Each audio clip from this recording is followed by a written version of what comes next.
30 years ago, the Great Rupture divided the world, and strange phenomena ran rampant. 30 years later, Gui transmigrates to this world and becomes a cleaner at the very bottom of the walled city, but unexpectedly awakens the mysterious compendium. By fusing with the meat cabinet butcher, he transforms into a skeletal war god, tearing everything apart. Equipped with the coroner's eye, he sees through all things and pierces through all illusions. Transforming into the phantom moth, he becomes an invisible shadow and infiltrates the heavily guarded restricted area. By devouring the crimson lullaby, he takes control of the mean plague and becomes a walking calamity. Transformation, evolution, devouring. While the whole world is gripped by fear and the bizarre, Gui has become an existence more terrifying than the bizarre. What you fear will become a part of me. This is the story of a man who, step by step, transformed himself into a legend known as the Night Parade of 100 Ghosts. Time travel and blood moss. When Gui woke up, his mind was blank. It was like a drunken blackout. His last memory was still in front of the computer screen. The next second, a strange smell, a mix of blood and disinfectant, drilled straight into his nose. It was cold and damp. He shook his head and found himself sitting in a dimly lit basement, wearing a drab, thick, cotton-padded jumpsuit. A few low-power emergency lights hung on the basement walls, casting a dim, yellowish light that barely illuminated the outlines of things. In a corner, several figures wearing the same uniform were busy working, their tools scraping against the walls, making a shush sound. Where is this? Is this a movie set? While Gui was still dazed, a solid kick landed on his butt. Intern, what are you spacing out for? Will the blood moss samples on the wall grow legs and run into the recycling bin by themselves? A gruff voice exploded in his ear.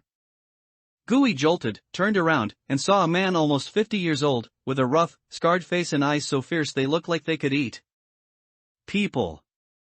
On the man's chest plate, it read, Dust Purge Outsourcing, Squad 7, Wangjinghua. Old Captain Wang. Gui instinctively called out the title. As soon as the words left his mouth, more memory fragments surged in like a tide. His name was Gui, a transmigrator. 30 years ago, this world experienced a catastrophe called the Great Fracture, and bizarre entities descended. It was now New Era Year 30. And he was an orphan from Rust Bone Street in the Searing Zone, outside the high-walled cities of the Human Alliance, full name, Human Civilization Alliance. An outside resident who didn't even have a citizen ID within the walls. His current identity was an intern cleaner for the Dust Purge Security Outsourcing Company. To put it bluntly, he was a supernatural sanitation worker for those in white coats inside the high walls. Their work location was not the true wilderness outside the walls, a place even the official elite troops dared not venture easily. Their scope of activity was mostly abandoned buildings on the city's outskirts, officially marked as low risk. The work content was far from dignified. It was nothing more than scraping walls, dredging gutters, and collecting bugs, carefully packaging those newly grown, foul-smelling research materials and returning them to the company. Occasionally, they would also receive some fat jobs, going to a site that had supposedly been cleaned up by the big shots for a secondary safety review. Translated, it meant, we're not sure if it's really safe there, you cheap labor, go in and test it out first. So this was definitely a high-risk industry. Salary? It was already considered high-paying outside the walls, and payment was settled on the spot after each mission. It allowed him to afford the rent for a beehive apartment in this slum outside the walls, with plenty of extra money to have a couple of drinks and brag at the rundown bar on the corner. What are you dawdling for?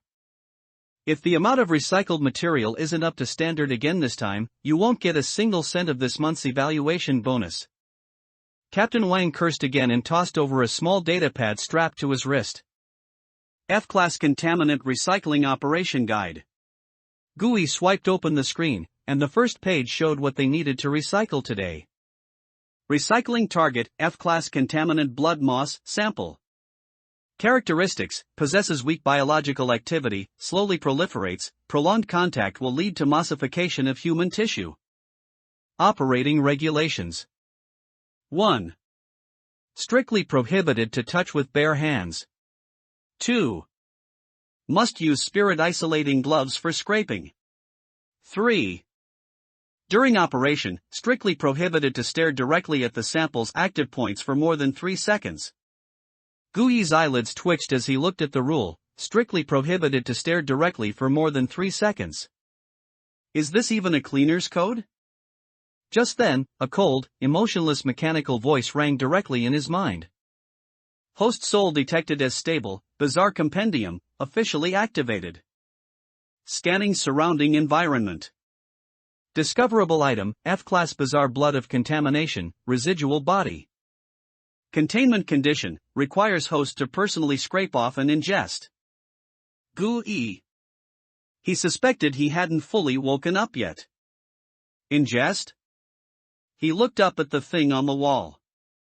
It was a dark red substance, like moldy pig's blood, clinging to the wall, slowly wriggling. Just looking at it made his stomach churn. Go, what are you spacing out for? Get to work. A clear female voice came. Gui looked up and saw a short-haired girl, like a sparrow, deftly squatting on a ventilation duct, waving at him with a grin. Her name was Lin Shochi, the team's scout, and everyone's ray of sunshine. Exactly, if you don't start working, Auntie Lufang will start nagging you about being lazy again. A tall, thin young man next to him also came over. His name was Li Fei, nicknamed Monkey, and he was the team's assault specialist. In the distance, a scrawny young man with thick glasses was meticulously calibrating a detector on the ground. That was the technician, Chen Hao. And a slightly plump woman in her 40s was scraping the wall while grumbling about how there wasn't even a hint of grease in today's ration meal. That was the logistics officer, Lu Feng. Captain Wang, Sparrow, Monkey, Glasses, Auntie, and himself. These were all the members of Squad 7. Gui looked at his teammates' busy figures, then at the blood moss on the wall, his mind in turmoil. To eat, or not to eat? If he didn't eat it, what if this suddenly appearing compendium was his transmigration sheet? If he ate it? What if this was a hallucination, and he actually got sick? He gritted his teeth. He'd gamble. In this damned place, he couldn't miss any chance to change his fate. Captain Wang, my stomach feels a bit uncomfortable. I'll go rest in that corner for a bit. Gui clutched his stomach, feigning pain. Captain Wang waved impatiently, so much trouble. Go quickly and come back. Gui felt as if he had been granted a great pardon and quickly ran to a blind spot in the basement, piled with.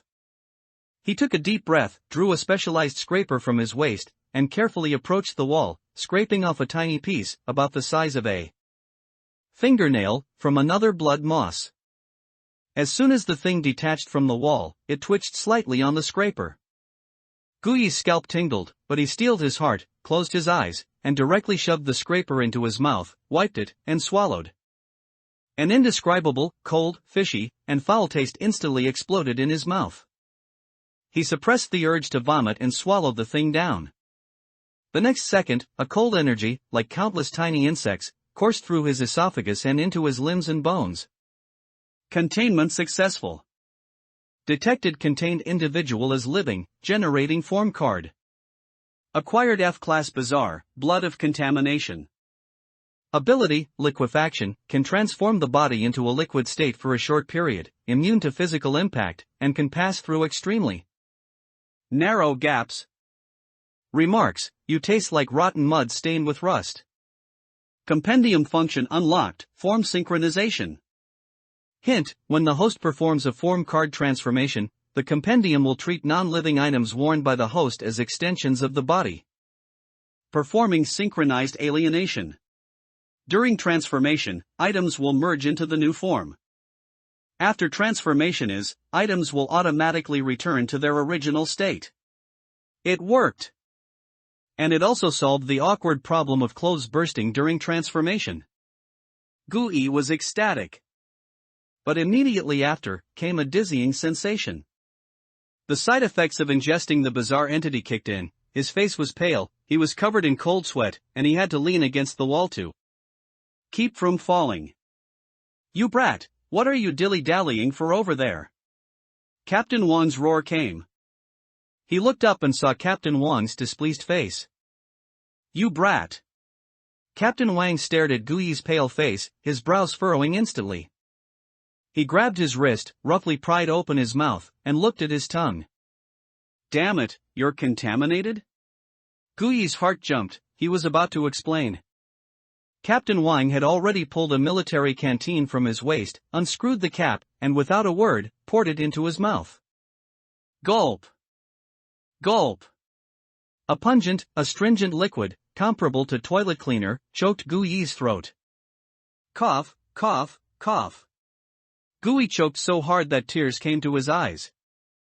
This is the purification liquid issued by the company, it's damn expensive. Captain Wang angrily screwed the cap back on, cursing. Remember, in our line of work, life is more important than money. Don't you dare be stingy with company supplies to save a bit. After scolding him, he somehow pulled out a fruit candy and roughly shoved it into Gui's mouth. Get to work. Captain Wang turned and left. The autumn wind blowing in from the basement vent was like a knife, cutting into his sweat-soaked back, making him shiver. Gui sucked on the slightly sweet candy, looked at Captain Wang's bear-like back, and then touched his own rumbling stomach, feeling a mix of emotions. This world, it seemed, wasn't so bad after all. Stealing food and the first lesson. The fruit candy in his mouth quickly dissolved. That sweetness, however, couldn't suppress the strange taste of the purification liquid lingering in his throat. Gui retched twice, feeling a little better. In his mind, the compendium interface was still there. Designed somewhat like an old-fashioned card game, on a dusty gray background, only one card was lit up. On the card, a constantly wriggling dark red liquid was depicted, with a few lines of small text below it. Bizarre, blood of contamination. Level, F. Ability, liquefaction. Status, transformable. Description, a puddle of mud with its own consciousness. Don't let it touch you, or it will seep into your pores and turn you into the same rotten thing, from the inside out. Gui poked the transformable button with his mind. Transformation will consume mental energy. Are you sure? Mental energy? As soon as this thought crossed his mind, he felt a needle-like prick in his head, making him a little dizzy. Current mental energy, 7 out of 10. Transforming into blood of contamination requires 1 point of mental energy to activate, and subsequently consumes 1 point per minute. So there was a blue bar limit. Gui pondered that he couldn't carelessly try this thing now. What if he transformed and couldn't change back, or transformed into a puddle of liquid in front of everyone? That would be a huge joke.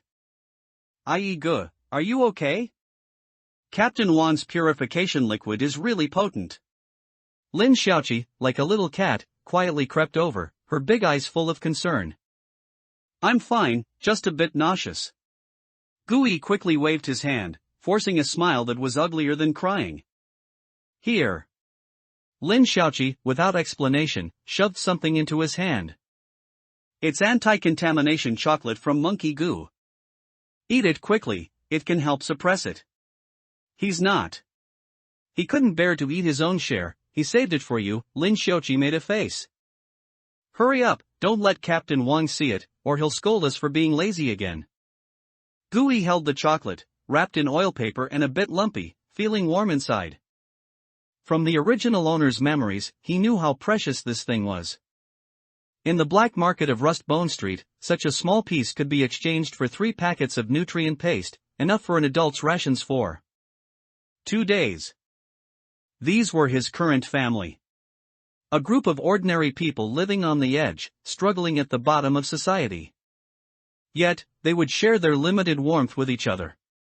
He took a deep breath and put the chocolate into his mouth. A strange taste, a mix of cocoa and some kind of herb, spread in his mouth.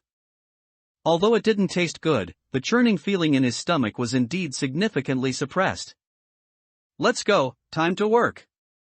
He patted his face, picked up the scraper again, and joined the team cleaning the blood moss. Perhaps to distract himself, he worked exceptionally hard this time. The scraper dug into the wall again and again, shoveling the wriggling dark red things into sealed contamination recycling bags. 1, 2, detected homologous bizarre energy, absorb? The compendium's voice sounded again. Gu Yi's heart stirred. Absorb? Absorption can be used to strengthen contained bizarre entities, or replenish the host's mental energy. Such a good thing exists? He remained calm, scraping while silently thinking, absorb, replenish mental energy. Absorbing. Mental energy plus 0.01. A faint but continuous cool sensation slowly seeped into his brain from the hand holding the scraper. Although the amount increased each time was pitifully small, that dizzy feeling in his head was indeed lessening little by little. So that's how it is. This compendium not only could eat but also drink soup. Gu Yi immediately felt more confident. As long as he continued this line of work, he could quietly become stronger by processing these scraps. This was simply a tailor-made path of low-key development for him. Thinking of this, he worked even more vigorously. More than an hour later, all the blood moss in the basement had been thoroughly cleaned. Auntie Lufang used a special spray to douse the entire basement, and only then did the bloody smell in the air completely dissipate. Quitting time. Old Wang roared, and everyone, as if pardoned, quickly took off their bulky protective helmets, breathing heavily. Fatigue was etched on everyone's faces, but their eyes also held a hint of relief after completing the mission. Gu Yi glanced at his compendium. Mental energy, 10 out of 10. It had completely recovered. This was a huge profit. Ai, you're pretty good today, quick and efficient. Monkey Li Fei came over and slapped him on the back, almost making him stumble. Exactly, much better than this lazy monkey, Lin Xiaoqi also said with a smile, coming closer. Even Glasses Chunhao, who had been silent, nodded at him. Only old Wang snorted, unclear whether it was a compliment or a scolding. Gu Yi chuckled, saying nothing. He knew he was slowly integrating into this small team. Alright, stop messing around, pack up your things, and let's go back. Old Wang waved his hand and led the way to the basement exit. Everyone responded and began to pack their tools. Gu Yi was the last, bending down to pick up a recycling bag on the ground. Out of the corner of his eye, he suddenly caught sight of a corner blocked by clutter. There was a small patch of dark red. A straggler? His heart stirred, thinking he couldn't waste it, so he called out to old Wang. Captain Wang, there's still a bit left here, I'll be right there. With that, he grabbed the recycling bag and walked over. It was a small patch of blood moss, about the size of a palm, stuck behind a discarded iron cabinet. If you didn't look carefully, you wouldn't find it at all. Gu Yi skillfully took out the scraper, ready to scrape. Suddenly, he stopped. He noticed that the color of this blood moss was much deeper than those they had previously dealt with, almost black. Moreover, it wasn't wriggling. It just lay there quietly, like a solidified blood scab. Something was wrong. Gu Yi's hair stood on end instantly. He slowly retreated. Just then, in the center of that black blood scab, an eye slowly opened. A turbid, bloodshot eye filled with malice and hunger. That wasn't a contaminant, that was the bizarre entity's true form. It wasn't dead. Captain Wang! Gu Yi screamed with all his might. But it was already too late. The moment that I locked onto him, an invisible, icy force choked his throat, rendering him speechless. The sensation of suffocation instantly surged. That blood scab detached from the wall, transforming into a viscous black liquid, and flowed rapidly towards him. Run! Only this thought remained in Gu Yi's mind. But his feet were as if frozen to the ground, unable to move a single step. It's over. Was he going to die right after transmigrating? Just at this critical moment, the compendium interface flashed wildly before his eyes. Fatal threat detected. Consume 1 point of mental energy to transform into blood of contamination? Transform. Gu Yi roared frantically in his mind. The next second, he felt his bones, muscles, and skin melt instantly. The feeling was indescribable, like turning into a cup of water spilled on the ground. His vision suddenly dropped to the ground. He saw his body turn into a dark red liquid, identical to the blood moss he had swallowed before. And the force that had choked his throat disappeared instantly, having lost its physical target. I.e. Old Wang and his teammates' exclamations came from afar. But Gui could no longer care. The black liquid had already flowed in front of him. He could feel the devouring desire emanating from it. He couldn't let it touch him. Gui used his mind to control his water form, desperately flowing towards a dusty vent gap nearby. The black liquid pursued closely from behind. Faster. A little faster. Finally, before being caught, he flowed through the narrow vent grill. Boom! With a loud bang, the black liquid violently crashed against the iron grill, creating a dent. Hiding in the pipe, Gui finally breathed a sigh of relief. A narrow escape. For the first time, he so clearly felt the horror of this world. Mental energy, 9 out of 10. Mental energy was rapidly depleting in his mind. He had to change back as soon as possible. But the black monster outside was still slamming into the vent. What should he do? Loot. The ventilation shaft was dark and narrow, and the dust accumulated over who knows how many years made one want to sneeze. Of course, Gui didn't have a nose right now, he was just a puddle of liquid.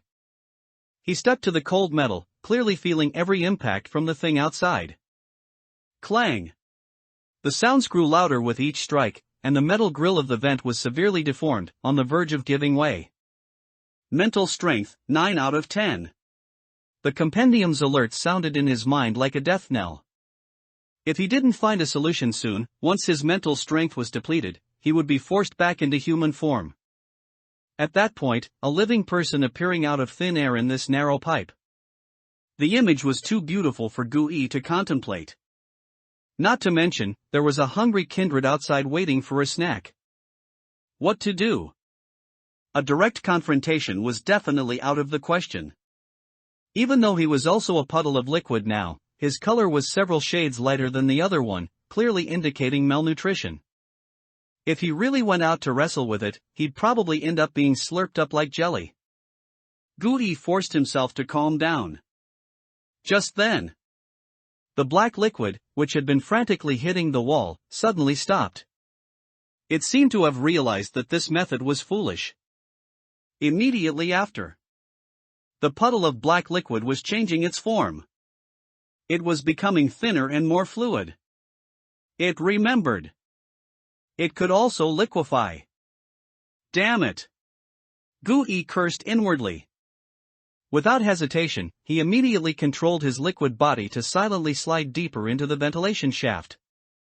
This place was like a labyrinth with paths in all directions. He bypassed the main duct, taking a branch pipe full of cobwebs, and made his way towards his teammate's location. Over there! Fire! Just then, behind him, Old Man Wang's steady roar, like a solid rock, suddenly rang out.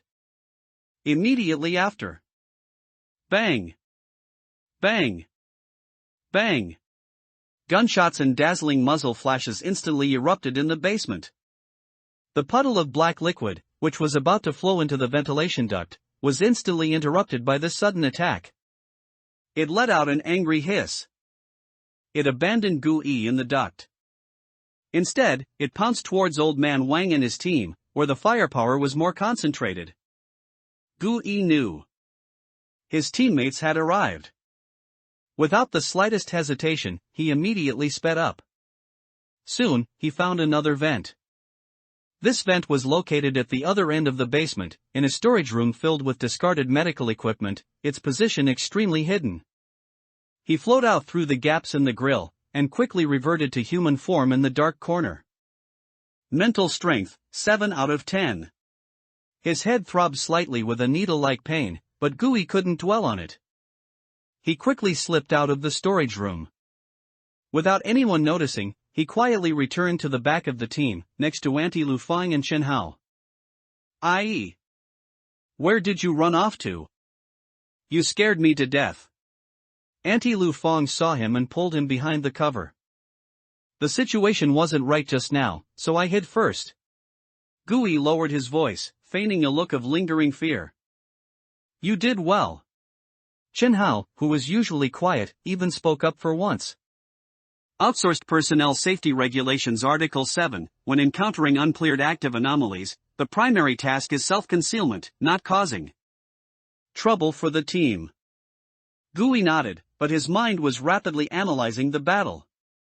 The battle in the hall had already begun, but it was completely different from the chaos he had imagined. Monkey. Use a flashbang at point C to interfere with its visual perception. Captain Wang's voice, as steady as a rock, echoed through the basement. Received. Li Fei, monkey, poked half his body out from behind a cover and threw a specially made flashbang. A dazzling white light instantly erupted, and the puddle of black blood of contamination clearly paused, its liquid surface churning wildly, obviously stimulated by the strong light. Shao Qi. It stopped. Attack from above, target its gel core. Understood. Lin Xiaoqi's voice came from the beam above their heads. She had climbed to a high position at some point, holding a small crossbow. The arrowheads were coated with a liquid that emitted a faint silver glow. Whoosh! The crossbow bolt pierced the air, accurately hitting the flickering red light spot within the black liquid. Screech! The monster let out an angry hiss, but it didn't suffer a fatal wound. Beautiful! Captain Wang praised, then continued to order, its main core isn't there. Glasses, report the energy coordinates. It's 30 centimeters off the ground, to its lower left, the contamination reading is highest there. Chen Hao adjusted his glasses, staring intently at the detector in his hand, which had returned to normal. This was the fighting style of Squad 7. Monkey was responsible for harassment and distraction, Sparrow for high-altitude suppression and probing, Glasses for intelligence analysis and weakness identification, and finally, the captain for the fatal blow. And Gui had also found his place at this moment. Captain Wang. He suddenly spoke, his voice not loud but clear enough. It seems to be liquefying. It wants to burrow into the ground. This judgment wasn't a guess. It was the most instinctive reaction he had felt from a kindred anomaly when injured, while he was transformed into the blood of contamination. If you can't beat it, run. Almost at the instant his words fell, Captain Wang also noticed the monster's unusual movement. After being shot in the fake core, the puddle of black liquid was no longer violent but rapidly seeping into the ground, about to disappear into the floor cracks. Once it burrowed in, finding it again would be as difficult as ascending to heaven. Damn it! Trying to run? Captain Wang cursed angrily, pulling out the precious purification bullet from his pocket without hesitation. Monkey. Shao Qi. Suppress it with crossfire and force it out. Don't let it burrow. If this thing gets away, all our recycled material commission for this time will be gone. Li Fei and Lin Xiaoqi immediately complied, using a special repellent bullet, a bullet that emits sound waves and light that anomalies detest, to block all escape routes for the blood of contamination. The monster was forced to roll wildly in place, appearing extremely agitated. Everything was ready, just waiting for Captain Wang to fire the fatal purification bullet. However, just then, an unexpected change occurred. Captain! No! Chen Hao's voice suddenly turned panicked. Its energy fluctuations are rapidly increasing. It's autophagizing. It wants to detonate its core. Captain Wang's face changed drastically. He knew what this meant. Some anomalies, before dying, would choose to detonate the most core source of contamination within their bodies, creating a small-scale contamination explosion. The power wasn't great, but it was enough to contaminate all the equipment here and render all their blood moss samples for this recovery mission useless.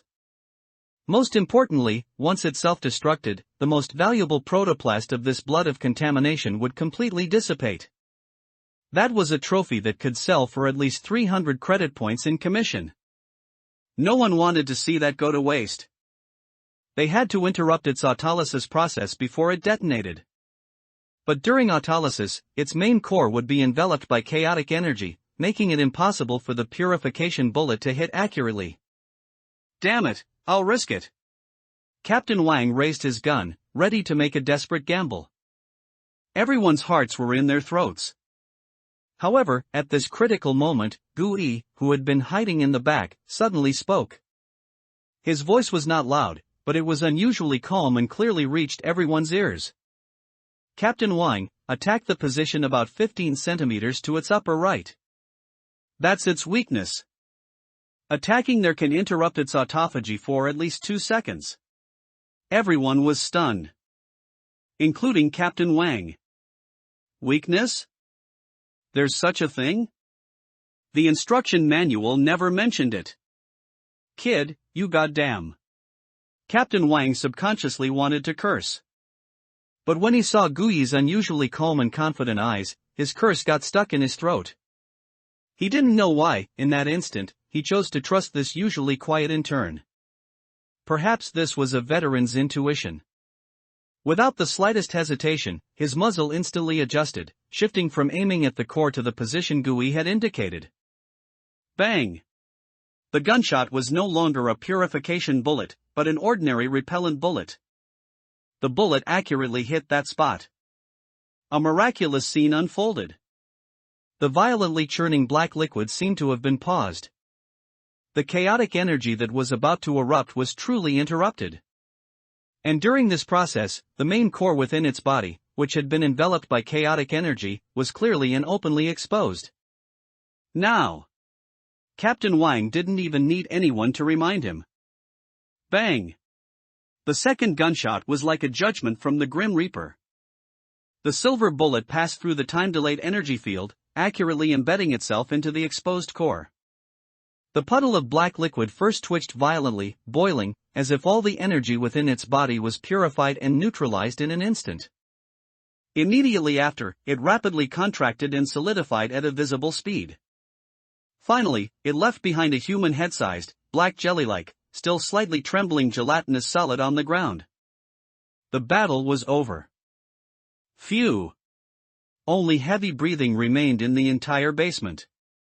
Well done! Li Fei was the first to jump out from behind cover, his eyes gleaming as he looked at the trophy. Damn it, at least we didn't let it self-destruct. Now our recycled material commission is secure. Aunt Lu. Wang Xinhua also breathed a sigh of relief and immediately gave an order. Sample recovery box.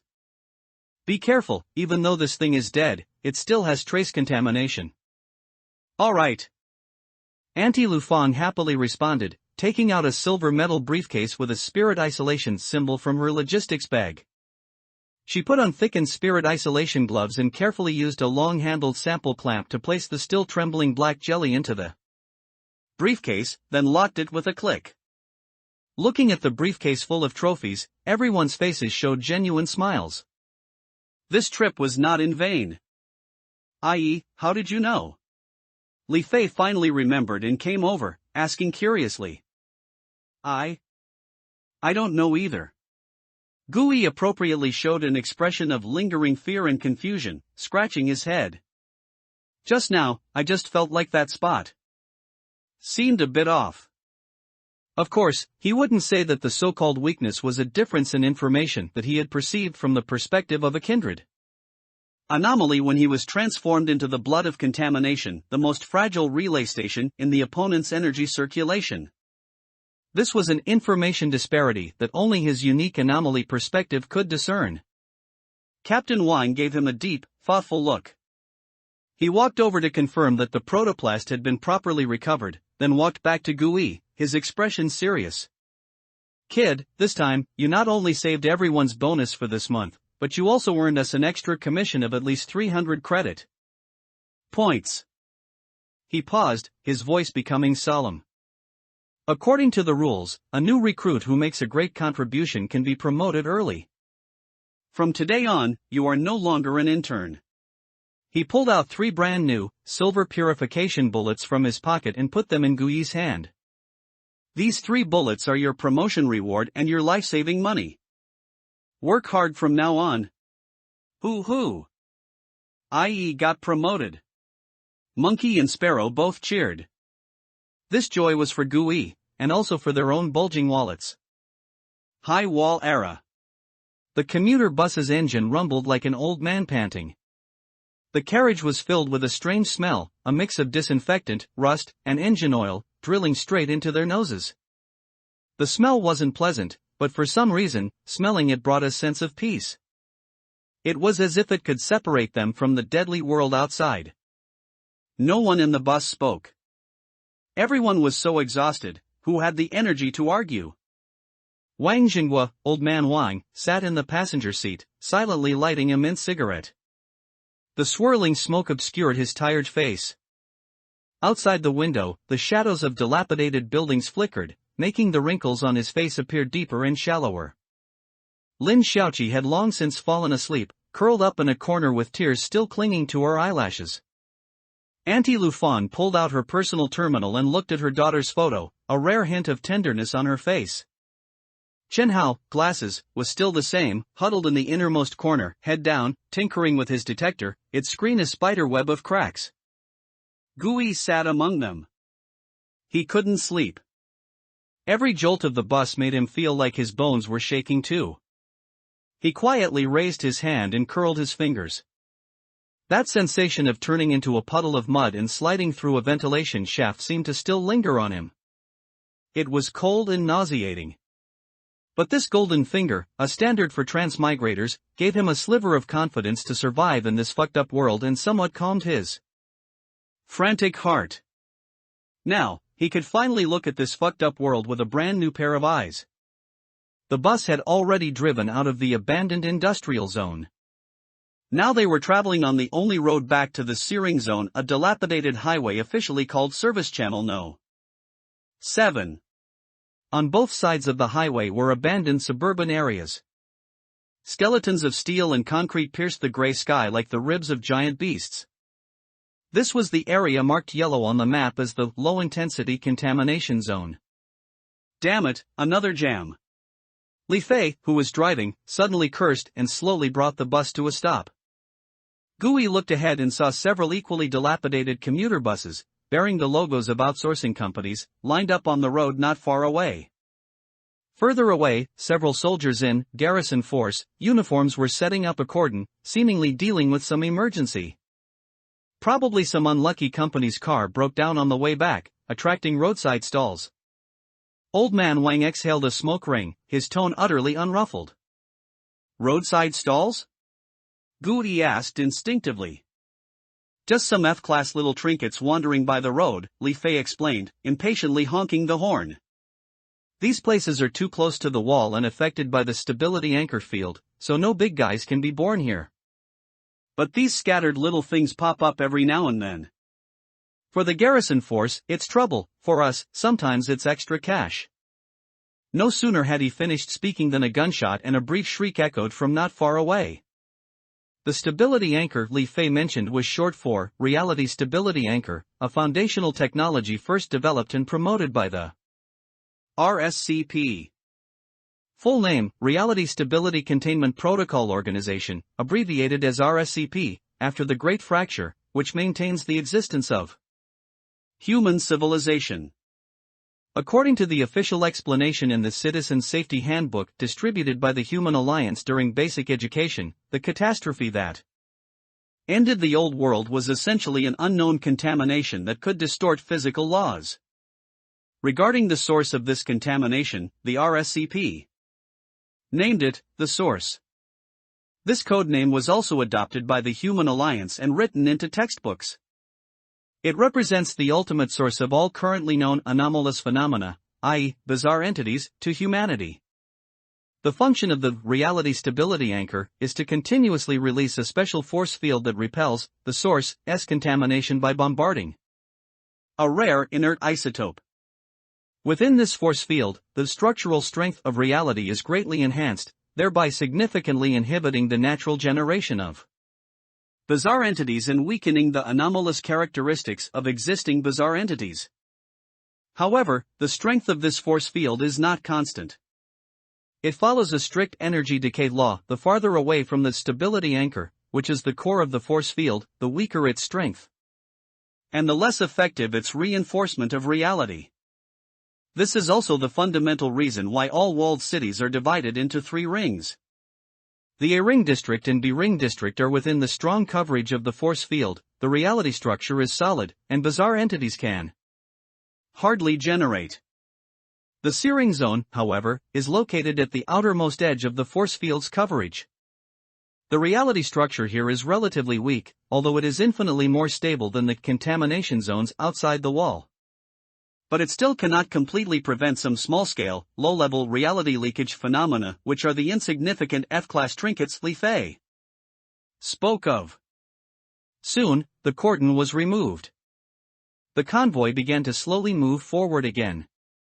As they passed the scene, Gui saw several garrison force soldiers dragging the corpse of a monster, similar to a hyena but covered in rusted armor, onto a truck. Did you see that? Old man Wang flicked his cigarette ash. Probably some scavenger's contamination value exceeded the limit, and he didn't have money to buy black water, so he ended up turning into a beast. Right here. His tone was as flat as if he were saying, "The weather is nice today." Contamination value. This term immediately surfaced in Gui's mind. This was the sharpest guillotine hanging over the heads of all residents outside the wall. Once it exceeded the limit, a person was no longer a person. In this deathly silence and oppression, the commuter bus traveled for about another 10 minutes. Finally, at the end of the horizon, a black silhouette spanning heaven and earth appeared. That wall. That towering, high wall, that divided the world into inside and outside. Gui had seen it in the original owner's memories. But when he truly saw it, a feeling of being as insignificant as an ant rose from the bottom of his heart. The black alloy wall stretched upwards, disappearing into the lead gray clouds. Giant searchlights and menacing automatic turrets on the wall were like the emotionless eyes of gods looking down on the mortal world. Their bus was slowly driving towards that wall. As the vehicle entered the shadow of the high wall, the surrounding environment also began to get livelier. They had entered the searing zone. Although it was outside the wall, it was already the outermost edge of the human alliance's protected area. Instantly, all the sounds of the world seemed to return at once. The hissing of steam. The high-pitched cries of street vendors.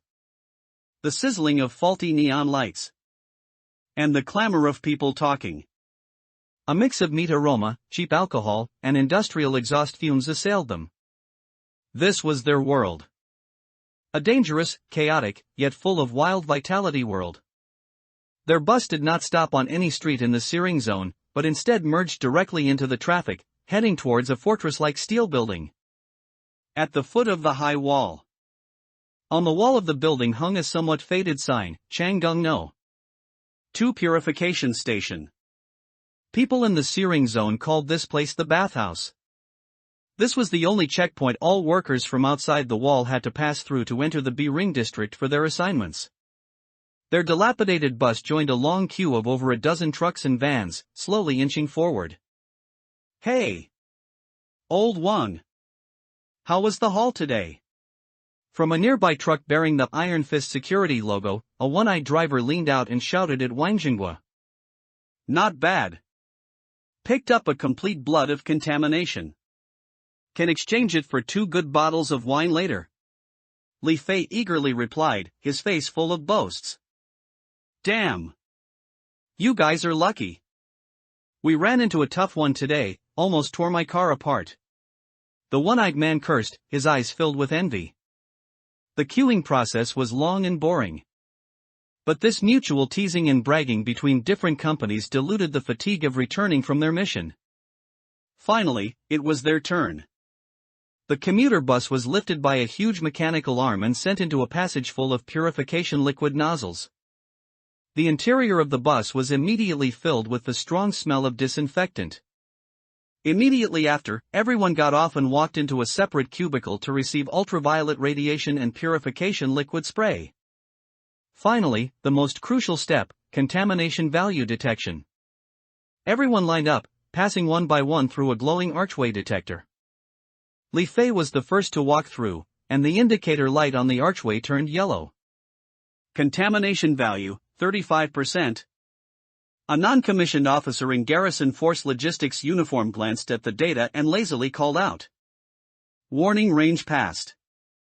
Next, Lin Xiaoqi. Contamination value, 32%. Passed. When it was Gu Yi's turn, he took a deep breath and walked through. He could feel that the cold, non-human energy from his transformation still lingered in his body. Contamination value, 28%. Passed. The non-commissioned officer didn't even lift an eyelid. Gu Yi was stunned for a moment. He hadn't expected his value to be the lowest among everyone. Was it because his soul came from another world? Or because of the bizarre compendium's protection? Before he could ponder further, it was Captain Wang Jingguo's turn. When old Wang walked through, the yellow light on the archway was noticeably brighter than for others, even tinged with a dangerous orange. Contamination value, 48%.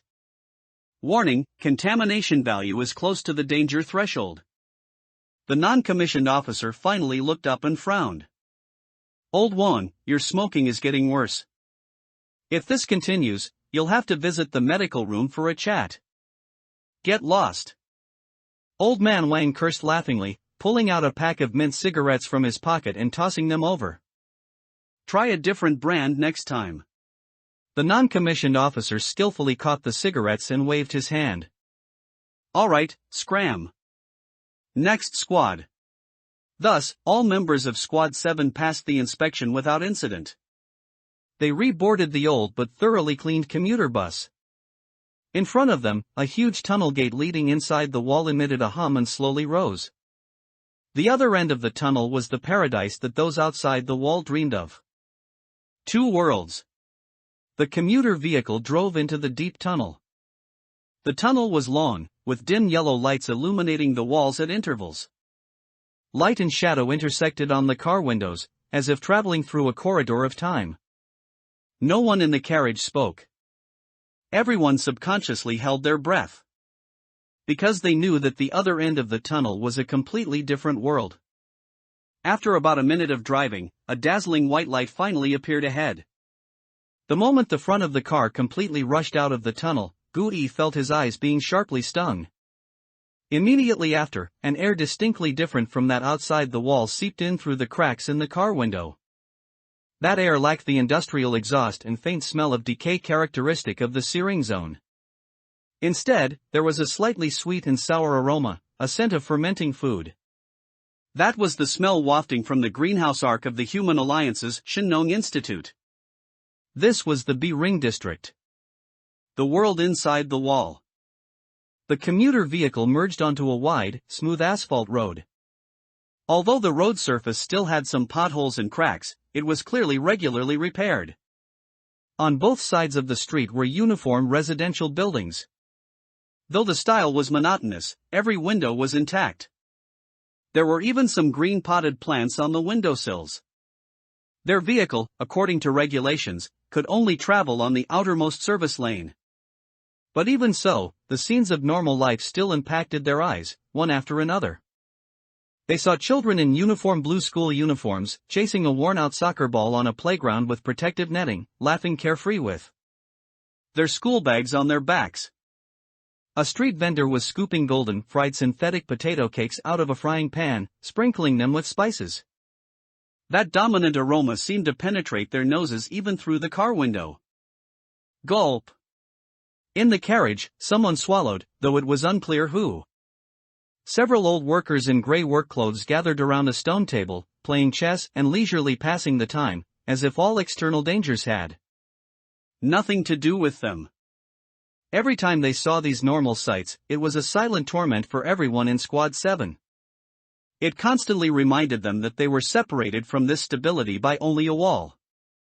The atmosphere in the carriage became even more oppressive than when they were in the contamination zone. But strangely, Gui only saw envy and unwillingness in their eyes, not hatred. He found the answer in the original owner's memories. Because the Human Alliance, the organization they called the Patriarch, had already done its best. It was the Human Alliance that built the high wall, blocking the strange tide that could devour everything.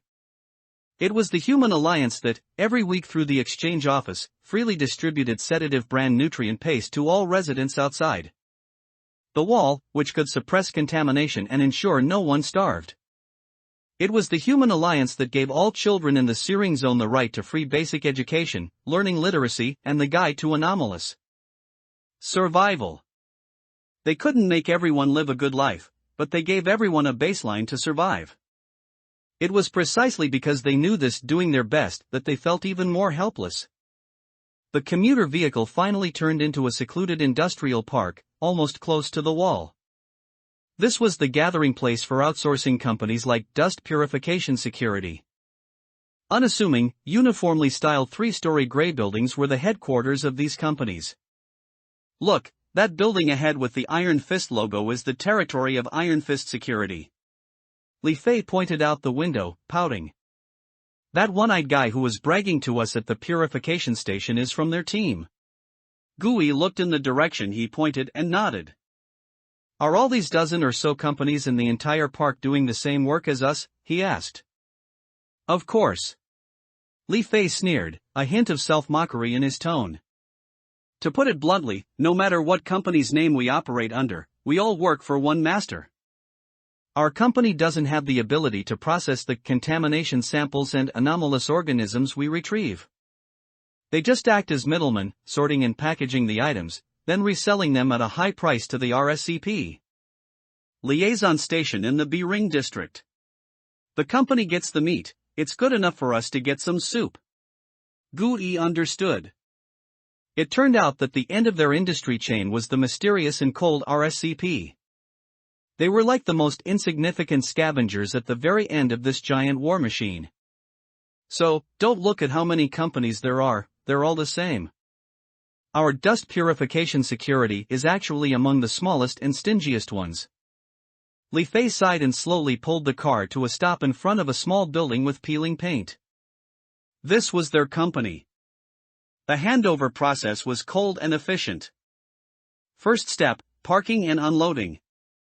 Auntie Lu Fang and Li Fei together carried the sample recovery box containing the blood of contamination protoplasts, as well as a dozen blood moths.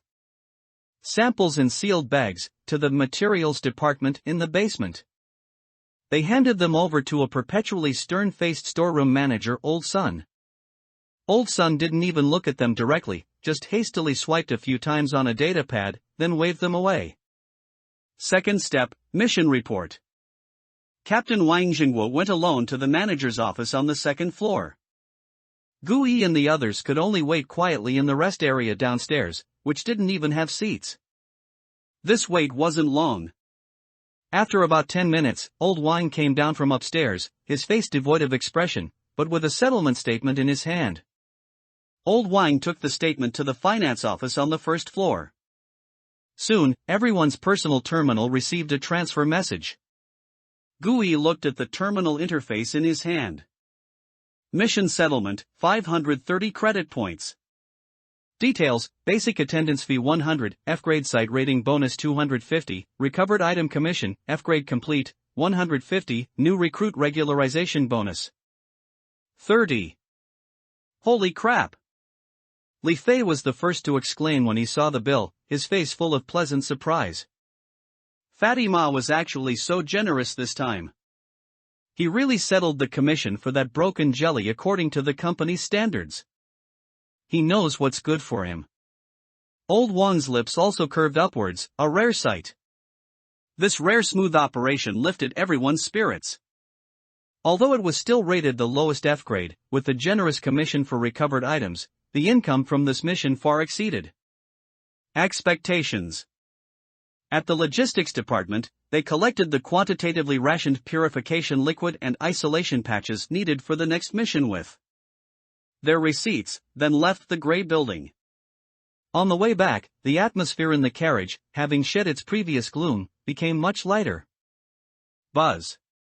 The commuter vehicle once again passed through the tunnel gate, which seemed to connect two worlds, and returned outside the wall. When the familiar air of the searing zone, mixed with industrial exhaust and the smell of inferior fuel, once again rushed into the carriage, everyone's bodies seemed to completely relax. A cold drizzle had started at some point. The gray rain shrouded the entire gray millstone in an even more oppressive, damp, and cold atmosphere. The neon lights diffused into blurry patches of light on the wet ground. Li Fei rolled down the window, and cold raindrops hit his face, but he let out a hearty shout. Although it was dangerous here, although it was chaotic. But this was their world. On both sides of the road were the relatively clean official buildings on the edge of the East District and some camps belonging to the garrison force. Occasionally, teams of heavily armed soldiers could be seen passing by their vehicle. The car continued to drive, the road conditions worsened, and the air began to smell increasingly mixed. They passed through the peripheral area of the South District. This was the most bustling and chaotic heart of the entire searing zone. The commuter vehicle had to slow down here, slowly navigating through the congested traffic and crowds. Finally, the commuter vehicle stopped in front of a U-shaped tenement building deep down a street called Rustbone Street. The Hive Apartments. "Hey, wake up! We're home!" Wang Jinghua roared. "Don't just stand there!" He turned around from the driver's seat, looking at everyone, a rare smile on his face. "Today's earnings are good, and IE has also been regularized, double happiness. My treat. No more old man's barbecue, that old guy always skimps on portions. We're going to Clockwork Orange. Drink the strongest blackwater, and order a goddamn plate of the most expensive crispy fried deep-sea protein tendrils. We're not going home until we're drunk. Oh ho! To Clockwork Orange. Long live the boss." Li Fei and Lin Xiaoqi jumped up from their seats, all their fatigue vanishing. Going to that place wasn't cheap. It seemed old Wang was truly happy this time. Chen Hao and Auntie Lu Fan also showed renewed smiles of anticipation. The car door creaked open. Gui followed everyone out of the car, looking up at the Hive apartment building, which loomed like a coiled beast in the night. He took a deep breath. From the original owner's memories, he knew that he was home now. Home to a bizarre, yet incredibly real new home. Clockwork Orange Liquor. The Hive apartment building is located on Rustbone Street. This is the territory of the One-Eyed Merchant Guild. The boss of the One-Eyed Merchant Guild is not a single person. Behind him is a guild composed of all the respectable merchants, information brokers, and high-level hunters in the South District. Together, they establish and maintain the iron laws of Rustbone Street. Iron Law Number 1, unauthorized acts of violence are prohibited within the district. You can drink, trade, and brag inside, but if you dare to draw a gun on the street, the one-eyed boss and his ruthless subordinates will definitely chop you up and throw you to the butcher gang for recycling. Here, unless your fists are harder than the rules, you'd better be obedient. It's the last bit of order in this chaotic South District. Wang Jinghua was in a genuinely good mood today, leading a group of younger individuals swaggering towards Clockwork Orange Tavern. Gui, in the middle of the group, finally had a chance to observe this street, which was his nominal home street. There were no proper shops on either side of the road. All the stores had grown wildly from the bottom layers of the steel hive city. They passed an alley that reeked of strong engine oil. Deep in the alley, a shirtless man was using a sizzling mechanical arm to replace parts on a rifle. In Gui's mind, the name of this alley naturally surfaced, Mechanics Alley. Half of all the black market guns and parts in the entire searing zone flowed out from here. Chen Hao's glasses clearly glanced in that direction. Turning another corner, a strange smell, a mix of herbs and chemical reagents, assailed their noses. A neon sign hung at the entrance, depicting a syringe constantly dripping blood. Dr. Syringe's Clinic. Gui retrieved information about this place from the original owner's memory. A guy with superb medical skills but corrupt medical ethics. He could pull you back from the brink of death, but he could also remove your kidney for money and sell it to the butcher gang. Lin Xiaoqi wrinkled her nose, clearly disliking the smell there. Just then, they passed an even darker, wider alley entrance. A strong smell of blood and decay, almost enough to make one faint, wafted from deep within that alley. On the road surface at the alley entrance, one could even see some long-dried and blackened bloodstains. Auntie Lu Fong subconsciously pulled Lin Xiaoqi closer to the other side of the street.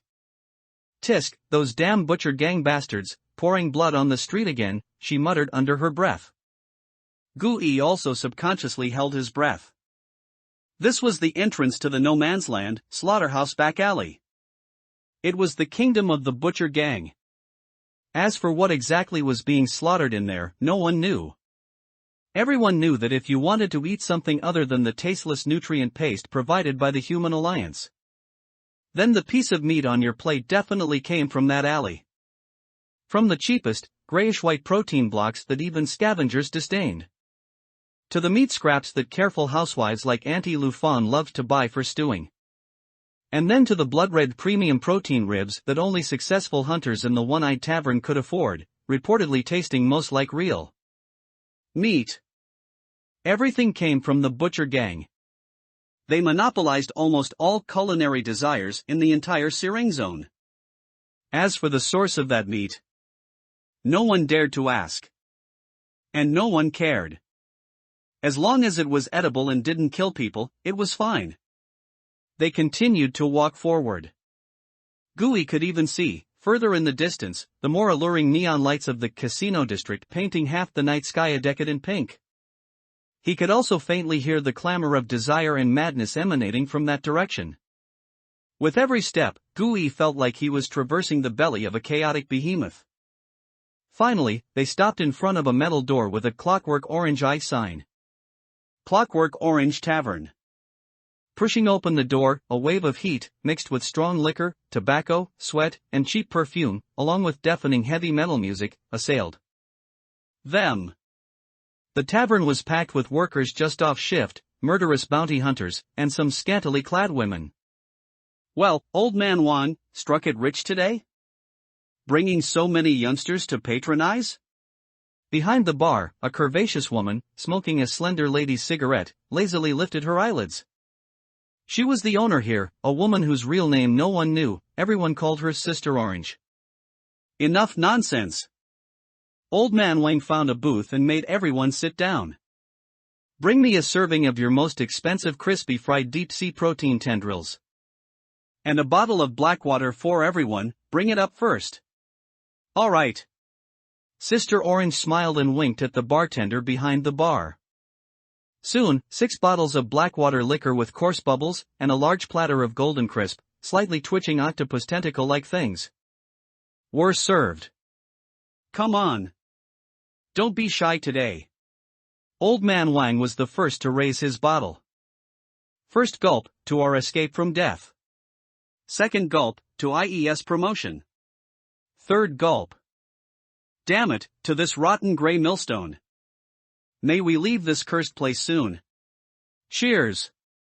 Li Fei was the first to roar along, tilting his head back and taking a big gulp. Gui also imitated them, raising the bottle of liquor called Blackwater and taking a large gulp. Instantly, an indescribable liquid, a mixture of the pungent taste of industrial alcohol, the metallic taste of groundwater, and the bitterness of some kind of moss, burned like fire from his throat all the way to his stomach. Cough, cough, cough.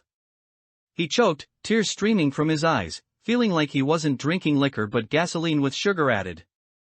But strangely, after the burning sensation, a warm current slowly began to spread from his stomach to his limbs.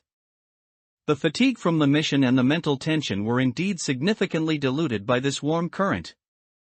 Detecting moderate purified substance intake by host, contamination value reduced by 0.1%. The compendium's notification made Gui pause. So this stuff really could reduce contamination. Ha ha. Look at you, you coward. Li Fei laughed, slapping the table. Gui recovered and looked at the platter of crispy fried deep-sea protein tendrils on the table. The tentacles were fried until their skin was golden brown, sprinkled with a layer of red, unknown spice powder. The most bizarre thing was that the ends of some tentacles were still twitching very slightly, nervously. He watched Lin Xiaoqi gnaw on one like a chicken leg, chewing it with a satisfying crunch, her cheeks puffed out, and finally, he mustered up the courage to pick one up, imitating her. He took a bite. Unexpectedly. It was delicious. The skin was crispy, but the meat inside was exceptionally springy and chewy, a bit like top-grade squid, but with a unique, slightly sweet taste. Similar to crab. Paired with the spicy seasoning and the burning sensation of black water, it was an absolute perfect match. "Gray Millstone?" he asked casually while eating. "Ha, you kid, after all this time, you still don't know our nickname here?" Li Fei said, munching on an octopus tentacle, his words muffled. "Look at that wall, it's dull gray. Our city is a giant, round millstone. The A-ring district is the axis, the B-ring district is the inner disk, and our searing zone is the outermost ring, the grit that gets crushed and ground." His words carried a cynical self-mockery characteristic of searing zone delinquents. "The official name isn't that." Chen Hao, who had been silent, suddenly pushed his glasses and spoke. His voice was low and a little hoarse. "This place, its designation is Safety Zone No. 13, officially named Wangchuan City." Wangchuan, gazing at that long dry river of oblivion. He chuckled self-deprecatingly and took another gulp of liquor. "It sounds quite poetic." This was the first time Gui had heard the city's name. Wangchuan City, full of hope and official parlance. But in their own mouths, a damned and real, gray millstone. Who cares what it's called, it's a cage either way. Auntie Lufan also took a rare sip of liquor, her face flushed. "My daughter wrote to me last time, saying her dorm at the technical college in the B-ring district is even bigger than our hive single rooms. Sigh, as long as she's well, I'm willing to rot in this millstone my whole life." As she spoke, her eyes reddened again. For a moment, the atmosphere grew a little heavy. "Oh, come on, why talk about such things?" Lin Xiaoqi noticed something was off, immediately stood up, pulled a few credit points from her pocket, and ran to the holographic jukebox in the corner of the tavern. "Captain's treating today, so I'm treating everyone to a song." She operated it skillfully, and soon, the deafening heavy metal music in the tavern stopped. It was replaced by a gentle folk song with a strong old-era feel. A clear female voice sang of long-gone sunshine, beaches, and love. The entire tavern's clamor seemed to be soothed somewhat by this song. "Our little sparrow really knows how to handle things."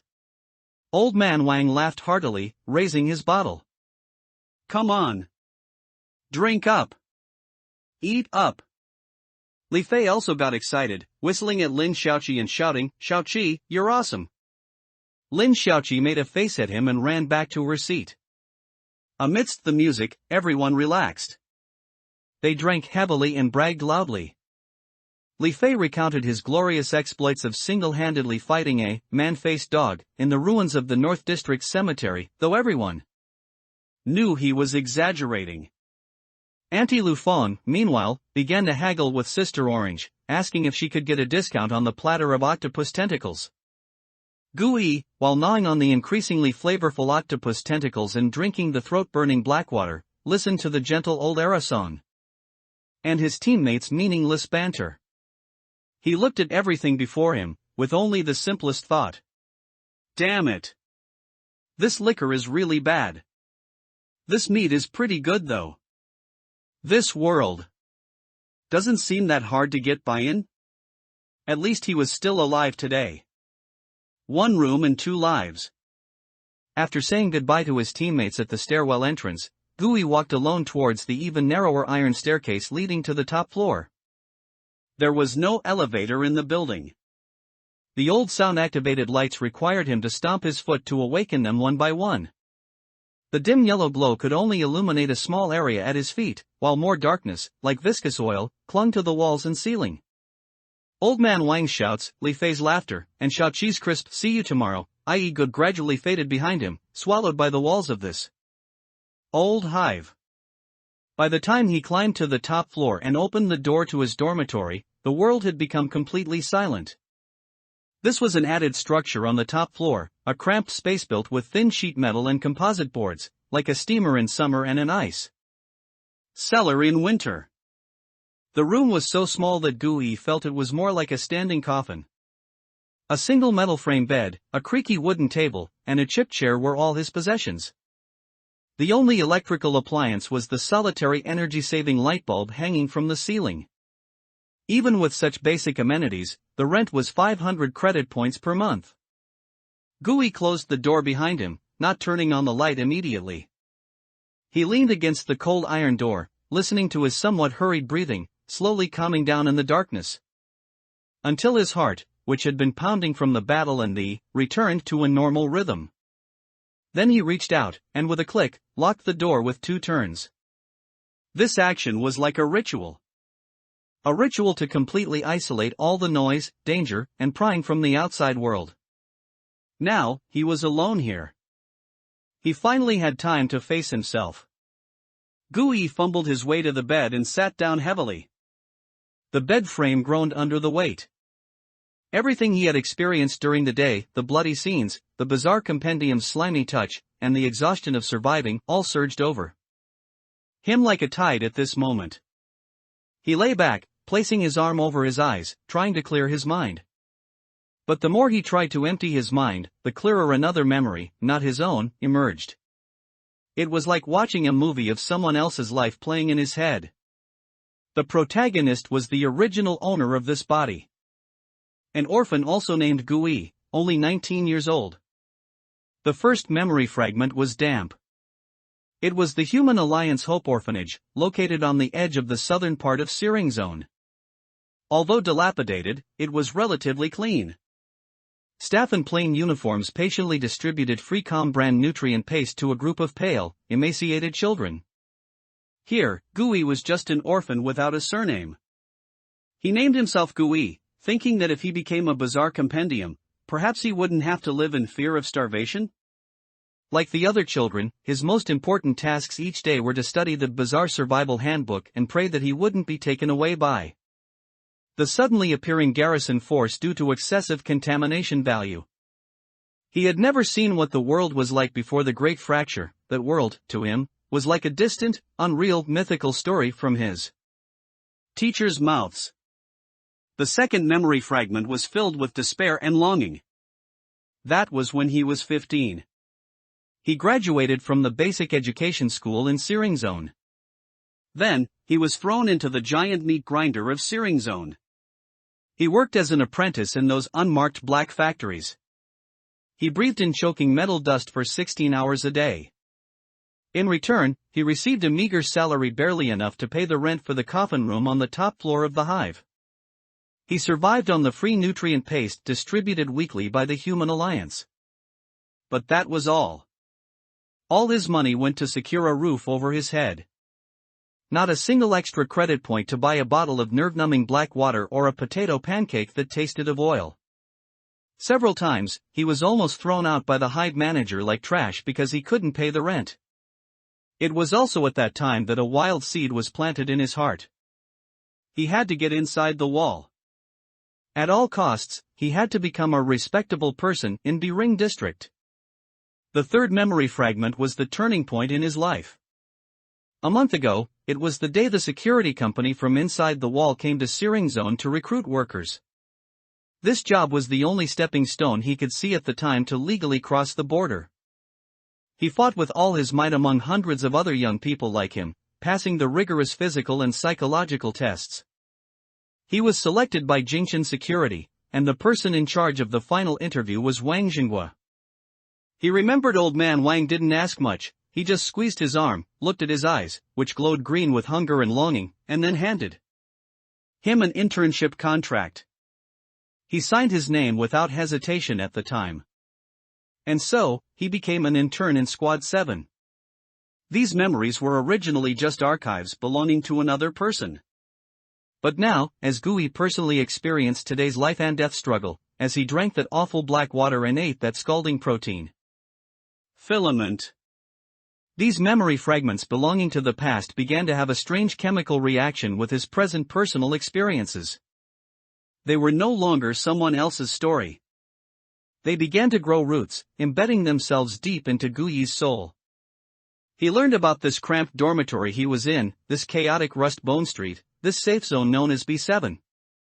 However, just as Guyi thought he had seen the original owner's short life, he suddenly realized a fatal contradiction. Why? Why was his consciousness so blurry at the beginning of today's mission? Like recovering from a serious illness, or rather, just waking up from a nightmare? The original owner's memory of how he arrived at the mission warehouse was completely blank. With this question, Guyi began to actively delve deeper into the memory fragments in his mind that had been deliberately ignored. The scene began with a conversation. The time was late at night a few days ago. The location was a corner filled with discarded wine bottles downstairs in the Hive apartment building. The original owner, Guyi, finally mustered the courage to find Wang Jinghua, who was drinking alone, and asked the question he had kept in his heart the longest. Captain Wang, if I work hard and become a full-time employee, will I one day be able to get a citizen ID for Ring District? In the scene, Old Man Wang was silent for a long time, just continuously pouring black water into his mouth. Finally, he told him the cruel truth with a hint of reluctance in his tone. Kid, stop dreaming. Our kind of outside-the-wall contract from outsourcing companies and citizen ID are two lines that will never intersect. We never had the right to sit at that table from the beginning. Old Man Wang's words were like a cold iron hammer, brutally shattering the original owner's only dream. And so, in despair, he completely broke down. The memory scene jumped to late last night. The location was in this cramped dormitory. The scene shook violently, accompanied by the original owner's extremely suppressed, heavy gasps, like a bellows. On the table, there was a half-burned candle emitting a strange, sweet scent. And in the candle's glow, the original owner was using a rusty small knife, trembling as he carved a bizarre, incomprehensible symbol into his chest. It was not any known text or pattern. It was more like a pupil. A blasphemous pupil that defied spatial logic, as if to turn his chest into a keyhole that could peer into something. No blood flowed out. The wound was like a greedy mouth, drinking every last drop of the blood that was about to flow out. Y3I-N3. The original owner's tearful, off-key, anciently malicious, and insane syllables, seemingly impossible for human vocal cords to produce, echoed in Gu Yi's mind. This memory showed that the original owner, seeing no hope of entering the Ring District, had a complete mental breakdown. He bought a set of evil rituals from a mysterious merchant on Rust Bone Street known as the Guide.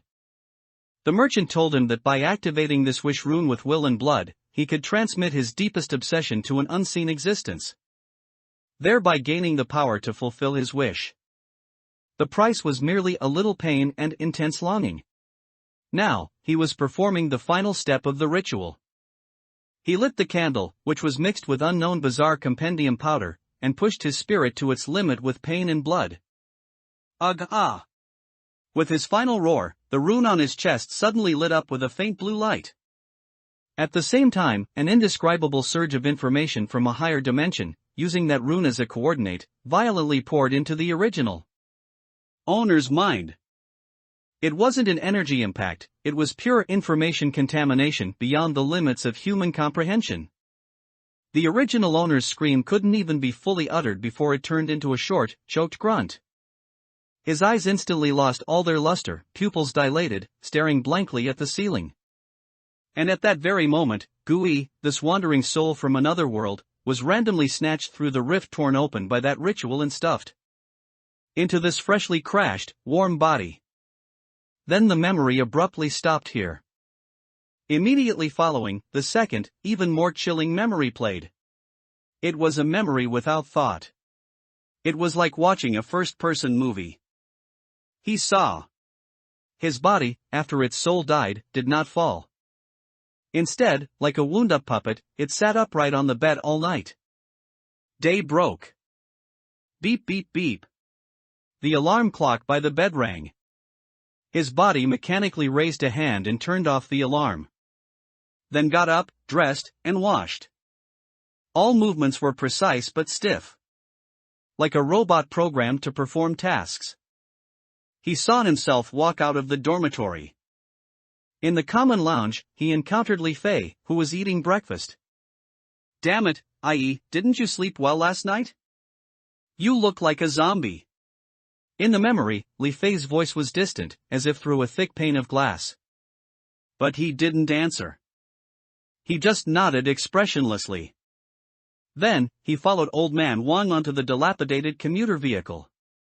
Along the way, no matter how Li Fei and Lin Xiaoqi joked, he just silently stared out the window. That body was on autopilot. A living corpse, its soul hollowed out. Until they entered that abandoned basement. Until Guyi's body came into contact with the blood moss on the wall, which emitted a faint bizarre compendium energy. That real contamination from the outside world, like an electric current, violently struck his walking corpse. And finally completely activated him, this new soul, trapped in the cockpit, observing for an entire morning.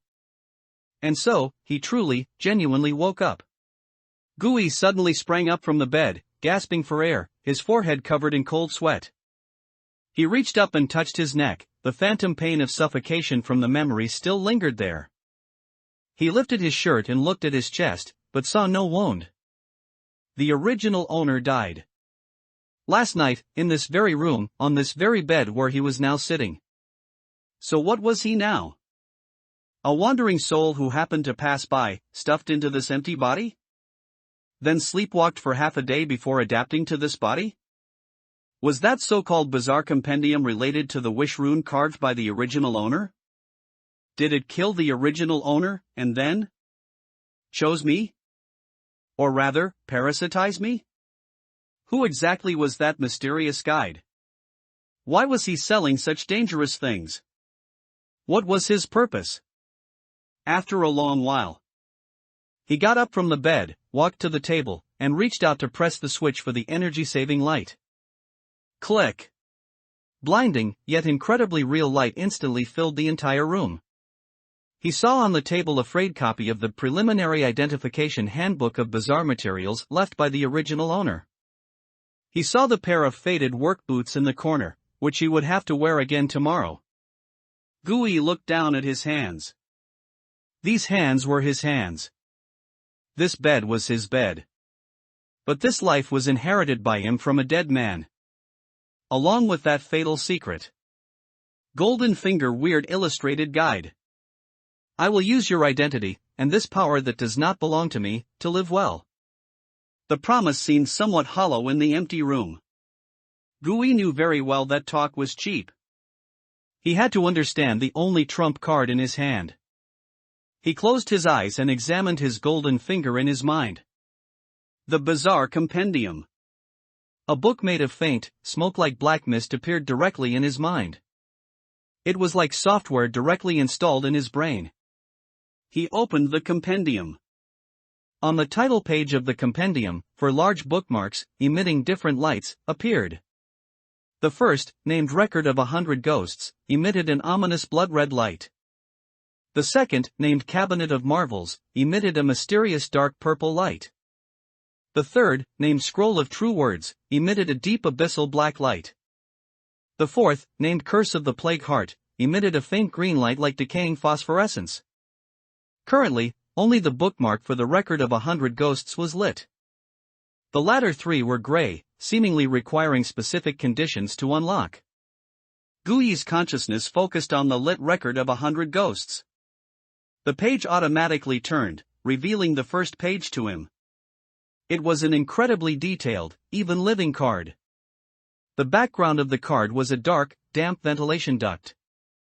In the center of the image, a pool of dark red, seemingly living blood of contamination was slowly wriggling, with bubbles of varying sizes rising to its surface. And below the card were lines of clear text, like system data. Form card, number 001. Name, blood of contamination. Grade, F. Type, entity/living. Description, a puddle of sludge with a mind of its own. Don't let it touch you, or it will seep into your pores and turn you into the same rotten thing, inside out. Abilities. 1.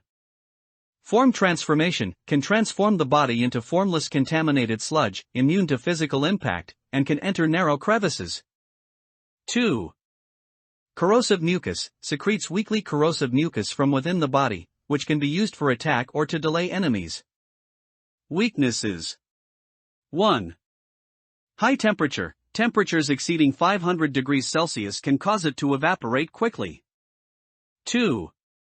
Purification concept, reacts violently to RSCP's purification liquid in purification bullets.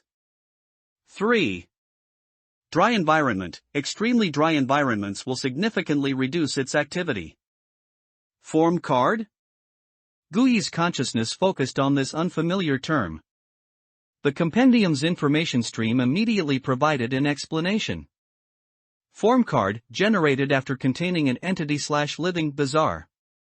The host can consume mental power to transform themselves into the form of that bazaar. Current highest grade that can be contained, E grade. Transformation.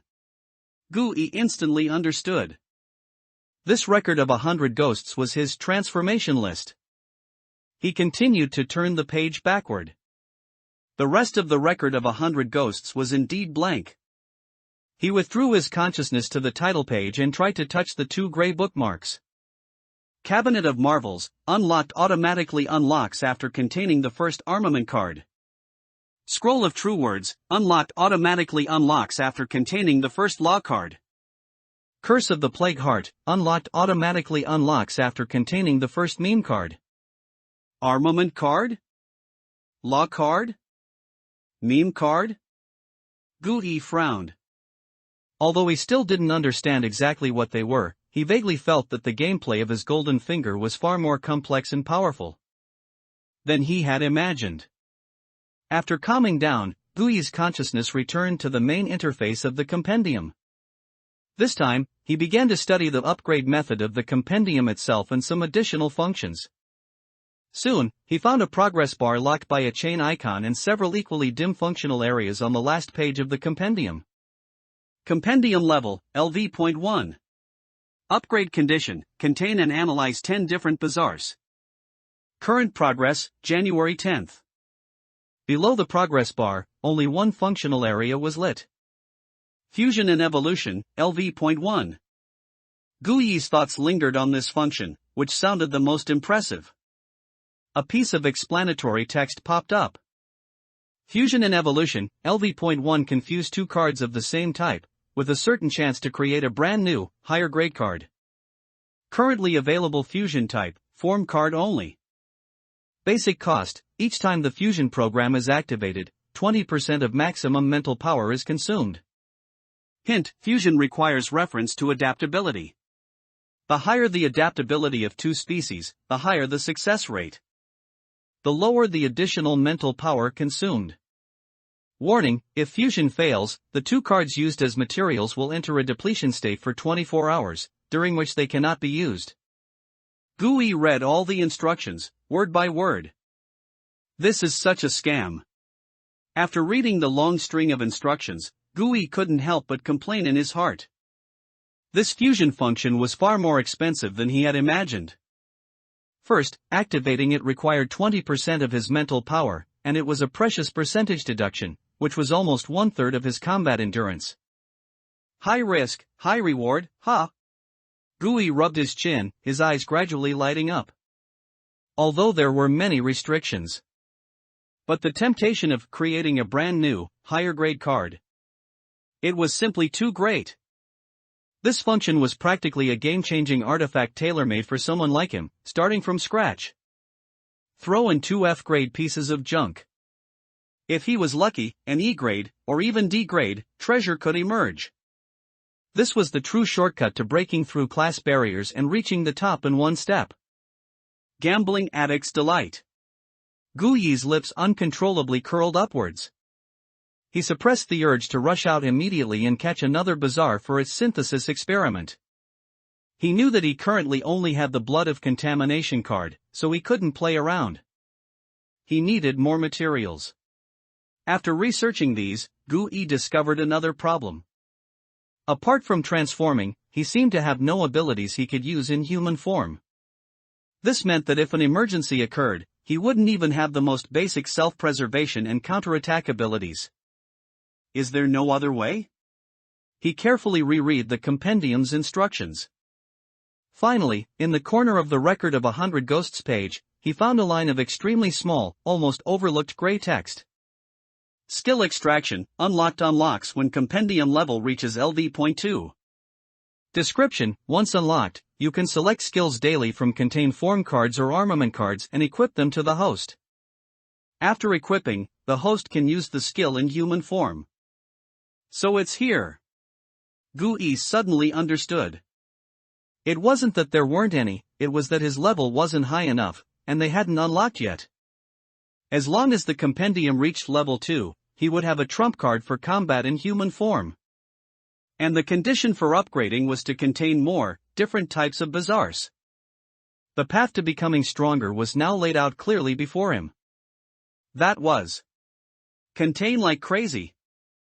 Contain all observable, different types of bazaars to unlock the Cabinet of Marvels and the Scroll of True Words, to raise the compendium's level, to obtain more materials for fusion and evolution.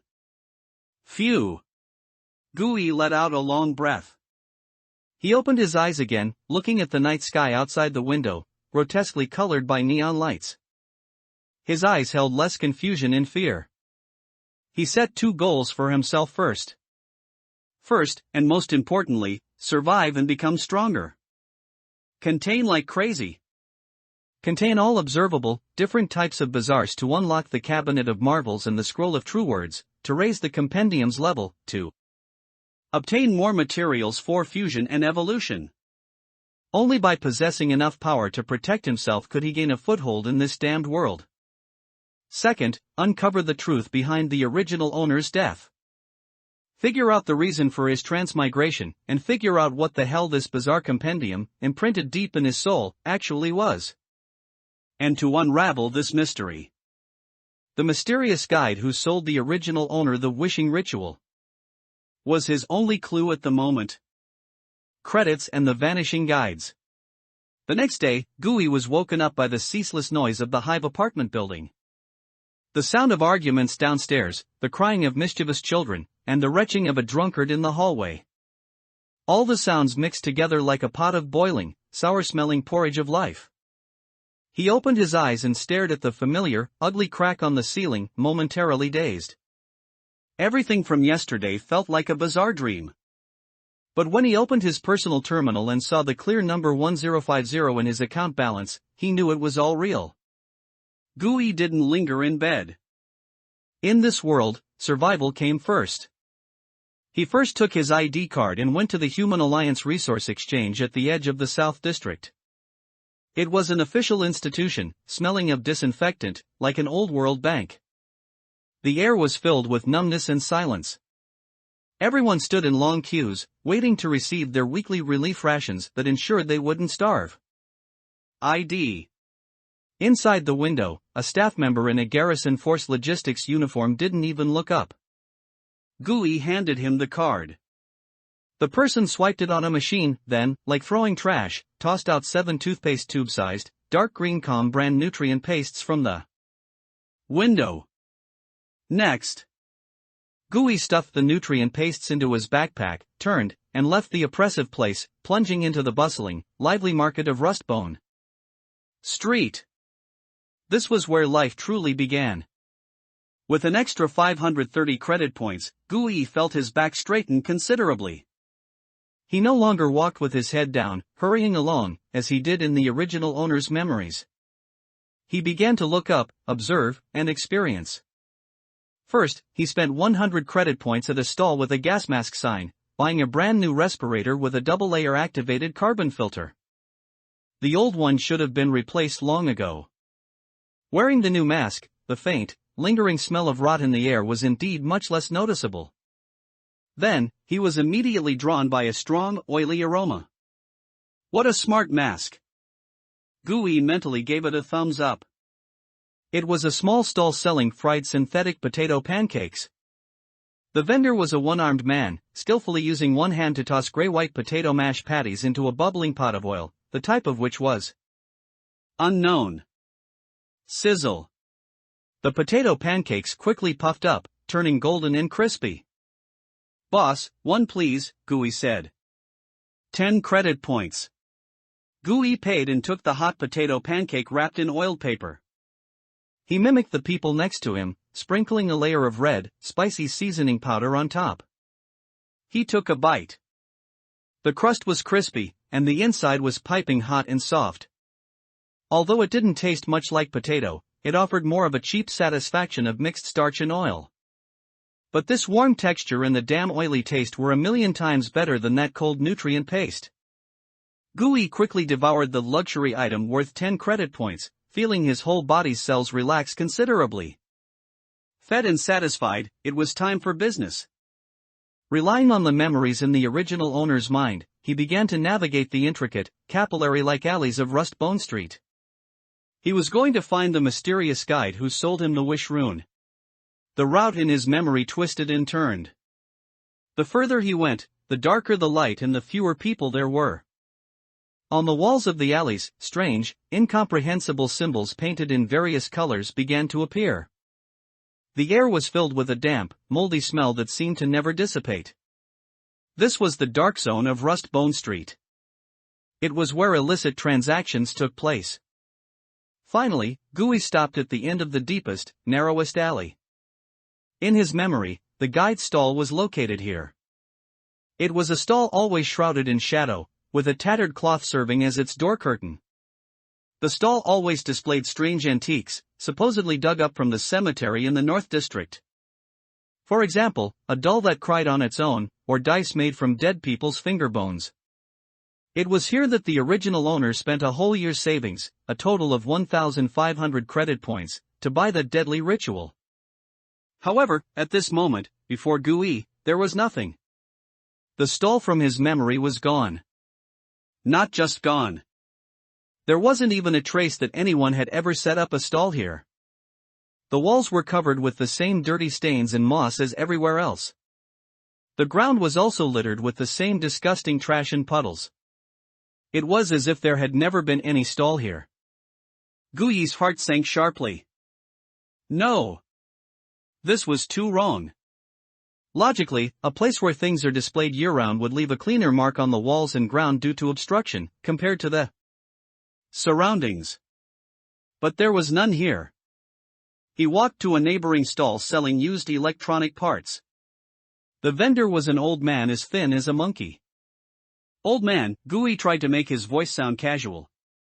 "Just wondering, did the antique seller next door not set up his stall today?" The old man slowly looked up. With his cloudy eyes, as if covered with a layer of oil, he stared at Gooey strangely. As if looking at a madman speaking nonsense. "Young man."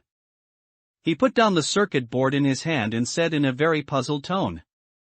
"Did you get the wrong place? My stall has been here for almost a year. When have I ever had a neighbor next to me? This place." He pointed to the empty corner next to him. "Hasn't it always been a toilet for people to pee in?" After he finished speaking, he ignored Gooey. He lowered his head again and continued tinkering with his parts. As if he had only encountered a random person asking for directions. Gooey's heart completely chilled. Not only were the physical traces erased, even the memories of the surrounding people were altered along with it. If Gooey hadn't inherited the original owner's memories, which were etched deep into his soul because of the ritual, he would probably even start to doubt himself. Whether that guide had truly existed. Gooey stood at the end of the empty alley, a chill rising from the soles of his feet to the top of his head. The original owner's death was likely not an accident. His transmigration here didn't just inherit a golden finger. He exited the unsettling alley and returned to the main thoroughfare of Rust Bone Street, which was full of the breath of living people. The surroundings were still noisy and full of vitality. But this time, Gooey always felt that beneath this clamor, a pair of eyes were lurking in the darkness, observing the value of the black market. Coming out of the alley where the guide had vanished, Gui's mood was heavy. That unseen threat was like a thorn in his heart. The lead on the guide was cut. Where should he go next? He remembered he still had the 3 purification bullets Captain Juan gave him, but no gun to fire them. And in this messed up world, guns were still very important. To be honest, he had never even touched a gun before transmigration, so now that he had the chance, shouldn't he at least go and see? I need to get a gun. This thought suddenly became incredibly clear in his mind. He relied on his memory and headed towards the black market gun trading area in Rust Bone Street, South District, Wrench's territory. As soon as he turned into the alley, a strong smell of engine oil and burning metal wafted over him. On both sides of the alley, large and small shops were crammed together, and without exception, all of them had signs with wrenches and gears hanging at their entrances. The grating sound of grinding and the sizzling sound of welding were incessant. This place handled half of Rust Bone Street's arms trade. Gui's goal was clear. He walked directly into the largest shop in the alley. This shop had no sign, only a wrench symbol welded from scrap parts hanging at the entrance. The shop was dim, and the walls were covered with disassembled gun parts and various mechanical prosthetics he couldn't name. A burly, shirtless man, covered in grease and burn scars, stood with his back to the door, using a mechanical arm that sparked with electricity to replace the barrel of an exaggeratedly large heavy machine gun. He was Wrench, the de facto ruler of this alley. What are you looking at? What do you want to buy? Wrench didn't turn around, his voice sounding like it came from a broken metal speaker, muffled and hard. I want to buy a pistol, Gui said. Newbie?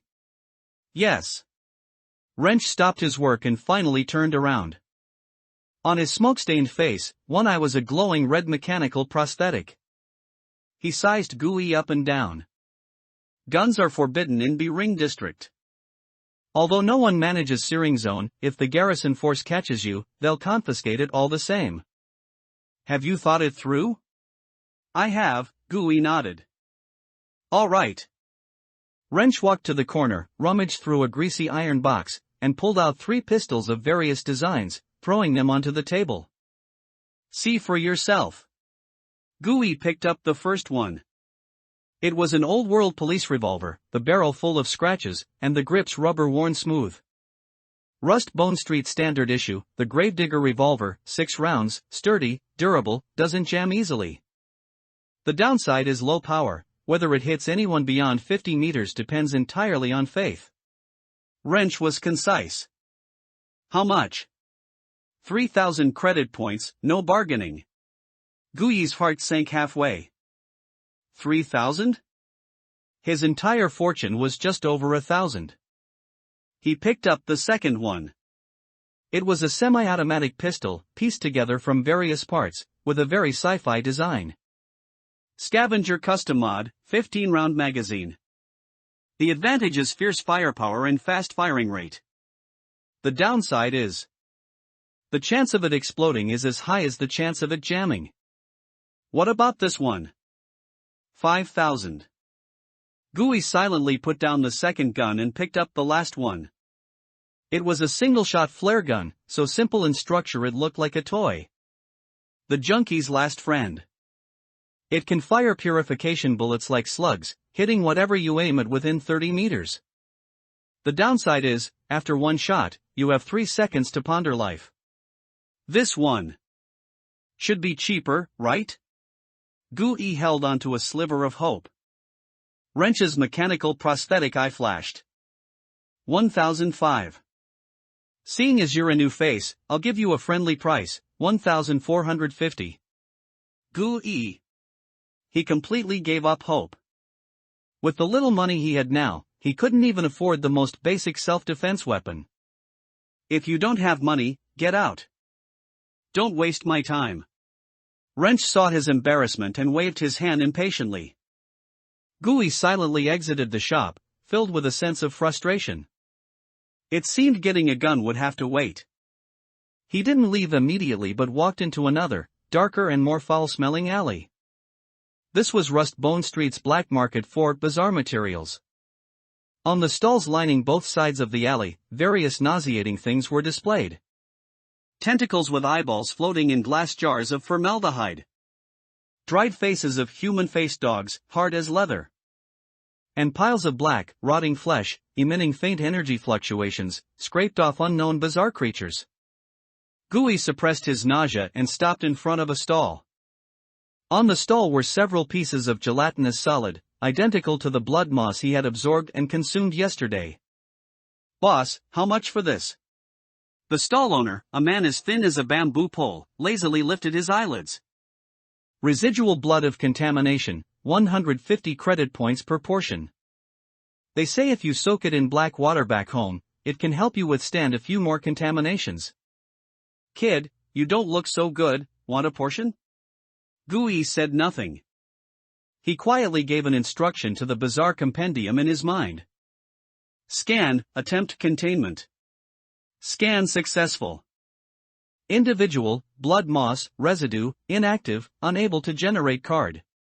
Weak homologous energy detected. Proceed with absorption? Gui said nothing. He really wanted to try if he could absorb the energy of this thing on the spot. But when he saw the stall owner's hand, hidden under the table and gripping a short-barreled shotgun, he immediately dismissed that dangerous idea. "Are you kidding? Trying a trick in this kind of place, he'd probably be blown to bits before the compendium even finished absorbing." "No, I'll just look around." He asked at several other stalls, and the results were all similar. Most of the bizarre materials circulating in the black market were low-grade F-class materials, expensive and mostly useless. Occasionally there were E-class ones, but the price would soar to 4 digits, far beyond what he could imagine. Moreover, these diverse bizarre materials couldn't trigger the compendium's strange containment conditions, making it impossible to unlock new entries. It seems relying on the black market to find bargains and get stronger is simply unrealistic. Gui sighed, completely giving up on the idea. Just as he was about to leave this nauseating alley, his gaze was drawn to a stall selling junk in the corner. The stall owner was a drowsy old man, and on his stall was only a rusty tin box. The box was filled with various scraps dug out from the ruins of the cemetery in the North District. Rusty nails, broken pottery shards, and some animal bones. Gui originally only glanced casually. But just as his gaze fell upon a pale white bone, only finger-length, in the box, the cold, mechanical voice of the bizarre compendium sounded in his mind without warning.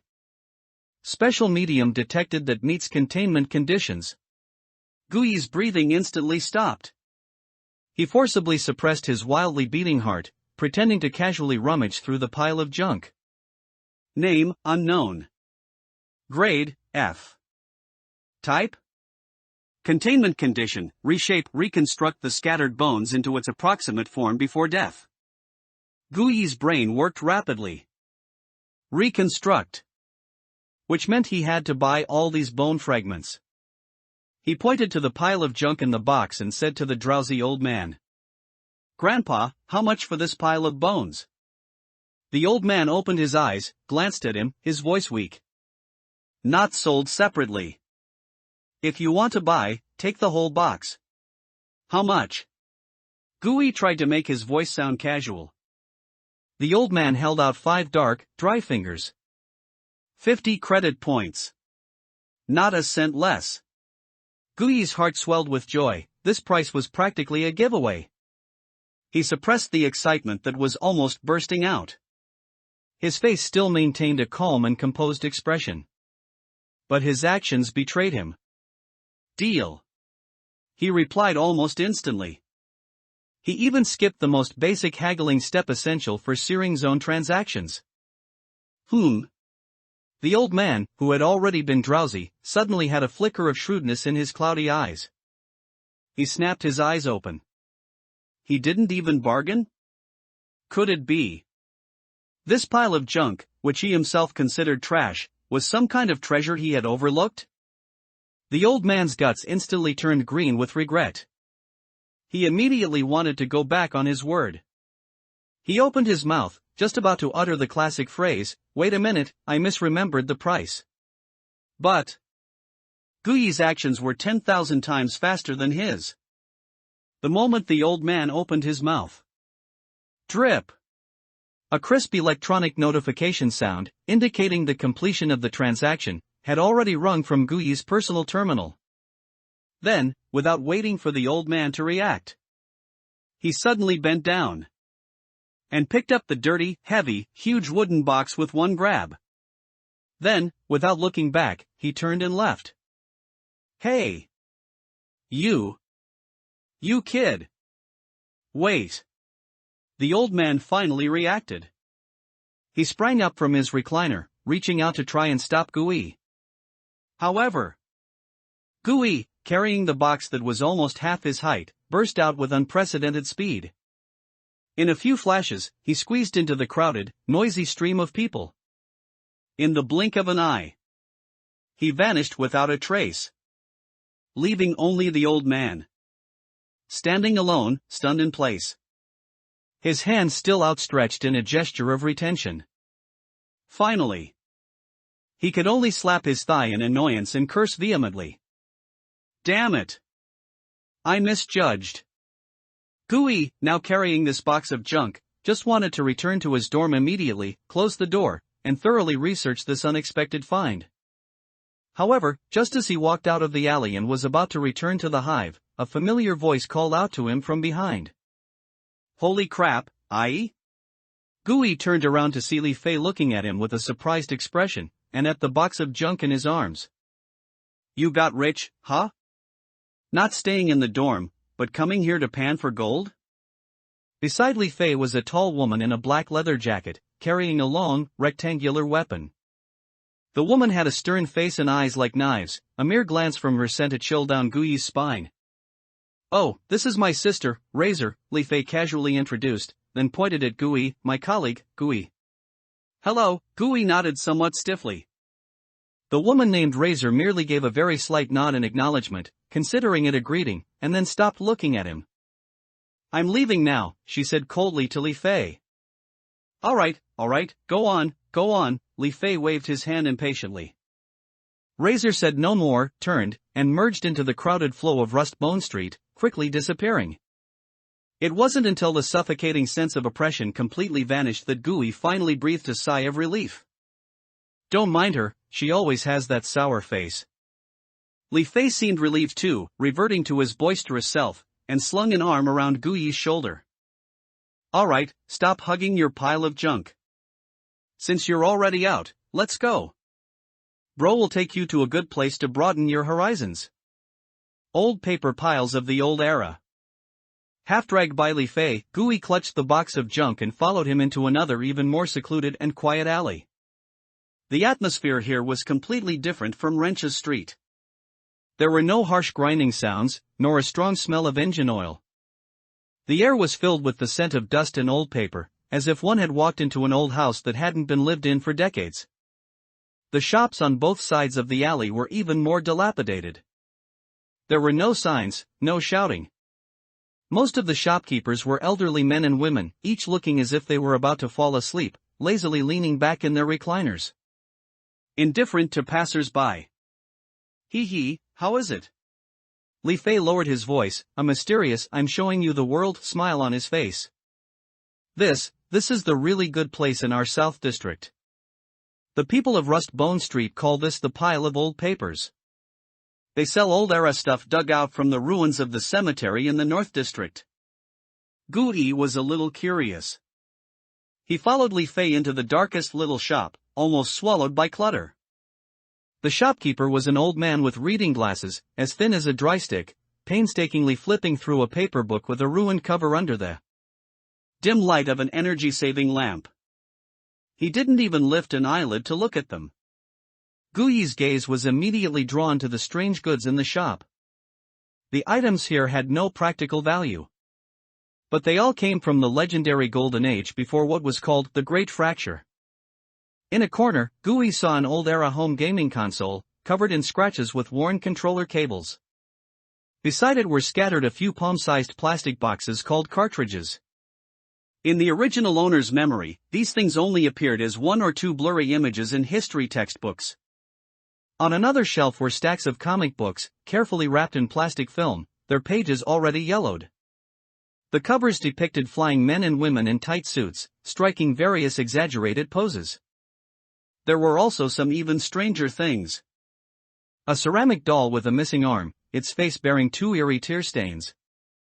A rusty, square tin biscuit box, with a chubby foreign old man in a red dress painted on it.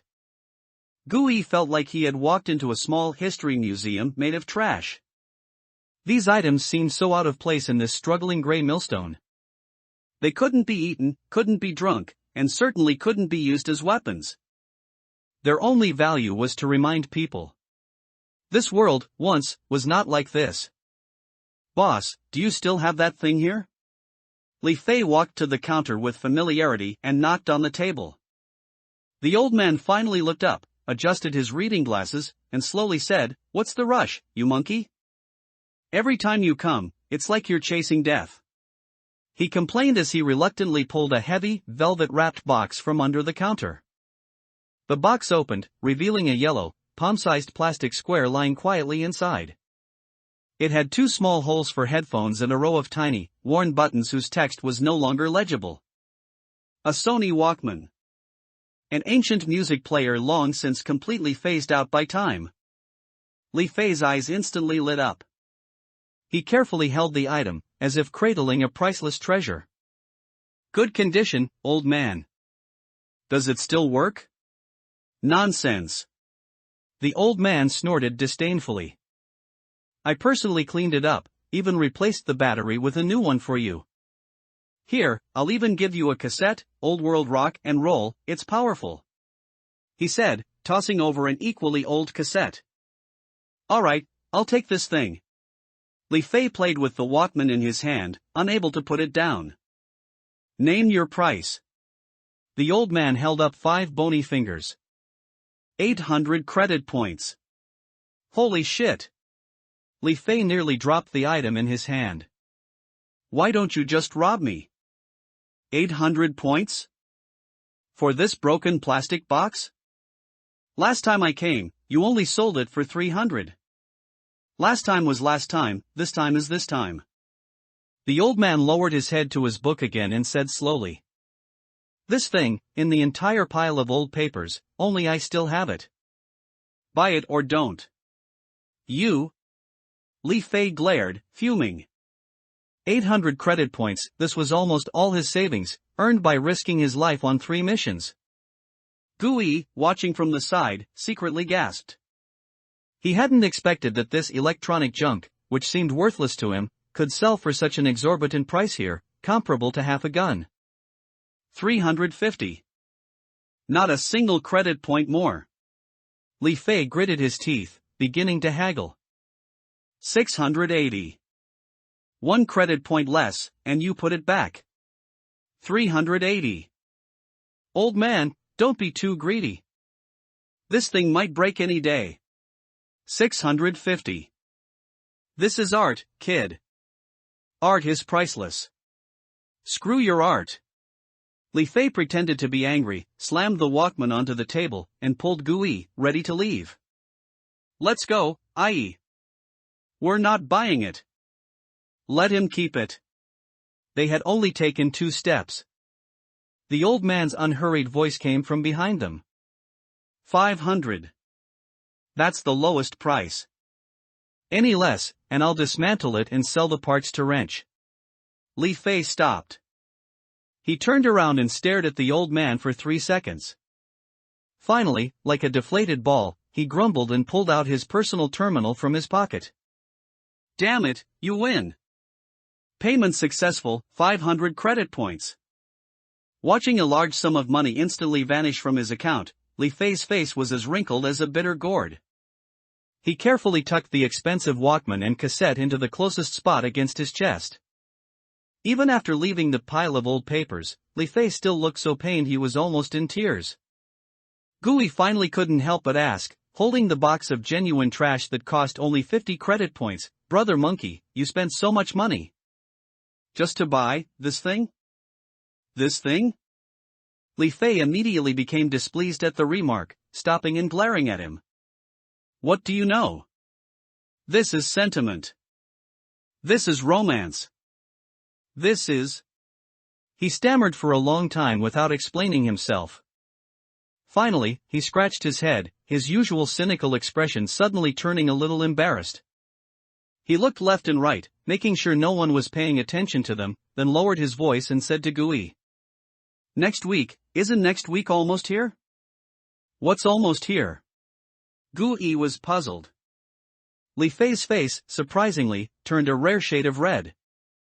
"Shao Qi's birthday, you kid, did you forget?"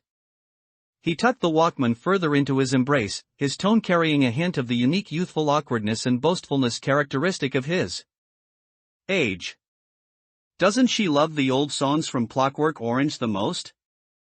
I heard her say once how great it would be if there was something that could put music in her pocket, so she could listen anytime. So I just..." He didn't finish, just chuckled foolishly. Gui looked at him, stunned. He suddenly felt that the box of bones in his arms, which cost only 50 credit points and might contain a huge secret, at this moment, didn't seem as valuable as the yellow plastic box in Li Fei's arms, which cost 500 credit points and could only play music. Skeleton dog. After parting ways with Li Fei, Gui, carrying that heavy box of junk, quickly returned to the hive. He plunged into his single dorm room on the top floor and locked the thin metal door behind him. The room still had that familiar smell of cheap disinfectant mixed with damp air.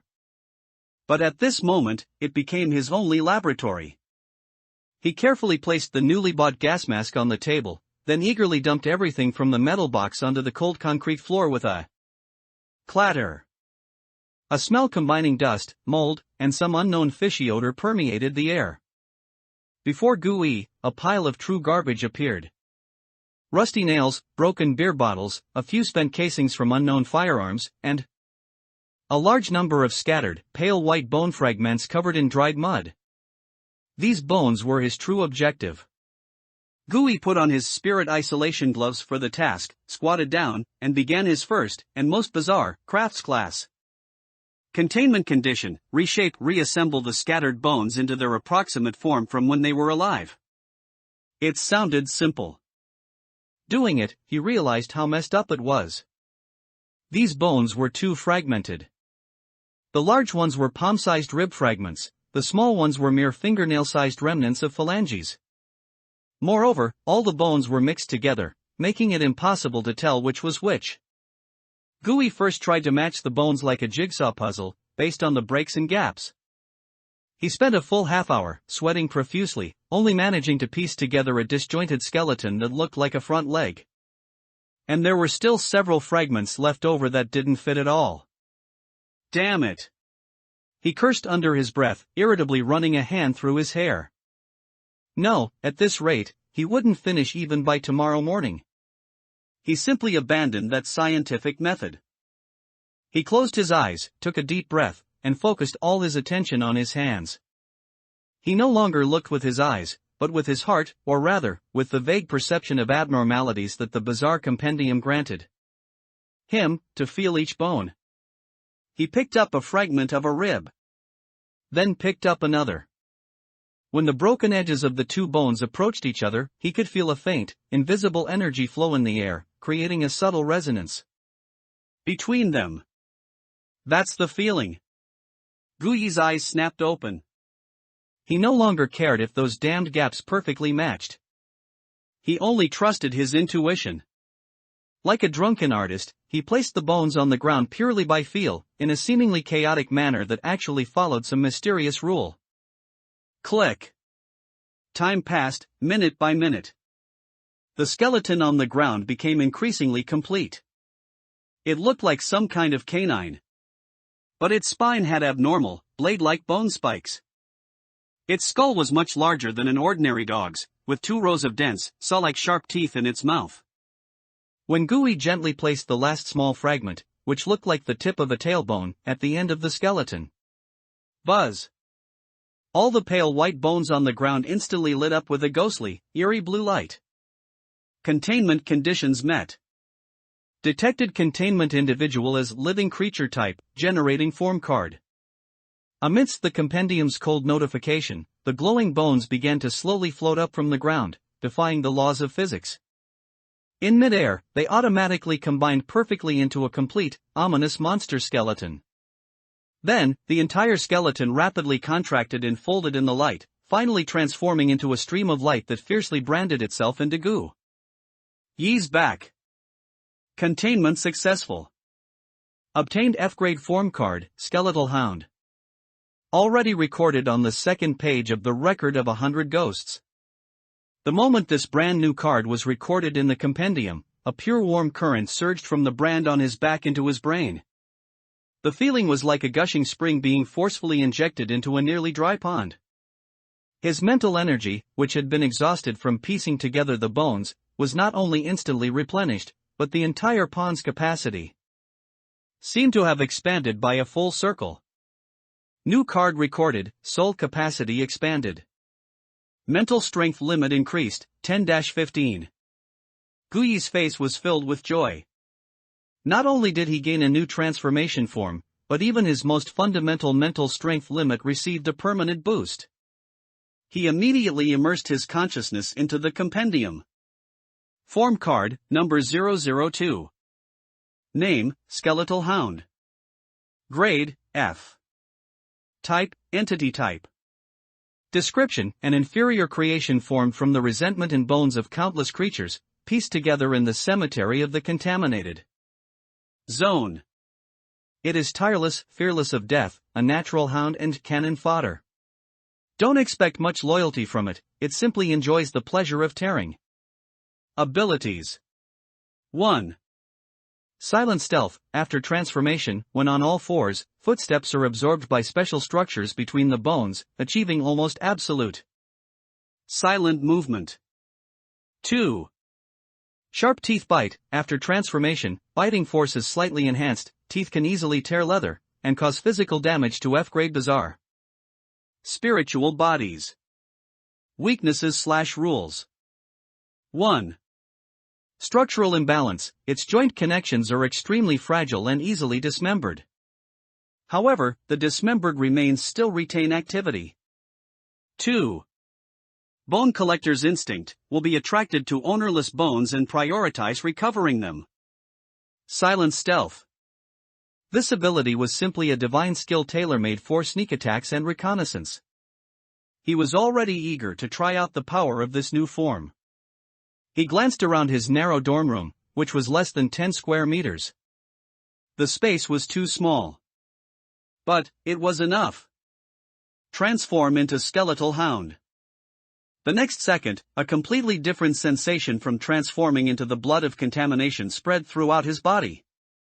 It wasn't melting, but shattering and reconstruction. Crack. Crack, crack. He heard the teeth-grinding crunch of his bones.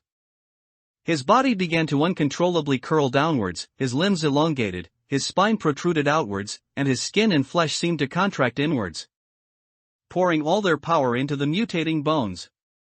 An incredibly heavy pressure squeezed in from all directions. The feeling was like an invisible gray giant gripping him tightly with its cold palm. Heavy, oppressive, suffocating. Ugh! Guyi let out a painful grunt. The transformation process abruptly halted. He could feel his form had become a grotesque half-human, half-dog. But that external pressure, like an invisible wall, stubbornly prevented him from completing the final step of the transformation. This is... A scene flashed through his mind instantly, the commuter vehicle passing through the high wall. Reality stabilization anchor. It was the force field of the high wall. This was the searing zone, and although outside the wall, it was still within the 20% to 40% radiation range of the stabilization anchor force field. This force field was frantically correcting his body, trying to revert him, this abnormality, back to his normal human form. Warning, high-intensity reality stabilization force field suppression detected. Form card function suppressed by 50%. Mental strength consumption rate increased by 100%. The compendium's warning blared frantically. Guyi no longer tried to endure. No one knew if there would be a higher-level monitoring alarm on the high wall. He made a decisive move and immediately terminated the transformation. Disengage. With a thud, he reverted to human form and collapsed to the ground, his entire body feeling as if his bones had come apart, in excruciating pain. He understood. Under the shadow of this high wall, his greatest trump card was chained. The high wall, with its absolute power of reality, was constantly reminding him. Here, you must be normal. Anything abnormal will be corrected. He slowly picked himself up from the ground and sat back on the creaking bed. He began to calmly consider his current situation. The containment of the two bizarre cards, one relied on luck, the other on courage. But such good fortune couldn't happen every day. Firstly, he couldn't always perform those strange containment actions under his teammates' noses. This time it was devouring and piecing together. What if next time the compendium's condition was dance with the target? He would eventually be exposed. Secondly, and most crucially, waiting for company missions was too slow. As Li Fei said, cleaners didn't work every day. Most of the time, they were in the hive, waiting for mission notifications from the company terminal that could ring at any unknown time. Sometimes, they waited for 3 to 5 days. Moreover, the vast majority of missions were unrated safe missions. Cleaning up contamination residues in an abandoned warehouse, or collecting soil samples from a certain area. Safe, but it also meant no opportunity to encounter live bizarre entities, let alone earn any recovery commission. Only those occasional dangerous rated missions were the dinner table for a secret eater like him. But such missions were rare and hard to come by. No. He couldn't passively wait any longer. To entrust his growth to the company's handouts and vague luck was to seek death. He had to find a way to actively and freely contact the bizarre.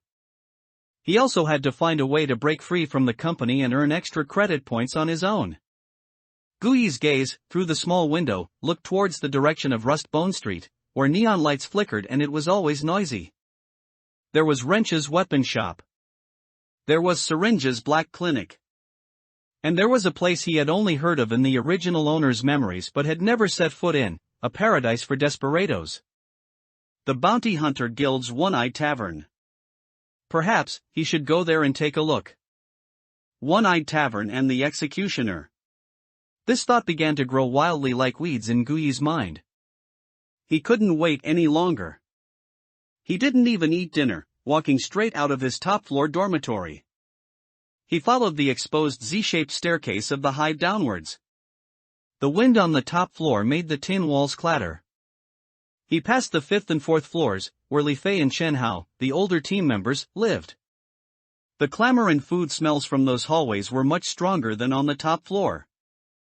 Finally, he stopped at the end of a relatively clean and quiet corridor on the 3rd floor. The door in front of him was completely different from the thin metal doors upstairs.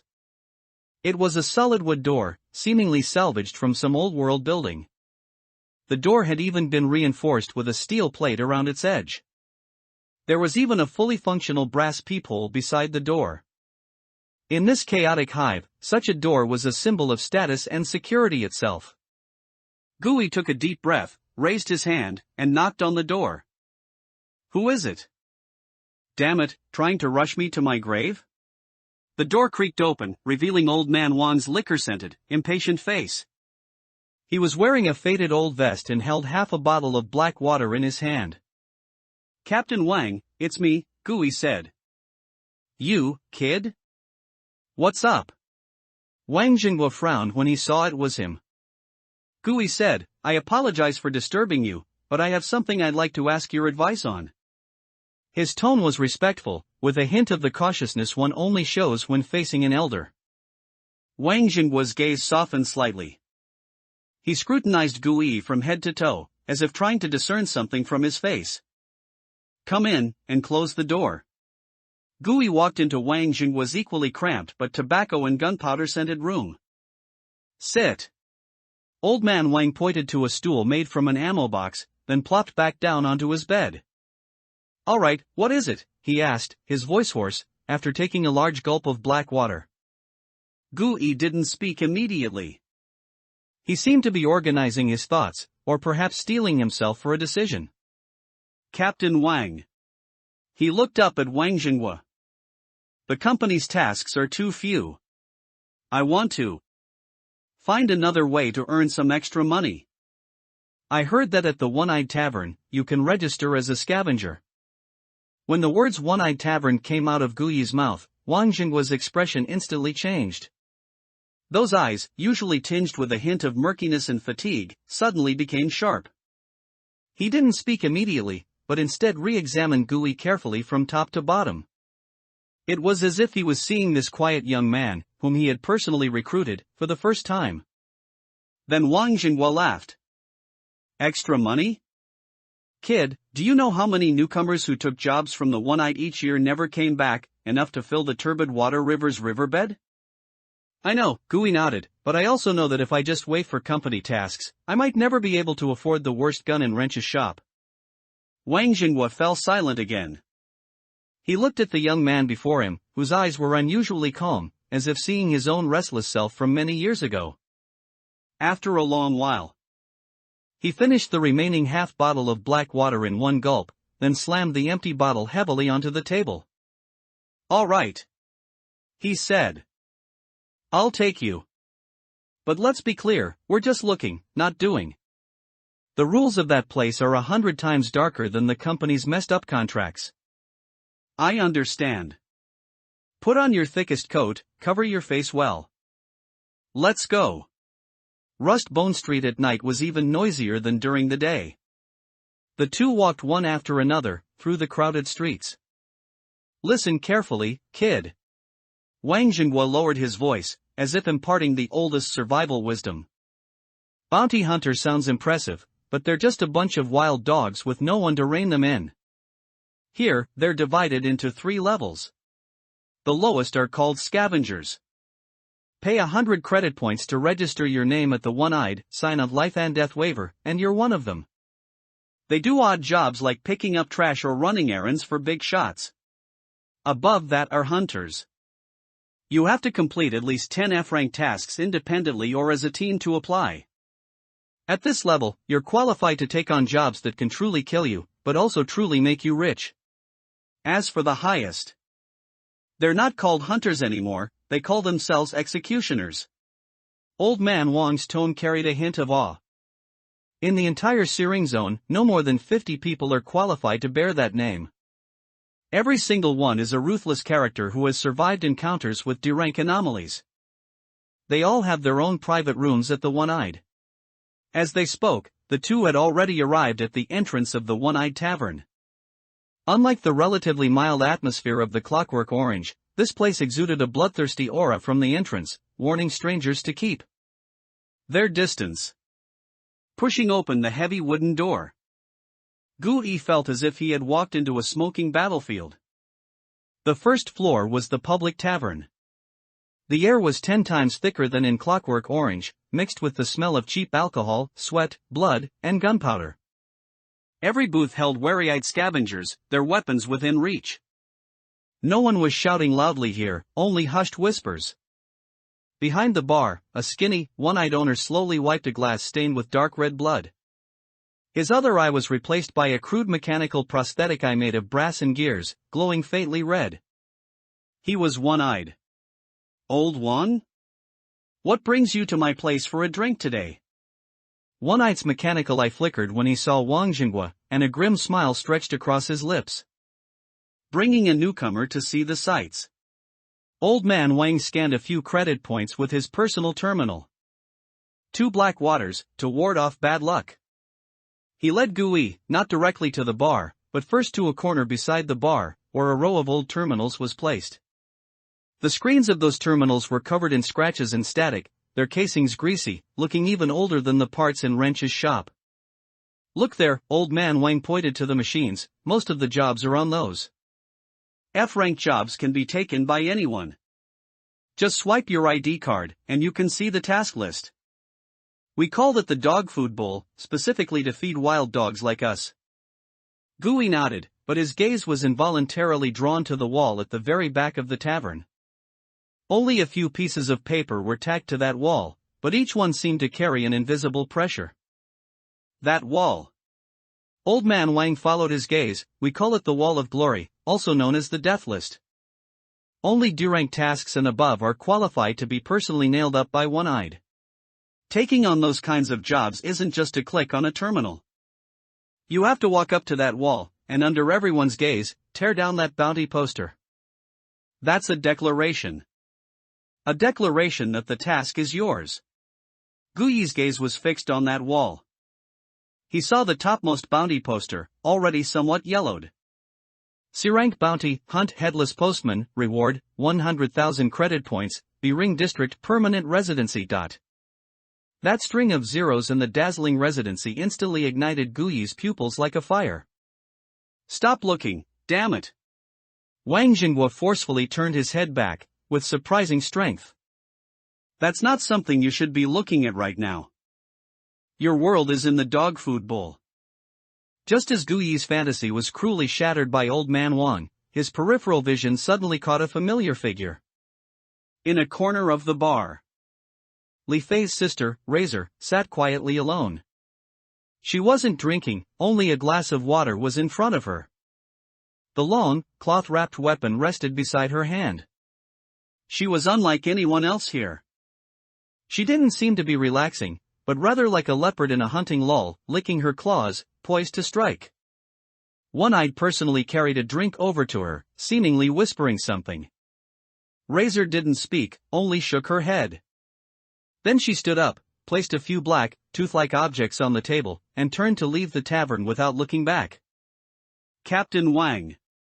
Guyi asked quietly, lowering his voice. Who is that person? Wang Jinghua's gaze was more serious than ever before. He watched Razor's disappearing back and slowly uttered 3 words.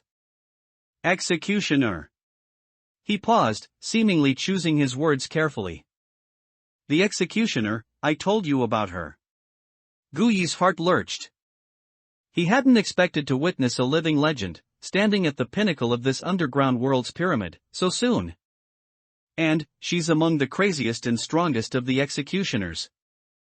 We cleaners have to be on edge when dealing with F-rank anomalies. But her. Old Man Wang paused, picked up his glass, and downed the spicy black water within it. She hunts E-rank anomalies as prey. 2 paths, and a contract of servitude. Stepping out of the heavy wooden door of the One-Eyed Tavern, the noisy, lively night wind of Rust Bone Street blew over Guyi. But Guyi's heart was still immersed in the immense impact of the bounty notice and Razor's cold back. He followed behind Wang Jinghua, walking silently. The lingering kick of the spicy black water wine began to surge, making his brain a little sluggish and a little bolder. Finally, at a relatively quiet alley entrance, he couldn't hold back and spoke. Captain Wang. Whom? Wang Jinghua didn't turn around. I just can't quite understand. Guyi organized his words. Li Fei's sister is so powerful. Why does Brother Hosey still have to do this with us? Today, for 500 credit points, he had argued with the boss of Pile of Old Papers for a long time. Guyi added silently in his heart. Wang Jinghua's steps slowed. He didn't answer directly. Instead, he walked into the shadows of the alley entrance, pulled out another mint cigarette from his pocket, and lit it. The crimson glow flickered on his heavily wrinkled face. Kid, what do you think of our cleaner job? He suddenly asked back. Dangerous, tiring, Guyi said truthfully. Exactly. Old Man Wang took a deep drag from his cigarette and slowly exhaled. Exactly. Old Man Wang nodded, then added, but the pay isn't bad, right? Guyi was stunned for a moment, then thought about the 530 credit points he had received, and Auntie Lu Feng's fixed monthly salary, and nodded. Compared to the jobs in the original owner's memory, being a cleaner in the searing zone was indeed considered a high-paying job. That's right. Old Man Wang took a deep drag from his cigarette and slowly exhaled. You think this job is dangerous because you haven't seen anything more dangerous. He flicked the ash from his cigarette, his gaze becoming distant. As dangerous as our job is, it's still a job. We have a company contract and a work permit issued by the Human Alliance. Each assignment's credit points are settled separately. The company also pays a fixed basic salary every month. That's called security. Wang Xinghua turned his head, his cloudy eyes surprisingly bright in the darkness. But executioners like Razor are different. What they do is risk their lives. They have no contract, no basic salary, and no severance pay. Today, they might take 10,000, or even 100,000 credit points from the one-eyed. Tomorrow, they might become an unclaimed corpse, rotting in some corner of the northern cemetery. They are ghosts living in the shadows. More importantly, Old Man Wang's voice became incredibly solemn. Kid, remember this. In the Searing Zone, being a bounty hunter is like branding yourself with an indelible mark. The garrison force recruits specially in the Searing Zone every year. But their recruitment regulations clearly state one thing. Anyone with a record of working as a bounty hunter will never be hired. Gui's heart sank sharply. That kid Hosey is an idiot. Wang Xinghua took another deep drag from his cigarette, as if trying to inhale all his helplessness into his lungs. He curses this gray millstone every day, but in his heart, he's more naive than anyone. He still dreams of relying on his own efforts, saving enough money, passing the assessment, and becoming a glorious member of the city garrison force. He still dreams of one day wearing that uniform, walking proudly into the Bering district as an insider. And then, turning back to pull his sister out of what he considers a quagmire. So, Old Man Wang extinguished his cigarette but said slowly, he will never follow his sister's path. As for Razor, she knows better than anyone that the place she's in isn't a quagmire. It's a goddamn hell. She doesn't want Li Fei to get even a speck of this bloody smell. She saw through this fucked up world earlier than Hosey. So she chose another path. She doesn't help her brother, not because their relationship is bad. On the contrary, she's protecting him. Her circle is too dirty and too dangerous. A foolish kid like Hosey, who's missing a screw, wouldn't even leave bone fragments if he entered for a day. So, Old Man Wang threw the cigarette butt on the ground and ground it out fiercely with his foot. These two siblings are like two stubborn donkeys. One desperately tries to pull the other out of what he thinks is a quagmire. The other desperately tries to prevent the other from falling into the real hell where she is. This is how they protect each other. It's incredibly stupid, but also, no one has the right to judge. Gui fell silent after listening. He thought, Captain Wang, do you know a little too much? Immediately, he thought of a more realistic question. Captain Wang. He couldn't help but ask.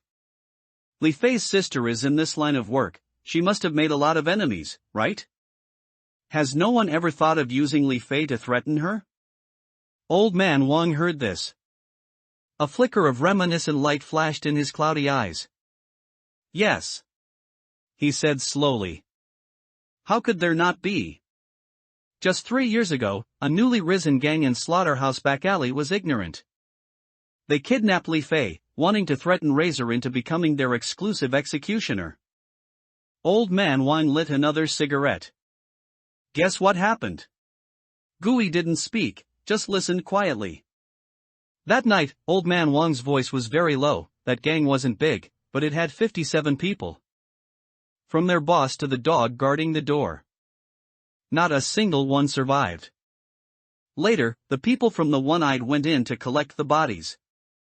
It said that only 57 artworks remained at the scene, meticulously carved down to complete skeletons with a knife. The name Razor truly resonated throughout the entire Searing Zone from that night. Old Man Wang said slowly, in a tone almost like a warning. So, now everyone of consequence in the Searing Zone knows. Li Fei is Razor's inverse scale, her vital point. But if you want to touch this inverse scale, you first have to be prepared for your entire family to be carved down to bones. Gui was once again silenced after hearing this. He couldn't help but inwardly curse. Damn it! He cursed silently in his heart. After all this foolish kid Li Fei is the one with the strongest backing in our Squad 7? This absurd yet real contrast made him see his future path more clearly. The righteous path was too slow, and too ephemeral. He didn't have Li Fei's naive fantasies. He only believed in the power he held in his own hands. Captain Wang. Gui looked up, his eyes firmer than ever.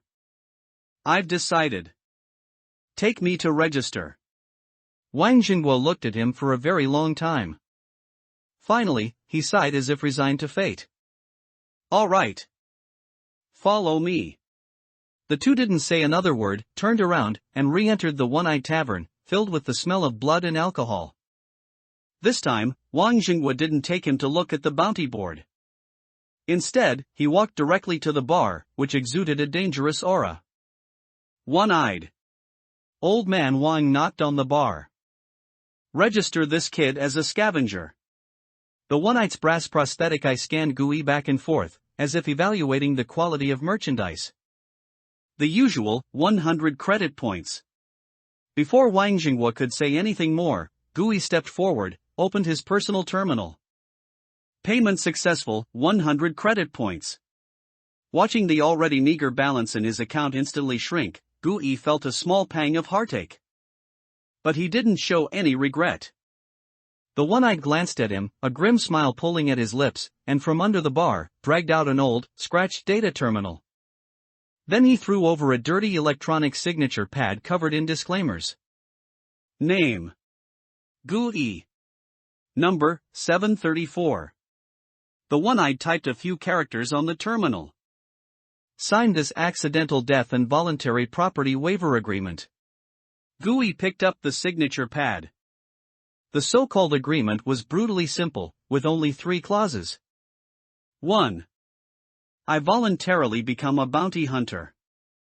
During missions, all deaths and injuries are unrelated to this tavern. 2. After my death, all remaining property will be handled by this tavern. 3. This tavern reserves the final right of interpretation for all bounty missions. This was a complete and utter indentured servitude contract. But Gui thought that if he was dead, he wouldn't care so much, so he didn't hesitate. He picked up the electronic pen and signed his name on the pad. All right.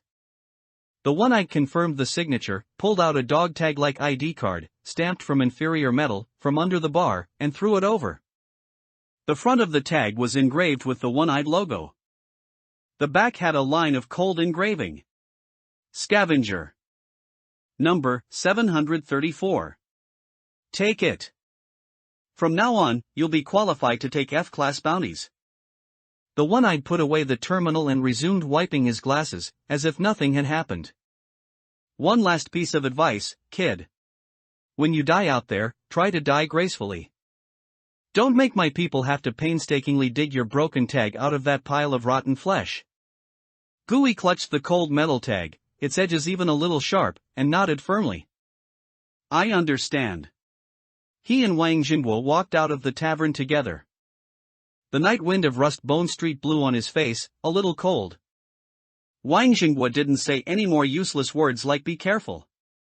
He just patted Gui's shoulder. The path is your own choice. Whether you live or die depends on your own ability. With that, he walked alone towards the hive, without looking back. Gui stood in place, opening his palm. The metal tag engraved with 734 reflected the bizarre, cold light of the surrounding neon signs in his palm. This was his first ticket into this underground world. Abandoned school textbooks. At noon the day after signing that contract of servitude at the One-Eye Tavern, Gui was in his dorm, studying the cold scavenger ID tag. The old company terminal in the common lounge suddenly beeped without warning. A mission had arrived. Can't a guy even catch his breath? Li Fei was the first to spring from the worn-out sofa, grumbling under his breath, but his body honestly began checking his gear. We just rested for 1 day, and Fatima is already working us like donkeys? It's good enough to have work, stop complaining so much. Auntie Lu Fong was stuffing spare purification spray and batteries into her logistics bag. The indulgence and laughter from Clockwork Orange 2 days ago still lingered on their lips. But now, everyone's faces quickly reverted to the numb yet vigilant expressions characteristic of cleaners. This was their life. Warmth was fleeting, danger and toil were the norm. When there were no missions, they worried about their livelihood. When missions came, they worried about their lives. Stop dawdling. Pack your things quickly, prepare to depart. Wang Jingguo walked in, wearing his perpetually dark jacket, his voice as steady as ever. Where is it this time? Chen Hao asked, raising his head. Old man Wang glanced at the terminal screen. West of the city, the abandoned third primary school. Mission requirements: clear residual low concentration pollution, check for any newly generated F-level anomalous entities. He paused, then added. System assessment, risk level, low. Everyone, stay alert, don't get shipwrecked in a ditch. Half an hour later, the dilapidated commuter vehicle once again drove out of Rustbone Street. The abandoned third primary school was located in a gray zone at the junction of the searing zone and the contaminated zone. This area was once a bustling residential district, but it was mercilessly abandoned 10 years ago. The commuter vehicle stopped in front of the school's rusty iron gate. On the iron gate, the Human Alliance warning sign, a crossed bone and the words "No Entry," was crudely sprayed in red paint. Monkey, glasses, you two are responsible for perimeter pollution detection. Old man Wang began giving orders. Xiaoqi, once you're inside, you're responsible for scouting the second and third floors. Aunt Lu, i.e., you two are with me, responsible for cleaning and checking the first floor. Is that clear? Clear. Everyone responded in unison. Action. Li Fei and Chen Hao immediately took out their detectors and began working on the school's perimeter. Old man Wang, with a large hydraulic shear, snapped the chain on the gate. Creak.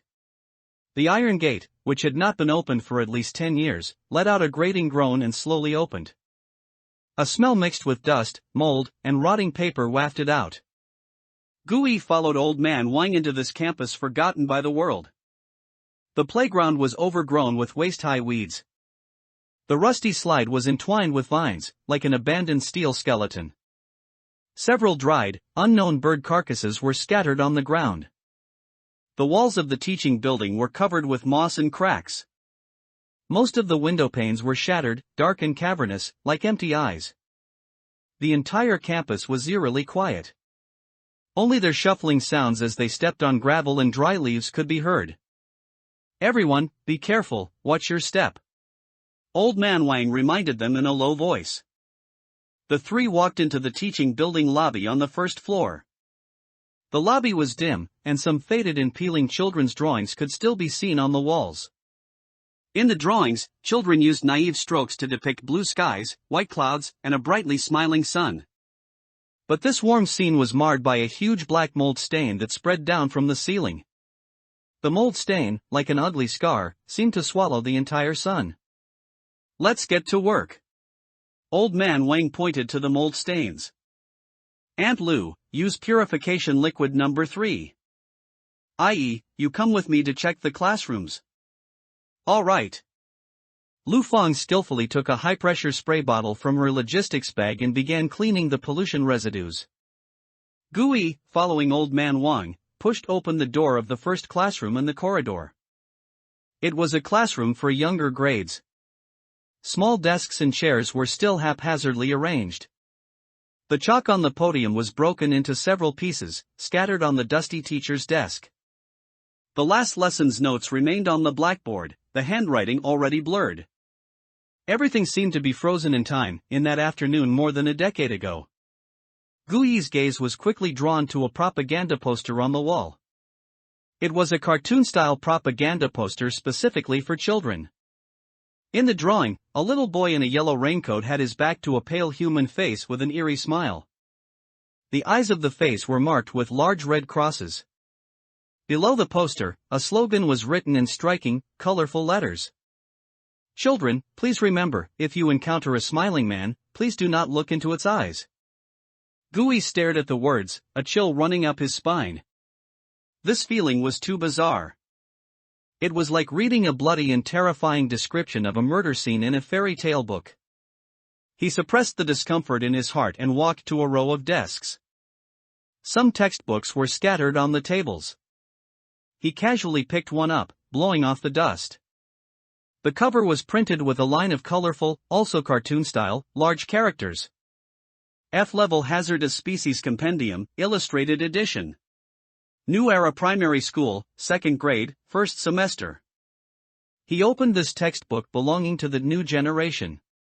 The first page showed an ear with wings. The text below introduced it. Name, Echo Bat. Habits, prefers to stay in absolutely quiet, enclosed spaces, attracted by sudden sounds. Hazards, can shatter human eardrums with ultrasound. Response, maintain silence, or drive it away with continuous noise exceeding 80 decibels. The second page depicted the smiling man from the propaganda poster on the wall. Name, Smiling Man. Habits, mimics humans, likes to observe from behind. Hazards, if you make eye contact with it for more than 3 seconds, it will appear behind you and snap your neck. Response, absolutely do not look back at it. Page after page. Gui flipped through mechanically. In this so-called textbook, there were no tang poems or song lyrics, no addition, subtraction, multiplication, or division. There were only survival rules, one after another, bought with blood and lives. Their lives, from the moment they learned to read, were forced to learn how to coexist with these nightmares walking among humans. Gui closed the textbook, his mood somewhat heavy. Just then, Lin Xiaoqi's somewhat hurried voice suddenly came through the walkie-talkie. Captain! You guys quickly come to the science lab on the 2nd floor. Something's not right here. Second time stealing food. Lin Xiaoqi's voice carried a hint of barely suppressed tension. Received, we'll be right there. Wang Xinghua replied into the walkie-talkie, his expression instantly turning serious. He looked back at Gui, and said in a deep voice. "Ai, stick close to me. Aunt Lu, you guard the staircase on the 1st floor, ready to provide support at any time." Alright. Wang Xinghua and Gui no longer lingered, quickly rushing out of the classroom and heading up the dusty stairs to the 2nd floor. The corridor on the 2nd floor was even dimmer than the 1st. The walls were covered everywhere with large patches of water stains and mold. The air was filled with a strong, pungent smell, a mixture of chemical agents and decaying matter. At the end of the corridor, a wooden door with a science laboratory sign hung ajar. Lin Xiaoqi's petite figure stood at the doorway, waving to them with a solemn expression. "Captain, brother Ai, look." She pointed to the laboratory floor.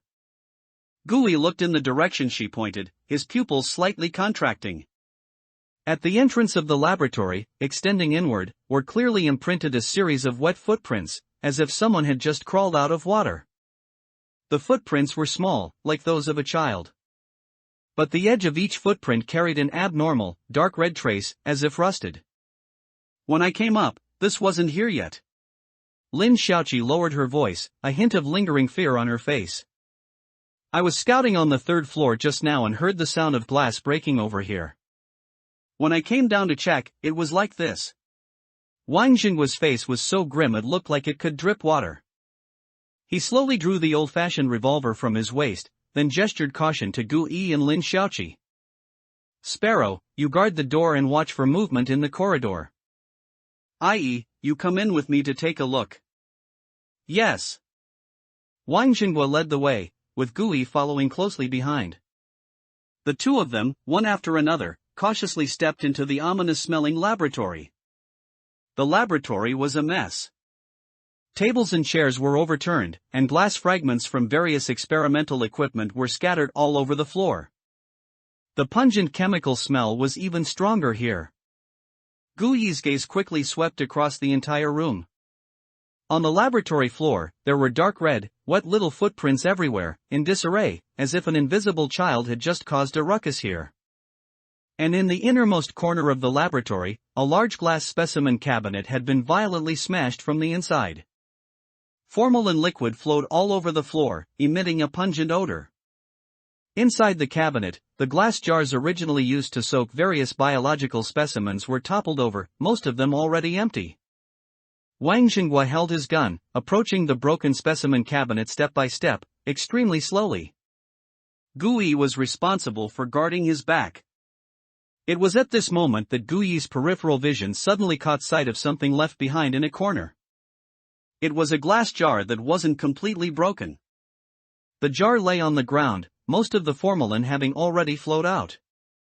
And at the bottom of the jar, in the remaining bit of cloudy liquid, was submerged a human hand specimen. The hand was pale, slightly swollen from being soaked in the liquid. The 5 fingers were in an unnatural, curled posture. And in its nail beds and the creases of its palm, traces of dark red, like rust, seeped out.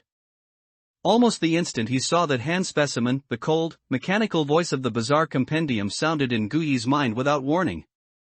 Scanned a containable individual. Name, Hand of Rust. Grade, F. Type, entity/inanimate. Description, a specimen that has undergone deformation under the dual effects of resentment and chemical agents. It yearns to regain tactile sensation and will touch all living things with its rust-poisoned hand. Inanimate? For the first time, Guyi felt a question about this classification in his heart. Previously, for the blood of contamination, the compendium's classification was living. What was the difference between the two? Before he could ponder, the crucial piece of information had already surfaced in his mind. Containment condition, kiss it for 5 seconds. The moment he saw this information, Guyi's stomach churned. Kiss? Kiss it? And for 5 seconds? He looked at the human hand specimen, soaked in cloudy liquid, swollen skin, and eerie rust, and a strong sense of nausea rushed straight to his head. This was 100 times more disgusting than swallowing blood moss last time. I.e. Target spotted. Just then, Wang Jinghua's low roar from ahead interrupted his thoughts. Guyi suddenly looked up. He saw Wang Jinghua half-crouching in front of the broken specimen cabinet, pointing his gun at a dark corner beneath the cabinet. This guy, he crawled under the cabinet. He looked back and winked at Guyi. I'll lure it out, and you figure out a way to attack its core from the side. Okay. Guyi immediately responded, but in his heart, he had another, bolder, and crazier plan. Old man Wang must have found the little monster that was running around, mutated from other specimens. And this hand of rust right before his eyes seemed to have not been discovered by them yet. This was an opportunity. A great opportunity to steal a bite right under his teammates' noses. But the risk was equally great. He had to divert old man Wang in an extremely short time and complete that utterly disgusting containment condition. Guyi's brain raced. Captain. He suddenly spoke, his voice carrying just the right amount of tension. It seems there's more than one of these things. Over here. Under the cabinet on my left, it seems like there's movement too. Wang Jinghua's expression changed upon hearing this. Which direction? Right under this lab bench on my left. Guyi pointed in a completely opposite direction, making it up on the spot. Damn it, this is troublesome. Wang Jinghua cursed. He didn't doubt Guyi's judgment as a newcomer. In this environment, any slight disturbance could be fatal. You hold steady. Don't let it get close. I'll deal with mine here, then come over to help you right away. Wang Jinghua immediately made a decision. With that, he no longer hesitated, and suddenly kicked the bottom of the cabinet in front of him. Bang! A loud bang, accompanied by the sound of breaking glass. Screech! A thin, monkey-like black shadow let out a piercing shriek and suddenly darted out from under the cabinet. It was a deformed monster pieced together from various animal bones and rotten flesh, also covered in wet rust. Now! The moment Wang Jinghua's attention was completely drawn to that monster, Guyi moved. He lunged forward, rushing to the glass jar containing the hand of rust. There was no time for hesitation. He suppressed the churning nausea in his stomach and snatched the slimy, cold human hand specimen out of the jar. Then, he closed his eyes, held his breath, and fiercely kissed the swollen, cold, and formalin-smelling back of the hand. MMPH. An indescribable, disgusting smell, a mixture of corpse and chemicals, instantly filled his mouth and nasal cavity. A cold, slimy, rotten flesh-like sensation spread from his lips to every nerve ending in his body. Gu Yi's body trembled violently. He felt like he was about to vomit. But he gritted his teeth, frantically counting in his mind. 1 second. 2 seconds. Containment conditions met detected. 3 seconds. Containment protocol establishing. 4 seconds. Energy link generated. 5 seconds. Containment successful. The instant the compendium's prompt sounded, the disgusting specimen in Gu Yi's hand instantly transformed into a dark red stream of light, disappearing into his back. Immediately after, a series of brand new, unexpected prompts exploded in Gu Yi's mind. Detected inanimate bizarre. Meets armament card generation conditions. New functional module activated cabinet of marvels. Generated armament card number 001 Hand of Rust, automatically recorded on the first page of the cabinet of marvels. New card recorded, soul capacity expanded. Mental strength limit increased, 15-20. In an instant, Gu Yi felt as if his bizarre compendium had undergone a small-scale system upgrade. The original single-page compendium was now clearly divided into 2 distinct pages. The left page was still the record of 100 ghosts. On it, the card representing the blood of contamination glowed faintly. In the upper right corner of the card, a clear designation was marked Form Card. And on the right, there was a completely new page, glowing with a bronze luster. At the top of the page, 3 large characters were written in an ancient script, Cabinet of Marvels. At this moment, in the first slot of the Cabinet of Marvels, a brand new, ominous dark red card was slowly condensing into form.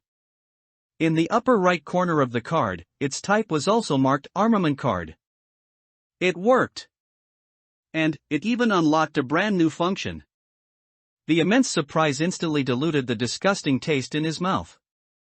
Gu Yi suddenly opened his eyes, about to smile, but was stimulated by the taste in his mouth and almost dry-heaved on the spot. I.e. How are things on your side? Not far away, Wang Jinghua's anxious roar came, accompanied by a deafening gunshot. The deformed monster had evidently been dealt with. Gu Yi took a deep breath, forcibly suppressing the nausea, and immediately shouted back in Old Man Wang's direction. Captain! The thing on my side seems to have stopped moving again. It might have been scared away by your gunshot. New card, Rusty Hand. Wang Jinghua had no doubts when he heard Gu Yi's answer. In the contaminated zone, the bizarre compendium's behavior patterns were already strange and varied. Being scared away by gunshots, or temporarily lying dormant, were both very normal situations. It was lucky to escape. Old Man Wang spat, walked forward, and kicked the rapidly blackening monster remains on the ground with his toe. Contaminant, bone stitcher, a small, brainless, and worthless thing. He put away his revolver and said to Lin Xiaoqi, who had rushed over.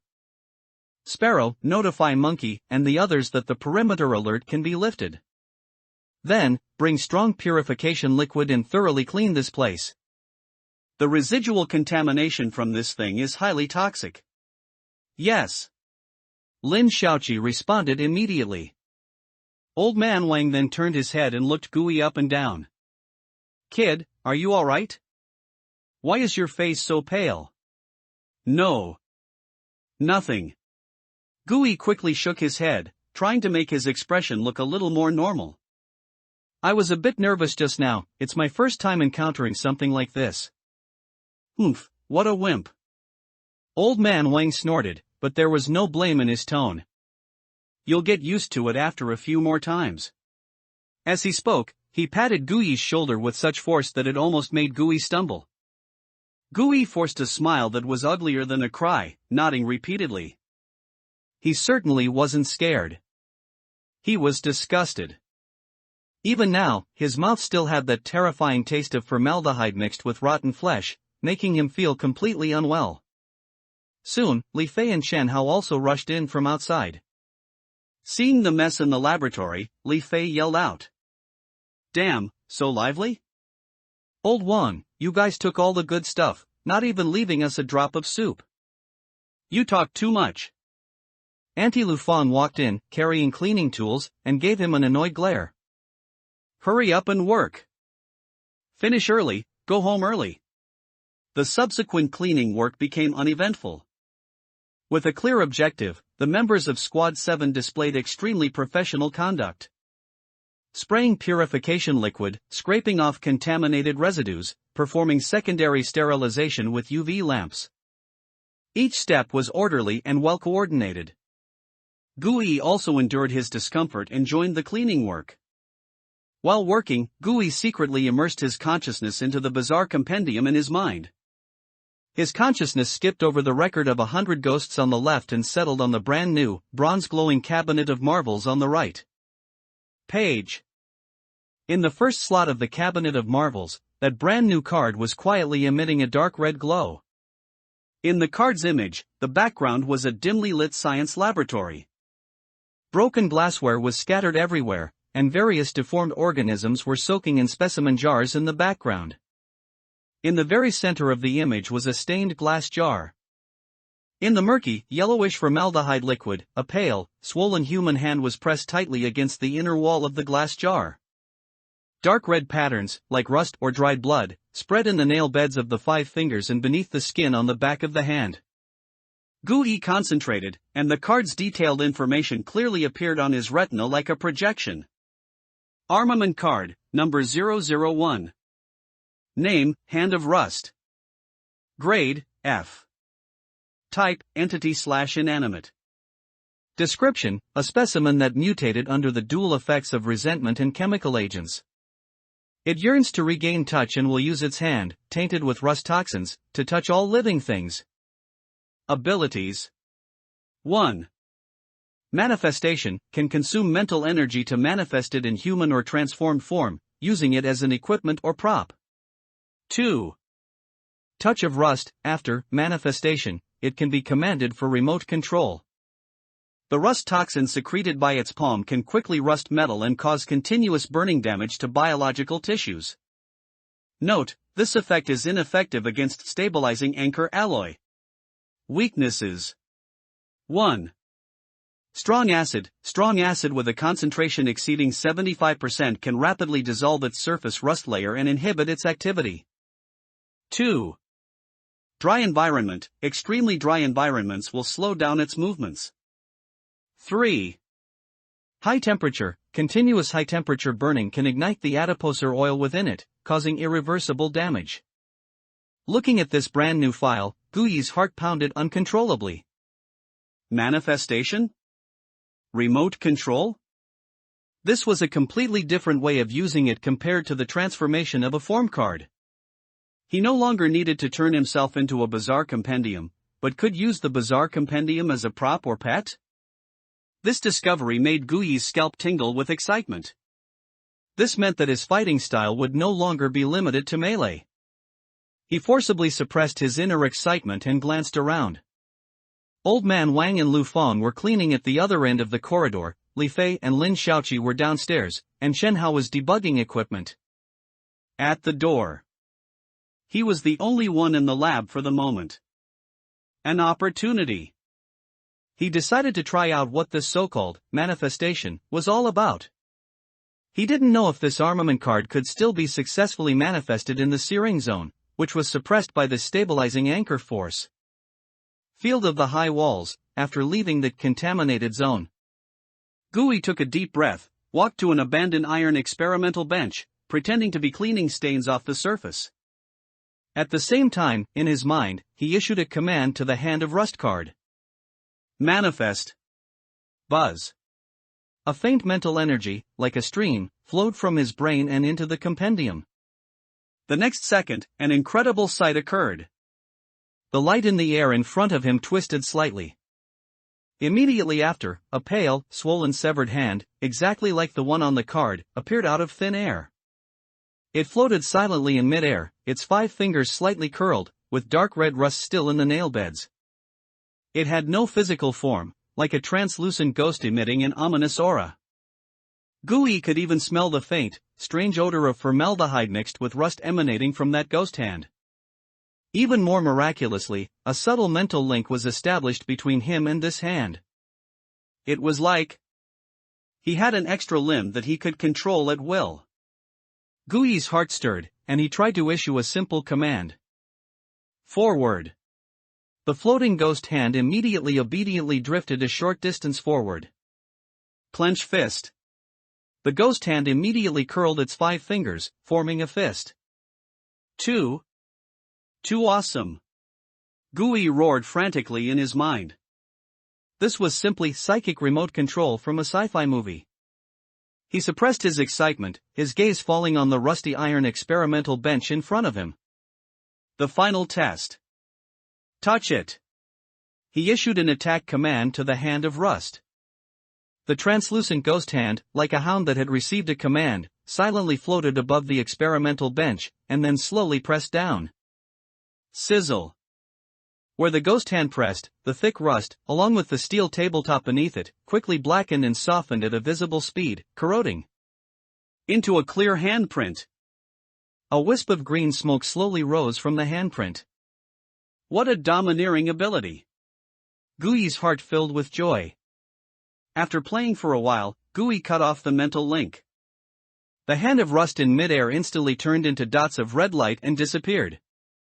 But the deep, still smoking corrosive handprint remained clearly on the experimental bench. Gui looked at the handprint and understood. Form cards were his spear, used for charging into battle.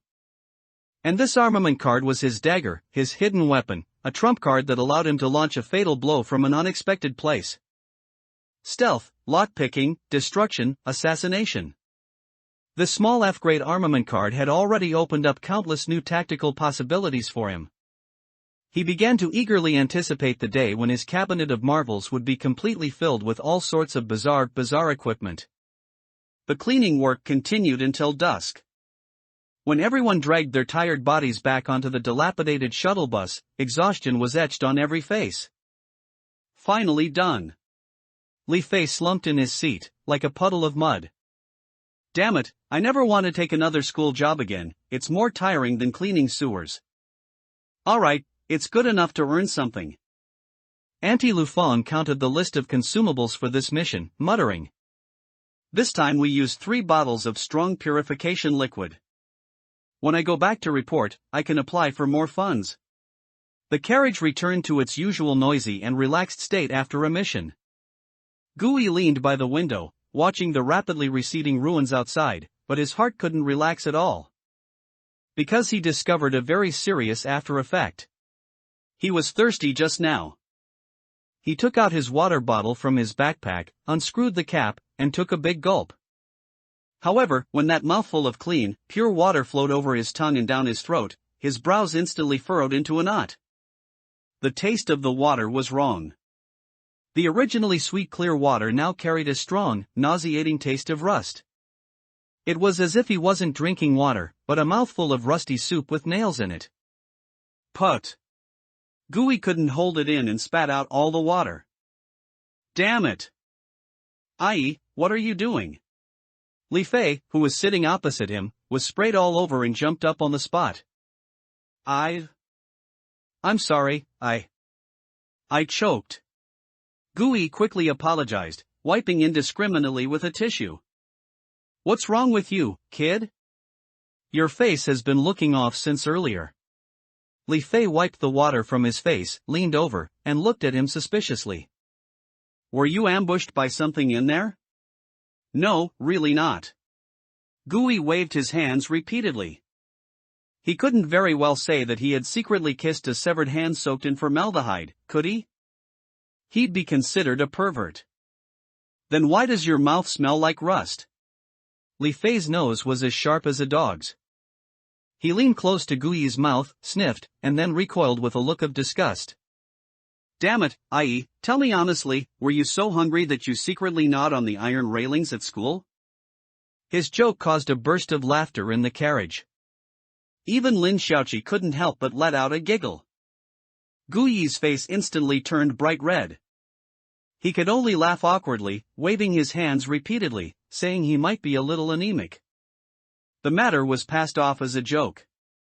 But Gui couldn't laugh at all in his heart. He knew very well that this wasn't anemia. This was an after effect of containing the hand of rust. That disgusting kiss not only allowed him to complete the containment, but it also seemed to have caused a temporary contamination of his sense of taste with the rust attribute of that severed hand. He just didn't know how long this contamination would last. Gui secretly pursed his lips again. Indeed, that strong taste of rust still stubbornly lingered on his tongue. Now, everything he looked at seemed like a rusty piece of iron. The water bottle was iron, the seat was iron, and even Li Fei's smirking face looked rusty. Damn it! Gui cursed that damned hand of rust 100 times in his mind. It seemed that the containment of the bizarre compendium was not without cost. Each time he stole a bite, while gaining power, he also seemed to inevitably pick up some disgusting souvenirs from those foul entities. He couldn't help but feel a chill. This time it was taste. What about next time? If he contained a bizarre compendium that required direct gaze to fulfill its conditions, would his eyes only see a blood-red world for the entire next day? If he contained a bizarre compendium that required listening, would his ears be filled with non-existent, mad ravings? Gui shivered. At this moment, he had a deeper and more personal understanding of the contaminating nature of the bizarre compendium. He had to be more careful and more cautious. Otherwise, one day, he would be completely assimilated by these foul powers into a true monster. Casual jobs in taverns. After the mission at the abandoned primary school, Squad 7 got another day of rest. Gui didn't waste it. He locked himself in his dorm, repeatedly familiarizing himself with the use of his new toy, the hand of rust, until his mental energy was depleted. Then fell into a deep sleep.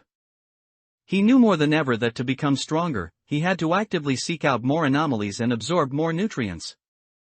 Relying solely on the safe missions that the company provided only once every 3 to 5 days was tantamount to waiting for death. He had to make money, get intelligence, and earn extra cash. Early the next morning, before dawn, Gui left the hive. He didn't go to the One-Eyed Tavern immediately. Bounty missions were too risky. He wanted to see if there were any safer, quicker temporary jobs available first. Following his memory, he arrived at the area bordering the South District and the West District's turbid pool. This was the Searing Zone's largest odd job market, and the people of Rust Bone Street called it the Flesh Market. The meaning was clear: what was sold here was human lives and strength. The sky was still dim, but the place was already bustling with noise. Countless ragged men, like a flock of livestock waiting to be chosen, squeezed into this muddy open space. The air was filled with the stench of sweat, cheap mint cigarette smoke, the exhaust fumes of poorly burned inferior fuel, and also an invisible scent of despair and anxiety.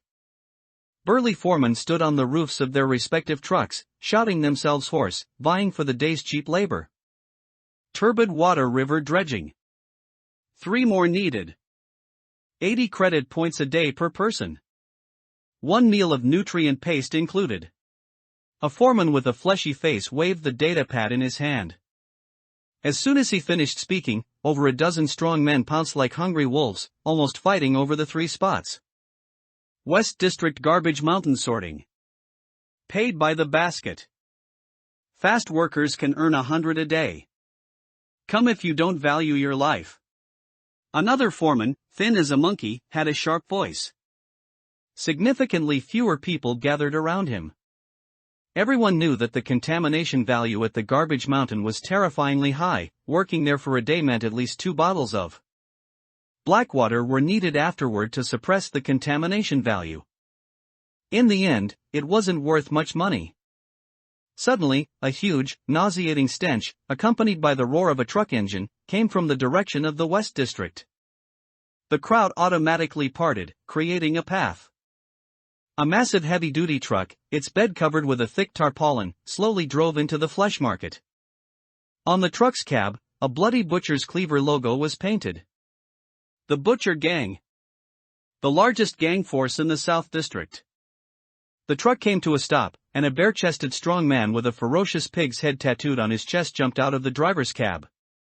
He kicked the truck bed and bellowed at the crowd in a booming voice.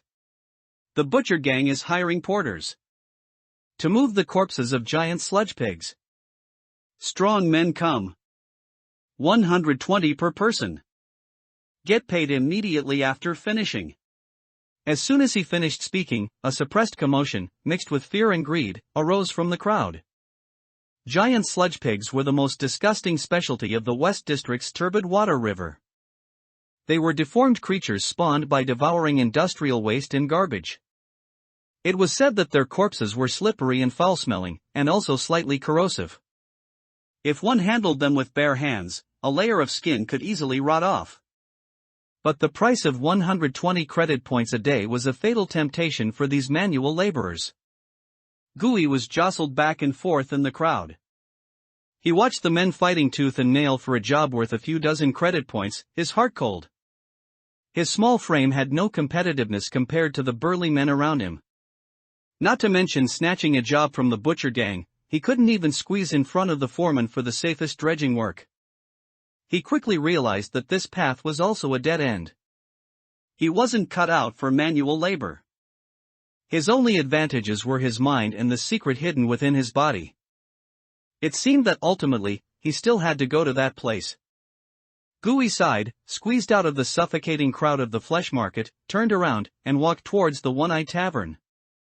Pushing open the heavy wooden door again, the tavern was as quiet and oppressive as ever. Because it was daytime, there were far fewer people than last time.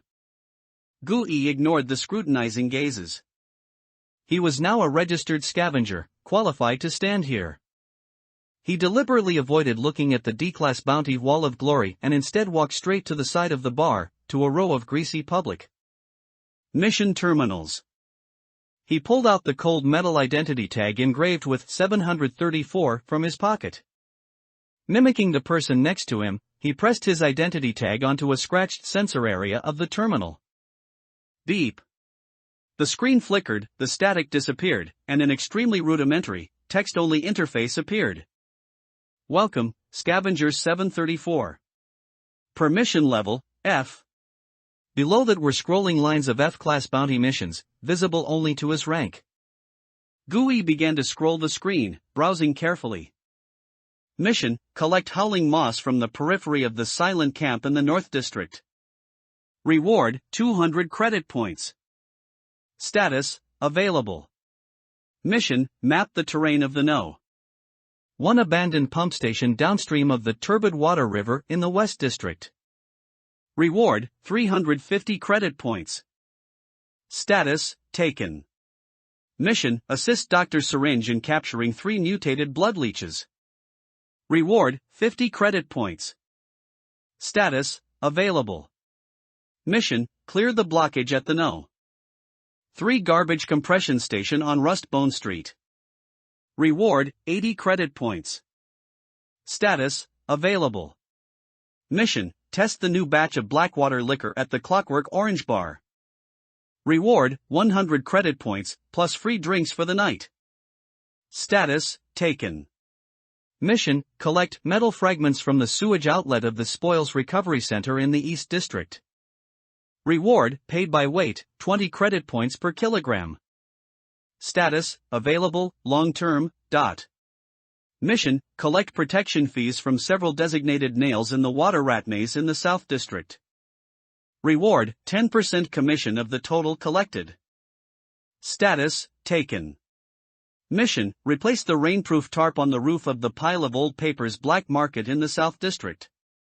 Reward: 60 credit points. Status: available. Just as he was intently searching for his target among the various bounty requests, a suppressed quarrel from a nearby table caught his attention. I don't believe it. Third brother couldn't have just gone crazy like that. One voice was filled with anger and unwillingness. Lower your voice. Do you want to attract everyone? Another voice sounded even hoarser and more tired. The garrison force came to ask questions 2 days ago, and the conclusion was mental derangement, self-departure. Bullshit. The angry voice was suppressed. Third brother was fine last week. It's because he told me that someone near his home would always hum some inaudible tunes in the middle of the night. He also said that on the wall by his door, someone had scratched a small red circle. And then? 2 days later, he was like a lost soul, humming that ghostly tune every day. Yesterday morning, he just jumped off the roof himself. Shut up! The hoarse voice sharply stopped him. Do you have any evidence for what you're saying? That red circle has long been scraped off. The singing? Who the hell heard it? Haven't there been enough strange occurrences around the stomach area lately? Old man Wang in the West District also kept saying he heard singing, and then he fell headfirst into the turbid water river. There was no red circle at his door. This is not a coincidence at all. Then what do you want to do? Go tell One Eye, or go tell the garrison force? Say your friend committed suicide because he heard ghost stories? See if they'll arrest you as the next lunatic. The argument ended there.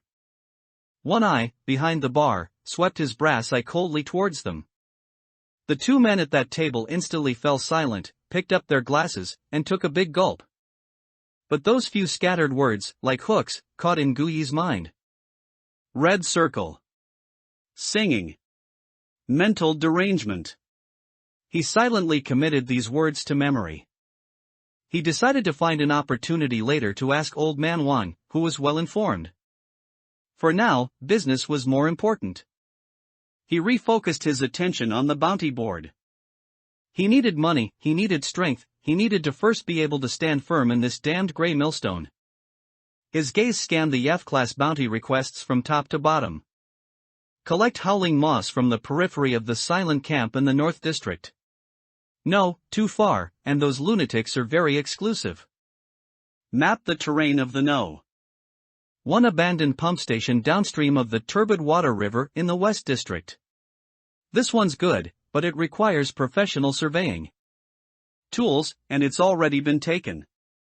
Assist Dr. Syringe in capturing 3 mutated blood leeches. The reward is only 50 credit points, and he'd have to deal with that perverted. Doctor, no thanks. His finger kept scrolling down. Just as he was about to give up, his gaze was drawn to a faded, seemingly long-listed mission at the very bottom of the list. That mission didn't even have a proper title. Mission: recover a personal item left on an abandoned platform of Subway Line 3. Requirement: a silver lighter engraved with SY. Reward: 600 credit points. Note: there may be a small number of echo bats inhabiting the subway tunnel, please assess the risk yourself. Publisher: Anonymous. Status: available, solo. Subway tunnel. Guyi's eyes instantly lit up. That place, with its enclosed environment and complex terrain, was perfect for someone like him who needed to conceal his abilities. Moreover, the objective was clear, and the reward was generous. Most importantly, there were echo bats inside. That was one of the most typical F-class anomalies he had seen in his primary school textbook before. This meant that on this mission, he could not only earn money but also potentially unlock a brand new compendium entry. This was practically a beginner's mission tailor-made for him. He no longer hesitated. He reached out his hand and, under the slightly surprised gazes of the few hunters, heavily tapped the large, pixelated, accept button on the screen. Buzz. The old terminal emitted a grating sound. Then, from a slot below, it slowly spit out a somewhat blurry paper voucher. Preparations before the hunt. After leaving the One-Eyed Tavern, Guyi didn't immediately go home. The 600 credit points reward was a huge sum for him now. But he also knew that high returns inevitably came with high risks. The One-Eyed place was not a charity. Since this mission had been posted for so long without anyone taking it, it proved that it was definitely not as simple as it appeared on the surface. Possibly a small number of echo bats inhabit the area. This sentence, when translated, means there are definitely echo bats in there, and the number and size depend entirely on your luck. Guyi was not a hothead. He took a deep breath of the air in Rust Bone Street, which was mixed with various smells, forced himself to calm down, and then turned and walked. towards a place he was most familiar with and trusted most, Wang Jinghua's dormitory. Bang bang. Who is it? The door opened, and old man Wang's face, smelling of alcohol, appeared. When he saw Gui standing outside the door, holding a mission certificate printed from the One-Eyed Tavern, the drunkenness on his face instantly faded by more than half. You brat, you really went and took it? His voice suddenly sank. Come in. Gui followed him into the room filled with the smell of tobacco and gunpowder. Old man Wang didn't scold him, nor did he try to persuade him. He just took the mission certificate and, under the dim light, carefully read it for a full 3 minutes. Subway line 3, that cursed place again. He put down the certificate, took a big gulp of black water, and then stared at Gui with an extremely serious look. Kid, I ask you, what do you know about echobats? Gui was stunned for a moment, then replied, the compendium at school says they like quiet, are attracted to sound, attack with ultrasound, and their weakness is continuous noise. Bullshit. Old man Wang interrupted him roughly. If that textbook stuff could get you back alive, the death rate of scavengers would have dropped by half. He pointed at Gui and said, word by word. You listen to me and remember. First, although echobats are blind, their vision in the dark is 100 times better than yours. Don't you dare think it's safe if you don't make a sound. Second, they are not attracted by sound, they hunt with sound. Any movement you make, in their ears, is giving them your coordinates. Third, and most importantly, those beasts are gregarious. If you see one, it means there are at least 20 more hidden where you can't see them. And, in a colony, there will definitely be a larger bat king with stronger ultrasound. Every word from old man Wang was like a heavy hammer, striking Gui's heart, making cold sweat break out on his back. These were all experiences gained at the cost of lives, which textbooks would never write about. Old man Wang looked at his slightly pale face, and his gaze softened a little. He knew this kid had really taken his words to heart. You think just plugging your ears with any earmuffs will do? I'm telling you, the cry of just one of those things is enough to make you suffer. It can make you half-deaf on the spot, your brain feeling like it's been hit with a blunt object, the world spinning, unable to stand steady. But that's just the appetizer. Old man Wang's expression became incredibly serious. Once you encounter a nest, dozens of them howling at you simultaneously, that's what's truly deadly. Their sound waves will stack. By then, it won't just be shattered eardrums, it'll directly pass through your bones and literally shake your pathetic brain matter into a paste. He pointed outside the door. If you want to live, go to Wrenches Street, walk all the way to the end, and find a small shop with a cicada sleuth sign. The shop owner is a limping old man named Old Jean. Go find him and buy a pair of special earplugs filled with silent cicada slew powder. Silent cicada slew? Gui heard this name for the first time. It's the shed shell of an F-grade insect bazaar, the silent cicada, found only deep within the Northern District Cemetery, old man Wang explained. The thing itself is useless, but its shell, when ground into powder, has a property that absorbs high-frequency sound waves. That stuff is extremely expensive, at least 150 credit points for a pair. And it doesn't make you immune. It only helps you reduce the effect of an attack from a swarm of bats to that of a single bat howling right next to your ear. You'll be dizzy, nauseous, and want to vomit. But at least your brain matter will still remain in your head. How you choose is up to you. Gui nodded vigorously, engraving the word silent cicada slew firmly in his mind. 150 credit points. This was practically cutting a piece of his flesh. But he knew this was life-saving money, and not a single cent could be saved. Although he could transform into a bazaar, his current mental strength meant the transformation time was too short. To be safe, this money had to be spent. Any other questions? Old man Wang asked. No, Gui shook his head. He had thought this consultation was over. Unexpectedly, old man Wang dragged an old wooden box from under the bed. From it, he pulled out a scratched military dagger, about half a foot long, and a yellowed, frayed piece of folded paper, tossing them onto the table. In front of Gui. This knife, and this safe route map of the South Ring Wasteland, I'm lending them to you. Old Man Wang's tone carried no emotion. The knife, a 100 credit points deposit. The map, a 200 credit points deposit. It'll be deducted from your next mission payment. If you die in there and the items don't come back, I'll consider that money as buying you a coffin. Gui was stunned for a moment, then picked up the paper. It wasn't an official printout, but a hand-drawn map, marked with countless symbols and warnings in different colored pens. Don't expect this to be some high-tech gadget, Old Man Wang snorted coldly.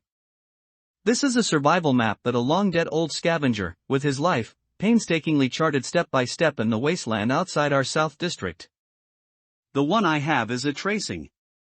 It marks all currently known deadly pits and hiding holes. He heavily tapped the marker on the map leading to Subway Line 3 with his finger. This map can only guarantee that you can walk to the entrance of Subway Line 3 alive. As for what happens after you go inside, whether it collapses or a new wall appears, that's entirely up to your own fate. He paused, then raised his eyes, his cloudy gaze fixed on Gui. Remember, don't fully trust the map. Pay close attention to the walls. Surviving scavengers will use white stone powder to mark the latest safe routes. Understood? Gui looked at the two items in his hand, then at Old Man Wang's stern face, and suddenly understood everything. This was a favor from the gray millstone. He didn't act coy, but solemnly put away the dagger in the map. I understand. He stood up and bowed deeply to Wang Jinghua. Thank you, Captain Wang. Old Man Wang didn't look at him again, just waved his hand impatiently. Get lost. Before I deduct your 300 credit points, come back alive. Coming out of Old Man Wang's dormitory, Gui's palms were covered in sweat. This was his first solo mission. He didn't go home immediately. In his hand, he tightly clutched the heavy military dagger, which had a 100 credit points deposit, and the map, which was more precious than 600 credit points. This 300-point debt of gratitude weighed on his heart like a mountain. He turned and plunged into the labyrinthine alleys of Rustbone Street. He needed to procure equipment. Following Old Man Wang's guidance, he didn't go to Wrenches Street, but instead took several turns, arriving in a more secluded and quieter alley. At the end of the alley, there was a small shop, so small it didn't even have a sign. Only a simple curtain made of dried cicada sloughs hung at the entrance. Gui pushed aside the curtain and entered. The shop was filled with a scent mixing herbs and insect exoskeletons.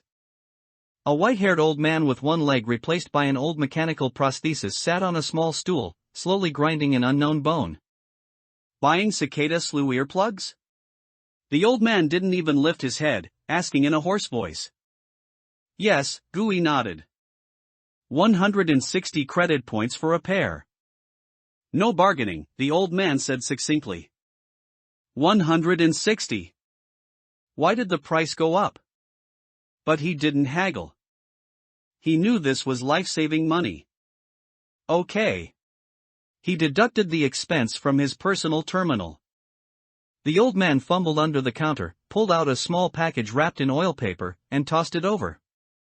Use them sparingly. These things last about 10 times. Once they absorb too many sound waves, they're useless. Don't be cheap and buy those Butcher Gang knockoffs made with noiseworm mucus. Don't say I didn't warn you when your brains start flowing out of your ears. Gui carefully tucked the soft-feeling special earplugs into his chest. Account balance, 730 credit points. Coming out of Old Jin's shop, Gui felt his heart bleeding. But he didn't stop. He went to the pile of old papers and, from the old man who sold second-hand goods, spent 30 credit points on an old-world, wind-up alarm clock. Account balance, 700 credit points. This thing was loud and harsh, making it the best noise generator. Then, he went to Wrench's territory. This time, he didn't dare enter the largest shop, but instead went to a less conspicuous small shop, where he spent 80 credit points on a second-hand canvas tactical backpack, and another 20 credit points on a 10-meter coil of nylon rope and a few spare batteries. Account balance, 600 credit points. In just half an hour, nearly 300 of his credit points had evaporated like this. This feeling of money flowing like water gave him a deeper understanding of the risks of this mission. Bounty hunters really earn money and burn money. Back in his dormitory, he finally felt a sense of security. He spread all his belongings on the cold concrete floor. A detailed map with a 200 credit points deposit. A sharp military dagger with a 300 credit points deposit. A pair of silent cicada slew earplugs that cost 160 credit points. An old alarm clock for 30 credit points. A backpack, rope, and batteries for 100 credit points. A backpack containing 7 nutrient paste tubes and a canteen of clear water. A company-issued, dim flashlight.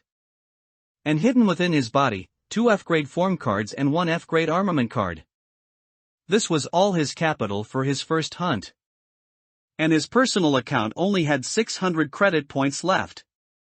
Gui sat on the floor, under the dim light, studying the map over and over again, engraving every cautionary note marked on it into his mind. He also replayed every word Old Man Wang told him in his mind, envisioning all possible accidents and his corresponding solutions. He didn't know how much time had passed. When the clamor of Rust Bone Street outside the window was gradually replaced by the dead silence before dawn, he slowly stood up from the floor. He hadn't slept all night. In the past, he would have been dizzy and muddle-headed by now. But strangely, at this moment, apart from his eyes feeling a bit dry, his brain was exceptionally clear and focused. He could feel that since his mental strength limit had increased to 20 points, the benefits were not just a longer mana bar. More importantly, his energy, attention, and thinking speed had all been tangibly enhanced. This, perhaps, was the most precious and fundamental capital the bizarre compendium had given him. He walked to the table and began to methodically pack all his equipment into his backpack. His movements were steady, but the slightly trembling fingertips betrayed his true inner emotions. He wasn't unafraid. On the contrary, when he tucked the cold military dagger into his waist, when he hung the 734 identification tag, which represented responsible for one's own life and death, around his neck, a shiver, a mix of excitement and fear, like an electric current, shot up his spine all the way to his crown. His heart pounded in his chest. A fine layer of cold sweat also seeped into his palms. He was about to face, alone, those monsters he had only heard about in textbooks and from teammates. There was no old Wang to take the lead for him, no monkey in Shaoqi to draw fire for him. Only himself. He walked to the cracked mirror and put on the newly bought gas mask that blocked all strange smells.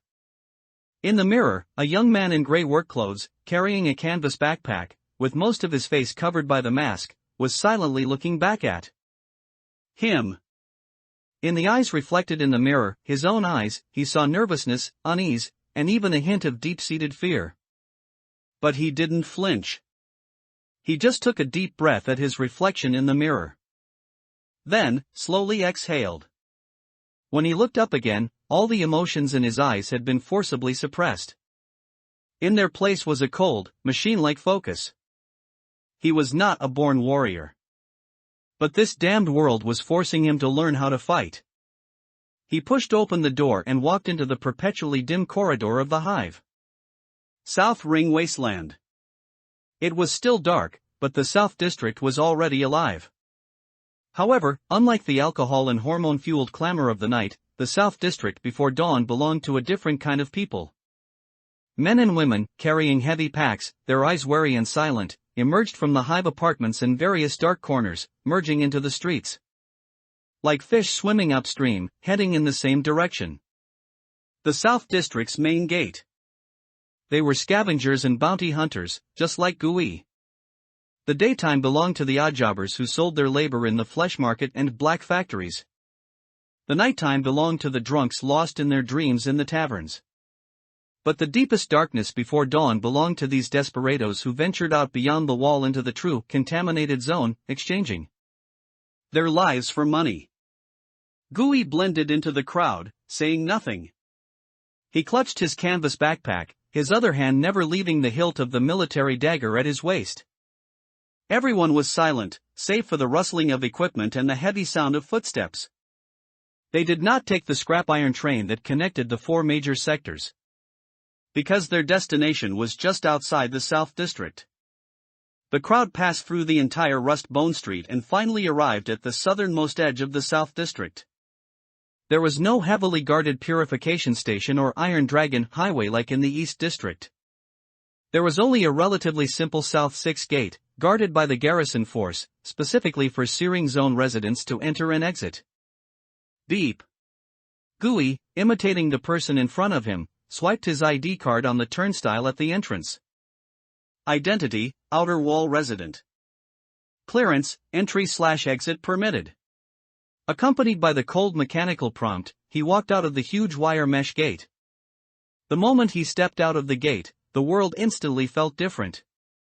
Behind him was the Searing Zone, a home filled with struggle and clamor for everyone.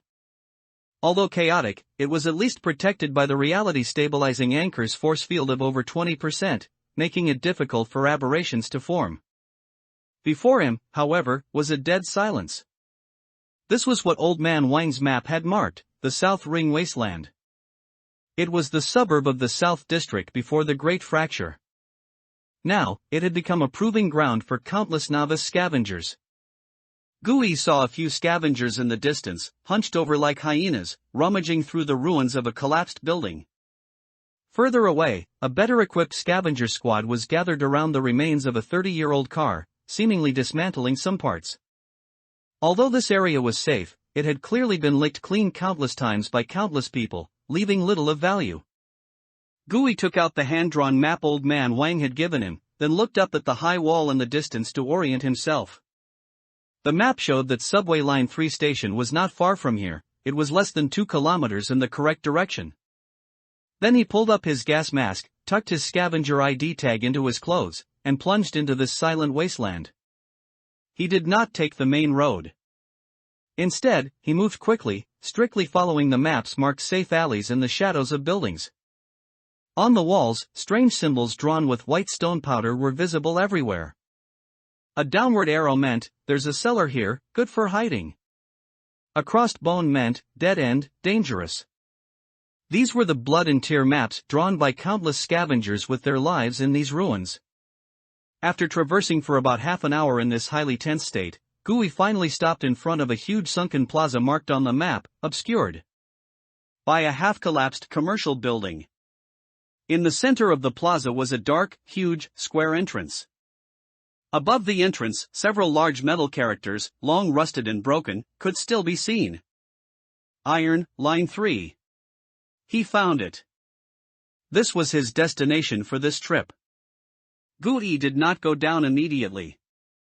He found a sufficiently secluded, dilapidated room on the second floor nearby. Through a broken window, he lay there, quietly observing the entrance below. After a full 10 minutes, confirming there were no signs of people or anomalous activity around, he slowly took out all his equipment from his backpack. The cold military dagger was tucked reversed into the most easily accessible position behind his waist. The old-fashioned alarm clock was fully wound and placed in the outermost pocket. He checked the flashlight's batteries, confirming they were fully charged. Finally, he mentally reviewed his plan once more. Old Man Wang's words still echoed in his ears. Echo bats are communal, have a bat king, and possess excellent hearing. He had 2 objectives for this trip. The ostensible goal was the silver lighter, worth 600 credit points. Although this money wasn't enough to buy even the cheapest gun at Wrench's shop, it was enough to keep him from worrying about rent and food for the next half-month. This was a crucial initial capital for him to try and accumulate wealth. But there was another, more important, true objective. Containment. He wanted to personally verify if he could independently complete a containment of a new anomaly in this perilous contaminated zone. This was the fundamental reason he left the company and embarked on this unconventional path. Earning money was for living better. But unlocking the compendium and gaining power was the only guarantee that would allow him to survive in this fucked up world. I can't fight head-on, Gui told himself. My advantage is information, it's stealth. His tactics were simple. Step 1: Reconnaissance.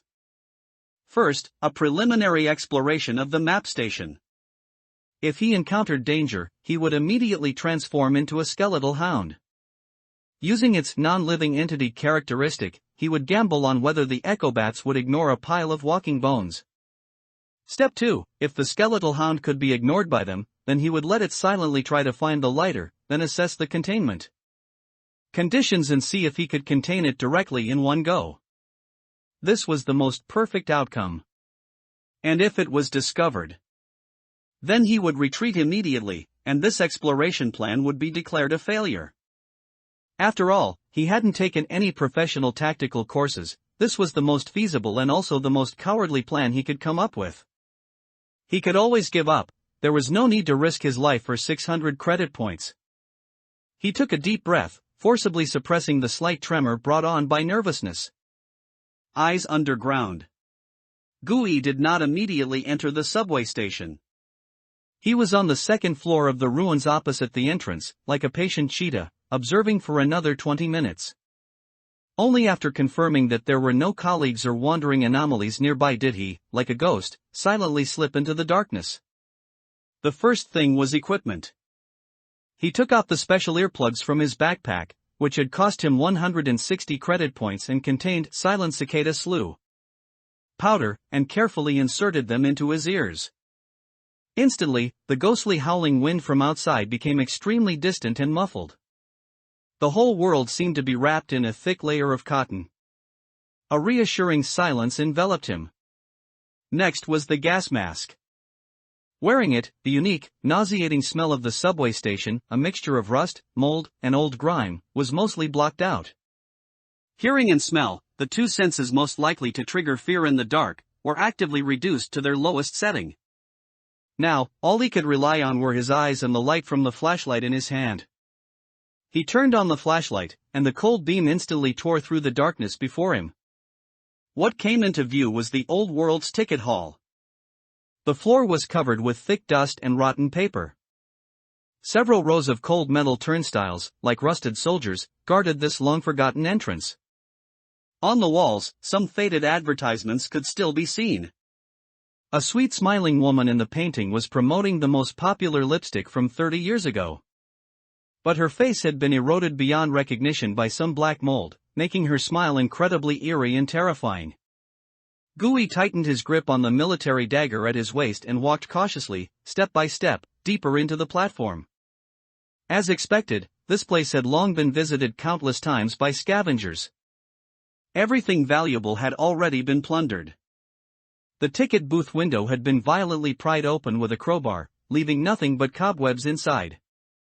The vending machine in the corner had been forcibly dismantled, and even the last coin inside had been gouged out. Gui even saw a skeleton in a corner. From his tattered clothes and the scattered tools nearby, he was likely an unlucky scavenger who had died here for unknown reasons. Gui did not disturb him. From the original owner's memory, anything on people who died outside the wall was considered a gift from nature. Those who found a body would, like vultures, take all valuable items from the deceased. By the time a body was reduced to mere bones, it only proved that it had been thoroughly picked clean by countless vultures. Searching it again would not only be a waste of time but might even trigger a malicious trap left by a previous scavenger. Gui silently walked past the skeleton. He slowly descended the cracked stairs to the platform. A colder, damper air wafted from the depths of the tunnel. The platform was also empty. Only a few gnawed-up benches remained, proving that civilization once existed here. Then, he began his first, and most tedious, task of this trip: searching. He used his flashlight to scan every corner of the platform inch by inch. Under the benches. Inside the trash can liner. Behind the billboards. He even lay down and carefully checked the gaps in the tracks several times.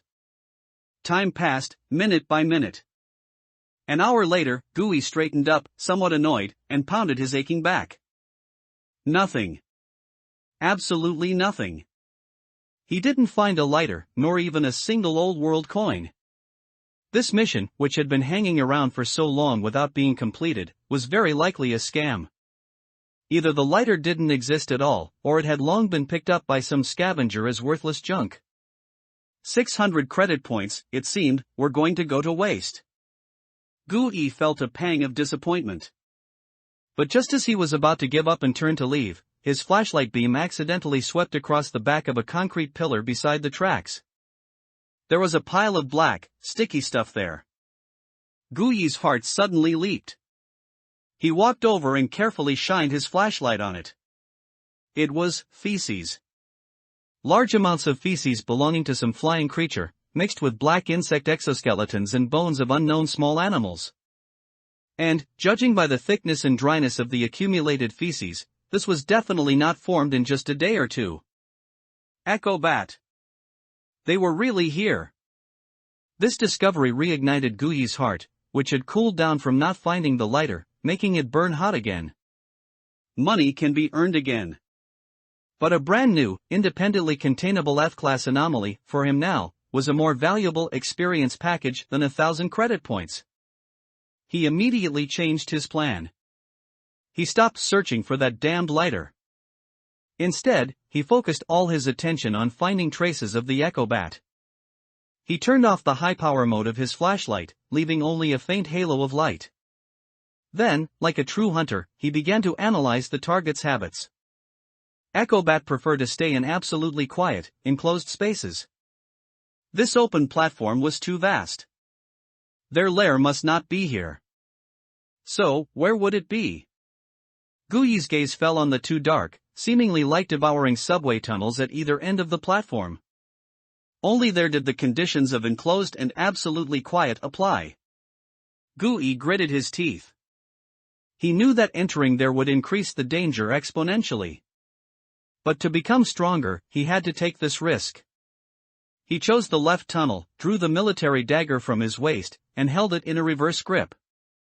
Then he suppressed his breathing to a minimum, stepping, step by step, into that pure, heart-pounding darkness. The tunnel was even damper than the platform. The walls were covered with slippery moss. Underfoot were cold tracks mixed with standing water. With every step, Gu-yi would pause for a few seconds to observe his surroundings, fearing to make even the slightest extra sound. To avoid startling anything that might be present, Gu-yi turned off his flashlight. He was instantly swallowed whole by the darkness. After walking about 100 meters further in this oppressive environment, Gu-yi's footsteps stopped. He could smell something even through his gas mask. An extremely strong odor, a mixture of ammonia from bat guano and the musky smell of some unknown creature. The smell was coming from ahead. He pressed himself against the cold tunnel wall like a statue, even holding his breath temporarily. He began to move deeper into the darkness at an even more imperceptible speed. He was waiting. Waiting for that cold, mechanical prompt. 1 minute. 2 minutes. Just as he was about to run out of breath, the long-awaited voice finally sounded in his mind. Weak anomaly energy fluctuations detected. Scanning. Gu-yi's heart began to pound uncontrollably. Scan complete. Containable individuals found, F-class anomaly Echo Bat, adult, X37. Containable individuals found, E-class anomaly Echo Bat King, elite, X1. Gu-yi's pupils suddenly contracted. E-class. An E-class elite monster was actually hidden here. What the hell, where was this an F-class mission? The bastard who posted this mission clearly wanted to kill all the scavengers who took it. But then, a feeling of excitement, even stronger than fear, surged through him. E-class. If he could contain it, he would definitely gain a more powerful trump card. He forcibly suppressed his excitement and continued to listen to the compendium's prompts. Individual classification, living creatures. Here it came. Gu-yi held his breath. The prompt that would determine the success or failure of his mission finally appeared in his mind. Containment condition, personally tear off and swallow its vocal cords used to emit ultrasound. First hunt. Containment condition, personally tear off and swallow its vocal cords used to emit ultrasonic waves. This bloody and straightforward condition made him realize that a close-quarters brawl was unavoidable today. He knew very well that challenging an entire group with an E-class elite with his current strength wasn't bravery, it was suicide. Food must be eaten bite by bite. Bizarre compendium must also be collected one by one. His goal today was those F-class lone minions. But before that, he needed intelligence. About the enemy, and about himself. He slowly retreated from that pure darkness, all the way back to the relatively safe platform. Then he took a deep breath and immersed his consciousness into the bizarre compendium. Transform, skeletal hound. Crack. Crack crack. A whoa. An extremely faint, non-human growl emanated from Guyi's throat. The transformation was successful. The moment the transformation was complete, Guyi froze. He felt an unprecedented sense of lightness. The heavy oppressive feeling that had crushed him from all directions when he transformed in the dormitory before had vanished. He could clearly feel that every single bone in his body was filled with smooth, unimpeded power. Guyi lowered his head, looking at his hands.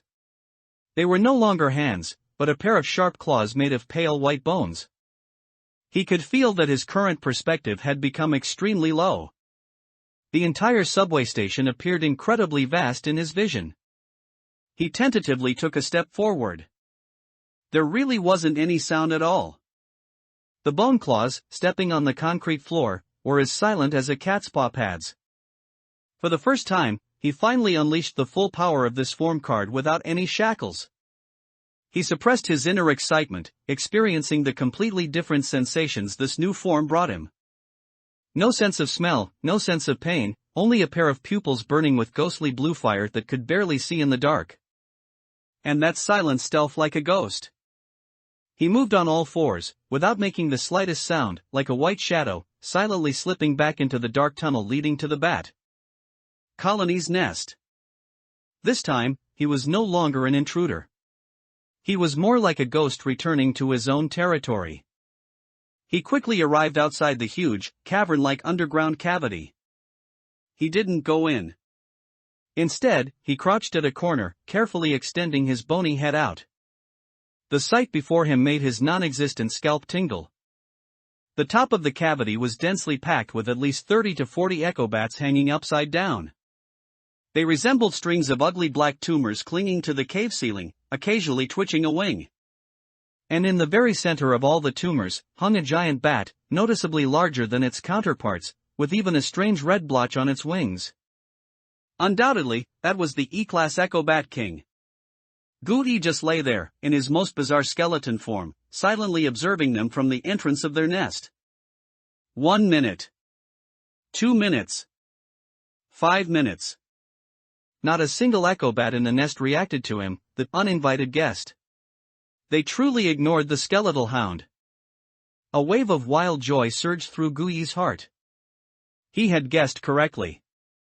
For these Echobats, which perceive the world through sound waves and life thermal energy, the skeletal hound, a bone frame composed of dead matter and resentment, with no heartbeat, no body temperature, and absolutely silent movements, was no different from a roadside stone in there. Perception. This was his most important trump card for completing this hunt. But, having a trump card alone wasn't enough. He still needed to personally test how strong these creatures' attacks truly were. He controlled the skeletal hound, silently retreating from the tunnel and returning to the platform. Then, he cancelled the transformation. He reverted to human form, gasping for breath, feeling the exhaustion of his mental energy being drained. But he didn't rest. He simply rechecked the silent cicada slew earplugs in his ears, then gripped the military dagger in his hand and made a decision. He would be the bait. He slowly walked back into the tunnel. This time, he didn't intentionally hide his footsteps. Tap. The sound of his leather boots on the damp ground was exceptionally clear in the dead silence of the tunnel. 1 step. 2 steps. 10 steps. When he reached about 30 meters from the nest entrance. Screech. An extremely sharp shriek, enough to pierce human eardrums, exploded from deep within the cave without warning. Immediately following, an invisible pressure, like a shockwave, slammed violently into Gui's body. Buzz. Gui's mind instantly went blank. The world spun. He felt as if he had been struck hard on the head by an invisible sledgehammer. Nausea, dizziness, and a strong urge to vomit surged over him wildly. The silent cicada slew earplugs in his ears were heating up frantically, desperately absorbing the deadly sound waves. But just as Old Man Wang said, it could only weaken, not immunize. At this moment, Gui finally experienced firsthand the terror of being roared at by an F-class bizarre compendium right next to his ear. He couldn't even stand steadily, stumbling back 2 steps, almost falling onto his backside. And this was just a warning from a single sentry. Screech, screech, screech. The next second, the entire cave came alive. Countless echo bats simultaneously opened their mouths.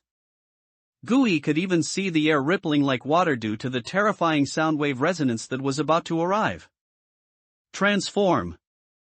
Gui dared not hesitate for a moment, and in the last instant before the soundwaves arrived, he roared out the transformation command with all his might.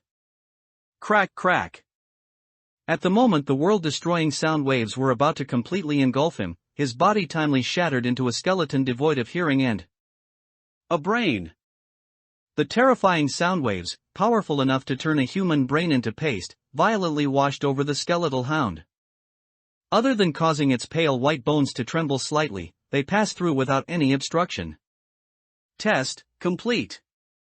Gui dared not linger, immediately controlling the skeletal hound, and fled this death tunnel without looking back. On the platform, Gui cancelled his transformation, collapsing onto the ground, his face pale, covered in cold sweat. Although that moment lasted only a few short seconds, the feeling of his soul trembling still left him with lingering fear. But he had also obtained all the intelligence he wanted. 1. The alert range of the echo bat is approximately 30 meters. 2. A single attack is enough to temporarily incapacitate him, even with special earplugs. 3. Once surrounded, he wouldn't even have a chance to transform. Conclusion: absolutely cannot engage them in a positional battle. He must lure them out and kill them one by one. Gui's mind raced, and a simple, crude, yet effective hunting plan quickly took shape. He took out the old-fashioned alarm clock, which he had fully wound, from his backpack. Then he carefully set the alarm for 5 minutes later. After that, he transformed into a skeletal hound again, holding the ticking alarm clock in his mouth, and like a white ghost, silently sneaked back into the tunnel. This time, he didn't approach the main nest. Instead, he found an abandoned maintenance room about 50 meters from the cave entrance. He pushed open the dilapidated iron door with his bone claws. Then, he gently placed the ticking alarm clock in the innermost corner of the maintenance room. Having done all this, he himself hid in the shadows of another corner. He curled his body into a ball, making himself look more like a pile of unremarkable scattered bones on the ground. Then, he began to wait patiently. Waiting for the continuous, faint tick-tock sound to attract a curious, solitary sentry with an excess of curiosity. Time passed, minute by minute. Every second was an ordeal for Gui. He not only had to endure the continuous consumption of his mental energy but also had to fight against the tension brought by the unknown. Finally. Ring-a-ling-a-ling. The piercing mechanical alarm bell exploded without warning in this tunnel that had been silent for 30 years. The sound was infinitely amplified, reflected, and superimposed in the narrow tunnel, forming a noise storm capable of unsettling any living creature. Screech. Almost simultaneously, a more furious, more violent collective shriek instantly erupted from the huge nest deep within the tunnel. Countless black shadows in the nest began to stir restlessly. It worked. His dynamite had successfully enraged this nest of bats. Soon, an unlucky echo bat detached from the colony. It was clearly a sentry assigned to eliminate this annoying noise source. It made no sound, simply spread its fleshy wings, gliding like a black fallen leaf, with undisguised killing intent, precisely towards the maintenance room. Closer. Even closer. The echo bat didn't even hesitate at the entrance of the maintenance room. It folded its wings and deftly darted into the half-open iron door. It was going to tear apart that damned, still wildly ringing alarm clock. Now! The moment it darted in, Gooey moved. His curled-up skeleton instantly sprang up. He didn't revert to human form.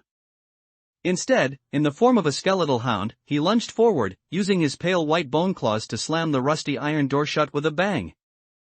And he jammed the doorknob tightly with a steel bar he had prepared earlier. He succeeded. He had trapped a lone echo bat with himself. Screech! Inside the maintenance room, the echo bat, realizing it was trapped, reacted instantly. It abandoned the still ringing alarm clock and instead unleashed all its fury on Gooey, the uninvited guest. It opened its ugly mouth, and an ultrasonic wave powerful enough to make an ordinary person bleed from all 7 orifices on the spot, slammed violently into the skeletal hound. However, nothing happened. The terrifying sound wave merely caused the skeletal hound's pale white bones to tremble slightly, then pass through without any obstruction, hitting the wall behind it and knocking down a shower of dust. Immune. Completely immune. The echo bat was visibly stunned. In its simple mind, filled with chaos and slaughter, the emotion of incomprehension appeared for the first time. Its most powerful weapon, the very foundation of its survival, was ineffective in front of this walking skeleton? In the instant it was dazed, Gooey pounced fiercely. The real hunt has only just begun. He pushed off with all 4 feet, pouncing like a white flash of lightning. The echo bat reacted, letting out an angry shriek, and met him with its razor-like claws. Clang! The sharp claws scraped against the skeletal hound's ribs. But they only left a white scratch. Meanwhile, the skeletal hound's jaw, made of countless sharp teeth, had already bitten into its wing. Crack! The sound of bones shattering was clearly audible.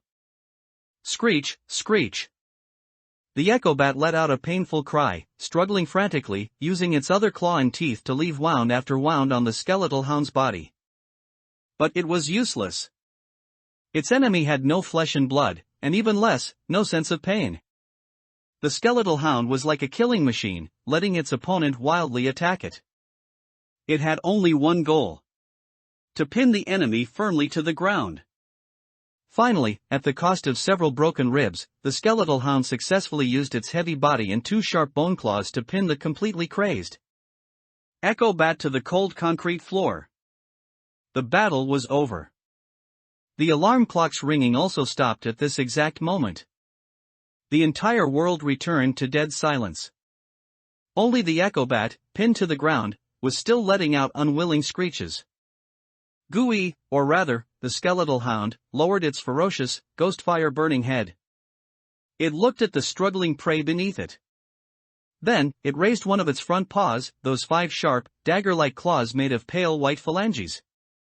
Without the slightest hesitation, it fiercely stabbed into the echo bat's still trembling throat. Put!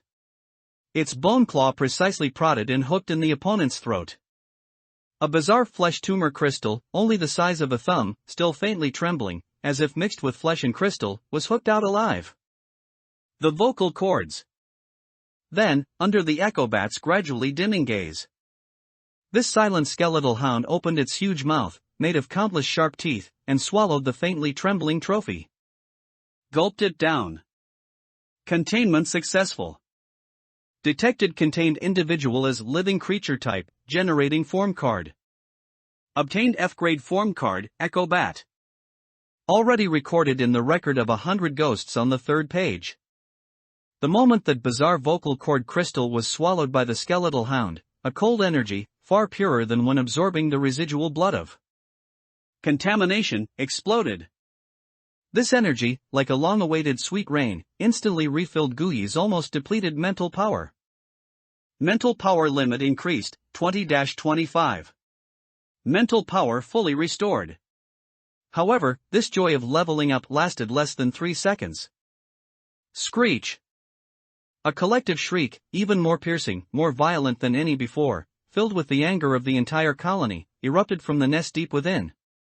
The tunnel. Not good. The echobat he had just killed had let out a final cry before its death. That was a distress signal. He didn't even need to turn around to hear the swarm of bats, like a black tide made of countless bats, rushing towards his small maintenance room. With world-destroying sound waves. Bang! A loud bang. The rusty iron door, which Gui had jammed with rebar, suddenly caved inwards. It was a few echobats leading the charge, using their steel-like heads to launch suicidal impacts. Bang! Bang! Bang! Again, and again. More echobats joined the ranks of doorbreakers. That pathetic iron door, under the repeated impacts of dozens of monsters, let out a grating, metal twisting groan. The rivets of the door hinge flew out of the wall, one after another. Run! This thought flashed in his mind for only 0.1 seconds before he himself rejected it. Too late. At the skeletal hound's speed, he would definitely not outrun the overwhelming swarm of bats. Once caught in the tunnel, even if he was immune to sound waves, he would be torn into a pile of shattered bones that could never be reassembled by claws and teeth. What to do? In the nick of time, a thought flashed through his mind. Can't beat them. Then join them. Transform, Echobat. Gui dared not hesitate for a moment, giving the command to switch forms in his mind. The skeletal hound's pale white skeleton instantly disintegrated. Immediately after, a brand new sense of alienation spread throughout his body. His skin began to become tough and cold like leather. His bones became hollow and light. His arms were elongated, and huge, cicada-wing-thin fleshy wings extended between his flesh and skin. He felt his facial features collapsing inwards and reorganizing, and a pair of radar-like ears grew wildly from the sides of his head. Screech! An extremely faint cry, yet identical to the countless shrieks deep within the tunnel, emanated from his throat. Just as the tide-like swarm of bats was about to rush into the maintenance room. Gui's transformation was complete. He had become an ugly and deadly echobat, identical to the monsters outside. The next second, the black tide surged in. Dozens of frenzied echobats, like a group of emotionless black fighter jets, instantly filled the cramped room. They let out angry shrieks, searching for the murderer who had killed their companion. And Gui was among them. He folded his wings, pressing himself tightly against the cold wall, not daring to move. He could feel countless of his kind brushing past him. Their reeking wings even scraped against him several times. But not a single one showed any hostility towards him. The disguise was successful. The bat swarm quickly found the alarm clock, which had been used as bait and was already crushed to pieces by their own kind. They circled the pile of scrap metal, letting out even angrier shrieks.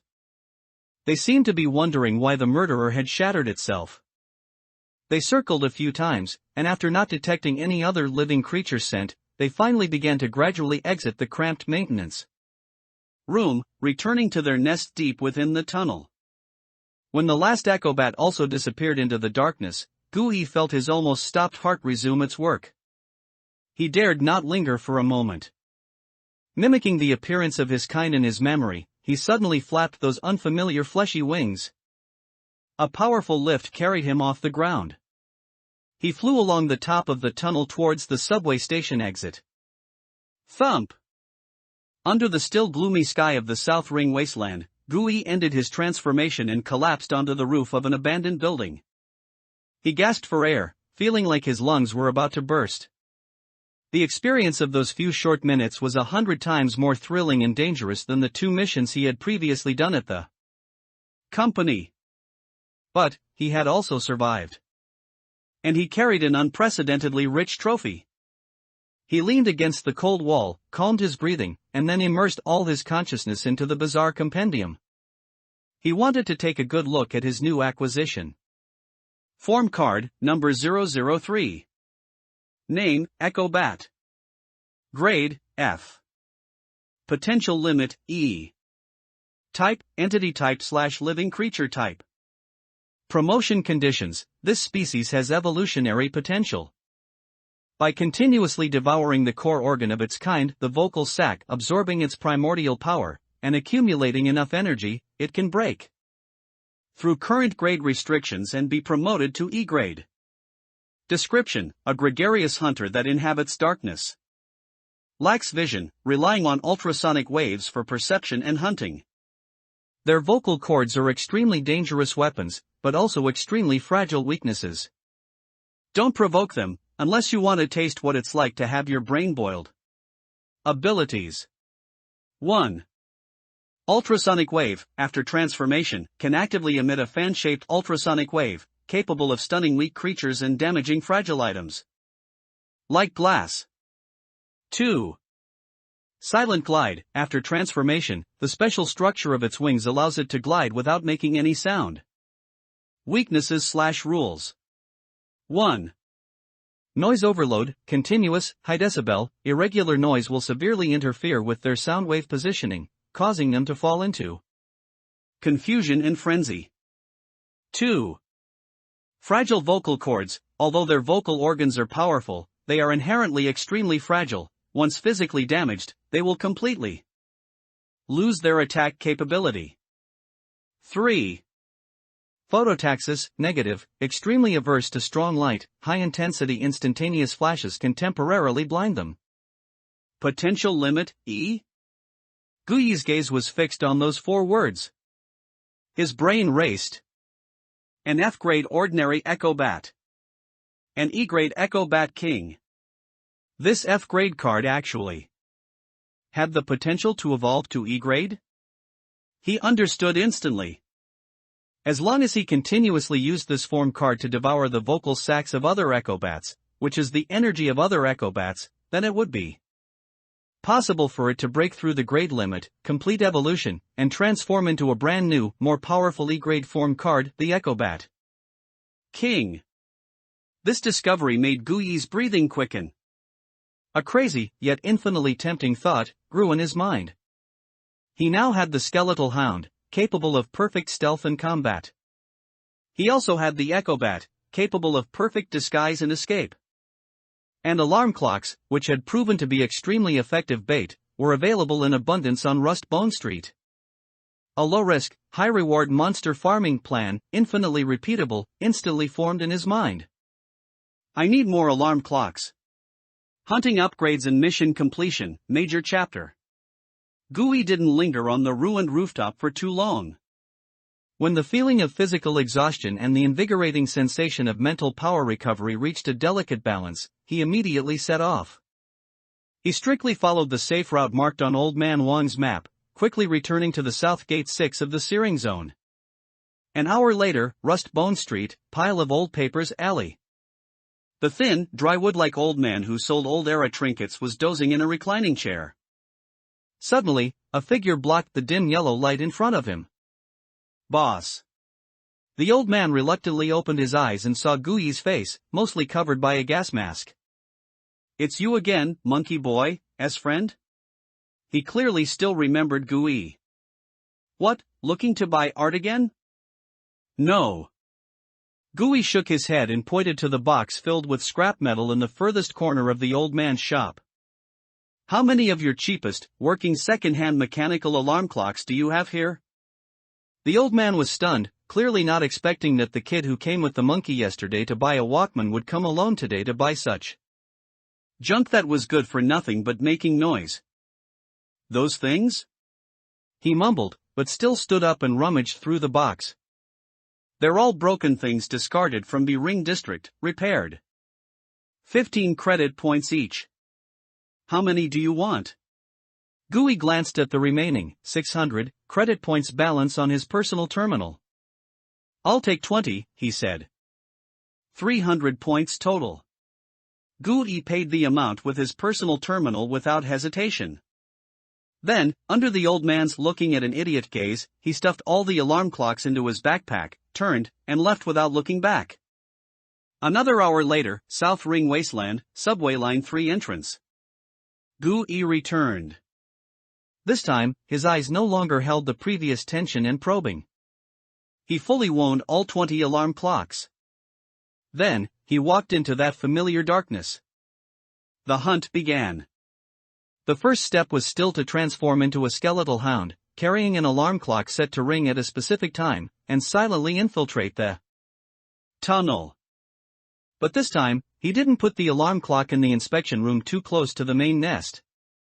He carried the alarm clock, stealthily making his way to another abandoned, narrower maintenance passage a full 200 meters away from the main nest. It was secluded enough, and quiet enough. Even if the battle inside made a lot of noise, it would absolutely not reach the main nest. He placed the alarm clock at the very end of the maintenance passage. Then he released the skeletal hound form and transformed into an echo bat on the spot.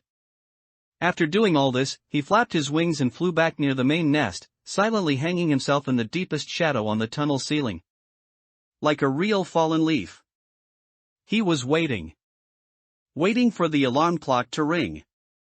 Waiting for that unlucky prey to take the bait. Ring, ring, ring, ring, ring. The piercing, frantic alarm bell once again tore through the underground silence. But this time, because of the great distance, the sound had become extremely faint and fleeting by the time it reached the main nest. Squeak? Indeed, in the nest, only one echo bat on the outermost periphery was startled by this strange noise. It flapped its wings in confusion, then left the swarm, flying alone towards the direction of the noise like a dutiful patrolman. It took the bait. He didn't act immediately.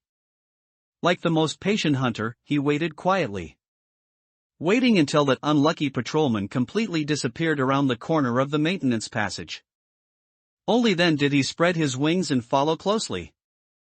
When he reached the entrance of the maintenance passage, that poor echo bat was frantically attacking the still ringing alarm clock with its claws. It was completely unaware that a kin had appeared behind it. Gooey didn't give it any chance to react. He silently pounced from behind. He didn't use ultrasonic waves. Because he knew that such an attack would not be very effective against its own kind. He used the oldest and most effective method of killing in this world. Claws and teeth. Put. His sharp, razor-like claws plunged fiercely into the soft back of its neck. Immediately after, he opened his mouth and, with his jaw full of sharp teeth, bit through its neck in one go. Squeak! That echo bat didn't even manage to let out a complete cry of sorrow before it completely stopped struggling. Clean and decisive. Gooey didn't pause for a moment. He skillfully used his claws to cut open its throat, pull out the still faintly glowing vocal cord, and swallow it in one gulp. Absorbing homologous Eerie energy.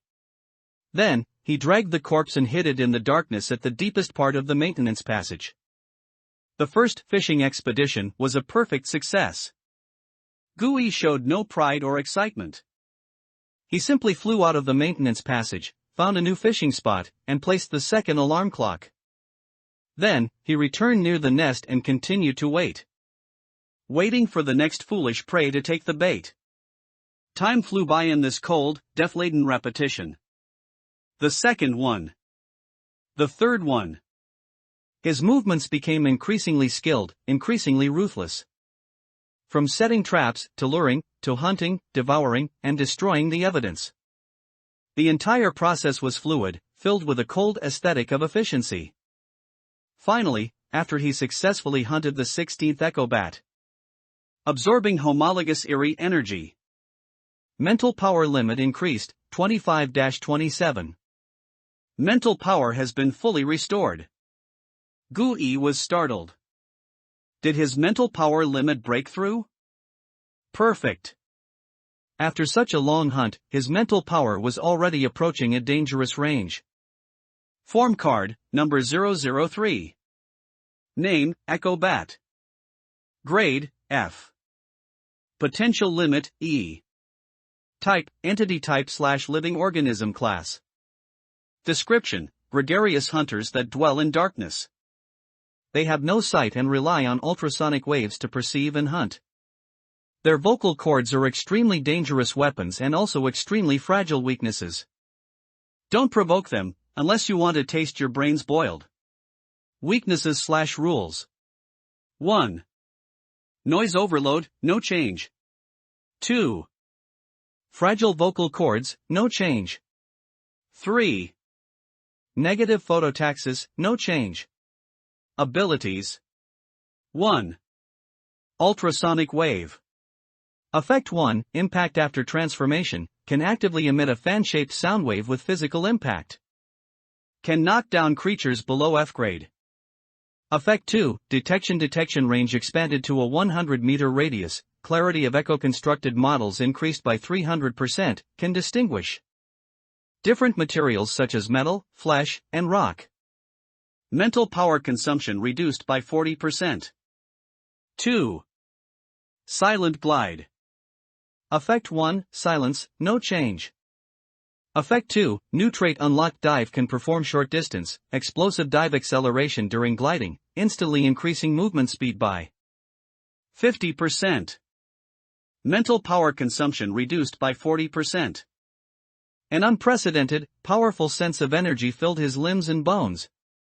He felt that the ultrasonic waves he now emitted were at least twice as powerful as before. However, just as he was about to repeat his old trick and set up the next trap, his huge, radar-like ears keenly picked up something amiss. In the main nest, that E-grade Echo Bat King, which had been sleeping like a monarch on the cave ceiling, had woken up. It seemed to have finally noticed that 1/3 of its dispatched patrolmen were missing. Squeak! A roar, completely different from all ordinary echo bats, filled with anger and majesty, like that of a king, echoed throughout the entire underground space. Immediately after, that Echo Bat King spread its huge, red-spotted fleshy wings and let out a series of extremely complex chirps filled with command. Meaning. In the nest, all the remaining dozen or so Echo Bats instantly became incredibly quiet. Then, like soldiers who had received the strictest orders, they gathered tightly around the Bat King, guarding it in the very center. No one dared to leave the group on their own again. Gui, hidden in the shadows on the top of the nest, saw all of this.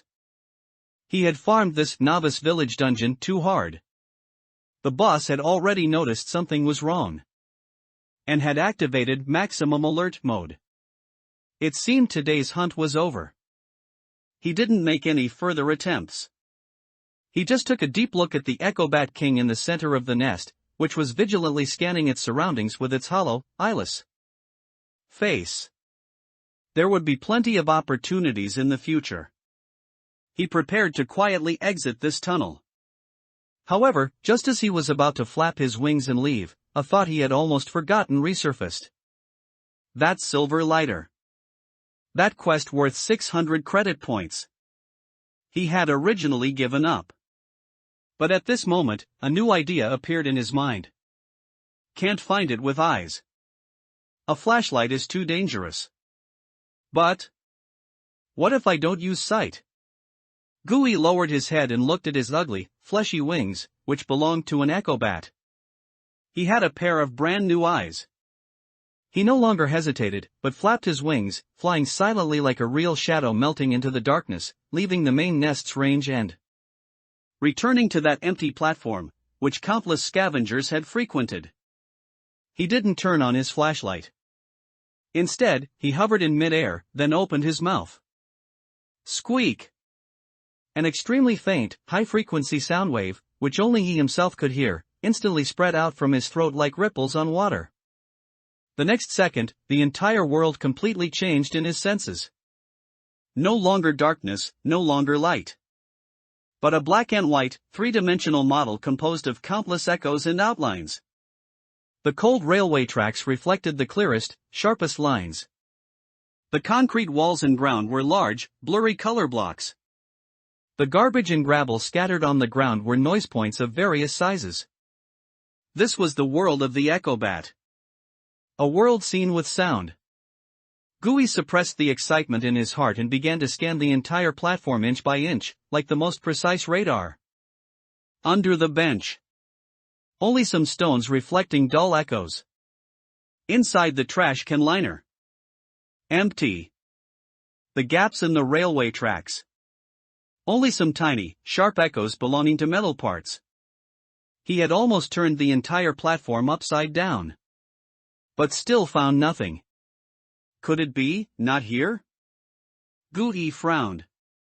Just as he was about to expand his search area, his gaze unintentionally swept over the echo bat's nest. It was a large, dark corner located at the top of the tunnel's depths, interwoven with ventilation pipes and cables.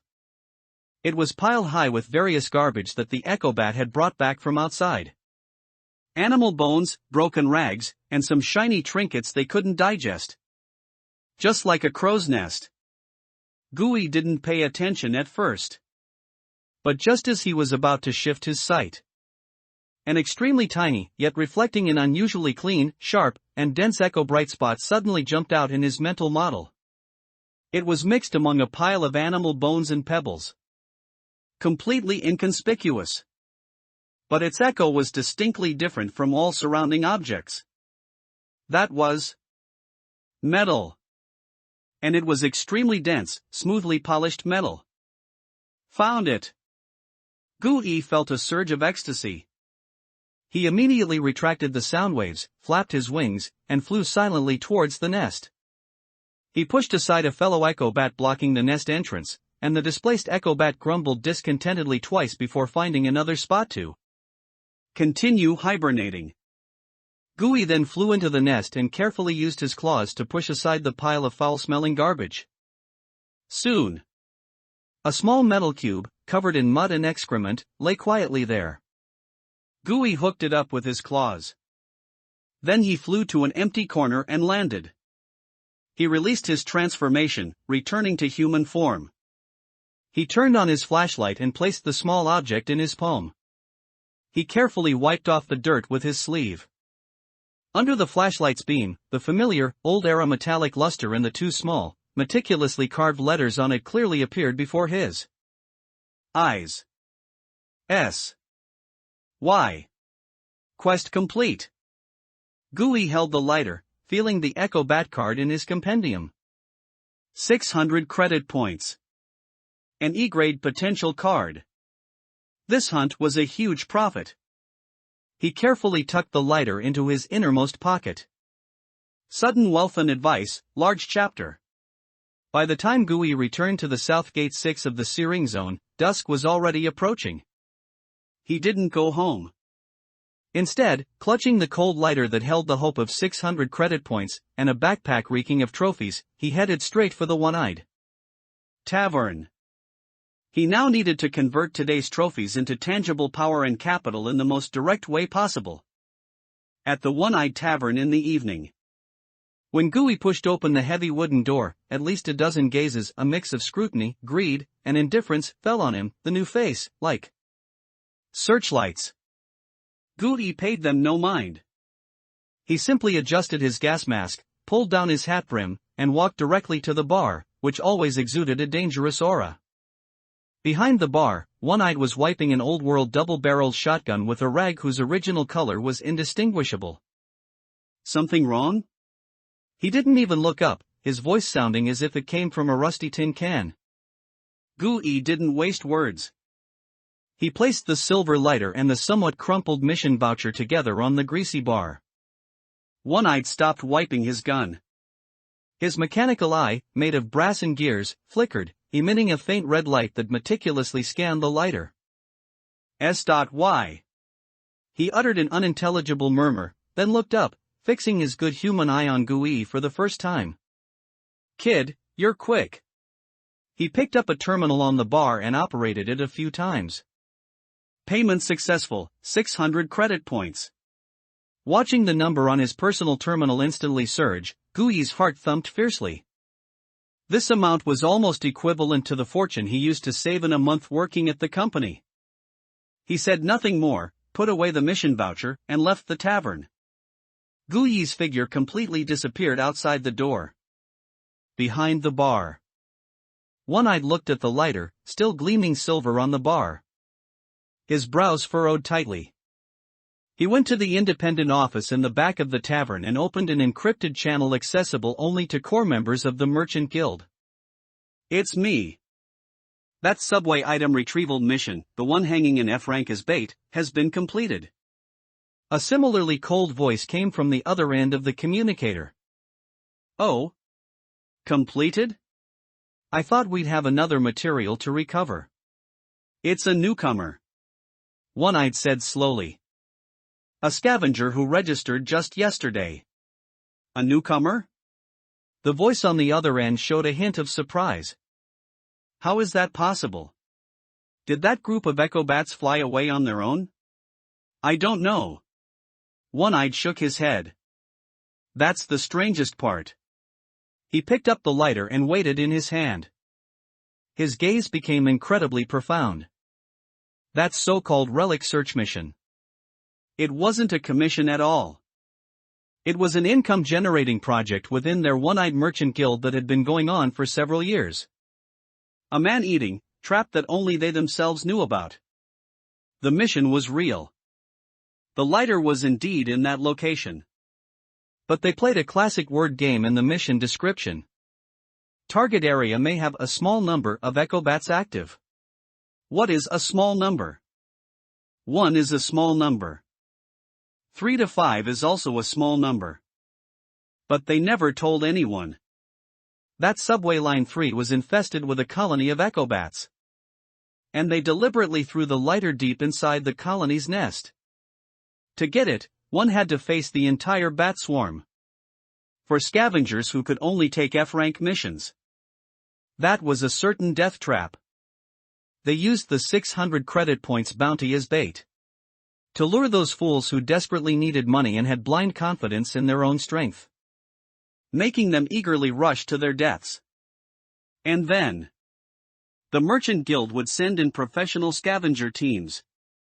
To recover the inheritance of those fools, their weapons, equipment, and all valuable items on them. Of course, if they weren't killed and gave up the mission and came back, it didn't matter, the merchant guild wouldn't lose anything. But if a greedy fool actually went deep into the tunnel to search, then it was pure profit. After deducting the cost of one lighter, each recovery would net them at least several hundred credit points. Over the years, the number of scavengers who died on this mission was no less than 80, if not 100. But today, someone actually came back alive with the item? And it was a newcomer who registered less than 2 days ago?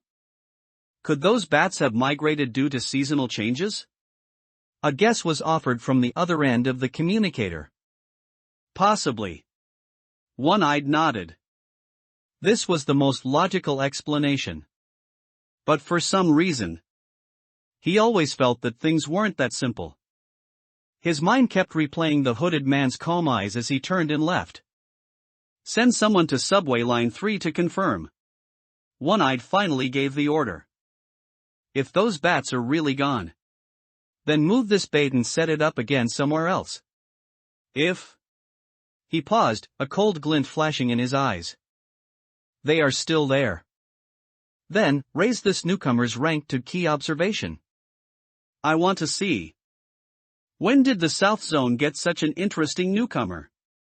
After leaving the tavern, Gui, carrying the heavy, foul-smelling backpack, arrived at the entrance of Slaughterhouse Back Alley. This was the official recycling point set up by the Butcher Gang, open to all scavengers and hunters. A shop with a bloody pig's head sign, guarded by 2 burly men at the entrance. What's the goods? A shirtless butcher, wearing a blood-stained leather apron around his waist, stopped him, his voice filled with impatience. Gui didn't waste words, he simply placed his canvas backpack on the ground and unzipped it. Whoosh! 12 echo bat corpses, their throats precisely slit by a sharp weapon, but otherwise largely intact, were poured out onto the greasy floor. The butcher paused, then squatted down and roughly rummaged through the corpses. With a small knife, he skillfully cut open an echo bat's chest cavity and pried open its throat to examine it. Damn, the vocal sac is gone? The butcher looked up, his eyes instantly turning hostile. Kid, are you trying to fool me with these hollowed-out pieces of trash? I only found these. Gui's voice was calm, devoid of any emotion. The butcher stared at him for a few seconds, seemingly judging whether he was lying. Finally, as if losing interest, he spat impatiently. He held up 5 blood-stained fingers. 50 credit points each. Take it or leave it. I'll sell. Gui nodded. He had already anticipated this. The most valuable parts had already been consumed by himself. Soon, 600 credit points for the 12 corpses were deposited into his account. Today alone, his total income reached 1,200 credit points. Today alone, his total income reached 1,200 credit points. Today alone, his total income reached 1,200 credit points. This was the charm of the unorthodox path. High risk, but also accompanied by the insane high returns that companies could never provide. 20 minutes later. Clutching a fortune, Gui finally returned to Wang Jinguo's dormitory door. Knock, knock. Who is it? The door opened, and old man Wang, seeing him, paused. You kid. You're back? His tone held a hint of disbelief. Yes. Gui nodded, handing over the well-maintained military dagger, complete with its sheath, with both hands. Captain Wang, here's your knife back. Wang Jinhua took the dagger, drew it, and glanced at it. There wasn't a single chip on the blade, it was even sharper than when he lent it out. He looked deeply at Gui. The map? I want to continue renting it. Gui didn't hesitate, directly transferring 200 credit points as rent to Wang Jinghua's account. That map is very useful. Wang Jinghua looked at the transfer information on his terminal and fell silent. After a long while, he finally sighed as if resigned to fate. You kid, it seems you're determined, like a turtle eating a steelyard weight. He didn't refuse the rent, because it was the rule. He simply let Gui back into the room. Sit. This time, his tone was much gentler than before. Mission completed? Completed. Not injured? No. Very good. Old man Wang nodded, a rare expression that could be called relief appearing on his face. But he quickly dropped the expression, becoming serious again. Kid, don't blame me for pouring cold water on you. He took a large gulp of black water, his voice becoming incredibly solemn. Remember, in our line of work, all living bizarre entities that you can see and touch are the easiest to deal with, damn it. Because they have a physical form, they have weaknesses, a purification bullet will injure them, and they also obey physical rules. If you find their weakness, no matter how strong they are, they're just a beast. In this world, what's truly deadly and can kill you without a clear explanation are three other things. Old man Wang held up 3 fingers. The first kind, we all call curses. These are very sinister. They aren't mindless beasts, they have obsessions. Just like those ghost stories we heard as kids. For example, I once encountered a bizarre entity called the Crying Bride. If you pass by on a rainy night and hear her crying, you absolutely must not answer. Once you ask her what's wrong with you, she'll mistake you for her dead husband and drag you alive into the wall, to be with her forever. Old man Wang's tone held no hint of joking. The second kind is called rules. For instance, there's a famous silent alley in the cemetery in the North Zone. There's nothing in that alley, but if you say even a single word inside it, your tongue will fall out of your mouth on its own. You can't see it, you can't touch it.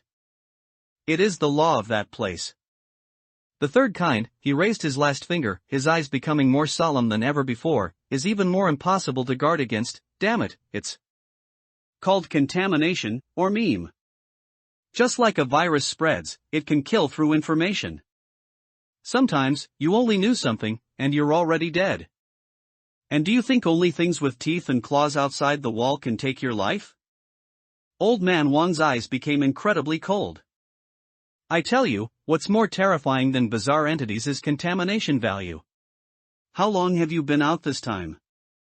Half a day? Or a day? How do you feel? Do you feel a bit lightheaded, a bit more irritable than usual?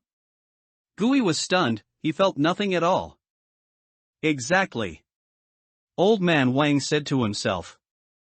You were lucky this time, you didn't encounter any strong sources of contamination. If you stayed in such a place for a few more days, by then, you wouldn't even need a bizarre entity to act, you yourself would become one. Old man Wang put down his wine bottle and stared intently at Gui with his bloodshot eyes. Kid, don't throw your life away for a few credit points. Scavengers are short-lived not because they aren't strong enough, but because they are too greedy. They always think they can last a little longer than others, make a little more. What's the result? Remember, every time you come back from outside the wall, it's best to honestly stay put for 2 days. Get that excessive contamination value down. Be humble, be patient. Otherwise, you won't live long. After leaving Old Man Wan's dormitory, Gui's mood was somewhat heavy. Those words were like a basin of ice water, completely sobering his mind, which had been heated by sudden wealth. He returned to his room and locked the door. He sat on the bed, looking at the 3 illuminated, faintly glowing cards in his compendium. F rank, Blood of Contamination.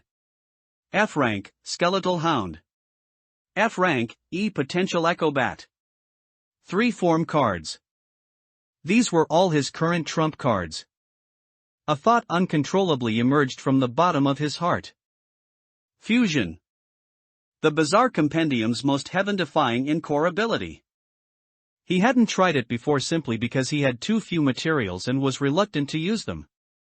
But now that he had the stronger Echo Bat, the 2 most basic F-rank cards, Blood of Contamination and Skeletal Hound, seemed suitable for an experiment.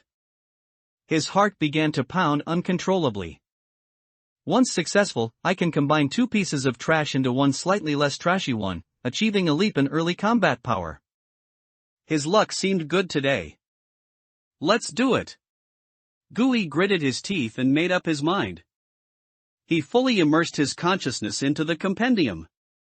He imagined forcibly mashing together the mud on the first page of the Record of 100 Ghosts and the skeleton on the second page. Fusion command detected. Fusion target, F-rank form card, Blood of Contamination, liquid, contaminated. Fusion target, F-rank form card, Skeletal Hound, solid, skeletal. Analyzing compatibility. Warning. Target compatibility extremely low. Attributes severely conflict. Forcing fusion will have a very high probability of failure. Continue. Very high probability of failure.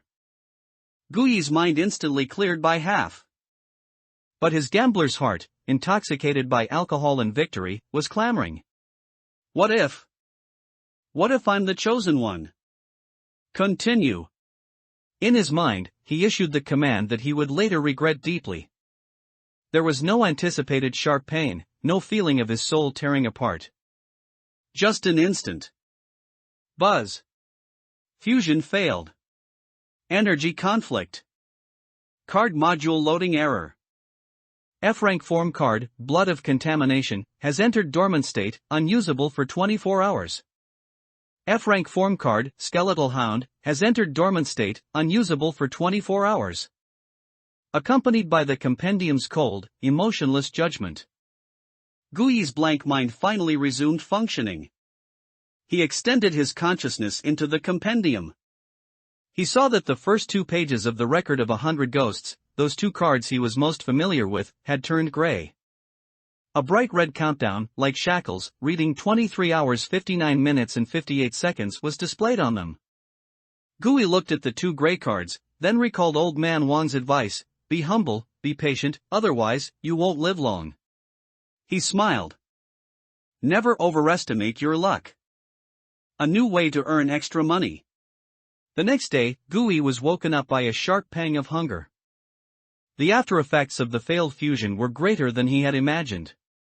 Not only was he mentally exhausted, but his body also felt hollowed out, incredibly weak. He struggled to sit up, and the first thing he did was to sink his consciousness into the bizarre compendium. The first 2 pages of the Record of 100 Ghosts were still 2 desolate gray blanks. He now only had 1 Echo Bat card left. His strength was greatly diminished. Damn it! He cursed under his breath and climbed out of bed.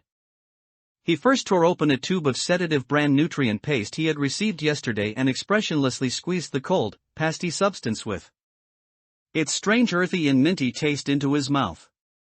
The taste was awful, but as the energy went down, the burning hunger in his stomach was finally suppressed a little. His body regained a bit of strength. He remembered Old Man Wang's almost roaring warning about contamination value last night. Do you feel a bit bloated in the head, and your temper is a little more irritable than usual? Gu Yi carefully felt himself. It seemed not. Aside from weakness and hunger, his brain was unusually clear, without even a hint of a hangover-like headache. Is it because my soul doesn't belong to this world? This thought flashed through his mind. But he didn't dare to gamble. Old Man Wang's grim face and the phrase, "By then, you yourself will turn into a bazaar," made his heart pound. He decided he had to verify it himself. He put on his jacket and walked out of the hive. This time, his destination was the alchemist's corner. That alley, always filled with the mixed scent of herbs and chemical reagents, was even darker than during the day. Gui bypassed several addicts trading unknown potions and arrived in front of the black clinic at the end of the alley, which bore a bleeding syringe sign. A man, thin as a bamboo pole, wearing a white coat, though it was so dirty its original color was indistinguishable, and a pair of welder's goggles, was dissecting an unknown six-legged mutated creature on a surgical table, his back to the door. He was Dr. Syringe, the most unscrupulous, but reputedly also the most skilled, doctor on Rustbone Street. What is it? Dr. Syringe didn't turn around, his voice like two pieces of sandpaper rubbing together, harsh and impatient. I'd like to test my contamination value, Gui said. The surgical knife in Dr. Syringe's hand stopped. He slowly turned around, his large goggles reflecting an eerie green light in the dim illumination. Test? He sneered. What, did the free nutrient paste from the Human Alliance mess you up? Just want to confirm. All right. 10 credit points. Dr. Syringe pointed to a rusty machine in the corner, which looked like it had been salvaged from a garbage heap. Connected to the machine was something that resembled an old-fashioned telephone receiver. Put that thing on your forehead for 1 minute. Gui paid the money, picked up the cold receiver with a faint smell of disinfectant, and, as instructed, pressed it against his forehead. Buzz. The machine emitted a grating, dying roar. 1 minute later, a small, static-filled display screen above the machine showed a bright red number. 12%. Dr. Syringe's eyes, behind the large goggles, suddenly widened. 12%? He snatched the receiver from Gui's hand and pressed it against his own forehead. The number on the display screen changed to 43%. Damn it, the machine isn't broken. He took off his goggles and stared intently at Gui with his bloodshot, hawk-like eyes. Kid. Are you a young master who snuck out of the B-Ring district? In the entire Searing zone, besides newborn babies, I've never seen a contamination value lower than 20%. Gui's heart sank, but his face remained impassive. Perhaps. My physique is just special. Special? Dr. Syringe sneered, his gaze like he was looking at a rare specimen awaiting dissection. But he thought of something else and eventually lost interest. Get lost, clean boy. Don't die at my door and dirty my ground. Gui didn't say another word, turned, and quickly left the alley that made him feel uncomfortable all over. During the previous 2 mission tests, it was around 30%. 12%. An absolutely safe value, even lower than many B-Ring district residents. He finally confirmed it. His soul, or rather, the bizarre compendium, was his strongest firewall against contamination. This discovery instantly ignited a huge flame called ambition in his heart. Others had to worry about contamination, had to use black water and mint cigarettes to prolong their lives. But he didn't need to. He possessed more substantial capital than any other scavenger. He could stay in contaminated areas longer. He could get closer to those dangerous but also opportunity-filled prey than others. The huge advantage didn't make Gui lose his head. He knew very well that he was currently a cripple who had lost 2 main armament cards. The most urgent task was to leverage his anti-contamination advantage to find a new, safe, and fast way to make money. He wandered aimlessly through the labyrinthine alleys of Rust Bone Street, his mind racing. Physical labor at the flesh market was out of the question. One-night's bounties were too dangerous right now. What other options were there? Just as he was at a loss, he unwittingly walked into an alley filled with the smell of engine oil and burning metal. He saw a familiar, thin figure squatting at a stall piled high with old mechanical parts, meticulously sifting through a heap of scrapped circuit boards. It was Chen Hao. Guyi's heart stirred, and he walked over. "Brother Chen." Chen Hao heard the voice, looked up, and, seeing it was him, was a little surprised but still nodded. "Something wrong?" His voice was as concise as ever. "No. Just strolling around." Guyi squatted beside him, looking at the wires in his hand, which were thinner than his hair. "What are you looking for?" "Silver cores." Chen Hao picked up a small, shimmering chip and showed it to Guyi. "Old era stuff, now out of production. Wrench buys them back by the gram, and the price is good." Guyi looked at his hands, calloused from various tools but exceptionally steady, and suddenly asked, "Brother Chen, your skills are so good, do you know of any odd jobs that pay quickly?" Chen Hao's chip-sifting motion stopped. He looked up, peering at Guyi through his thick, black-rimmed glasses. "Are you short on money?" "Yes." Guyi nodded, very short. Chen Hao fell silent. He seemed to be thinking and evaluating. After a long while, he pointed to a huge, garbage heap-like pile of scrap in the depths of the alley. "See those things?" It was a pile of old industrial equipment modules discarded from the B-Ring district. Wrench buys back scrap metal from the Mahis department at a low price. He needs us to completely disassemble the useful energy modules inside. "Sounds not difficult," Guyi said. "It is difficult." Chen Hao shook his head. "These modules are all integrally welded. The casing is made of high-strength alloy, and using a cutting machine can easily damage the fragile energy core inside. The only way is to use strong acid to corrode the weld points. But that stuff is too hard to control. If the acid seeps in by accident, the entire module is scrapped," he said, glancing at Guyi. "For a complete module, Wrench pays 50 credit points. For a scrapped one, we have to pay him back 20. Guyi understood instantly. This was delicate work. It was also a high-risk, high-reward technical job. He almost instinctively thought of the armament card he had obtained from the abandoned elementary school, and had never used in actual combat. The armament card. Hand of Rust. This was practically a divine tool custom-made for disassembling these damned alloy modules.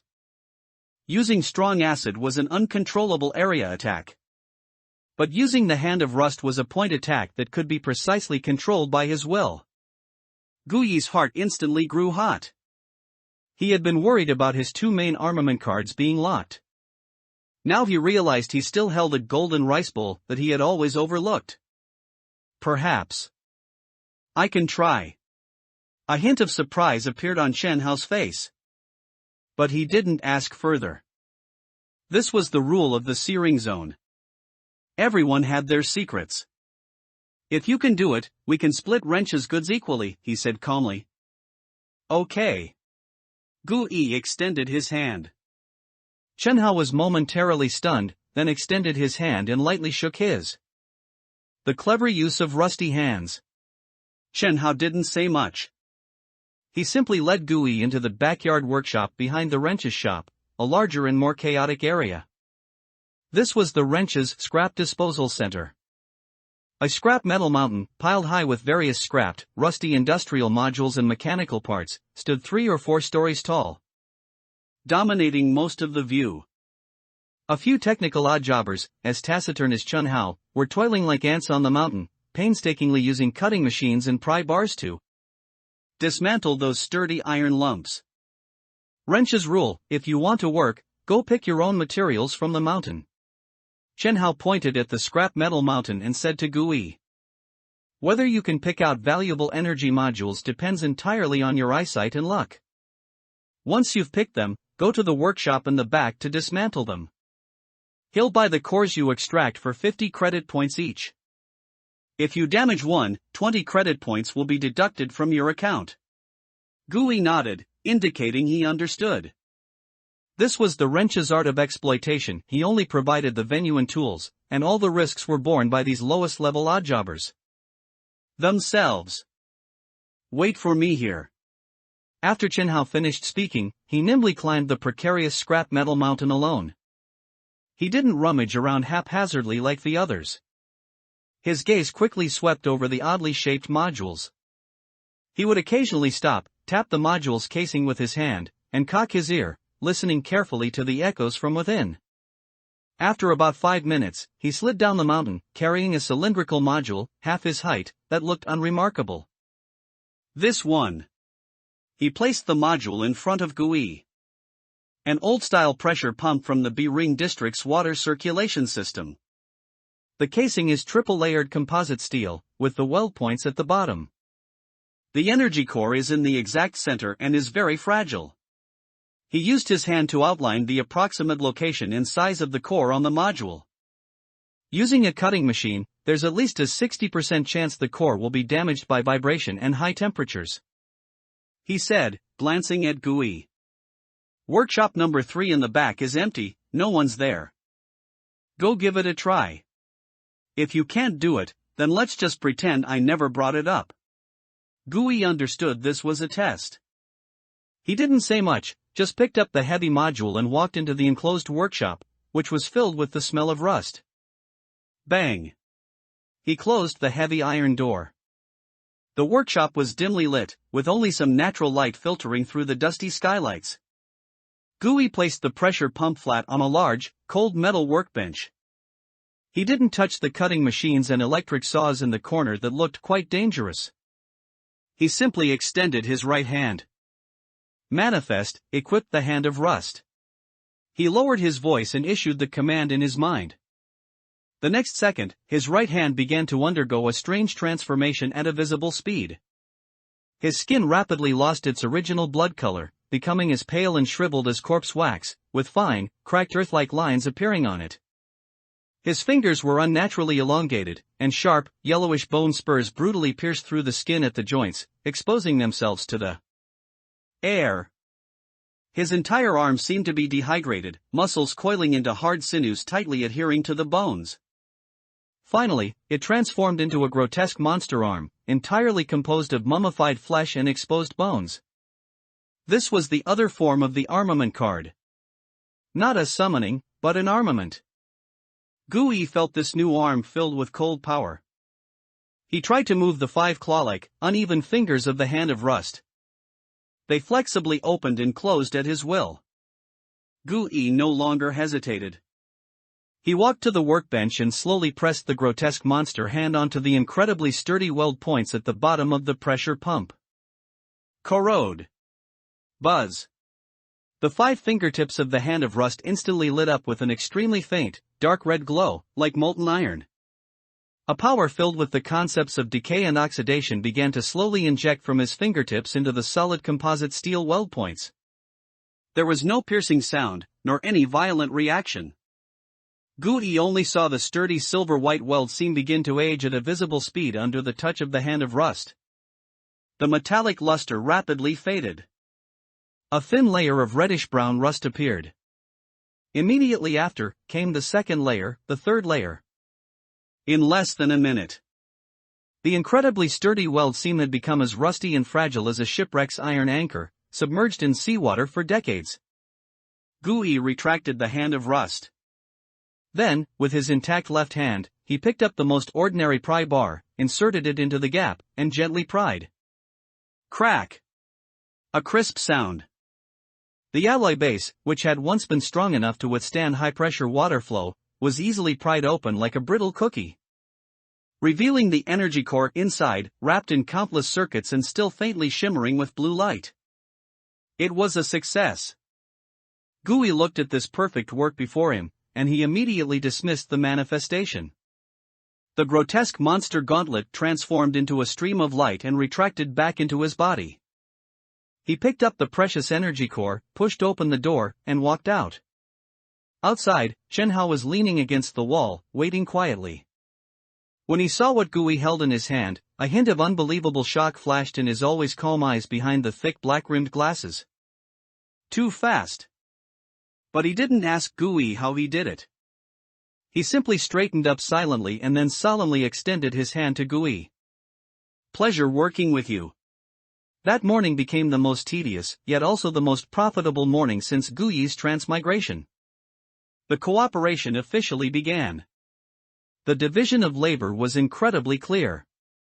Chen Hao was responsible for using his eyes, which were comparable to precision instruments, to accurately screen out all discarded modules still containing energy cores from the massive scrap metal mountain. And Gui, in turn, was responsible for using his indestructible hand of rust to non-destructively open these sturdy safes one by one. The entire process became a silent, yet exceptionally efficient assembly line operation. Initially, Gui was still unfamiliar with controlling the hand of rust, taking nearly 20 seconds to dismantle a module. But soon, he mastered the trick. He discovered that he could even control the speed and depth of corrosion through subtle mental manipulation. His dismantling speed became faster and faster. 10 seconds. 8 seconds. 5 seconds.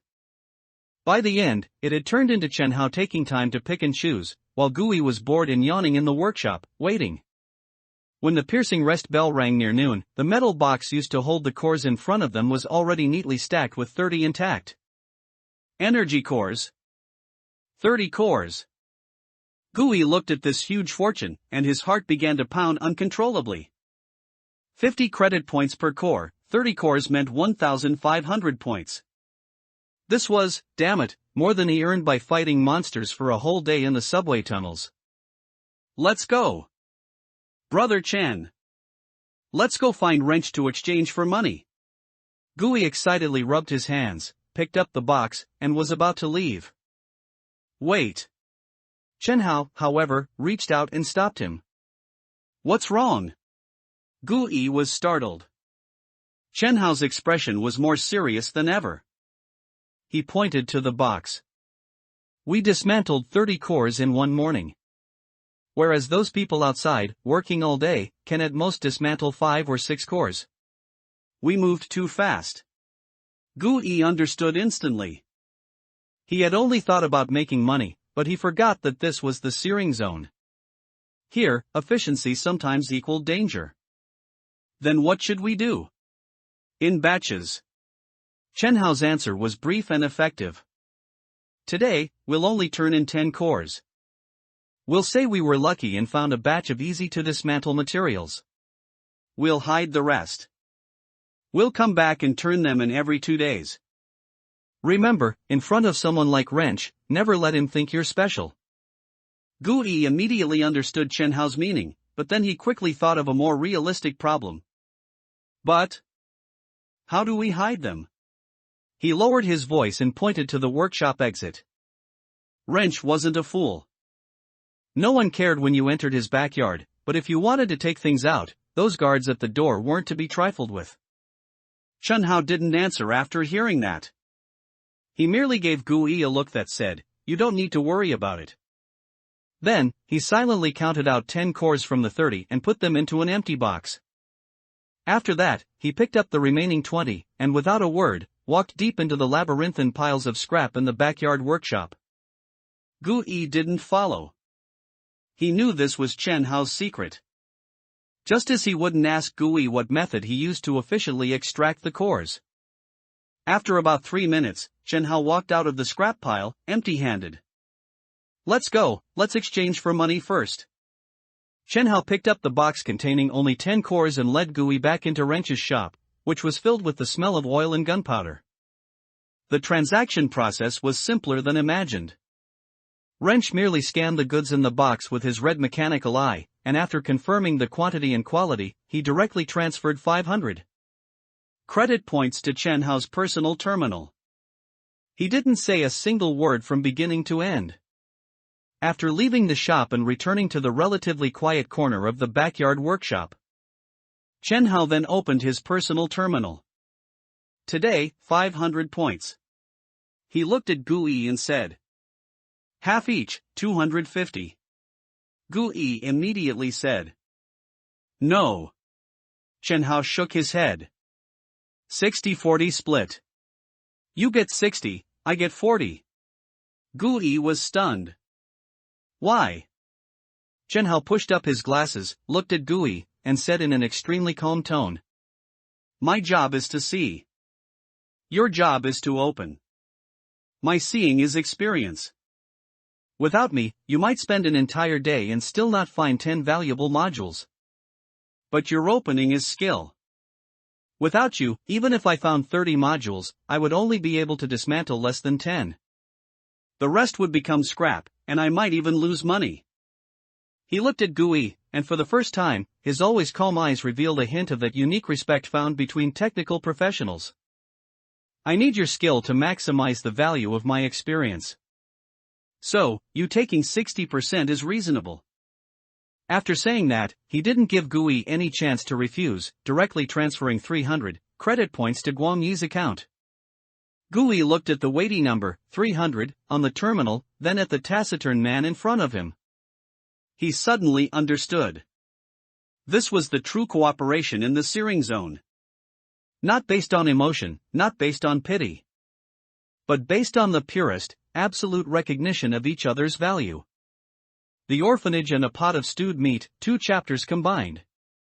After agreeing with Chen how to continue working tomorrow, Gu Yi left the backyard workshop. His total income for the morning alone reached 900 credit points. All he had to expend were a few hours of work and some mental energy. This was the easiest and safest money he had earned since transmigrating. The Hand of Rust, the seemingly inconspicuous F-grade armament card, had now become a true money printing machine. With his mood uplifted, his appetite also returned. Clutching the fortune he had just acquired, he indulged himself for the first time. He didn't eat the pig swill-like nutrient paste, instead, he walked directly into the cleanest and most expensive noodle shop on Rustbone Street. He spent a full 30 credit points on a bowl of luxury meat broth noodles, which was said to be made with real pork bones from within the wall. And even included 2 slices of precious synthetic meat. When the steaming bowl of noodles, emitting a rich meaty aroma, was placed before him, Gu Yi felt every cell in his body cheer. He didn't even care that it was hot, imitating the other hunters who had come to improve their lives, he slurped down the entire bowl of noodles. Broth and all, leaving nothing behind. A feeling of satisfaction warmed him from his stomach to his heart. Having eaten and drunk his fill, he didn't immediately go home. He wanted to use this rare afternoon time to himself to get more familiar with the South District. He aimlessly wandered through the intricate alleys of Rustbone Street. Just as he was strolling past a second-hand clothing stall, 2 familiar figures appeared in his sight. It was Li Fei and Lin Xiaoqi. They weren't wearing their dusty cleaner uniforms. Li Fei had changed into a faded denim jacket and was excitedly telling Lin Xiaoqi something. Lin Xiaoqi, meanwhile, was wearing a simple white t-shirt, carrying a seemingly heavy canvas bag, and had that bright, sun-like smile unique to her face. Hey! I.e. Li Fei also spotted him and waved loudly at him. What are you doing wandering around here by yourself, kid? Just walking around. Gu Yi walked over. Where are you two going? Accompanying Xiaoqi somewhere. Li Fei's tone sounded very happy. Brother Ai, if you have nothing to do, come with us. Lin Xiaoqi also smiled and extended an invitation. Gu Yi looked at them and nodded. All right. Gu Yi followed them south, gradually moving away from the busiest and most chaotic core area of Rustbone Street. The surrounding buildings became more dilapidated, but also more quiet. Finally, they stopped in front of a 3-story old building with peeling walls and windows reinforced with iron bars. A crooked, handwritten wooden sign hung at the entrance of the building. South District No. 11 Orphanage. This was the place Lin Xiaoqi and Li Fei had mentioned. Before they could even push the door open. A little boy, probably only 5 or 6 years old, playing in the yard, was the first to spot Lin Xiaoqi with his sharp eyes. He paused, then let out a surprised, deafening scream with all his might. "Sister Xiaoqi!" This cry was like a signal. Instantly, the quiet small building, like a disturbed hornet's nest, completely came alive. "Sister Xiaoqi is here! Sister Xiaoqi!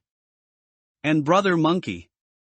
More than a dozen children of all sizes, wearing ill-fitting, faded old clothes, rushed out of the building like a flock of sparrows returning to their nest, screaming and swarming around Lin Xiaoqi. "Slow down, slow down. Don't fall." Lin Xiaoqi's face bloomed into a smile.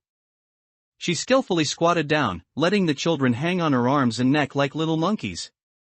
"Sister Xiaoqi, I missed you so much. Sister Xiaoqi, did you go out to fight bad guys again this time? Sister Xiaoqi, look at my drawing." The children surrounded her, eagerly sharing their secrets.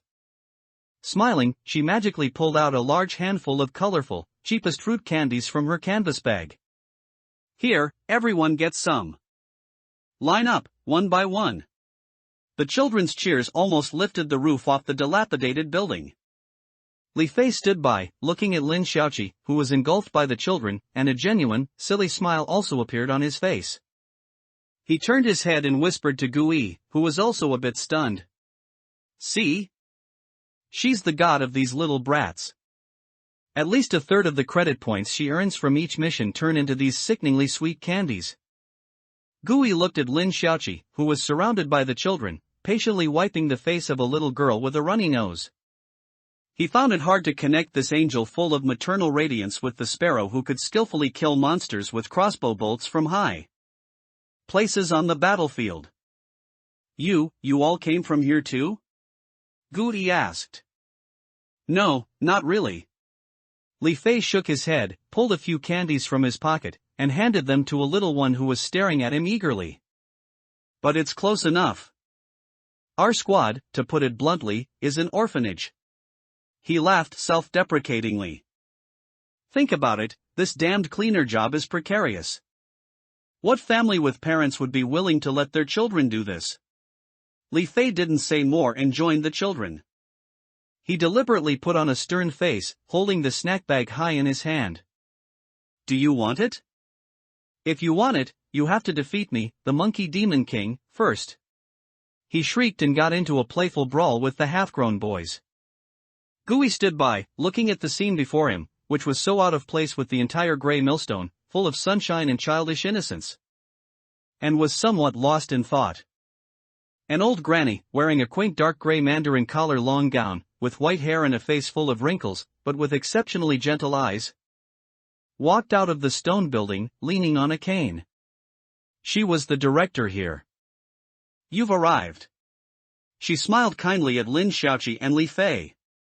"Director Granny." Lin Xiaoqi called out sweetly. Then she pulled Gui over and introduced him. "Granny, this is our new teammate, Gui, Brother Ai." "Hello, child." Director Granny nodded kindly at Gui. That entire afternoon, Gui stayed with them in this small orphanage. He watched Lin Xiaoqi patiently teach the younger children to read and tell them beautiful stories about within the wall that she herself didn't know were true or not. He watched Li Fei being ridden like a big horse on the necks of a group of little brats, running wildly in the yard. He was even pulled by a bold little girl to play house all afternoon. It wasn't until dusk, when the entire wasteland was dyed a warm orange-red, that they said goodbye to the reluctant children. By the time the three of them dragged their tired bodies back to the hive apartment, it was already dark.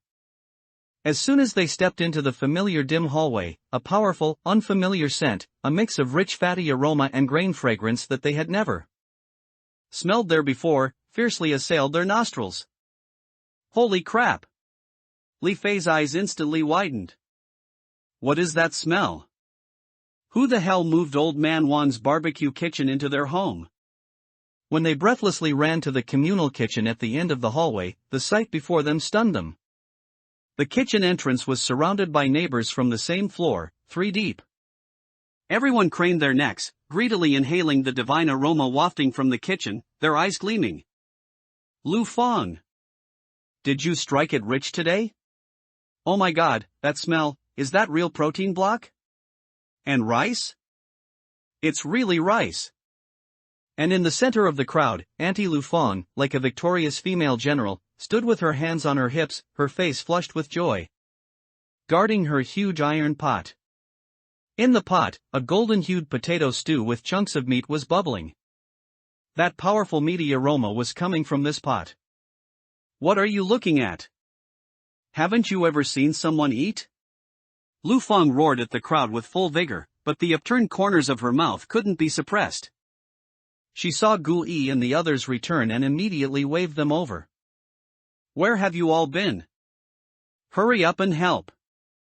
Li Fei and Lin Xiaoqi finally squeezed through the crowd, looking at the fist-sized chunks of meat in the pot, their mouths watering. Aunt Lu! Did you rob the butcher gang's warehouse? Li Fei exclaimed exaggeratedly. Get out of here! Lu Fang laughed and cursed, then lowered her voice, explaining quickly with a tone that was both boastful and a little pained. Today, I went to the butcher gang to deliver the material samples we recovered from our last mission, and I happened to catch them disassembling a huge beast they dragged back from the West Ring district.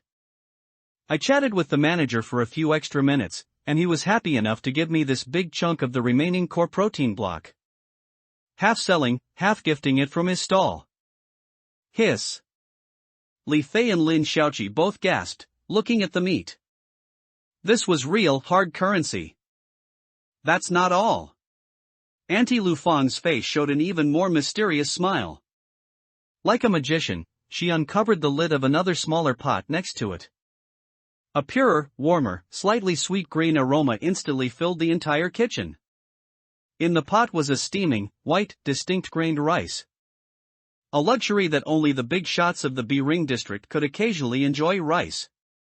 Aunt Lu! Did you spend all of our squad's emergency funds for this month? Lin Xiaoqi's eyes glowed as she looked at the pot of rice, but her tone was full of heartache. Go, go, go. What nonsense are you talking about? Lu Fang poked her forehead with a finger. There was still some of this month's logistics quota left, and it would be cleared at the end of the month. I figured it would be a waste to keep it, so I just went all out and exchanged it for this pot of refined rice at the black market. And conveniently, today is also our Xiaoqi's birthday. Ha! I even forgot. Aunt Lu, you still remembered. Xiaoqi then realized that this meal was also for her, and she hugged Lu Fang, deeply moved. Stop messing around, I'm cooking. Lu Fang chuckled, pushed Lin Xiaoqi out of the kitchen, and then yelled at the neighbors watching the commotion. All right, stop looking.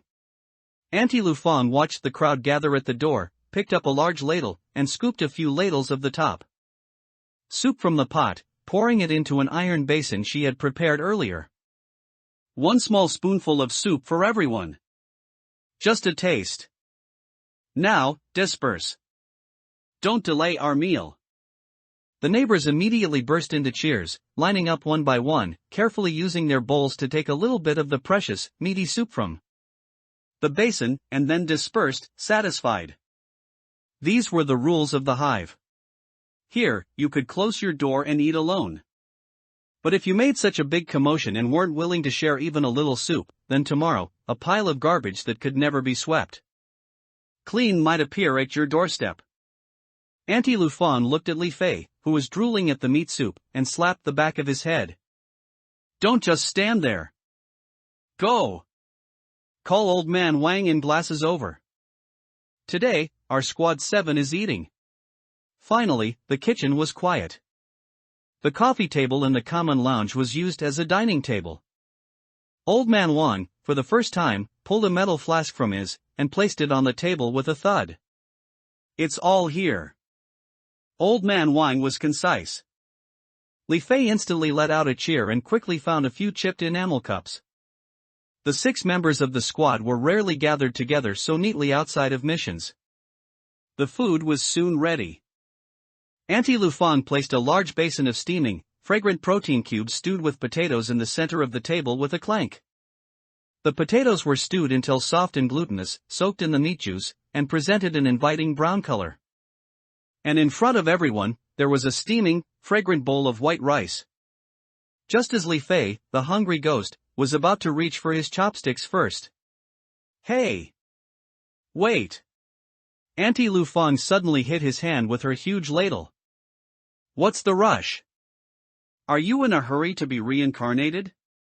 Li Fei retracted his hand, feeling wronged and confused. Auntie Lu Fang gestured to Old Man Wang across from her. Old Man Wang nodded, understanding. Then, Auntie Lu Fang mysteriously pulled something out of her always full supply bag. Something carefully wrapped in 3 or 4 layers of oiled paper. As she peeled back the oiled paper layer by layer, a palm-sized, somewhat shriveled, but strangely sweet-smelling synthetic potato cake appeared before everyone.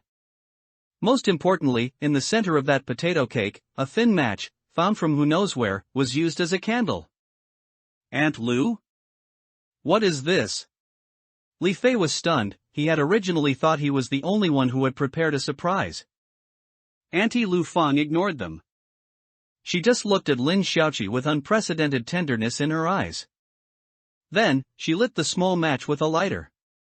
Under the glow of that small, warm flame, she smiled and said, "Today is our sparrow's 18th birthday. Come on, stop standing around." She led the way, singing softly with her slightly off-key voice. "Happy birthday to you." Old Man Wang followed, humming in his hoarse, broken gong-like voice. Li Fei, Chen Hao, Gui. Everyone joined in the singing. Happy birthday to you. Lin Xiaoqi looked at the small, flickering flame in front of her, at the steaming pot of meat soup on the table, and at these family members in front of her, who, though not related by blood, were closer than any relatives. Her eyes, always as bright as stars, unconsciously filled with tears. "Make a wish, girl," Old Man Wang said. Lin Xiaoqi clasped her hands together and closed her eyes. No one knew what she wished for. Perhaps, it was for everyone to be safe and sound. Or perhaps, it was just to hope that on this day next year, everyone could still sit together like this and eat a steaming hot meal. She blew out the small flame. Time to eat. At Auntie Lu Fang's command, everyone eagerly gathered around. The table was small, and 5 or 6 people squeezed together, shoulders touching. Old Man Wang poured a little of his treasured cheap liquor into everyone's cup, not even sparing Lin Xiaoqi. When it was Li Fei's turn, the guy, emboldened by the alcohol, had a flushed face, not knowing if it was from the spicy liquor or from nervousness. He suddenly stood up and pulled out something carefully wrapped in cloth from his pocket. That. Xiaoqi. Li Fei stammered, pushing the item towards Lin Xiaoqi, his eyes darting away, not daring to look at her. Isn't it your birthday today? This is for you. The room instantly fell silent. Everyone's gaze focused on the small cloth package. Lin Xiaoqi was also stunned, her small face full of surprise. You? Why are you wasting money? As she spoke, she couldn't help but curiously reach out and open the cloth package. When the silver-white Walkman player, with its old-era metallic luster, appeared before everyone, even Old Man Wang couldn't help but raise his eyebrows. Damn it! Monkey, where did you get the money? Old Man Wang was the first to speak. No. Not much money. Li Fei quickly waved his hand, his face redder, and his speech slurred. Found it in the black market, a piece of junk, not worth much, not worth much. I spent 100 credit points. Yes, 100. He stiffened his neck, uttering a number that even he didn't believe. Gui looked at his awkward, putting on a brave face appearance, feeling a bit like laughing, and also a strange touch. Lin Xiaoqi held the player, turning it over and over, her big eyes sparkling. She, of course, knew the value of this item. Too precious, I can't accept it. The girl's face also turned red, and she fumbled to return the item to Li Fei. Hey, keep it. Auntie Lu Fang, who had been silent, suddenly held Lin Xiaoqi's hand. She glared at Li Fei, her look as if to say, I can see right through your little scheme, then put on a smiling expression and said to Lin Xiaoqi. Silly girl, monkey gave it to you, so keep it. What's a big guy like him going to do with this thing? It's perfect for you to listen to music. Exactly, exactly. Li Fei quickly chimed in. He pulled out headphones from his pocket and plugged them in like he was presenting a treasure. I tried it, it works. Come, listen. He fumbled to hand the earbuds to Lin Xiaoqi. The girl hesitated for a moment, but still couldn't resist everyone's urging. Blushing, she put the small earbuds into her ears. Li Fei pressed the play button. Instantly, Lin Xiaoqi's eyes whitened sharply. Her body trembled slightly, as if she had heard something incredible. Everyone in the room fell silent, watching her. The girl's eyes slowly, little by little, turned red. After a while, she suddenly took off the headphones, looked up, her face showing a mixture of excitement, joy, and disbelief. It's so beautiful. Her voice even had a hint of a sob. Really, I've never heard such clean music. She didn't look at anyone but carefully held the player as if it were a rare treasure. Then, she looked up, her gaze sweeping over everyone present, over Old Man Wang, over Auntie Lufang, over Chen Hao, over Gui, and finally, with the brightest, most sincere smile, landed on Li Fei's face. Such a good thing, I can't listen to it alone. The girl's eyes sparkled, showing a clever spirit. When I was little in the orphanage, the teacher taught a method. As she spoke, she unceremoniously took an empty enamel cup from the table, then carefully placed the two small earbuds side by side at the bottom of the cup. Immediately after, she turned the player's volume to maximum. Something wonderful happened.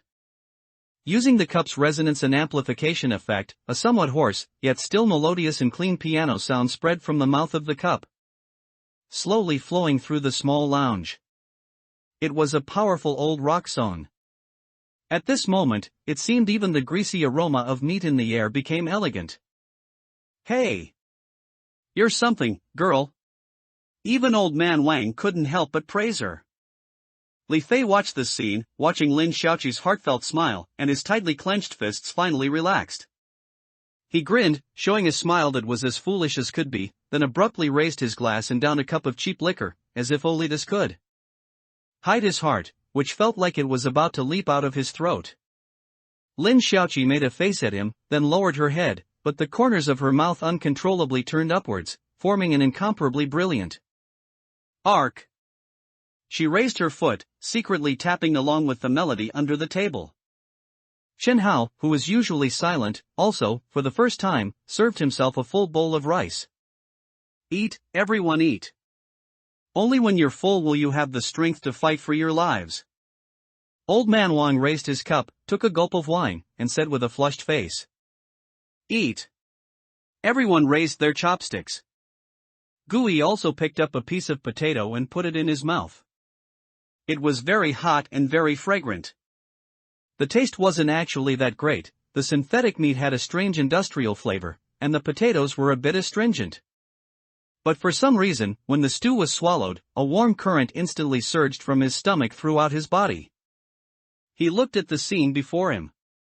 Old Man Wang's wine, Auntie Lufang's food, Li Fei's music, Lin Xiaoqi's smile, Chen Hao silently eating his rice.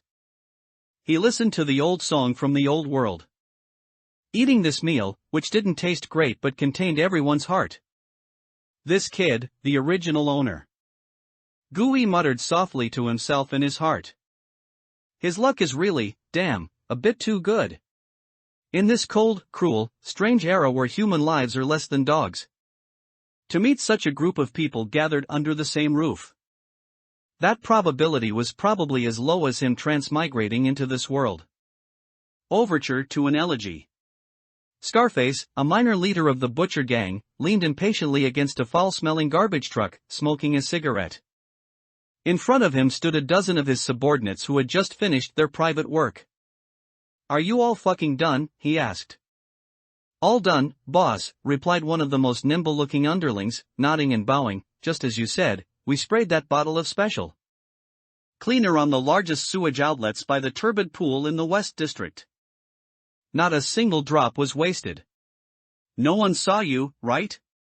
Don't worry, boss. That place, apart from trash and rats, you can't even find a ghost. When we went, we even specifically changed into cleaner clothes. All right. Scarface nodded and pulled out his personal terminal. With a beep, he mass sent a sum of credit points to the accounts of those dozen underlings.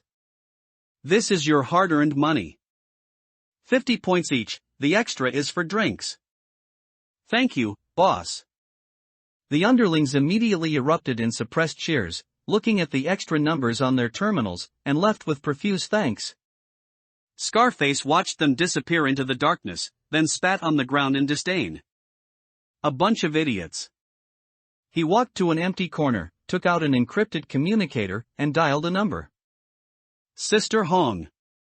He reported with a tone completely different from his previous fierce demeanor, filled with reverence and flattery. The matter is handled.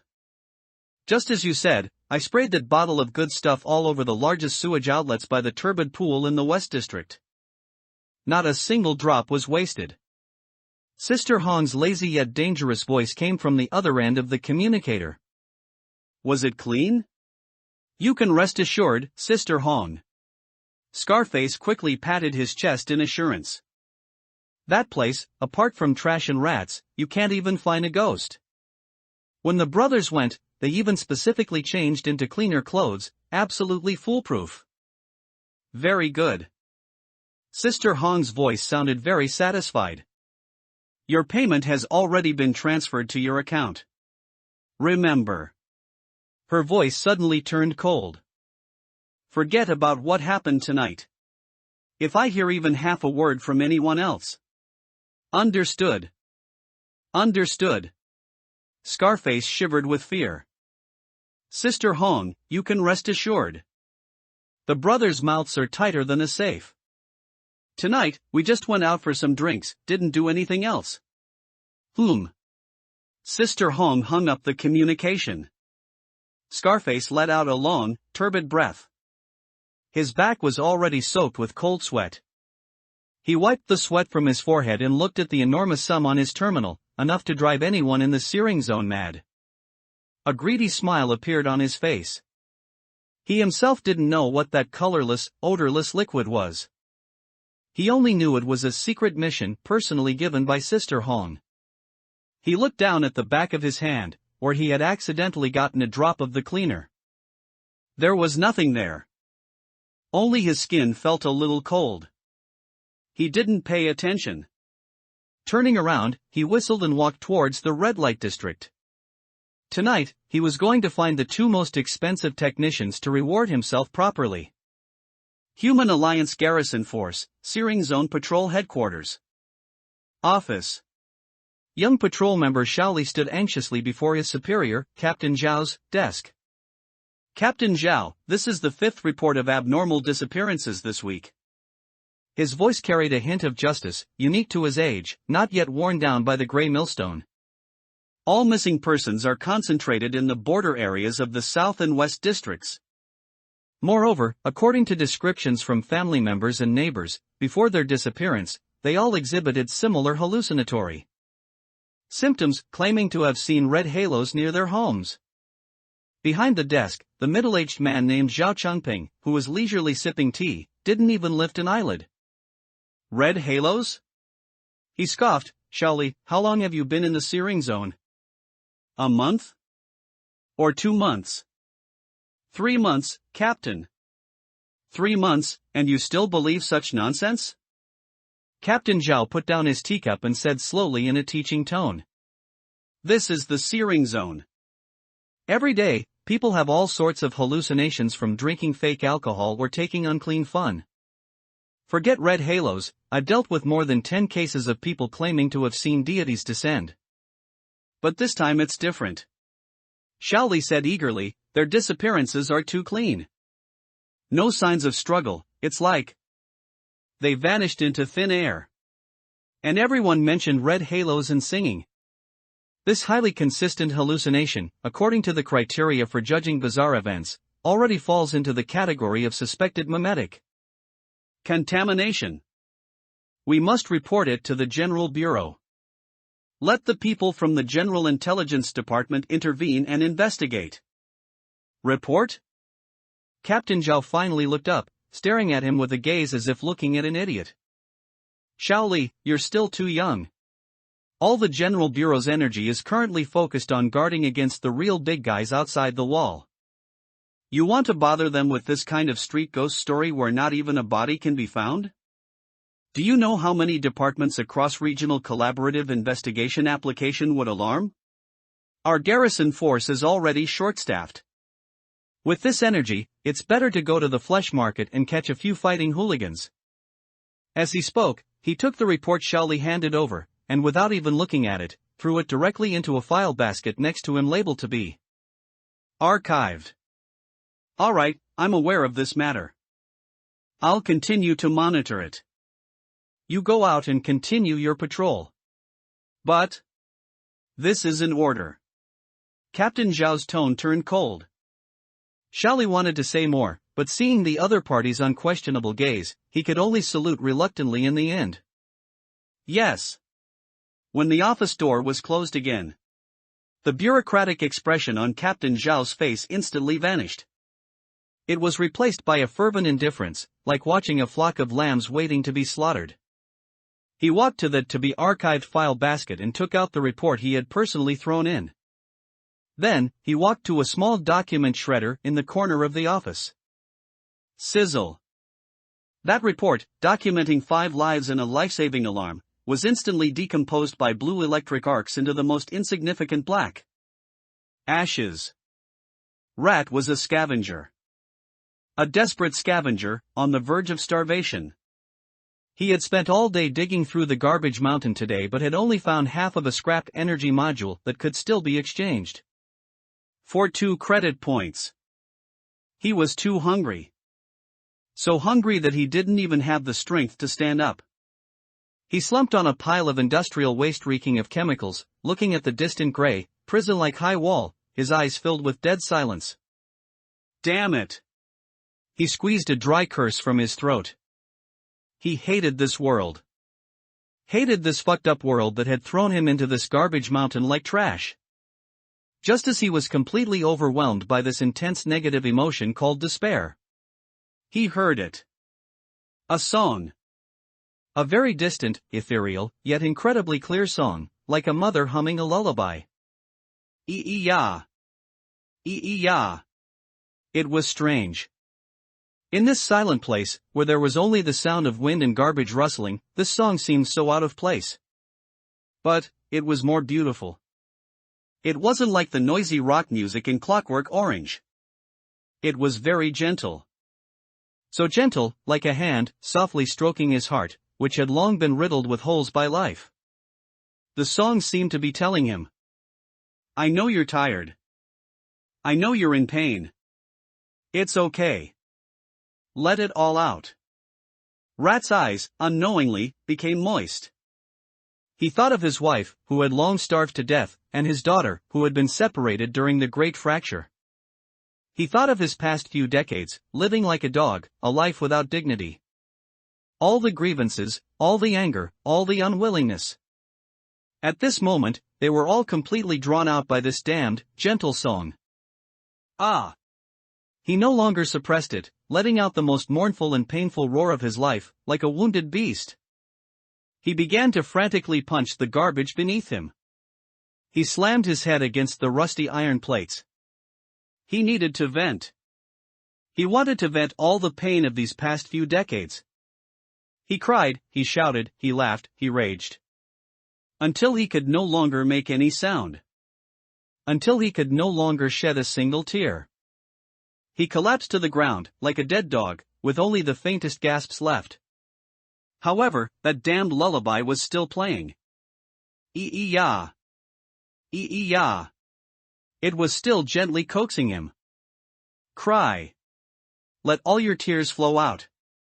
Rat really started to cry again. But this time, what flowed from his dry eyes were no longer transparent tears.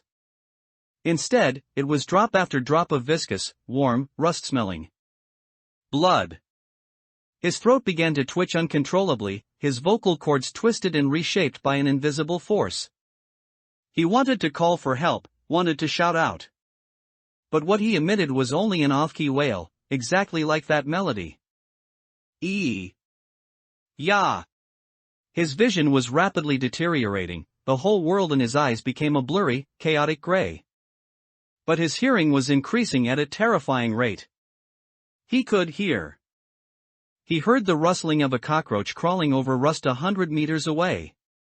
He heard the heavy footsteps of another scavenger, full of living human, 1,000 meters away. Sounds so noisy. He slowly stood up from the ground. He was no longer Rat. On his face, distorted by pain, were 2 shocking black bloodstains. He tilted his head, his hollow eyes, which had lost their pupils, looked towards the direction from which the footsteps came, 1,000 meters away. Then, he started to walk. Preparations before winter. The next day, Gui was woken up by a cold draft seeping through the window. It was now late autumn in the 30th year of the new era. The air began to carry the damp chill unique to the pre-winter period. For those living in the searing zone, winter was a more terrifying death knell than any F-class bazaar. Gui looked at the perpetually gray, seemingly never-clearing sky outside the window, and instinctively pulled the thin, musty blanket tighter around him. He surveyed his dormitory, which could be described as bare walls. A creaking metal bunk bed. A storage cabinet made from an ammo box, used as a table. That was it. He knew he had to act before winter truly arrived. He needed to get a more powerful electric heater, buy a thicker cotton coat, and stock up on some expensive, high-calorie nutrient paste that could provide enough warmth. He opened his personal terminal and checked his balance. 1,800 credit points. This was the largest sum of money he had accumulated since his transmigration. But this money had to cover rent, weapon purchases, and preparations for winter. Money was never enough. In the morning, Gui went to Wrench's backyard factory as usual. Chenhao was already waiting there, with 2 decent-looking discarded modules at his feet. The 2 exchanged no unnecessary words, just nodded, and began their silent and efficient assembly line work. However, today's harvest was far less than yesterday's. The massive scrap metal mountain was like an overfished sea. Chenhao spent an entire morning, nearly blinding his scanner-like eyes, and only managed to pick out 10 somewhat valuable modules from the pile of genuine scrap metal. When Gui disassembled the 10th core, Chenhao shook his head. It's gone. His voice carried a hint of subtle weariness. This mountain has been drained by us and other odd jobbers. Wrench's next batch of scrap won't arrive for at least a week. Gui's heart sank slightly. He knew this stable source of income was temporarily cut off. 10 cores, 500 credit points. He and Chenhao still split at 6-4. Gui's account gained another 300 points. After parting ways with Chenhao, Gui walked alone on his way back to the hive. He immersed his consciousness into the bizarre compendium. The countdown, like shackles on the 2 gray cards, had finally reached 0. F-class form card, Blood of Contamination, restored. F-class form card, Skeletal Hound, restored. His cards were back. This good news diluted the frustration of his financial path being cut off. He now had 3 cards he could use at any time, and over 2,000 credit points. He had the confidence to go to the One-Eyed Tavern and take on bounty missions again. But, not now. He looked down at his thin jacket. The most urgent task was to solve the problem of getting through winter. This was a more pressing, realistic threat than any bazaar. He didn't go home, but instead turned and plunged into the most chaotic and motley second-hand goods trading area of Rust Bone Street. This was the Tuba Holy Land for residents of the Searing Zone. Everything here was second-hand goods discarded from the Bering district or salvaged from scavengers. But, it was cheap enough. Gui first spent 200 credit points to buy a half-human tall, humming military-grade second-hand electric heater from a seemingly cunning merchant. Although the thing looked ugly and was peeling paint, it was said to be powerful enough to dry wet clothes.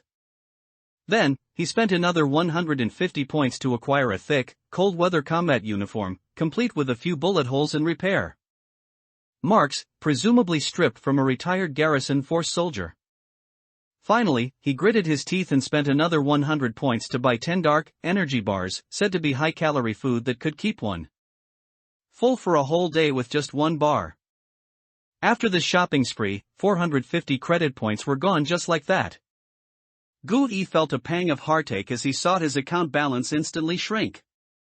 But as he carried the heavy electric heater and wore the thick combat uniform that completely shut out the cold wind, walking home, an unprecedented, simple sense of security filled his heart. Returning to his cold dormitory.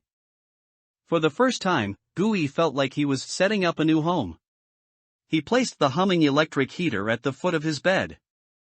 Plugged it in. Buzz. A warm breeze, carrying the scent of oil and dust, blew out. The temperature of the entire room seemed to instantly rise by several degrees. Gui took off his jacket, savored the long-lost, artificial warmth, and let out a long sigh. He neatly folded the thick cold-weather uniform and placed it at the head of his bed. He then carefully arranged the 10 dark energy bars, like treasures, on the table made from the ammo box. He looked at his small dwelling, still simple, but no longer so bare walls. For the first time, a feeling that could be called stability filled his heart. Perhaps, such a life wasn't bad.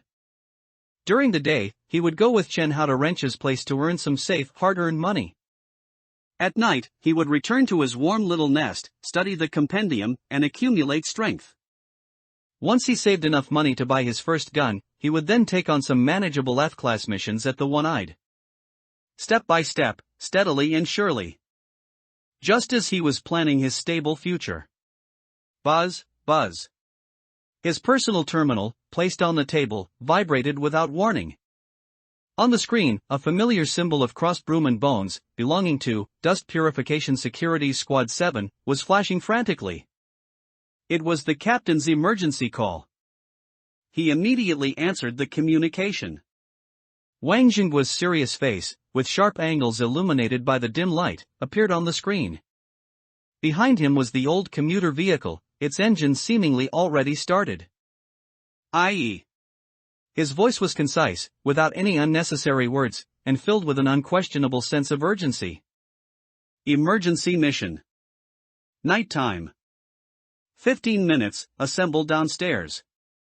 Bring all your gear, immediately, now.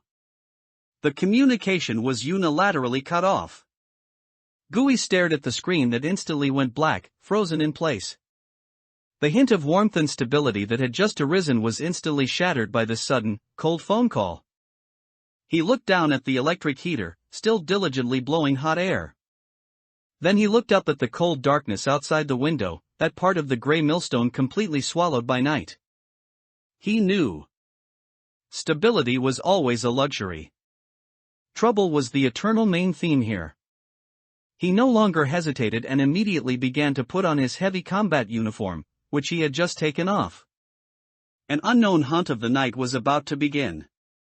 A creepy kindergarten. 15 minutes. When Gui rushed downstairs, the dilapidated shuttle bus was already rumbling to life. Its headlights, like two dim, yellow tentacles, pierced through the impenetrable night of Rust Bone Street. The other 4 members of the squad were already there. Each of their faces carried an unconcealed weariness and confusion, having been forcibly pulled from their rest. Get in. Wang Jingguo didn't waste words, directly pulling open the passenger side door. Gui ducked into the back compartment. The car door slammed shut with a bang. Captain, what's going on? Li Fei asked, unable to resist, as he turned the steering wheel and drove the car out of the crowded street. What's Fatty Ma going crazy about this late? Inside the car, everyone's gaze turned to the passenger seat. Old man Wang lit a mint cigarette, its crimson glow illuminating his face, which was even more solemn than the night. West of the city, the abandoned morning light kindergarten. His voice was heavy. This afternoon, a garrison force patrol detected an abnormal E-class pollution reading nearby. But by the time their people got close, the reading was gone. E-class? These two words made the temperature in the entire car compartment feel as if it instantly dropped several degrees. Then shouldn't the garrison force handle this themselves? Auntie Lu Fang's voice trembled slightly. Fatima said the garrison force already sent people in for an initial sweep. According to procedure, a second safety confirmation is needed, and Fatima took the job, outsourcing it to us. Old man Wang exhaled a smoke ring, his tone filled with unconcealed mockery. He also said it's an easy job. As long as we go in, walk around, confirm it's safe, we'll get an E-class bonus when we come back. E-class bonus? Li Fei's eyes instantly lit up.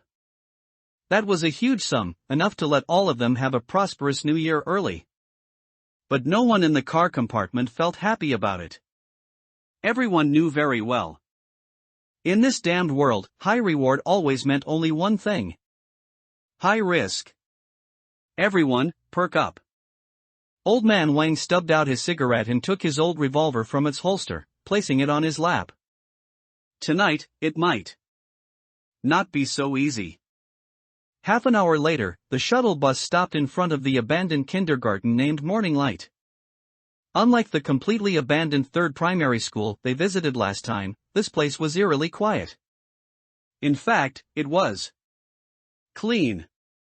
Although the kindergarten's exterior walls were somewhat mottled, they weren't covered in vines and moss. The slide and swings on the playground, though rusty, reflected a strange, polished sheen under their headlights, as if someone had wiped them down. Is this a place that's been abandoned for 30 years? Li Fei looked at the eerie scene before him and subconsciously swallowed. Glasses, what's the pollution reading? Wang Jinhua asked. Chen Hao sat in the car, staring intently at the detector in his hand, his brows furrowed. It's very strange. The reading keeps fluctuating erratically between an extremely low, safe value and a maxed out peak. It's like a loose light bulb. This analogy made everyone's heart sink. All right, let's get out. Old man Wan opened the car door. No matter what kind of ghost is hiding inside, we have to go in and meet it. Click. The hydraulic shears cut through the lock chain on the door. The paint-peeling iron gate, adorned with a cartoon rabbit, was slowly pushed open. There was no grating friction sound. The door hinges seemed to have been oiled. A clean scent, not belonging to a ruin, mixed with a faint smell of disinfectant and chalk dust, wafted towards them. Why do I feel like someone was still having classes here yesterday? Lin Xiaoqi's voice carried a hint of imperceptible tremor. No one answered her. Because everyone had the same feeling. They walked into the teaching building's hall. The hall was spotless. On the walls, children's drawings were vibrant. In the air, there was even a faint, elusive fragrance of chalk. Everything here was so normal that it made one's scalp tingle. Captain, what should we do? Li Fei's voice also subconsciously lowered. In this environment, even he, usually the most carefree person, felt a chill from the bottom of his heart. Wang Jinhua didn't hesitate for a moment. His beast-like intuition, honed through countless near-death experiences, had already made the only correct decision for him. Everyone, move as a group. His voice left no room for doubt. Starting from the first floor, check each room one by one. Monkey, you're responsible for guarding the entrance. Sparrow, you're responsible for guarding outside the windows. Glasses, you keep an eye on the detector.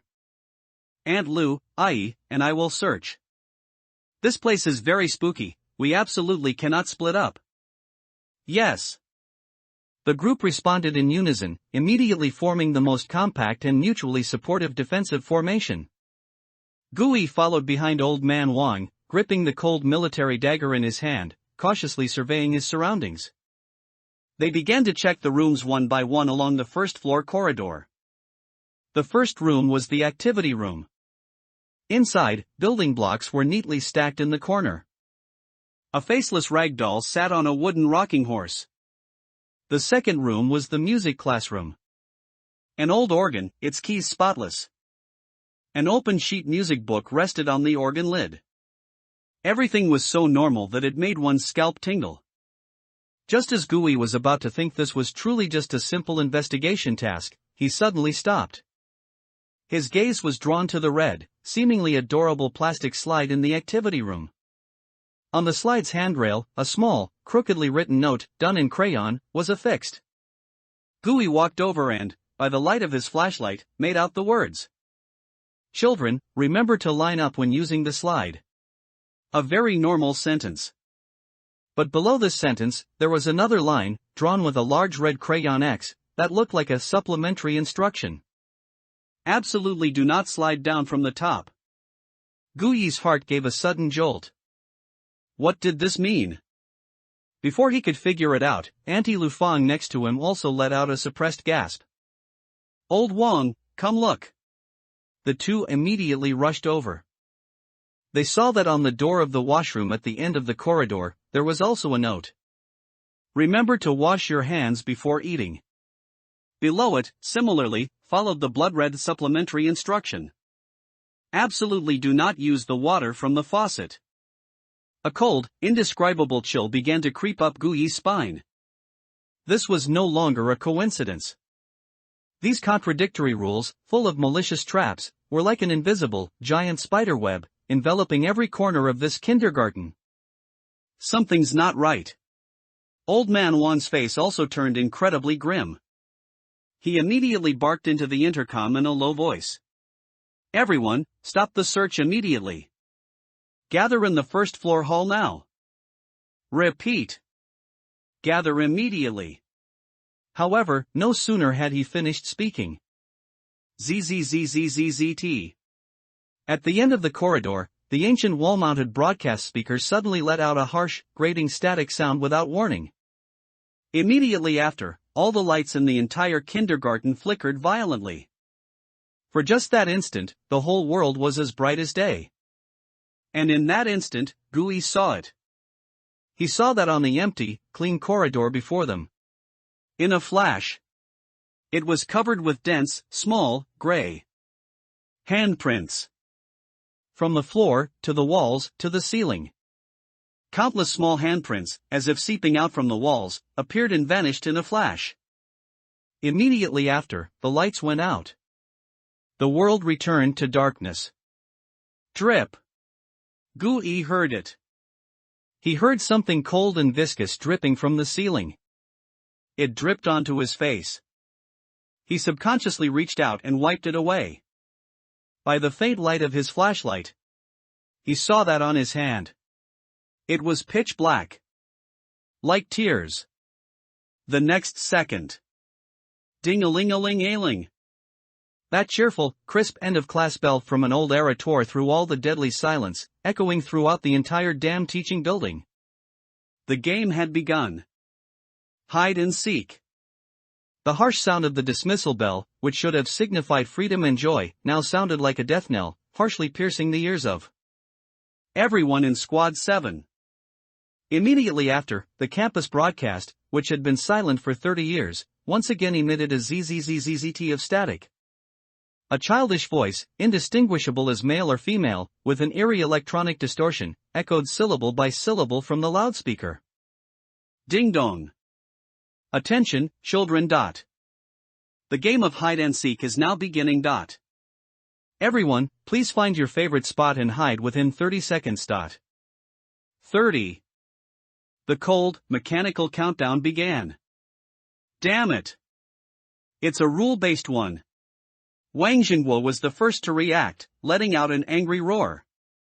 Without the slightest hesitation, he pulled everyone close to him, forming a back-to-back defensive formation. Everyone. Follow me. To the main gate. Like a furious lion, he protected everyone and charged madly towards the gate they had entered through. However. Clang. A loud bang. The old wooden door they had just walked through seemed to be violently gripped by an invisible giant hand, slamming shut heavily in front of them. Old Man Wine kicked the door, but the thin wooden door remained motionless, as solid as a concrete wall. They couldn't get out. They were completely locked into this cursed game field. 25. 24. The ominous countdown continued over the broadcast. Shit! Old Man Wang made a snap decision and immediately roared. Plan B. Disperse and hide. Quick! Like a seasoned commander, he quickly pointed out directions for everyone in the shortest time. Aunt Lou. Into the utility room over there. Monkey. Sparrow. You two are agile. Go upstairs. Find a classroom to hide in. Glasses. You go to the power distribution room. Its structure is complex. 15. 14. There was no more time. Li Fei and Lin Xiaoqi exchanged a glance, no longer hesitating, and like two nimble monkeys, they instantly darted up the stairs to the second floor, disappearing into the darkness. Chen Hao also pushed up his glasses and plunged into the power distribution room at the end of the corridor. Auntie Lu Feng, urged by Old Man Wang, stumbled and crawled into the utility room piled with discarded desks and chairs. The vast first-floor hall was instantly left with only Wang Xinghua and Gui. 10. 9. Old Man Wang looked around, his gaze finally settling on a manhwa storage cabinet in the corner of the hall, originally used for cleaning supplies. The spot was too small, it couldn't hide two adults at all. But Old Man Wang didn't hesitate. He forcefully shoved Gui towards it. Kid! Get in! Curl up! His voice brooked no argument. Gui had no time to think, relying on instinct, he curled his body and plunged into the narrow, musty-smelling cabinet. Captain Wang! What about you? He asked in terror. I have my own place. Old Man Wang glanced at the huge fire pipe running across the entire hall above his head, a fierce glint flashing in his eyes. Stop with the goddamn nonsense. Survive. With that, he slammed the storage cabinet door shut with a bang. 3. 2. Gui was trapped in suffocating darkness and confinement. He could only nervously peek out through a tiny, ventilating slat in the cabinet door. Then, he saw it. He saw Old Man Wang, like an aging but still agile leopard, take a few steps to gain momentum. He kicked off the wall, then with an unimaginable burst of power, he leapt up and firmly gripped the fire pipe, which was at least 3 meters above the ground. Like a giant gecko, he silently hid his body completely in the shadows between the pipe and the ceiling. 1. And in that instant, the cold, emotionless notification sound of the bizarre compendium exploded in his mind. Detecting high-concentration rule-based bizarre energy. Scan complete. Discovering containable entity, E-rank rule-based bizarre entity, the game of hide-and-seek. Entity classification, law-based. Containment condition, the last victor as the last human on the field not to be found, personally ring the true dismissal bell. 0. Time's up. Now. It's our turn to find you. The eerie child's voice on the broadcast let out a giggle, a spine-chilling laugh. Then, the entire world fell completely silent. Gui huddled in the cramped cabinet, not daring to even breathe. At first, there was nothing. But very quickly, he heard it. Tap. Tap. Tap. It was an extremely faint sound, like fingernails lightly scraping on a concrete floor. No, it wasn't on the floor. The sound was coming from the wall next to him. Gui immediately pressed his eye to the tiny crack in the cabinet door to peek out. Then, he saw it. He saw a gray figure, about the size of a 6 or 7-year-old child, like a burnt film negative. It was crawling rapidly along the corridor wall, using both hands and feet, like a spider. Its body seemed to have no weight, its movement completely defying the laws of physics. It wore a tattered, old-fashioned kindergarten uniform. It had a nose and a mouth. The small, gray mouth was even slightly, eerily upturned, as if smiling. But where its eyes should have been, there was a smooth, chillingly flat patch of skin. It had no eyes. It just crawled silently on the wall. Its eyeless face was turned towards various corners of the hall, as if listening. It was looking for people. Immediately after, a second, a third. More and more gray figures seeped out from the cracks in classroom doors, from the corners of the ceiling, and even directly from the solid walls. Like water. They were like a group of invisible mice living in the wall cavities. They were the only ghosts in this kindergarten. Their advantage was not strength, not speed, but numbers. Gui's heart instantly sank halfway. How the hell was he supposed to hide from this? Gui, curled up in the cabinet, forcibly suppressed his heartbeat to the lowest possible rate. He watched as those gray, silent little figures hopped past the cabinet where they were hiding. One child even stopped. Its blurry, featureless face was pressed against the cabinet door, less than 10 centimeters from Gui. Gui's blood nearly froze in that instant. He didn't dare to move, didn't dare to breathe, and didn't even dare to swallow his saliva. He could clearly feel it. This thing was listening. Carefully listening to see if a living person was hidden inside this small, enclosed cabinet. Time seemed to stand still at this moment. Gui could even hear his own heart pounding like a drum, uncontrollably, due to extreme fear and tension. Thump. Thump. Thump. 1 second. 2 seconds. 5 seconds. Just as Gui was about to be overwhelmed by the immense fear, the child seemed to lose interest. It turned its head, like a real spider, using both hands and feet, silently climbed onto the ceiling, and crawled towards the second floor. Whoosh! Gui only dared to slowly exhale the breath he had been holding in his chest after the figure completely disappeared. He felt as if his entire body was thoroughly drenched in cold sweat. This game wasn't about how well you hit at all. It was about your luck and your mental endurance. Suddenly. Creak. An extremely faint sound of a wooden door being pushed open came from the utility room nearby, where Auntie Lu Fang was hiding. Gui's heart tightened sharply. He saw another small gray figure silently walk down from the wall, then, like a curious child, push open the unlocked utility room door and slip inside. Immediately after, another, and another. A total of 3 or 4 gray figures followed, slipping inside. Inside the storage cabinet, Gui's heart instantly sank to the bottom. He knew. Auntie Lu Fang might be found. The price of victory. Lu Fang held her breath. She was hiding in the storage room. Under an old, dusty iron bed. It was dark and narrow in here, filled with the smell of rust and mold. She could even feel the cold wire bed frame pressing against her back, leaving her no room to turn over. She desperately covered her mouth with her calloused hands. She was afraid. Afraid that she would make even the slightest sound out of fear. The ear-piercing bell outside just now, and the eerie childish voice from the broadcast, had sent a chill down her spine. She didn't know what was happening outside. She only knew that Captain Wang's order was to hide. So she hid.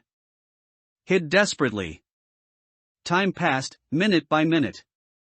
Every second felt as long as a century. Outside, it was very quiet. So quiet that it made one's hair stand on end. Lu Fang huddled under the bed, not daring to move. She could even hear her own heart pounding violently from tension. Thump. Thump. Thump. She was afraid. Afraid that this damn heartbeat would, like drum beats, attract those things that she didn't know what they were. Just then. Creak. An extremely faint sound of a wooden door being pushed open came from above her head. Lu Fang's heart instantly leaped into her throat. Something had come in. She saw it through the narrow gap under the bed. A pair of small, gray, bare feet silently landed on the floor in front of her. Immediately after, there was a second pair, a third pair. 3 or 4 indistinct little things squeezed into this already small storage room. They were searching. With an eerie, childlike movement, they searched every corner of the room. Clang! A tin bucket piled in the corner was knocked over by one of the children. It made a sound like thunder in the dead silence. Lu Fang's body trembled violently. But she still desperately covered her mouth. No sound. Absolutely no sound. Those children seemed more interested in the tin bucket. They gathered around the bucket, tilted their heads, listened for a while, and then lost interest. They began to walk, step by step, towards the iron bed where Lu Fang was hiding. Lu Fang's eyes were wide open. Fear, like cold seawater, completely engulfed her. She saw pairs of small, gray feet stop by her bed. Then, a child slowly squatted down. Its smooth, eyeless face slowly leaned down. Lu Fang was on the verge of fainting. But just when she thought she was doomed, those children didn't seem to have found her. They just stayed by the bed for a while. Then, they stood up and walked out towards the door. They left. They left. Lu Fang didn't dare to slowly exhale the breath she had been holding in her chest until the last faint creak of the door closing sounded. Saved. She was saved. The immense joy of surviving a catastrophe washed over her nerves. She even wanted to cry. She slowly turned her already stiff neck, wanting to find a more comfortable position. However, the moment she turned her head, her movements froze. Because she saw it. Right beside her. Right under this narrow, dark bed. At some point, another child was hiding there. It was lying there with her under the bed frame, face up, on all fours in a spider-like posture that defied human anatomy. Its smooth, eyeless face was less than a fist's distance from her own. Its small, gray mouth was slightly upturned. As if it was giving her a silent, malicious sneer. Ah! The string-named reason finally snapped completely under this extreme, unbearable fear. A shrill scream, piercing through the walls and echoing throughout the entire first floor, erupted from Lu Fang's throat. Second floor. Women's restroom. Li Fei and Lin Xiaoqi were hiding in the coldest cubicle in the corner. They heard it. They heard Auntie Lu Fang's desperate scream from downstairs. Damn it! It's Aunt Lu. Li Fei's eyes instantly turned red. He was about to push open the cubicle door and rush out. Don't move! Lin Xiaoqi, however, used all her strength to hold him tightly from behind. Monkey! If you go out now, you're just throwing your life away. Her voice was tearful, yet exceptionally clear. Then what do we do? Just fucking listen to it? Li Fei roared. But he only dared to roar in a whisper. Because right outside their cubicle door. Tap. Tap. Tap. The dense, rain-like footsteps of the children were getting closer and closer. Gui also heard that scream. His heart instantly sank to the bottom. He peered through the tiny gap in the cabinet door. He saw that the moment Lu Fang's scream rang out, all the children wandering in the first-floor lobby suddenly stopped. Then, they all, in unison, turned their eyeless faces and looked towards the storage room. The next second, all the gray figures surged like a tide towards that pathetic, small wooden door. Bang! Bang! Bang! Let go of me! Help! Help! The dense, frantic sounds of banging on the door and Lu Fang's now distorted, desperate cries mingled together. Then, everything came to an abrupt halt. All sounds disappeared in an instant. Then everything came to an abrupt halt. Creak! After an unknown amount of time, the storage room door, which had just been violently shaking, slowly opened a crack. Gui, through the tiny gap in the cabinet door, stared intently at that dark crack in the door. He saw it. It was empty inside. Gui, curled up in the cabinet, saw everything clearly. No Lu Fang. Only those gray children. She had just disappeared like that. A cold chill, mixed with sadness and eeriness, spread throughout his body. But he didn't lose his head. His brain was working frantically at an unprecedented speed. He once again recalled the golden containment condition in his mind. The last victor, as the last human on the field who has not been found, personally ring the true end-of-class bell. The last human? Gui chewed on these words, and a terrifying, yet the only possible, scenario emerged in his mind. This condition was not for him to save everyone. On the contrary, it was forcing him to witness everyone's elimination. He had to wait until Captain Wang, Li Fei, Lin Xiaoqi, Chen Hao, everyone, was found just like Auntie Lu Feng. Until he was the only human player left in this game field. Only then would he be qualified to ring the bell that ended the game. What kind of damn victor was this? This was simply the most vicious curse. Breaking the deadlock. The last victor, as the last human on the field not yet found, personally ring the true end-of-class bell. The last human. This sentence weighed on him like a mountain, making it hard to breathe. But just as he was repeatedly chewing on this sentence, his gaze suddenly fixed on the latter half of it.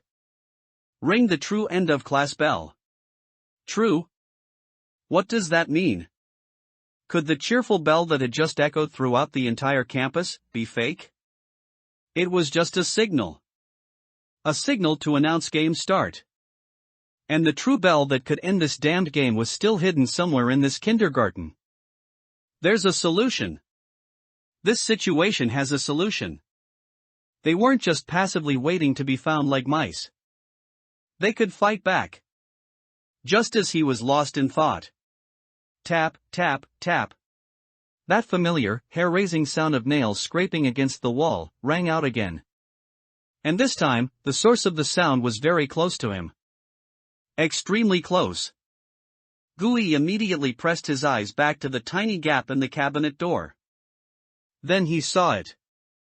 He saw a small, gray, eyeless figure, silently hanging upside down from the ceiling like a spider. And the direction it was crawling was precisely the fire pipe where old man Wang was hiding. Gui's heart instantly leaped to his throat. Captain Wang.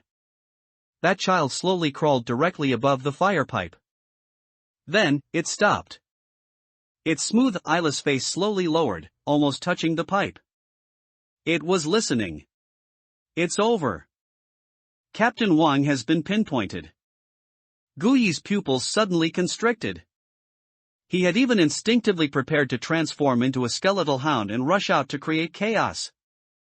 However, just as the child seemed to have confirmed its target and was about to pounce from the ceiling, old man Wang moved. He neither fled nor counterattacked. He just very slowly pulled something out of his pocket. A metal, flat object that Gui was all too familiar with. An empty Blackwater liquor bottle. Then old man Wang, using all his strength, threw the bottle fiercely towards the deepest darkness at the other end of the hall. Clang! A crisp sound of shattering glass, echoing throughout the entire hall, exploded without warning. At that instant, all the children wandering around, including the ghost that was about to pounce on old man Wang, stiffened as if electrocuted. Immediately after, like a pack of hounds hearing their master's command, they all turned their eyeless faces in unison and surged towards the direction of the sound. Faint. It worked. And the moment they were lured away, old man Wang moved. Like an old but still agile ape, he silently slid down from the high fire pipe. He didn't hesitate for a moment, and with a few flashes, he arrived in front of the storage cabinet where Gui was hiding. Kid. He lowered his voice, his tone filled with the relief of surviving a disaster and an undeniable command. Come out. Follow me. Gui immediately pushed open the cabinet door and crawled out. Captain Wang, you. Stop your damn nonsense. Old man Wang interrupted him, panting, those little bastards are blind. They only rely on sound to locate you. Also, don't you dare hide in one place for too long. They'll sniff you out like dogs. His voice was hoarse and filled with ferocity. Like a wounded beast trapped in a cage. Aunt Lu, she Gui began with difficulty. I saw it. Old Man Wang closed his eyes, an unspeakable pain flashing across his weathered face. Only then did Gui realize that Old Man Wang's hiding spot offered a clear view of the entire first-floor hall and the entrance to the utility room. But he took less than a second to push that pain back into the deepest part of his heart. When he opened his eyes again, only cold, steel-like determination remained in his murky eyes. I need to go upstairs to find the others now. Old Man Wang spoke very quickly. I'm afraid those two fools might not be able to resist making some noise. You go find glasses. He pulled out a crumpled, wrinkled architectural schematic of the kindergarten from his. This was the only intel they received from the company before their mission. He pointed his finger heavily at two locations on the first floor of the map. Glasses should be in the power distribution room now. I suspect the key to ending this damn game is that broadcasting system. You go find him. Tell him what I found. Let him see if there's a way to restart that cursed broadcast from the power distribution room. We need to create a bigger commotion to lure all these ghosts away. Old Man Wang's strategy was clear and direct, since the enemies rely on sound to hunt, then use louder sounds to manipulate them. Understood? Understood. Gui nodded vigorously. Good. Old Man Wang said no more, simply patting Gui's shoulder heavily. Kid, don't die. With that, he crouched low like a true ghost and silently disappeared into the darkness of the stairwell. Gui stood alone in the empty classroom. He knew this was not the time for hesitation. Everyone in the team had found their mission. And his mission was to find Chen Hao. He chose not to risk it in human form. Transform, skeletal hound. Click-clack. Accompanied by a suppressed, faint sound of bones reforming, Gui's figure rapidly curled into a perfect white hound, born only for stealth and slaughter. He didn't hesitate for a moment, using all four paws to propel himself silently like a white shadow, sneaking towards the room marked power distribution room on the map. Fortunately, he didn't encounter any more wandering children along the way. It seemed that most of the children had been lured to the other end of the hall by Old Man Wang's earlier move. He smoothly arrived at the door of the power distribution room. Then, he quietly listened at the door. After confirming there were no hair-raising crawling sounds of ghost children inside. Only then did he silently walk in. This was the power distribution room. The air was filled with a mixture of ozone and dust. Rows of standing power distribution cabinets divided the entire space like a labyrinth. Gui knew Chen Hao's personality. In this environment, he would definitely choose a place that could both hide himself and be closest to the power source and circuitry. That would give him the greatest sense of security. Gui's gaze quickly swept across the entire room. Finally, it settled on the deepest part of those rows of power distribution cabinets. A very narrow, almost unnoticeable gap formed by two huge cabinet bodies. He didn't make a sound. Nor did he shine his flashlight.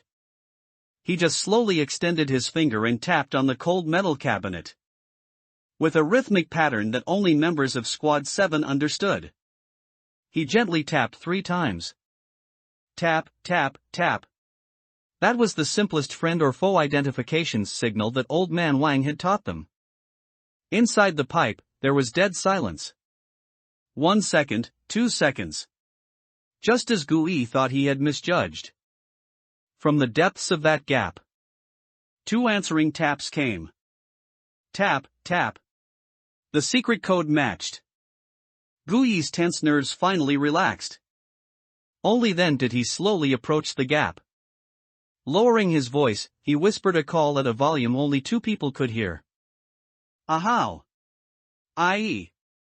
A voice equally suppressed to the extreme came from inside. It was Chen Hao. Gui walked over and saw Chen Hao curled up in that extremely narrow gap. His face was covered in cold sweat, but his eyes were unusually calm. Lucky. He seemed to relax when he saw Gui. Since I came in, not a single thing has entered here. Captain Wang sent me to find you. Gui didn't waste time, immediately and concisely telling him all of old man Wang's findings and his own speculation about the true end of class. Bell. He didn't mention any containment conditions, only saying that he felt the fake bell might be a switch. Chen Hao, the usually quiet tech head, didn't immediately make a judgment after hearing Gui's narration. He just pushed his glasses up, then turned on his flashlight, the beam illuminating the row of power distribution cabinets next to him. "Come over and look." His voice was calm, but it carried a strange, unconcealed seriousness. Gui walked over. Then, he was stunned. He saw that under the light of Chen Hao's flashlight, the power distribution cabinets that should have been covered in dust and rust were actually spotless. The complex instrument panels and circuit interfaces on them, although old models, were extremely well maintained, not even a single screw was rusty. "This place is not right." Chen Hao gently stroked the metal casing of a power distribution cabinet with his gloved hand, his voice filled with the unique confusion and excitement of a technician who had discovered an anomaly. Two new dot. It doesn't look like something that has been abandoned for 30 years at all. It's more like, someone was here yesterday, performing routine maintenance. He stood up and shone his flashlight on the ground. "Look here, there isn't even a speck of dust. It's exactly the same as when I came in." Gui's heart suddenly sank. A chill deeper and more unknown than those ghost children rose from the soles of his feet. "Captain Wang's idea and your speculation might be correct." Chen Hao didn't dwell on this eerie phenomenon but quickly brought the conversation back to breaking the situation. He pointed to one independent power distribution cabinet that looked like a backup circuit. "This school's broadcasting system and the main power system are semi-independent. And this power distribution room is still usable." He walked to that power distribution cabinet, opened a small inspection port, and connected his personal terminal to it. The terminal screen instantly lit up with a dense array of circuit diagrams and data streams that Gui couldn't understand at all. "I need some time." Chen Hao's eyes were fixed on the screen. "I need to find the one circuit interface among these hundreds of circuits that leads to the broadcast room on the second floor. Then, figure out a way to power it separately." Silent Hunter. "I'm temporarily safe here." Chen Hao's gaze never left the terminal screen, his voice calm. "You go up first, meet up with Captain Wang and the others, then find the broadcast room nut." He looked up, his calm eyes fixed on Gui. "Once I succeed, I will send a connection successful signal to all of your devices via my personal terminal. At that time, your task will be to find a way to activate that dismissal bell in the broadcast room. If the bell isn't the answer, we can still use the broadcast system to stall them and buy us time, since we'll be occupying the broadcast room." Gui looked at his focused profile, illuminated by the data stream, and nodded heavily. "I understand." He said nothing more, turning and silently exiting the power distribution room, which had become the source of hope. The corridor was still deathly silent. He hid in the darkest corner and quickly switched forms. Transform, Echo Bat. Accompanied by a faint sound of bones and flesh reorganizing, Gui's figure instantly transformed into an Echo Bat, a silent hunter of darkness. Just like those ghost children. He spread his cold, membranous wings and glided silently beneath the high ceilings of the teaching building. Soon, he saw it. He saw a small, gray, eyeless figure with its back to him, crouching at the end of the corridor, tilting its head. An opportunity. A cold, predatory impulse surged through Gui's heart. He wanted to try. To see if his brand new claws were effective against these things. He didn't hesitate for a moment.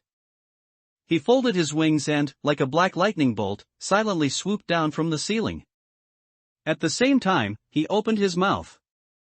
Screech.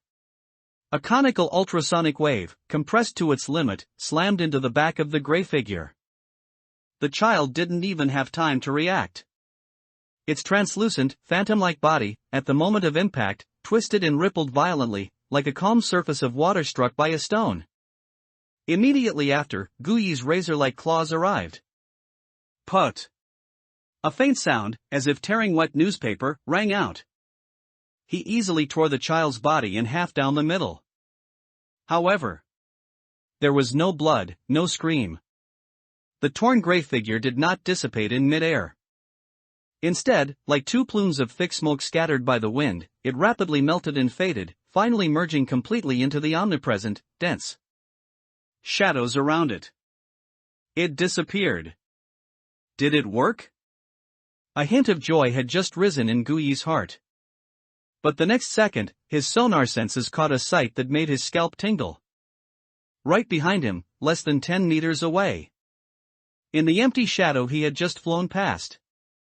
A small, gray outline was slowly squeezing out of the shadow, bit by bit, again. In just a few seconds, an intact gray figure, identical to the child he had just torn apart, reappeared in the corridor.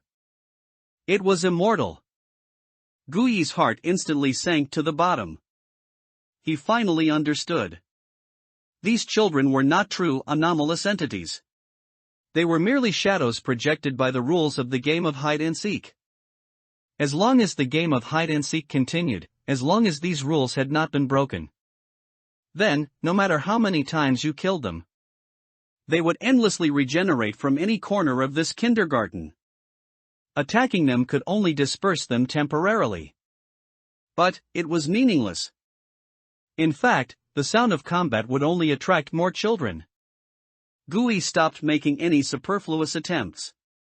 He suddenly flapped his wings, no longer paying attention to the shadows aimlessly wandering on the ground and walls, and flew straight towards the second floor. The scene on the second floor was much more chaotic than the first. As soon as Gui flew into the second floor corridor, he saw 3 familiar figures running frantically towards him at the other end of the corridor. It was Captain Wang, Li Fei, and Lin Xiaoqi. And not far behind them, a dozen small, gray, eyeless figures were following them unhurriedly, like a pack of zombies that had smelled blood, with the not-so-fast pace of children. They didn't run either. They just maintained a fixed distance, as if playing a malicious and playful chase game of cat and mouse. Damn it! These little brats are like dogskin plasters, impossible to shake off. Li Fei cursed in a low voice as he ran. His face was covered in cold sweat, clearly indicating he had been chased for a while. Don't make a sound. Control your breathing. Old Man Wang's stamina was clearly flagging, and he was breathing heavily, but his eyes were still sharp. Their speed isn't fast. As long as they don't corner us in a room, we still have a chance. Lin Xiaoqi followed closely behind Old Man Wang, a small crossbow in her hand, her face pale and silent. Gui's heart instantly tightened. He saw that in front of the 3's escape route, in the shadow of a corner, 2 more gray figures were silently infiltrating out of the wall. They were about to form an encirclement. Once Captain Wang and the others were caught in a pincer attack and cornered in this narrow corridor, the consequences would be unimaginable. What to do? Fighting head-on was useless. And sonar would affect everyone. In the nick of time, Gui's sonar senses swept across a hanging, long inactive fire alarm on the corridor ceiling. He had it. He no longer hesitated. Like a black lightning bolt, he swiftly passed over Captain Wang and the others' heads. Then, with all his might, he fiercely grabbed his razor-like claws onto the dusty alarm. Grab. Tear. Throw. Clang. The heavy, metal-cased alarm was brutally ripped from the ceiling by him. Then he fiercely threw it into an empty classroom at the other end of the corridor. The sound of breaking glass and metal hitting the ground instantly erupted into a deafening roar on the deathly silent second floor. At that instant, all the gray figures that were chasing Captain Wang and the others suddenly stopped in their tracks, as if a pause button had been pressed. Immediately after, like a group of children who had found new toys, they all turned their eyeless faces in unison and surged towards the direction of the sound. The crisis was temporarily averted. Well done. A gleam flashed in Old Man Wang's eyes. He didn't know who had done it, but he would never miss this once-in-a-lifetime opportunity. Go into this classroom. Quick. He pulled the still-dazed Li Fei and Lin Xiaoqi and plunged into the nearest art classroom next to them, whose door was still open. And Gui, having completed this feint, did not linger for a moment. He flapped his wings and silently flew to the end of the corridor, into the darkest corner where discarded drawing boards were stacked.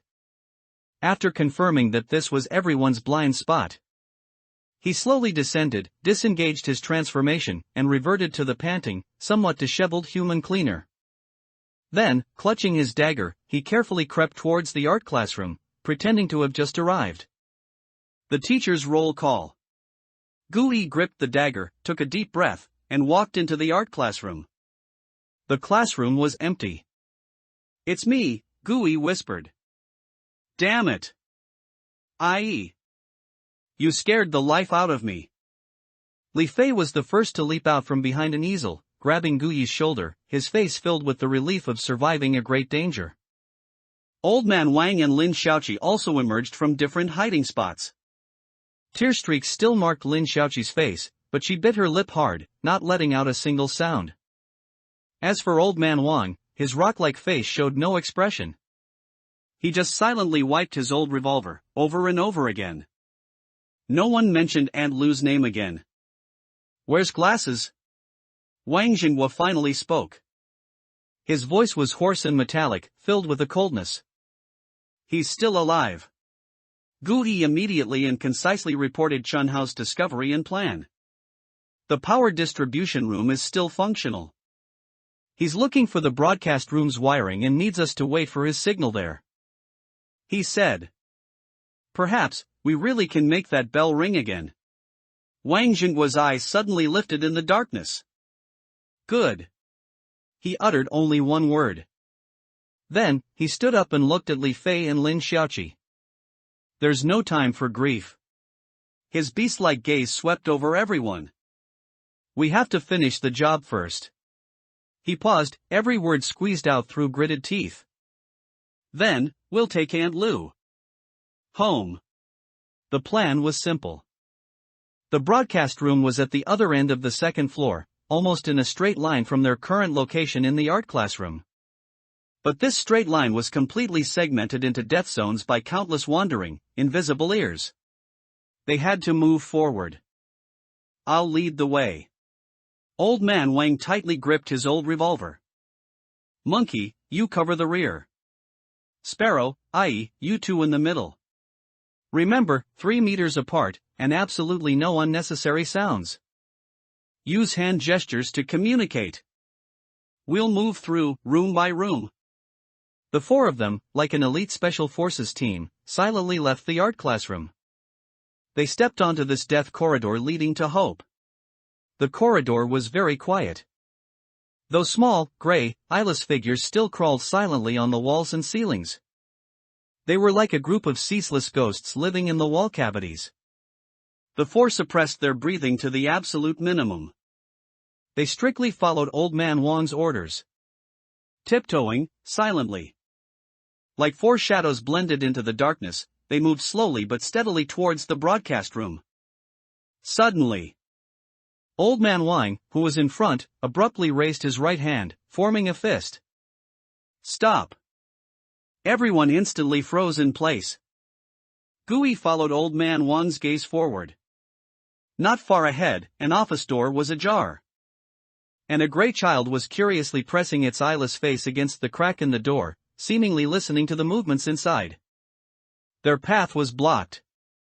Old Man Wang's eyes became incredibly solemn. He slowly raised his hand, making a few simple tactical gestures. "Feint. Prepare to breach." Gui instantly understood his meaning. Old Man Wang unhooked an empty metal water bottle from his waist. He signaled everyone with his eyes to get ready. Then, with all his might, he hurled the water bottle towards the far end of the long corridor behind them. Clang! A crisp metallic crash, echoing throughout the entire second floor, exploded. In that instant, all the wandering children, including the ghost blocking the office door, stiffened as if electrocuted. Immediately after, they all simultaneously turned their eyeless faces and surged towards the direction of the sound. "Go!" Old Man Wang roared softly. The four, no longer hesitating, rushed into the half-open office like four arrows released from a bow. Then they slammed the door shut from inside. They were temporarily safe. Don't let your guard down. Old Man Wang leaned against the door, vigilantly listening to the sounds outside. Gui took this opportunity to quickly survey the office. This seemed to be a teacher's office. Some children's homework books were scattered on the desk. Suddenly, Gui's gaze was drawn to a piece of paper on the corner of the desk, stained with overturned ink and with somewhat messy handwriting. It seemed to be a page hastily torn from a work handbook. On it, in extremely hurried handwriting, with several words even misspelled due to the owner's fear, were several lines of blood-red, shocking words. The monster, it's inside. Can't block it. The children will die. The only way. Play a game. Hide and seek. Their favorite game. It can keep them quiet. Wait. Wait for the dismissal bell. Must wait for the real dismissal bell. Gui looked at those lines of text, and his heart felt as if it had been fiercely clutched by a cold hand. He didn't have time now for sadness, or to imagine some teacher's greatness. From these few short lines, he extracted the most crucial intelligence that could keep them alive. First, 30 years ago, this kindergarten was invaded by the supernatural, and the teacher made the children play a game of hide and seek. Second, those great children were the real children who couldn't wait for the bell back then. Third, and most importantly, the dismissal bell. Gui's mind instantly cleared. His conjecture was confirmed. The bell that started the game earlier was fake. It was a trap. And the key to ending this damned game, which had lasted for 30 years, was that real dismissal bell that had yet to ring. After confirming that the ghost children outside had been lured away, the four set off again. Fortunately, the broadcast room was not far from there. They arrived, without further incident, at the locked door with the campus broadcast station sign. Monkey! Old Man Wang commanded. Li Fei immediately took out professional door-breaching tools from his backpack. Click! A soft sound. The door opened. A heavy, dusty smell of old electronic components wafted out. The broadcast room was small and messy. But the large broadcast control console in the center, like the power distribution room, was eerily clean. Just as they had closed the door and hadn't even had a chance to catch their breath. Buzz. Buzz. Gui's personal terminal suddenly vibrated. It was an encrypted text message from Chun Hao. The message contained only one word. Connected. It worked. Old Man Wang's eyes instantly lit up. I.e. Now. Go. Ring that bell. Gui no longer hesitated, he dashed to the complex control console. He didn't understand the complex buttons. But he saw, in the very center of the control console, a button protected by a glass cover, labeled Emergency Broadcast. He ripped open the glass cover. Then, he pressed it down hard. Zzzzz. All the equipment in the broadcast room instantly lit up with countless indicator lights. Immediately after. Ding-a-ling-a-ling-a-ling. A dismissal bell that was crisper, louder, and more filled with hope than the previous game start bell, echoed throughout the entire teaching building. It worked! Li Fei and Lin Xiaoqi were so excited they almost cheered. Old Man Wang's perpetually stoic face finally showed a relieved smile. However, the scene they had anticipated, of the ghost children vanishing into thin air, did not occur. They only heard. From the corridor, from upstairs, from downstairs, from all directions, came whispers of children, filled with fear and panic. It's the teacher. The teacher is here. Hide quickly. It'll be bad if the teacher finds us. Immediately after, all the gray figures, like startled rabbits, with terrified, silent screams, frantically fled back into the walls, back into the floor, and disappeared. The entire world returned to deadly silence. But this time, the silence was colder, heavier than before. Is it over? Li Fei asked, somewhat uncertainly. No.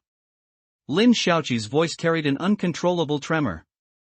They seem to be afraid. The smile on old man Wang's face completely froze at this moment. His eyes were fixed on the small glass window in the broadcast room door, used to observe outside. The game is not over. It just changed players. Gui also followed his gaze outside. Then, he saw it. He saw, in the empty, silent corridor outside their door, a tall, thin, blurred, translucent black figure, wearing a faded old-era teacher's uniform, was facing away from them, slowly emerging from the darkness at the end of the corridor. In its hand, it held a long, wooden pointer. As it walked, it rhythmically and gently tapped the palm of its hand with the pointer. Tap.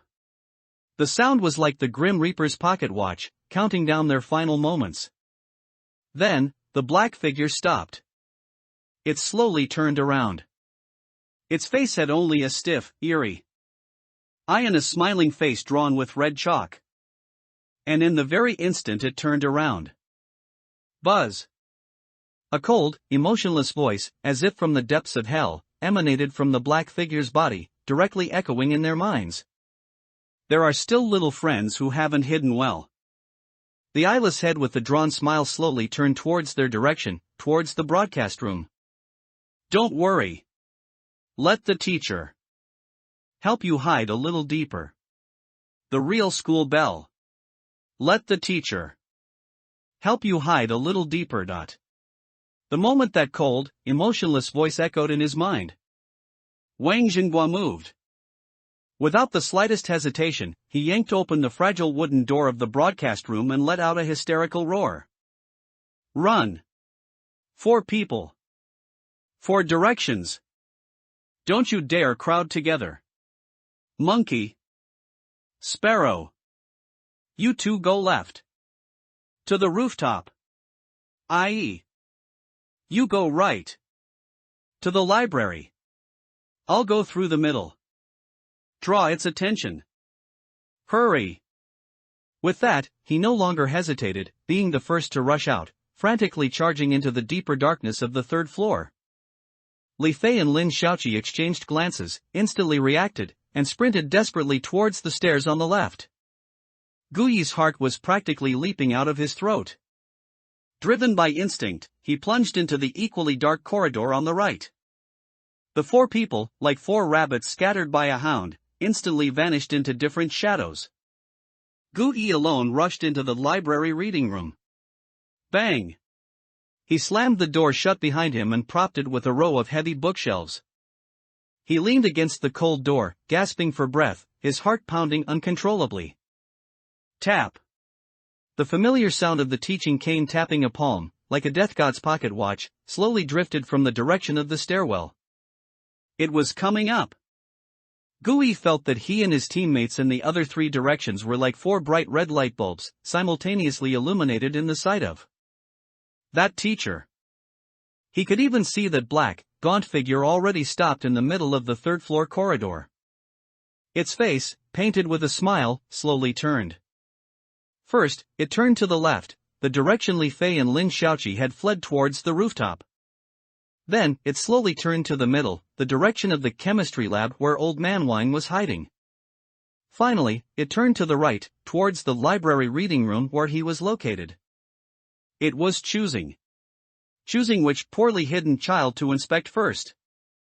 Gui clutched the dagger in his hand, even stopping his breathing. He watched the black figure hesitate in place for a full 10 seconds. Ultimately, it seemed to give up on chasing these nearby targets.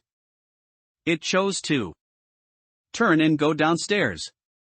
It actually walked towards the 1st floor, in the direction of the electrical room where Chen Hao was. Its speed was not fast, but every step was filled with an undeniable, rule-like oppressive force. It was very smart. It chose to first deal with the most unruly technician who had been causing trouble in its perception. It wasn't until that suffocating pressure completely disappeared around the stairwell corner that Gui dared to slowly slide down to the floor. Leaning against the bookshelf, he was temporarily safe. But Chun-Hao. Immense fear and urgency, like two invisible hands, gripped his heart. He forced himself to break free from that damned, post-escape relief. His brain was working at an unprecedented, frantic pace. Why? What went wrong? All the clues. The bloody last words. All pointed to the broadcast room. All pointed to the end of class bell. Why? Why didn't the game end? Personally, ring that true end of class bell. The compendium's containment condition flashed through his mind again like lightning. Ring. This word struck his soul like a heavy hammer. Gui's pupils suddenly contracted to pinpricks. He finally understood. A broadcast bell had nothing to do with ringing. That damned broadcast bell, on which they had placed all their hopes, was never the true end-of-class bell from the start. Then, what was it? A bell that needed to be rung with a hand? A true, physically existing bell? This discovery rekindled a burning flame in Gui's heart, which had almost sunk to rock bottom. He no longer hesitated. Transform, Echobat. Gui became a black lightning bolt. He spread his cold, leathery wings, making not a sound, and flew silently out of a broken window, clinging to the reading room's ceiling. He once again activated those eerie, sonar eyes. Squeak! Invisible, high-frequency sound waves, centered on him like ripples on water, instantly swept through the entire silent teaching building. A black and white, three-dimensional model composed of countless echoes and outlines rapidly formed in his mind. He saw it. He saw Li Fei and Lin Shaoqi at the left rooftop entrance, back to back, nervously guarding the shaky iron door leading to the rooftop. He also saw Old Man Wang in the chemistry lab at the other end of the third floor, like a silent lone wolf, hiding behind a ventilation duct. Motionless. He also saw the black figure of the teacher in the electrical room on the first floor, already blocking the doorway. And Chun-Hao was curled up behind a huge electrical cabinet, trembling all over, tightly gripping a small pistol as his last means of self-defense. But his current goal was not to save people. It was the bell. It was a metallic, hollow, circular thing that fit the concept of a bell. He turned the sonar's power to maximum, scanning every corner of this building, again and again. First floor. Nothing. Second floor. Nothing.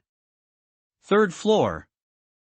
Suddenly, just as he cast his sight towards the very top of the teaching building, the long-abandoned attic, an extremely tiny, yet exceptionally crisp, standard, and round echoing bright spot suddenly popped out in his mental model. Its echo was utterly different from all surrounding objects. That shape. That size. That material. It was it. A small, brass, handheld bell hanging from a wooden beam, needing to be rung by hand. That was, 30 years ago, the true end-of-class bell of this kindergarten. Found it. Gui's heart filled with wild joy. However, just as he locked onto the target and was about to fly over to ring the bell. Ah! A scream filled with pain and terror, belonging to Chun-Hao, unexpectedly came from the electrical room on the first floor. Immediately following. Bang! A crisp, decisive gunshot ripped through all the silence. Then, everything abruptly stopped. The last bell. That gunshot, and Chun-Hao's abruptly cut-off scream, struck Gui's heart like an invisible, heavy iron hammer. It was too late. Chun-Hao was in trouble. He dared not hesitate any longer. He knew that he was now the last hope of this small team. His fleshy wings, belonging to the Echobat, flapped violently. Like a black lightning bolt, without any detour, he shot straight towards the attic at the very top of the teaching building, which he had just locked onto with sonar. The attic window was already shattered. Gui, like a gust of wind, directly entered through the dark, cavernous window. The attic was filled with a suffocating smell of dust. By the pale moonlight that filtered through the broken roof, Gui saw it. He saw, hanging quietly from the thickest, cobweb-covered wooden beam in the center of the attic, a small, palm-sized, ancient, brass handbell, already covered in dust and the passage of time. Found it! Gui didn't hesitate for a moment. The instant he landed, he deactivated his transformation, once again turning back into the panting, but resolute human. He lunged forward, leaped up, and firmly grasped the cold, heavy bell. Then, he used all the strength in his entire body, and vigorously shook it. Ding-a-ling! Ding-a-ling-ling! A crisp, down-to-earth ringing sound, completely different from the electronically synthesized bell heard on the broadcast, rang out. The sound wasn't loud, but it was like a drop of water falling into a calm lake, instantly sending out invisible ripples, circle after circle, filled with the meaning of conclusion. It spread throughout the entire teaching building. It spread throughout the entire silent campus. The moment that crisp bell rang. First floor, power distribution room. Shenhao had already been knocked unconscious by the tall, black teacher figure. The small pistol in his hand had long been knocked away. His thin body was effortlessly held tightly under the teacher's arm with one hand, like a disobedient doll. However, just as the black figure was about to leave the power distribution room, its smiling face slowly lifted, as if listening to something. Third floor, chemistry lab. Two black figures, who were about to corner Li Fei and Lin Xiaoqi, also stopped all their movements. Immediately after, the two identical black teachers began to become transparent at a visible speed. Their blurred bodies peeled away and dissipated, like sand paintings scattered by the wind. The stiff smiley face drawn on their faces with red chalk also slowly faded. In its place was a look of relief, release, exhaustion, a truly genuine smile. Class dismissed. Children, you can go home. A gentle final obsession belonging to the desperate teachers of 30 years ago flashed through everyone's minds.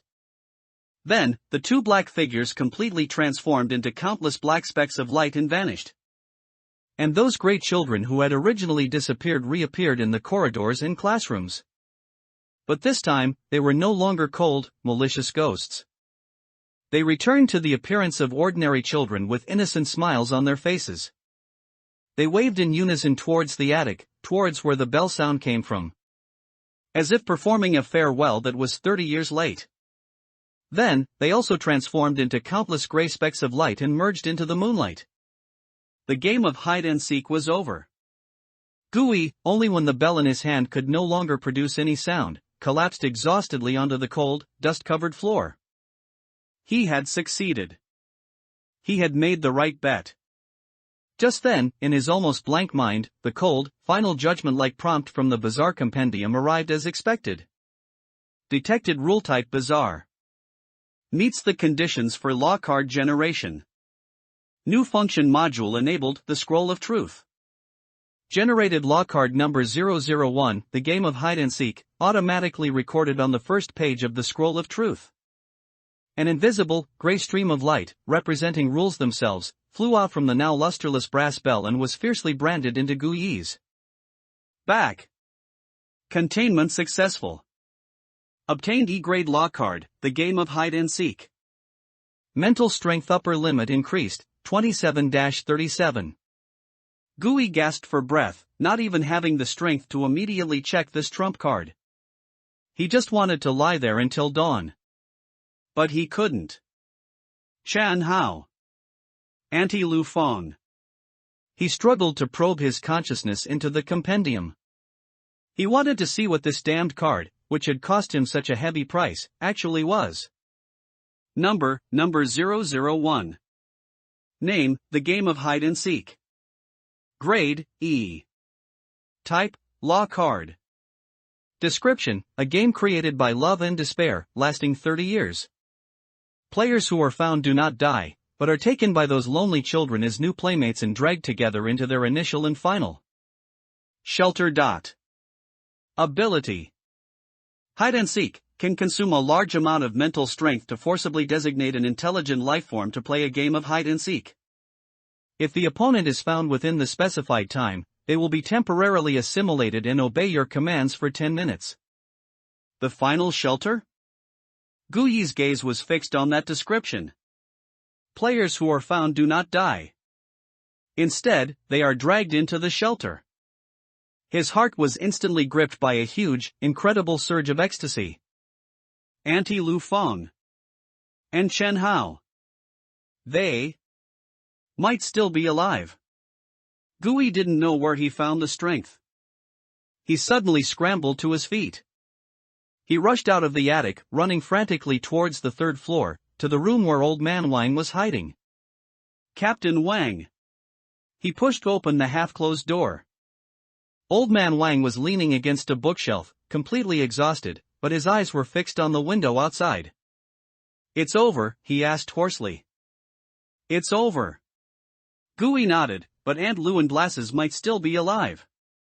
He combined the compendium's description with his own and told Wang Jinghua at the fastest possible speed. A flash of brilliance instantly reignited in Old Man Wang's already dim eyes. Shelter. He chewed on these 3 words, then slapped his thigh. Damn it. It's the basement. All old era school buildings have a civil defense basement to deal with war. That place is the most solid and hidden spot in the entire kindergarten.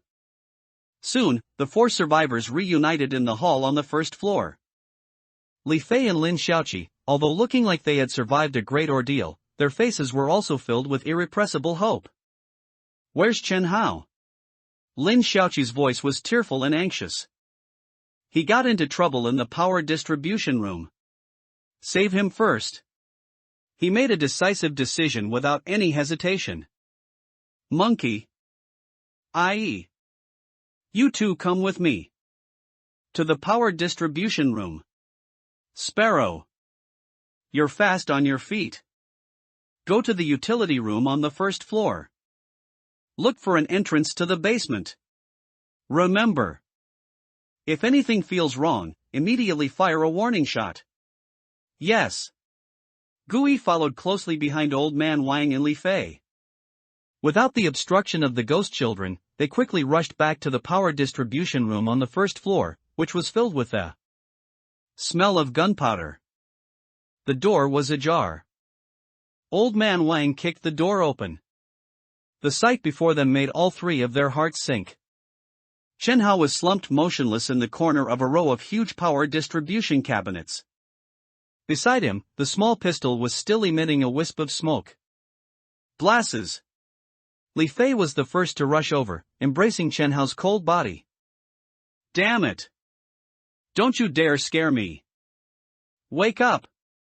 He frantically shook Chen Hao's shoulders. Old Man Wang quickly stepped forward, extending 2 fingers to check Chen Hao's carotid artery. Then, a look of relief finally appeared on his rock-like face. Still breathing. He's just unconscious. Gui also breathed a sigh of relief. As long as he's alive. Let's go. Li Fei stopped talking nonsense, immediately carrying the thin Chen Hao on his back. "We're going to find Xiao Qi." When the 3 of them rushed to the familiar utility room on the first floor, Lin Xiaoqi was standing in the center of the room, looking anxious. "Captain. Found it." She pointed to the ground, where a heavy old desk, which she had just managed to move halfway with all her strength, lay. Under the desk, a square, iron ring trapdoor to the basement was revealed. "Damn it!" Old Man Wang cursed, immediately stepping forward with Li Fei and Gui, working together to completely move the heavy desk. Old Man Wang took a deep breath and pulled open the heavy iron door leading underground. A cold, 30-year sealed air, mixed with the smell of earth and decaying corpses, rushed out. The 4 of them turned on their flashlights and descended the narrow, moss-covered steps, one by one. The basement was small and oppressive. Then, they saw it. They saw in the furthest corner of the basement. More than a dozen small, already skeletal remains of children were quietly curled up there, in a posture of huddling together for warmth. And in the center of that small, heartbreaking pile of bones, Auntie Lu Fong lay motionless, her eyes tightly closed. Her face was deathly pale, as if all the blood had drained from it. But her chest was still rising and falling, ever so faintly. Alive. Auntie Lu Fong was still alive. Home. Lin Xiaoqi looked at the two familiar faces and could no longer hold back, squatting on the ground and crying aloud. This time, they were tears of joy. The bill, and the hypocritical reassurance. Still alive. Wang Xingguo's hoarse voice held an uncontrollable tremor and wild joy. He was the first to rush down the steps, reaching out to check Lu Fang's breathing. Though faint, it was steady. Quick. Monkey. I.e. Give us a hand. Carry the two of them up. The immense joy of survival, like a powerful stimulant, re-energized the four exhausted individuals with a surge of strength. They clumsily carried their two unconscious companions back into the commuter vehicle. On the way back, the atmosphere in the vehicle was unprecedentedly heavy and silent. No one mentioned the E-grade bounty anymore. The relief of surviving a disaster was quickly replaced by a heavy worry for the future. The vehicle did not drive directly back to the hive. At the entrance to Rustbone Street, the vehicle stopped. "I'll take them to Syringe's place." Li Fei's voice was low, devoid of its usual vitality. "Captain, as for the company, I'll go alone." Wang Xingguo's face was as grim as iron, about to freeze. "Fatima, he has to give me an explanation today." With that, he alone drove the empty commuter vehicle towards the cold purification station that led inside the wall. Meanwhile, Gui and Lin Xiaoqi helped Li Fei carry their two unconscious companions out of the vehicle and quickly walked towards the dark alley, filled with the smell of medicine. The pharmacist's corner. Black Clinic. The clinic was much busier than they had imagined. Dr. Syringe, wearing his huge welder's goggles, was treating the wounds of a bounty hunter whose arm was covered in bloody holes. Behind him, 3 or 4 other injured scavengers, who looked like trouble, were waiting in line, filling the small space with the smell of blood and a restless atmosphere. "Get out and queue." He didn't even turn his head, his voice like two pieces of sandpaper rubbing together. The bounty hunter also turned around, glaring at them with a fierce, disturbed look. "Doctor! Help! We'll pay extra." Li Fei couldn't care less about formalities and immediately transferred 50 credit points. The surgical knife in Dr. Syringe's hand stopped. He slowly turned around. His gaze first went to the increased credit points on his personal terminal, then slowly moved to the unconscious Lu Fang and Chen Hao who had been carried in. Behind his huge goggles, his eyes, always filled with profit and calculation, showed no ripple. He merely spoke to the bounty hunter in his uniquely grating voice. "Your routine treatment is over. If you want stitches, get back in line." "Damn it! What did you say?" The bounty hunter instantly exploded. He abruptly sat up from the operating table, his good hand already reaching for the gun hilt at his waist. "I was here first." "That's right. Why should they cut in line?" The scavengers waiting behind also started to clamor, and the atmosphere in the entire clinic instantly became tense. Dr. Syringe didn't even bat an eyelid. Then, in a cold, factual tone, he said to everyone, "You can also pay extra." One sentence. It silenced the enraged bounty hunter and all the clamoring scavengers behind him. They suddenly felt that waiting a bit longer was acceptable. This was the rule of the Grey Millstone. Here, credit points were reason. The bounty hunter eventually grumbled and climbed down from the operating table, clutching his still bleeding arm, retreating to the side, glaring at Gu Yi and the others with murderous eyes. Dr. Syringe then pointed to the cold metal operating table, freshly stained with blood, that had just become vacant. "Put them on. Queue jumping fee is 200 credit points, pay up front." Li Fei's face twitched. 200 points. This was daylight robbery. But he didn't hesitate for a moment and immediately transferred the funds. Dr. Syringe confirmed the transaction and then slowly walked over. He first roughly checked Chun Hao's condition. Pried open his eyelids, listened to his heartbeat. Then, like throwing a sack, he directly pushed Chun Hao off the operating table. Kid! Catch him!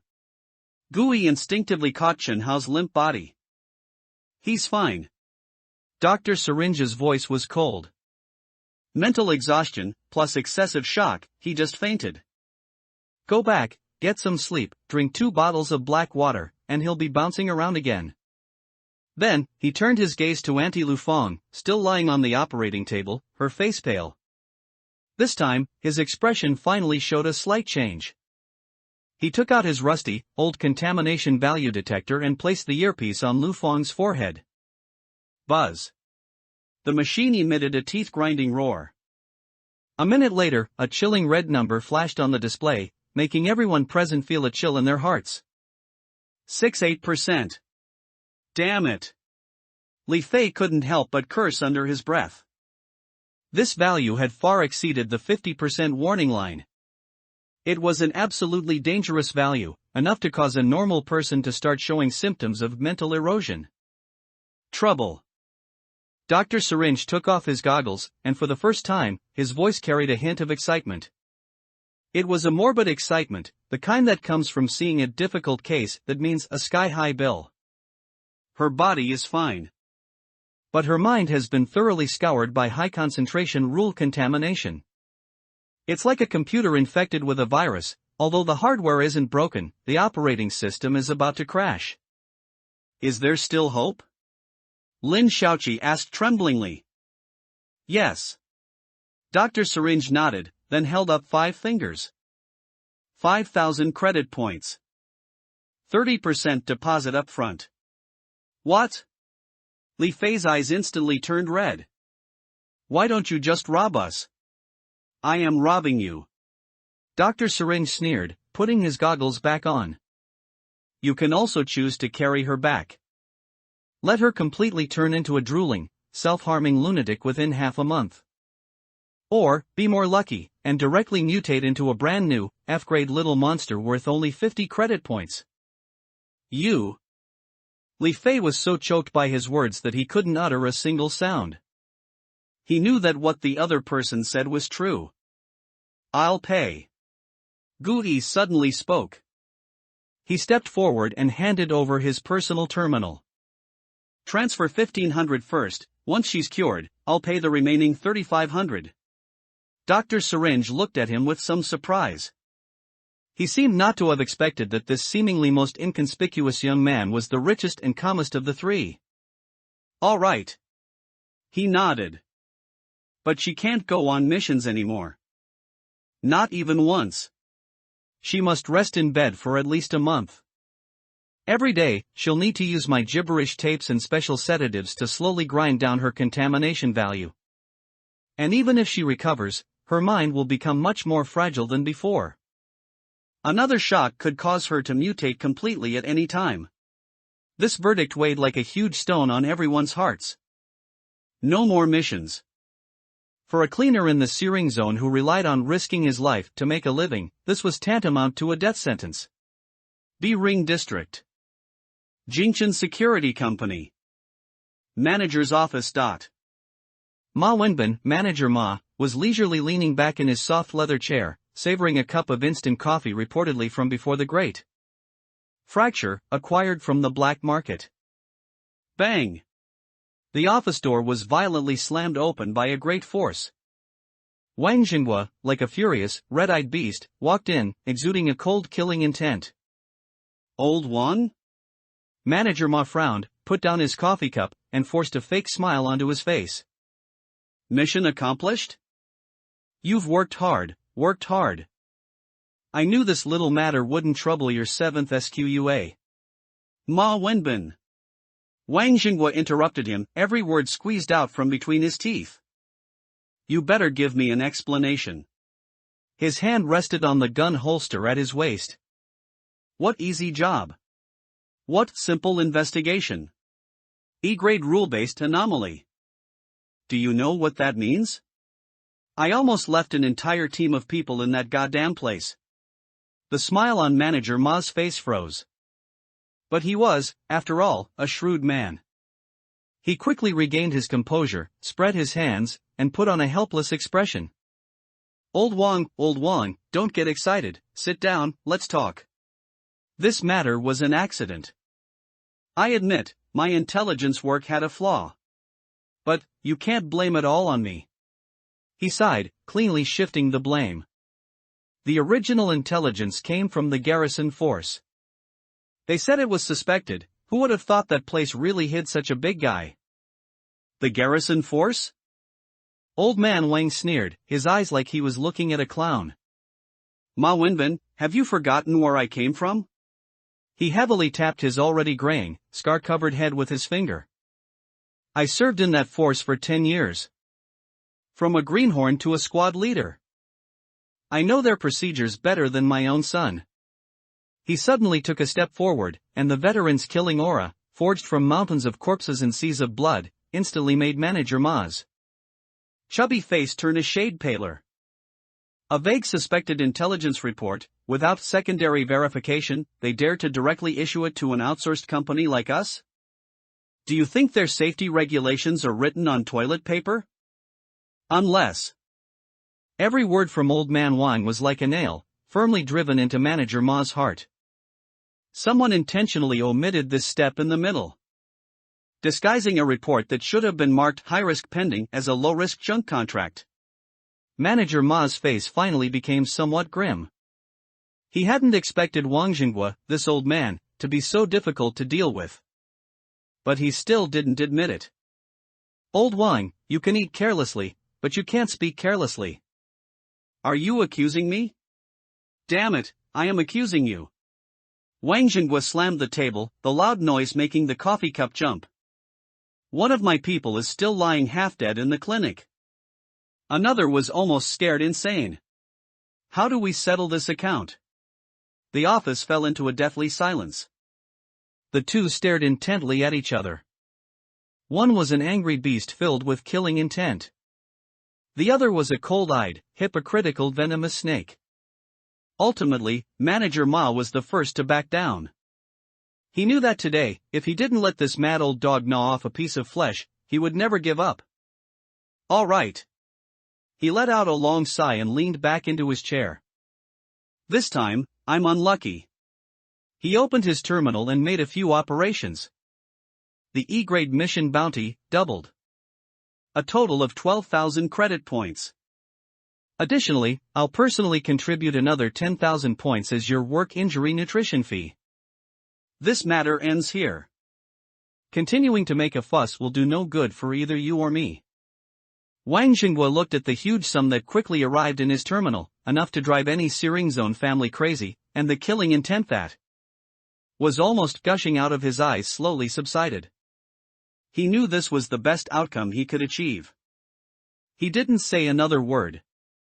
He just gave Manager Ma a deep look. Then, he turned and walked out of the disgusting office without looking back.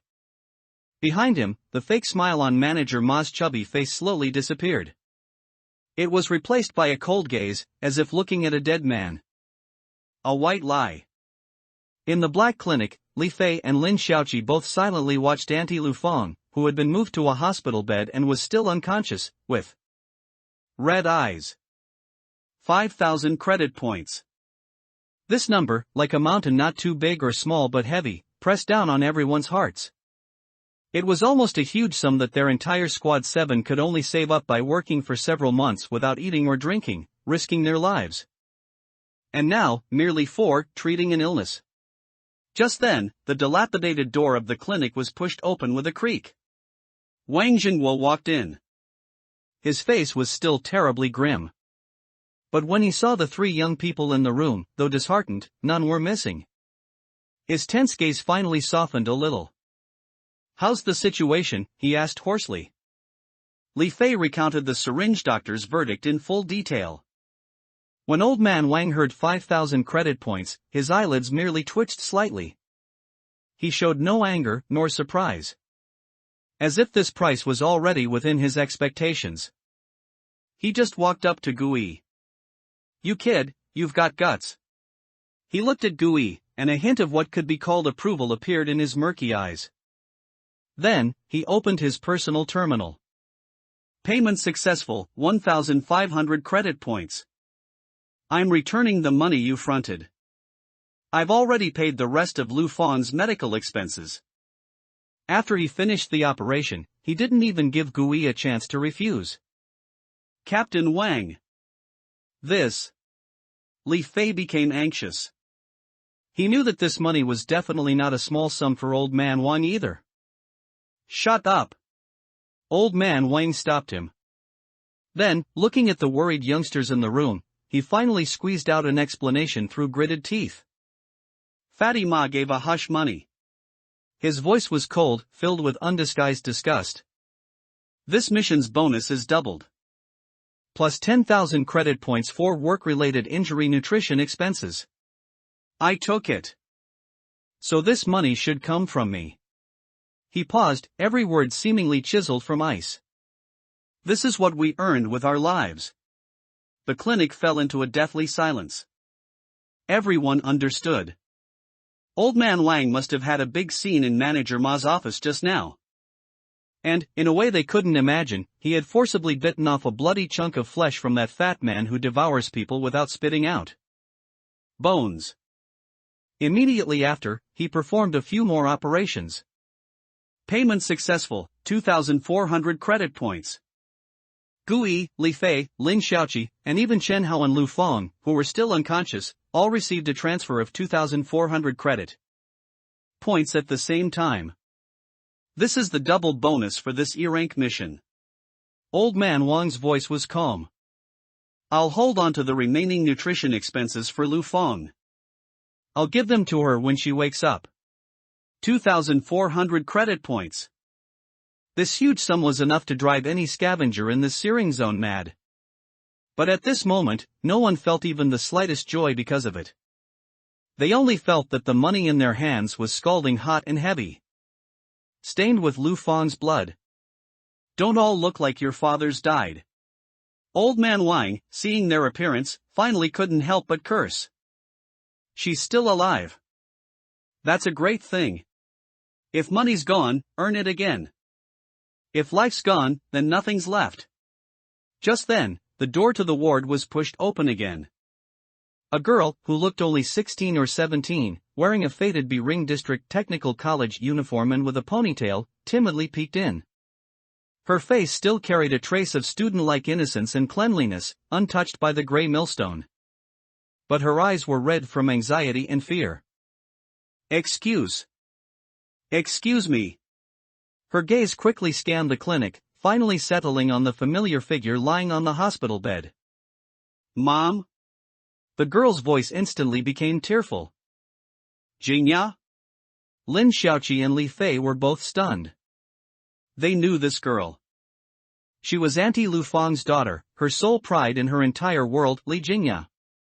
The true top student who, through her own efforts, fought her way out of countless children in the searing zone and got into the Devouring District Technical College.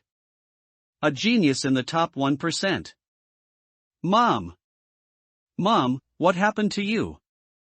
Li Jingya could no longer hold back, crying as she rushed to the operating table, tightly grasping Lu Fang's cold, limp hand. Old Man Wang silently stepped forward and draped a coat over the trembling girl's shoulders. I notified her to come. He explained softly to the others.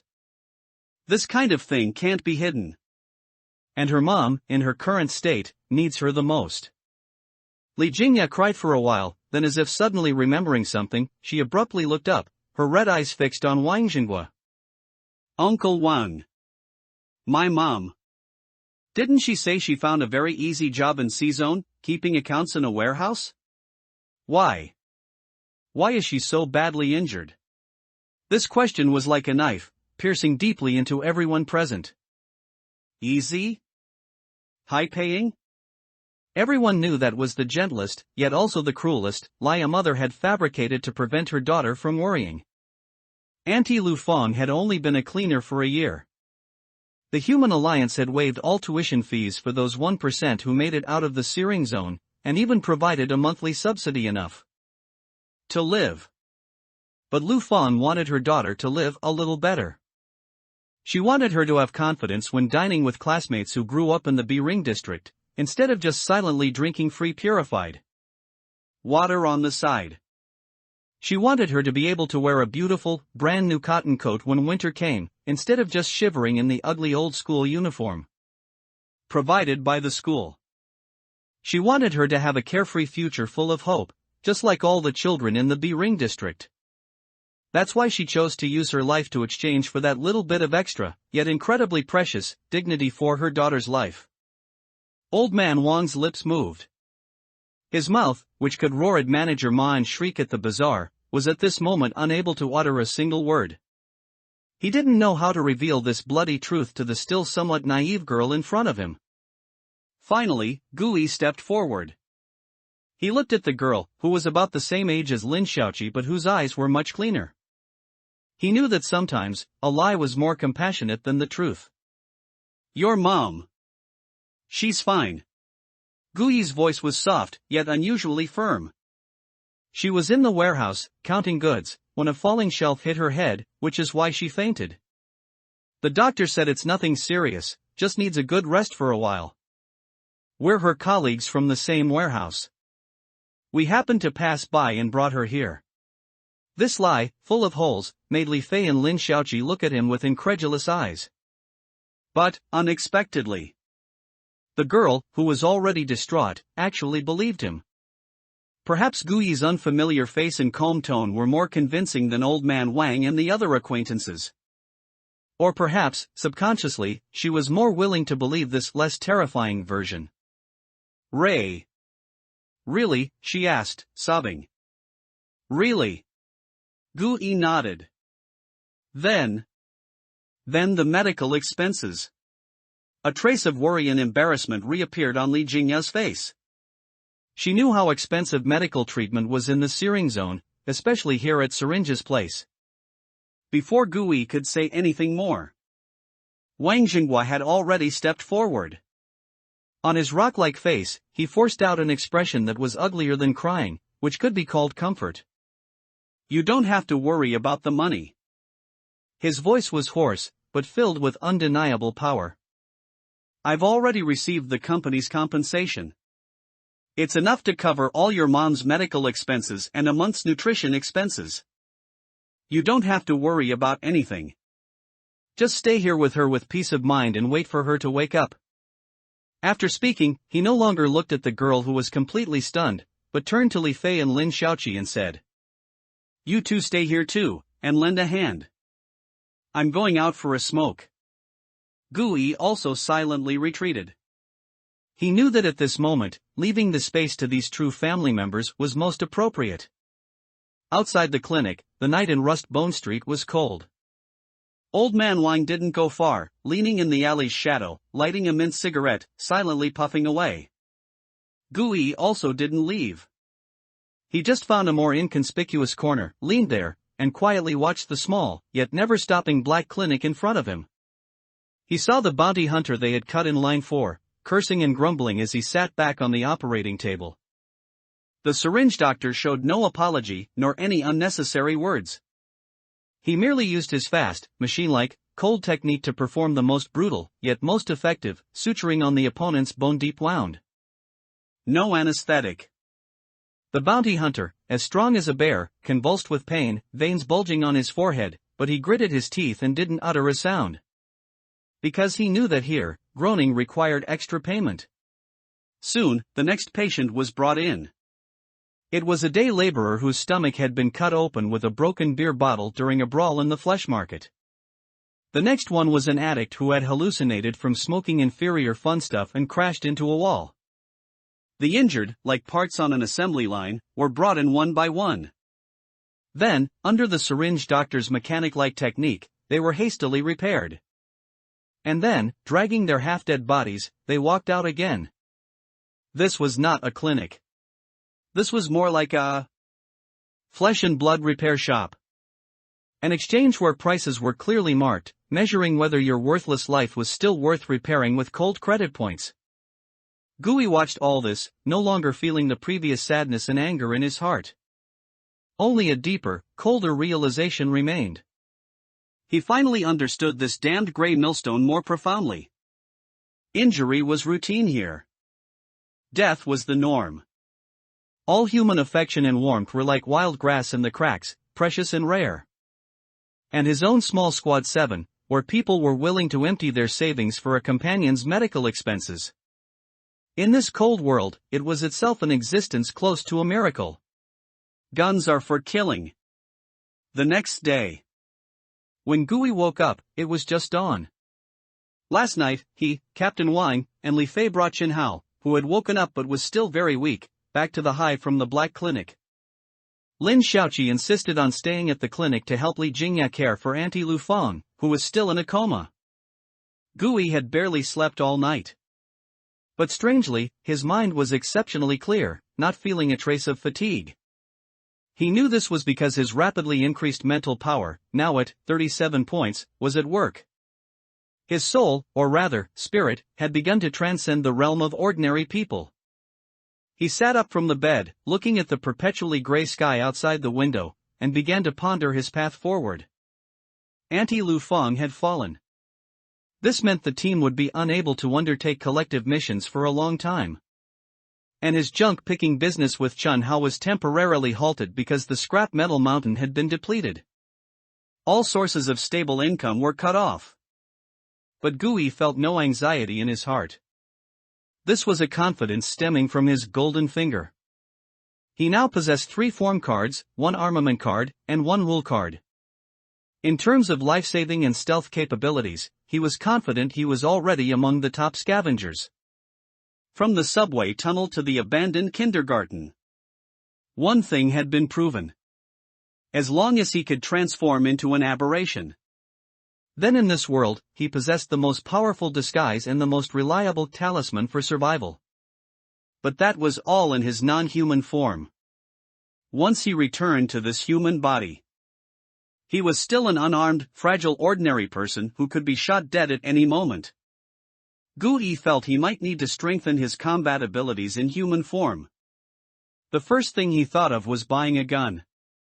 His current balance was 4,500 credit points. This amount of money was already an undeniable fortune in Rust Bone Street. But he didn't know what to buy. When in doubt, it's always right to consult Captain Wang first. Gui couldn't help but sigh. An elder in the family is like a treasure. It truly wasn't a lie. Bang bang. Who is it? So early in the morning, attending a funeral? Old man Wang's door was impatiently pulled open. His eyes were sunken and bloodshot, clearly he hadn't slept all night either. Captain Wang, Gui went straight to the point. I want to go to Wrench's place to buy a gun. And then I'd like to ask you to teach me how to use it. Wang Jinghua's gaze swept across Gui's face, which appeared unusually clean due to his abundant mental power, and his eyes, which were frighteningly bright. He was silent for a moment, then nodded.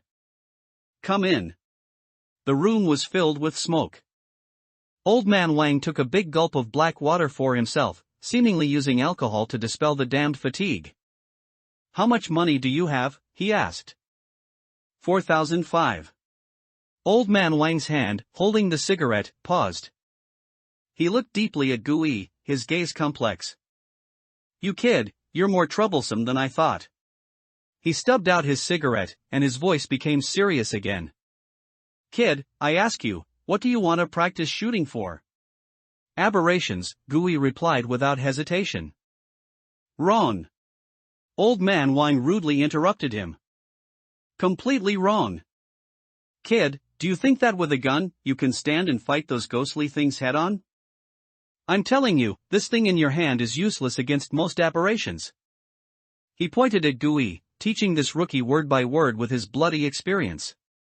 He placed the well-maintained, gleaming revolver heavily on the table. This thing. He tapped the cold gun body with his finger. It's not for killing ghosts. It's for killing people. Old man Wang stood up, walked to the window, and looked out at the perpetually gray searing zone, filled with struggle and sin. In this place, sometimes the greatest danger isn't aberrations. It's your kind. And a gun. He picked up the revolver again. It is a symbol of your identity. It tells everyone that you are not a soft persimmon to be casually crushed. In the searing zone, in the wasteland beyond the wall. Aberrations, they want your life. But people, they damn well want your money, your equipment, your food, and then your life. To deal with aberrations, you rely on your brain, on intelligence, on your various life-saving trump cards. But to deal with people? Old Man Wang slowly patted his old revolver. You rely on this. So, if you want to learn, I'll teach you. But you remember this, never use it against an aberration unless absolutely necessary. That's a waste of bullets. And never easily use it against a person. Because the moment you pull that trigger, you can never turn back. Old Man Wang's hoarse voice, like a stone, heavily struck Gui's heart. Gui was silent for a long time, then nodded solemnly. I understand, Captain Wang. Thank you. He pulled out his personal terminal from his pocket. This tuition fee. Tuition fee my ass. Wang Jinghua's eyes widened, like a cat whose tail had been stepped on, instantly exploding. I teach my own team members how to use a gun, and I have to charge money? If that gets out, what about my old reputation? But Captain Wang, I understand the rules. Gui still wanted to insist. In the searing zone, knowledge, especially life-saving knowledge, was never free. Rules? Wang Jinghua's expression, however, suddenly softened. He looked at Gui, and in his bloodshot eyes, there was a trace of extremely complex emotion, mixed with dread and relief. Kid. He said in an unprecedentedly serious tone. Yesterday you saved all our lives. I, Wang Jinghua, don't owe favors, especially not to juniors. This lesson, consider it me repaying you. He paused, then returned to his impatient demeanor, waving his hand. This matter is settled. Don't you dare mention money to me again, or I'll throw you out right now. Gui eventually followed Wang Jinghua back to Wrench's shop, which was filled with oil and gunpowder smells. Back again, kid? Wrench's red mechanical eye scanned Gui. What, got enough money this time? He's buying. Wang Jinghua answered for him. Wrench glanced at Wang Jinghua, saying nothing more. He knew he still had to give face to this old man. He pulled out the 3 pistols from the greasy iron box again and tossed them on the table. Pick one yourself. This time, Gui didn't look at the gaudy scavenger custom-modified gun. His gaze fell directly on the oldest, most inconspicuous gravedigger revolver. This one. Good taste. Old Man Wang nodded. This thing may be ugly, but it will never let you down when you need it. Gui nodded, looking at Wrench. 3,000? 3,000. Wrench's mechanical eye flickered. He glanced at Wang Jinghua beside him, seemingly giving face to the old soldier, and added another sentence. On old Wang's account, I'll give you a holster and throw in 6 of the cheapest lead core bullets, just so you can hear a bang. Gui's heart slightly relaxed. Wait. Just as Gui was about to nod, Old Man Wang suddenly spoke. He pointed to a box of loose, dusty bullets in the corner. Wrench, what's the price for your training rounds here? Wrench glanced at him, seeming a bit surprised. Same old rule. 2 credit points a round, just for the sound, can't kill anyone. Give him 100 rounds, Old Man Wang said to Gui. Then he looked at Wrench again. And give him 48 proper lead core bullets, and 2 alchemist rounds. Gui looked at Old Man Wang's unquestionable gaze and instantly understood. He was teaching him firsthand how to manage his household, how to spend money wisely. All right. Gui took a deep breath and handed over his personal terminal. Payment successful, 3,980 credit points.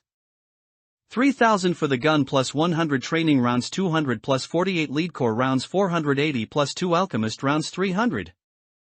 Gui watched his wallet bleed with a pang of pain. But when he held that cold, heavy weapon, completely his own, along with that large bag of yellow, dusty bullets emanating the smell of death, in his hands. An unprecedented, solid excitement spread throughout his body.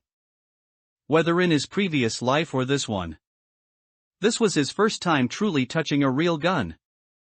Wang Xinghua didn't take him to any shooting range. He directly led Gui to a huge, completely abandoned garbage compression station on the edge of the turbid pool in the West District. This was the noisiest place in the entire searing zone. And also the most suitable place for gun practice. Watch carefully. Old Man Wang didn't teach him any flashy techniques. He simply demonstrated to Gui, in the simplest, most direct way, how to load, chamber, and aim. Your hand must be steady. Your heart must be calm. Don't be like those idiots in movies, showing off with one hand. Hold it tightly with both hands. Treat it as a part of your body. Then forget you're shooting a gun. You just want to put another hole in whatever your eyes see. He handed Gui a revolver loaded with the cheapest training bullets. Shoot it empty at that pile of scrap over there. Gui took a deep breath. He imitated Old Man Wang, gripping the cold gun handle tightly with both hands. He aimed the sights at a rusty oil drum 100 meters away. Then he held his breath and slowly pulled the trigger. Bang! The bullet flew off to who knows where. And his ears were ringing from the huge roar. The smell of gunpowder smoke choked him, bringing tears to his eyes. How does it feel? Old Man Wang's voice sounded in his ear. Very noisy. Very numb. And very exciting. Gui grinned. That's right. Old Man Wang also smiled. Welcome to the adult world, kid. New bounty mission. West District, garbage compression station. Bang! Bang! Bang! Gui mechanically pulled the trigger, firing the last round of training bullets at the oil drum 100 meters away, which was already riddled with holes. The tremendous recoil left his entire right arm sore and numb. His ears were filled with a buzzing tinnitus. All right. Old Man Wang's voice sounded behind him. Did you find the feel? Almost. Gui put down the gun and let out a long breath filled with the smell of gunpowder. After feeding it 100 bullets, he finally understood the temper of this thing. Old Man Wang walked forward and patted him on the shoulder. Let's go, it's getting late. Let's go see Lu Feng. The two didn't go directly to the clinic. Wang Xinghua first led Gui into the slaughterhouse back alley, filled with the smell of blood and decay. He skillfully navigated around several butcher gang members who were processing unknown materials, and found a butcher shop owner who seemed to have the highest status, sitting on a pile of cargo boxes, smoking a cigar. Old Man Wang didn't waste words, directly scanning 100 credit points to the other party. The usual, the best piece. The boss glanced at the credit points, then at Wang Xinghua, seemingly recognizing his old face. He nodded, and from a locked, cold insulated box behind him, he took out a small piece of protein block, sealed in a vacuum bag, with an oddly pink color and seemingly excellent quality. It even had the word special grade printed on it with a red label. You know, good stuff. The boss tossed the item over. Old Man Wang took the item and then went to another black market store to exchange for a bag of relatively clean nutrient solution. He carried those two items, which were considered luxuries in this gray millstone, and led Gui away from this area that even made him uncomfortable. On the way, he said to Gui, Lu Feng needs this most right now. Relying solely on syringes medicine, her body won't be able to hold up. The clinic was much quieter than yesterday. When they entered, the small cubicle, the only one that could be called a ward, separated by a curtain, emitted Li Jingya's suppressed, soft voice.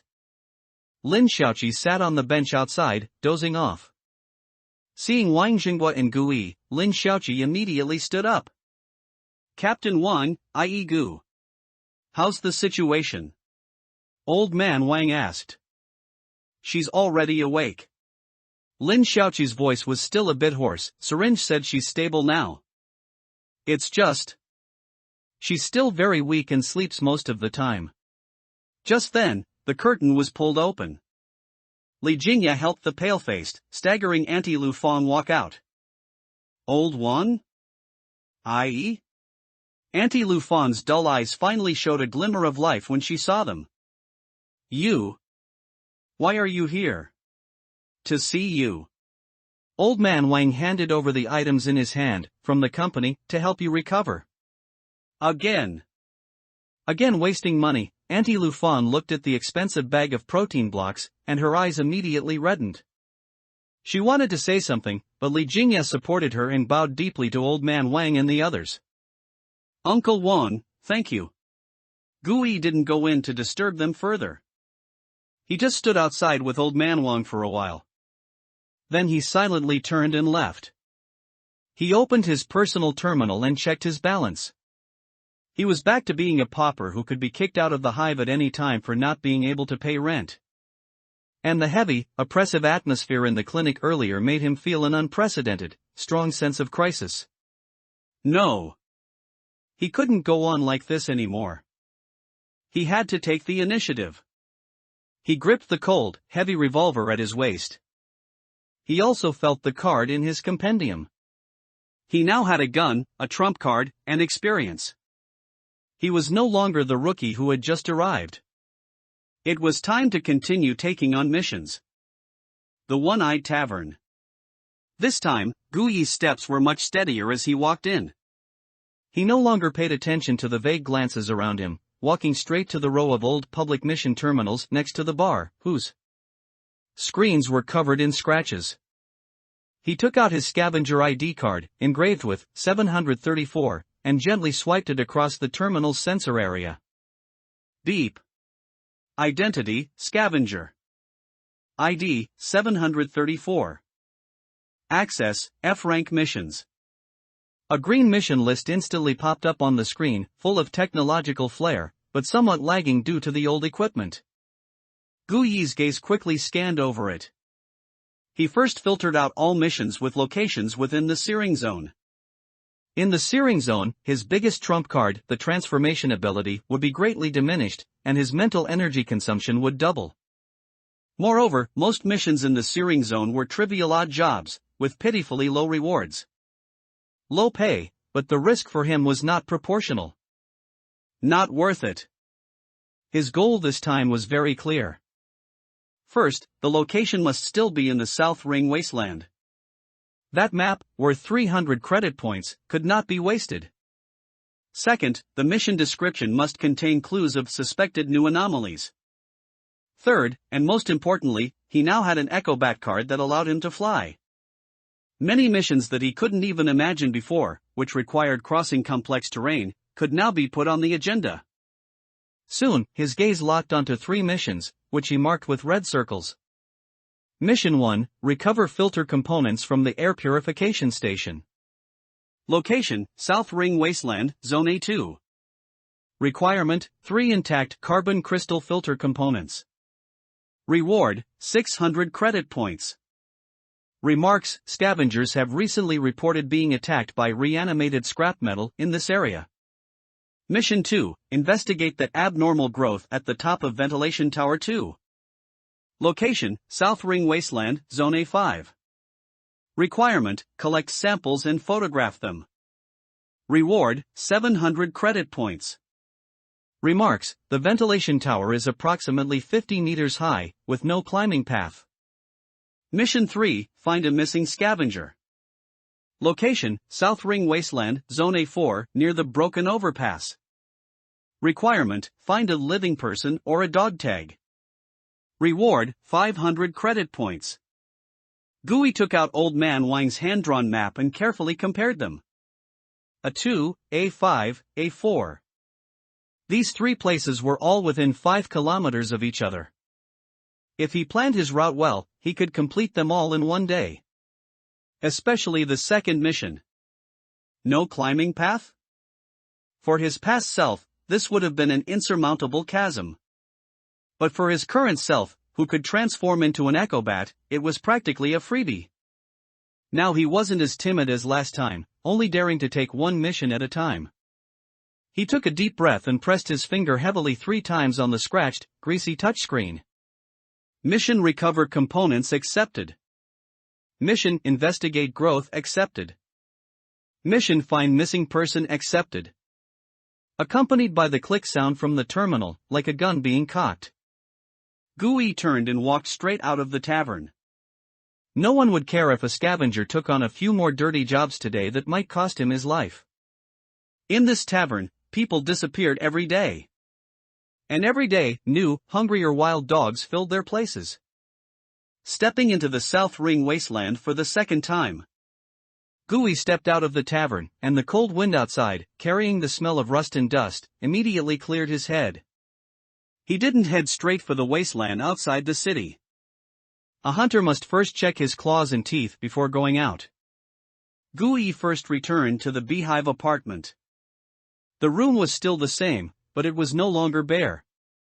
In the corner was a second-hand electric heater he had just bought 2 days ago, although its casing was dented, when plugged in, the dim yellow filament lit up, finally bringing a little warmth to this tin box of a room.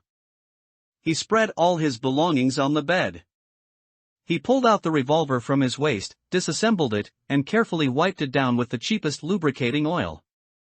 3 purification bullets, 2 alchemy bullets, 48 lead core bullets. He counted them 3 times. Finally, he carefully loaded 6 bullets into the cylinder in the order of 3 lead, 1 alchemy, 1 lead, 1 purification.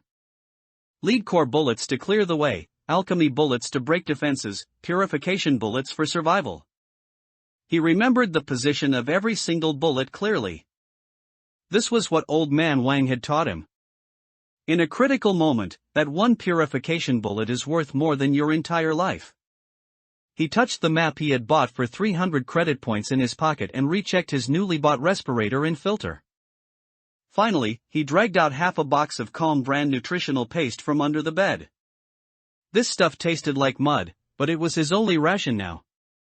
He broke off 10 tubes, stuffed them into his backpack, and filled an entire military canteen.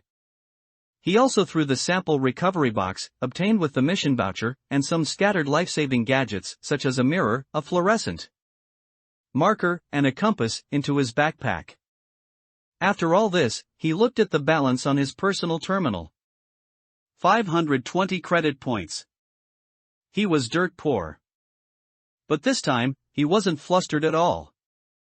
Half an hour later, Gui was already standing in front of the Southgate 6 checkpoint, on the southernmost edge of the South Ring wasteland.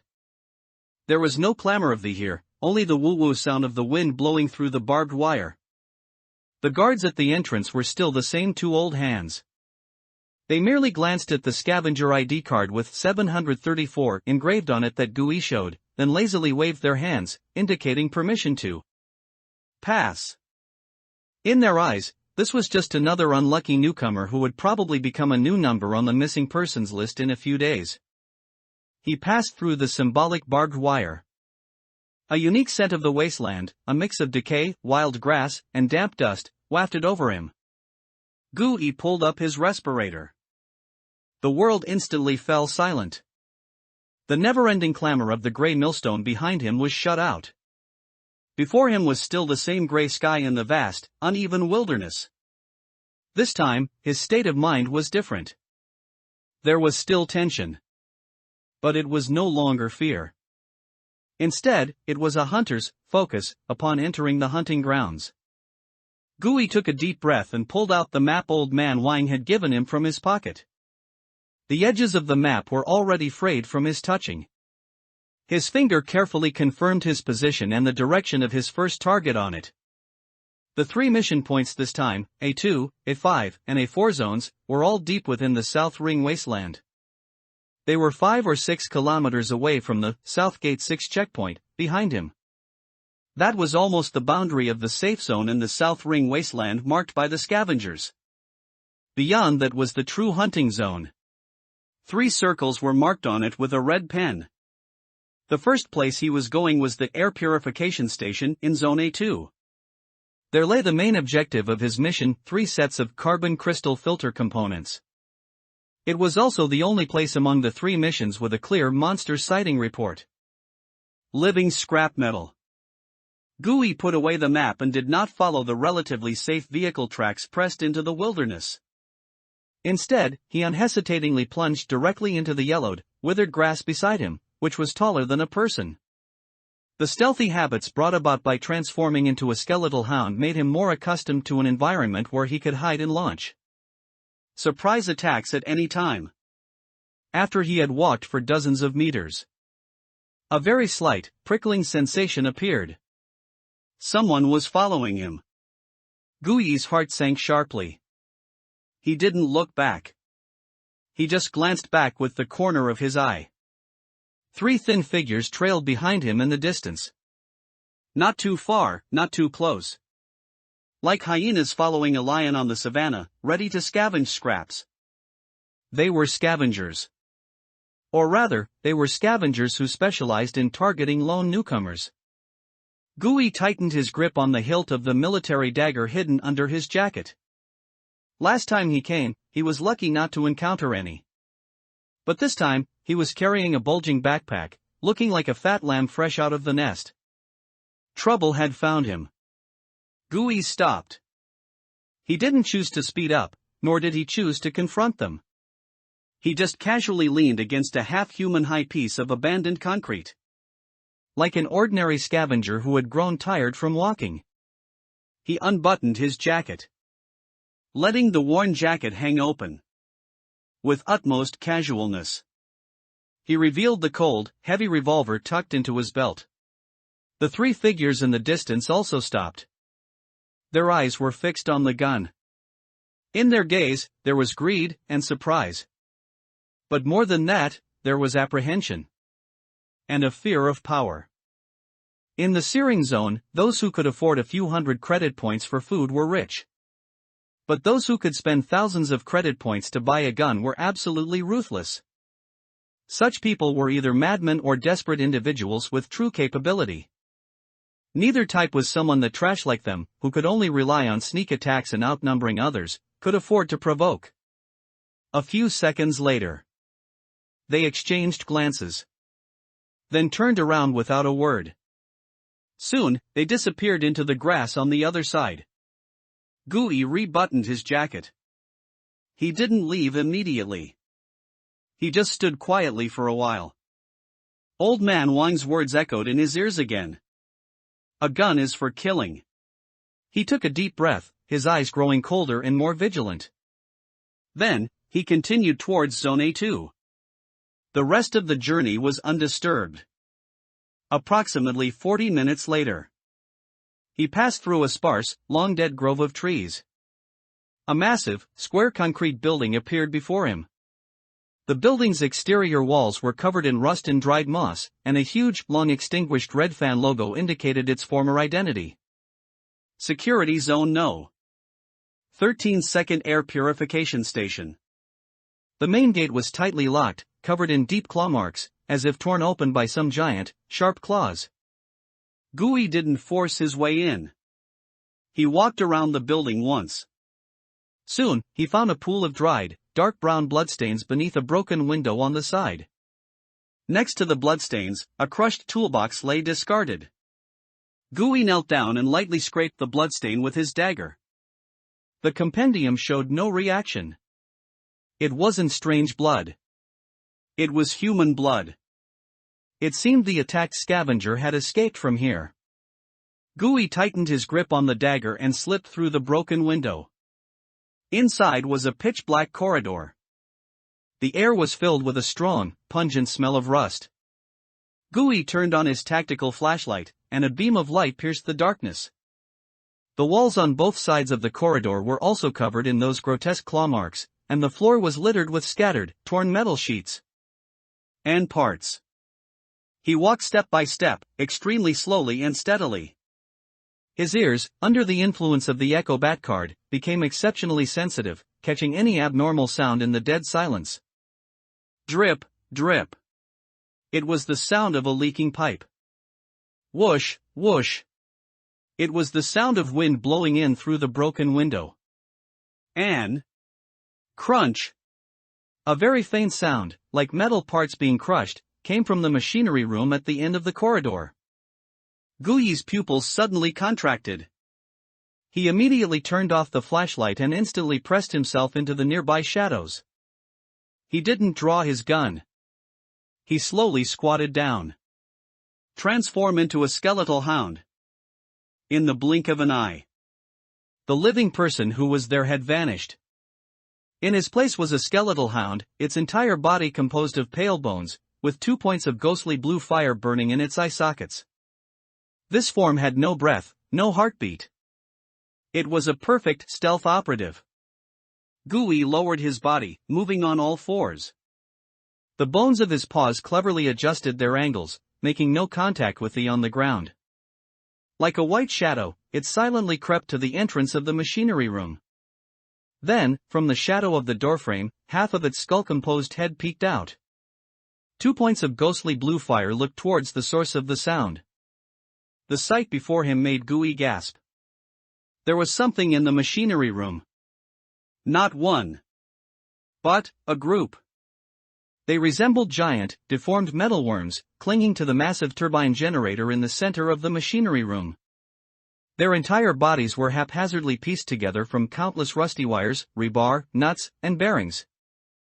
They had no heads, no feet. Only iron arms like segmented limbs, with ends sharp as blades. They were gnawing at the generator, tearing off pieces of its metal casing and stuffing them into their constantly writhing bodies made of countless parts, making a creak sound that set teeth on edge. Just then, one of the metal worms closest to the door seemed to sense something. Its body, made of countless parts, paused. Then it abruptly looked in the direction where Gui was hiding. Metal worm. The monster, made of scrap metal, stared straight at him. Gui's muscles instantly tensed. 1 second. 2 seconds. 3 seconds. Time seemed to stretch into a thick syrup. Just as Gui thought the thing would pounce on him like the blood of contamination last time, it slowly turned back. It continued to tear at the generator's casing with its blade-like limbs, emitting a grating creak that set teeth on edge. For a moment there, he really thought he had been exposed. Was it a coincidence? Or was it seeing fundamentally different from human seeing? As thoughts raced through his mind, the bizarre compendium in his head lit up slightly. A line of cold, metallic-textured information flowed out. Scanning surrounding environment. Found scannable object, F-rank bizarre compendium metalworm. Containment conditions, host must personally strip the original core from its body. Gui's ghost fire eyes flickered. Core? He looked at the dozen or so wriggling metalworms in the generator room. Their bodies were all composed of countless parts. Which part was the so-called core? He had to find a way. A way to lure one out individually. His gaze fell on the position of his waist in his human form. A military dagger was tucked there. It was made of metal. A bold plan quickly formed in his mind. He needed an imperceptible hunter and a precisely perceptible lure. And he happened to have both. As a skeletal hound, he was the perfect stealth operative. And that dagger was the perfect lure. Gui first retreated to a safe distance to revert from his transformation. Then, with intense focus, the invisible armament card hand of rust materialized. This pale hand silently grasped the dagger's hilt and pulled it from Gui's waist. The entire process was soundless.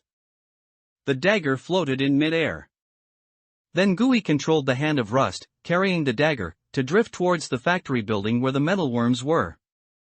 The moment the dagger appeared at the doorway, all the metalworms in the generator room reacted as if electrocuted. The dozen or so monsters abruptly, uniformly, stopped their gnawing and all turned towards the doorway. They saw it. They saw a delicious, tempting piece of moving steel. Gui didn't panic.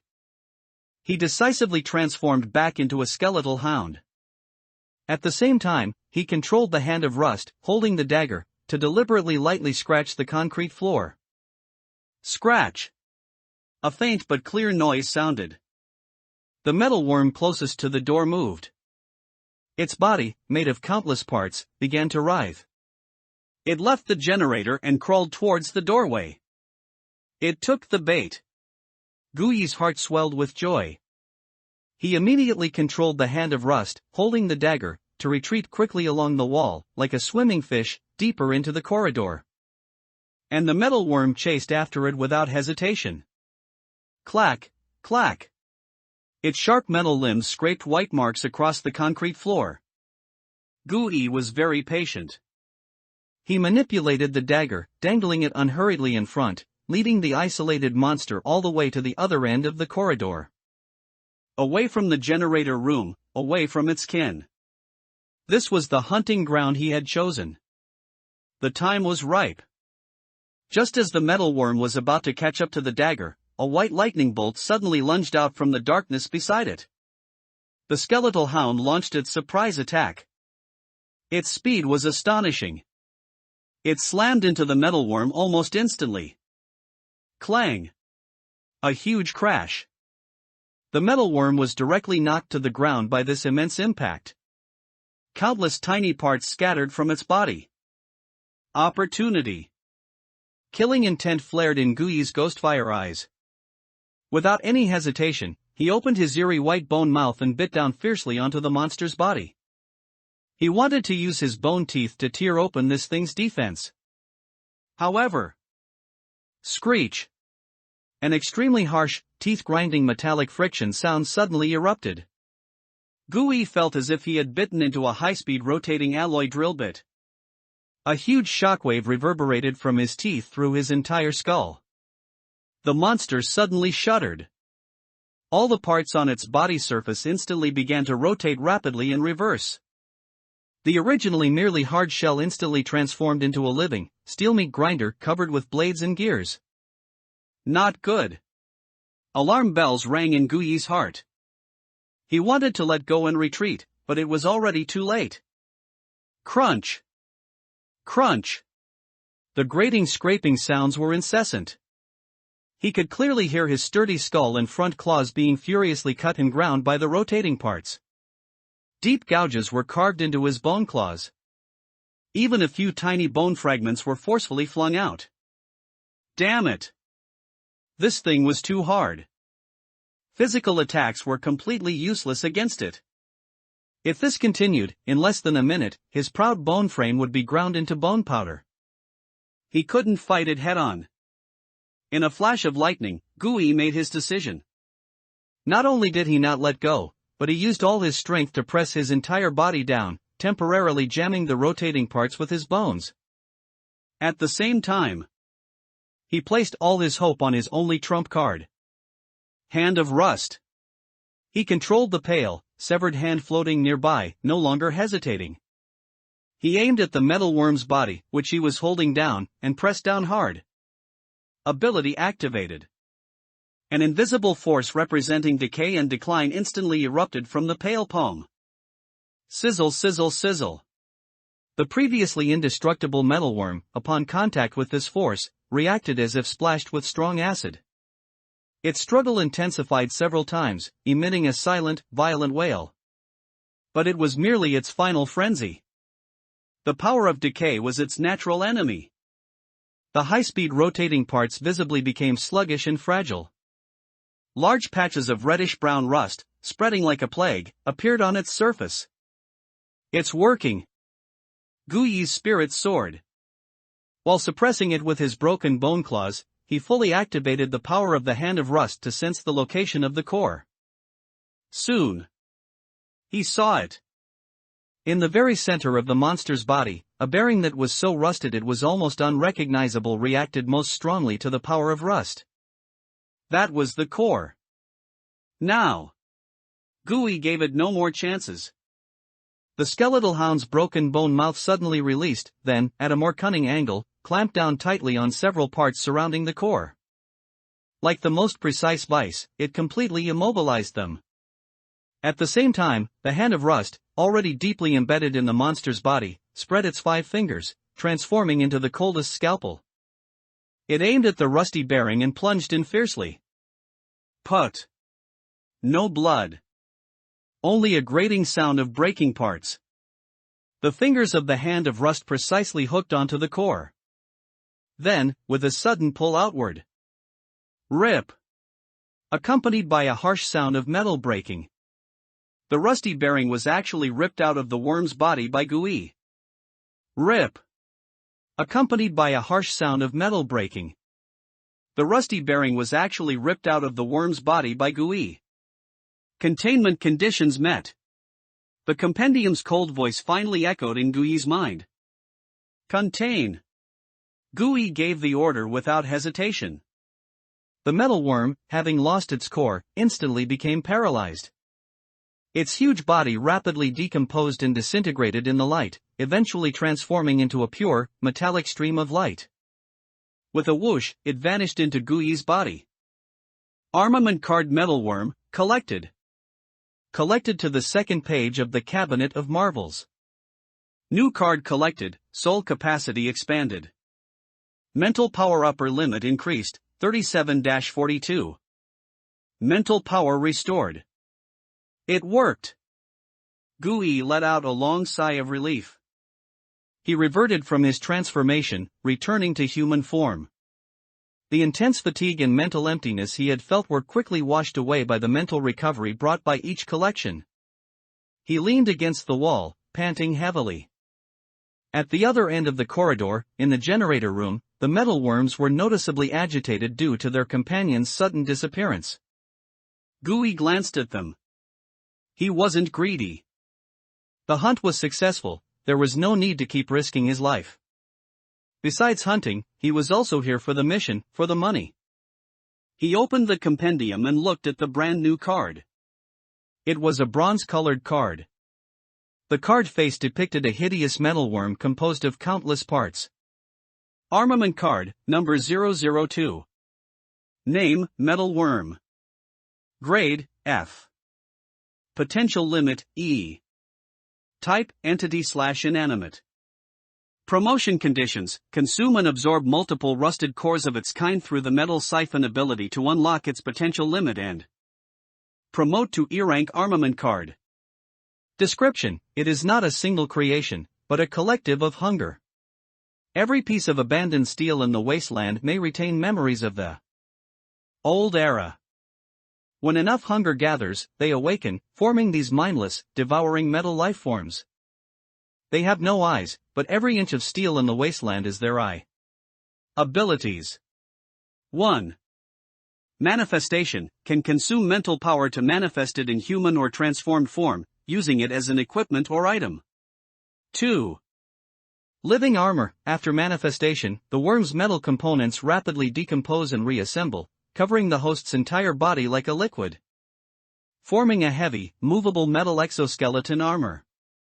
It significantly enhances physical defense and provides immunity to low-level piercing and slashing damage. However, maintaining the armor form continuously consumes its internal metal reserves. 3. Metal siphon, can replenish its metal reserves by actively contacting and consuming other metal objects. The more abundant the reserves, the stronger the armor's defense and self-repair capabilities. Weaknesses. 1. Strong acid, high-concentration acidic liquid can quickly dissolve the inferior metal forming its body, causing structural damage. 2. High-voltage current, powerful electric currents will instantly overload and melt its internal metal parts, leading to temporary paralysis or disintegration. 3. Strong magnetic field, strong magnetic fields will interfere with the cohesion of its internal parts, making its movements sluggish and even causing forced disintegration under extreme magnetic fields. Remarks, it's a good fighter and a big eater. It needs continuous metal feeding to maintain its activity and defense. Be careful not to let it starve, or it might chew on your gun. Living armor. Gui's eyes lit up. This was exactly what he needed most right now. This was simply a life-saving artifact tailor-made for his fragile human body. And another potential card. He turned his flashlight back on, his gaze sweeping towards the generator room where a dozen or so monsters still lurked, his eyes filled with greed. Too much risk? To hell with risk. go for broke, and a bicycle turns into a motorcycle. This wasn't greed, this was investing in himself. He didn't move again. Instead, he found the safest corner, sat down with his back against the cold wall. He pulled out a tube of Calm brand nutrient paste from his backpack, twisted it open, and squeezed it into his mouth expressionlessly. The unpleasant taste spread in his mouth, but his brain was working at high speed. The plan needed to be reformulated. Making money and upgrading cards. He wanted it all. Fighting. So exhilarating. About 10 minutes later. Gui stood up, but did not walk towards the server room. Instead, he turned and walked into an abandoned storage room next to it. The room was piled high with various rusty, discarded metal parts. There were scrapped ventilation pipes, broken rebar, and scattered nuts and iron plates all over the floor. In other people's eyes, this was a pile of trash. But in Gui's eyes, this was feed. He extended his right hand, and his mental power surged. That bronze-colored armament card, Metalworm, was activated. Buzz. A faint light flashed. The metal monster that had just been contained appeared out of thin air. As soon as it landed, it instinctively curled into a ball. The parts on its body surface emitted cautious, subtle rubbing sounds. But soon, it smelled the strong scent of food around it. It was no longer cautious. Instead, like a python that had been starved for a long time, it pounced fiercely on the pile of metal trash. Crunch! Crunch! Squeak! Tooth-grinding chewing sounds echoed in the small storage room. Gui could clearly see. The pile of metal trash was being devoured and absorbed at a visible speed. And the body of the rustworm was also undergoing subtle changes as a result. The gaps in its body were filled with new metal. The luster of its surface also became heavier and more solid. On the card in the compendium, the value in the metal reserve column was rapidly jumping upwards. 10%. 30%. 60%. Until all the edible metal in this storage room was completely devoured. Its metal reserve finally reached a full 100%. Very good. Gui nodded, his eyes becoming sharp. Then, it's time to eat. He did not recall the metal worm. Instead, he issued a new command. Living armor. Whoosh! The huge body of the well-fed metalworm instantly disintegrated. It transformed into thousands of tiny, flowing metal components. Like living, viscous, rust-colored liquid. The next second, this torrent of metal swept fiercely towards Gui's body, completely devouring and enveloping him from head to toe. Cold, hard, heavy. This was Gui's first feeling. He looked down. His body was already completely covered by a set of ferocious, crude industrial-style, dark red metal exoskeletons. The surface of the armor was covered with layers of overlapping plates, mimicking biological muscles. At the joints, there were exposed, complex mechanical structures. He was like a steel monster that had stepped out of a steampunk nightmare. This is the power of an armament card. Gui clenched his fist. The metal armor emitted a dull humming sound. An unprecedented, powerful sense of security enveloped him.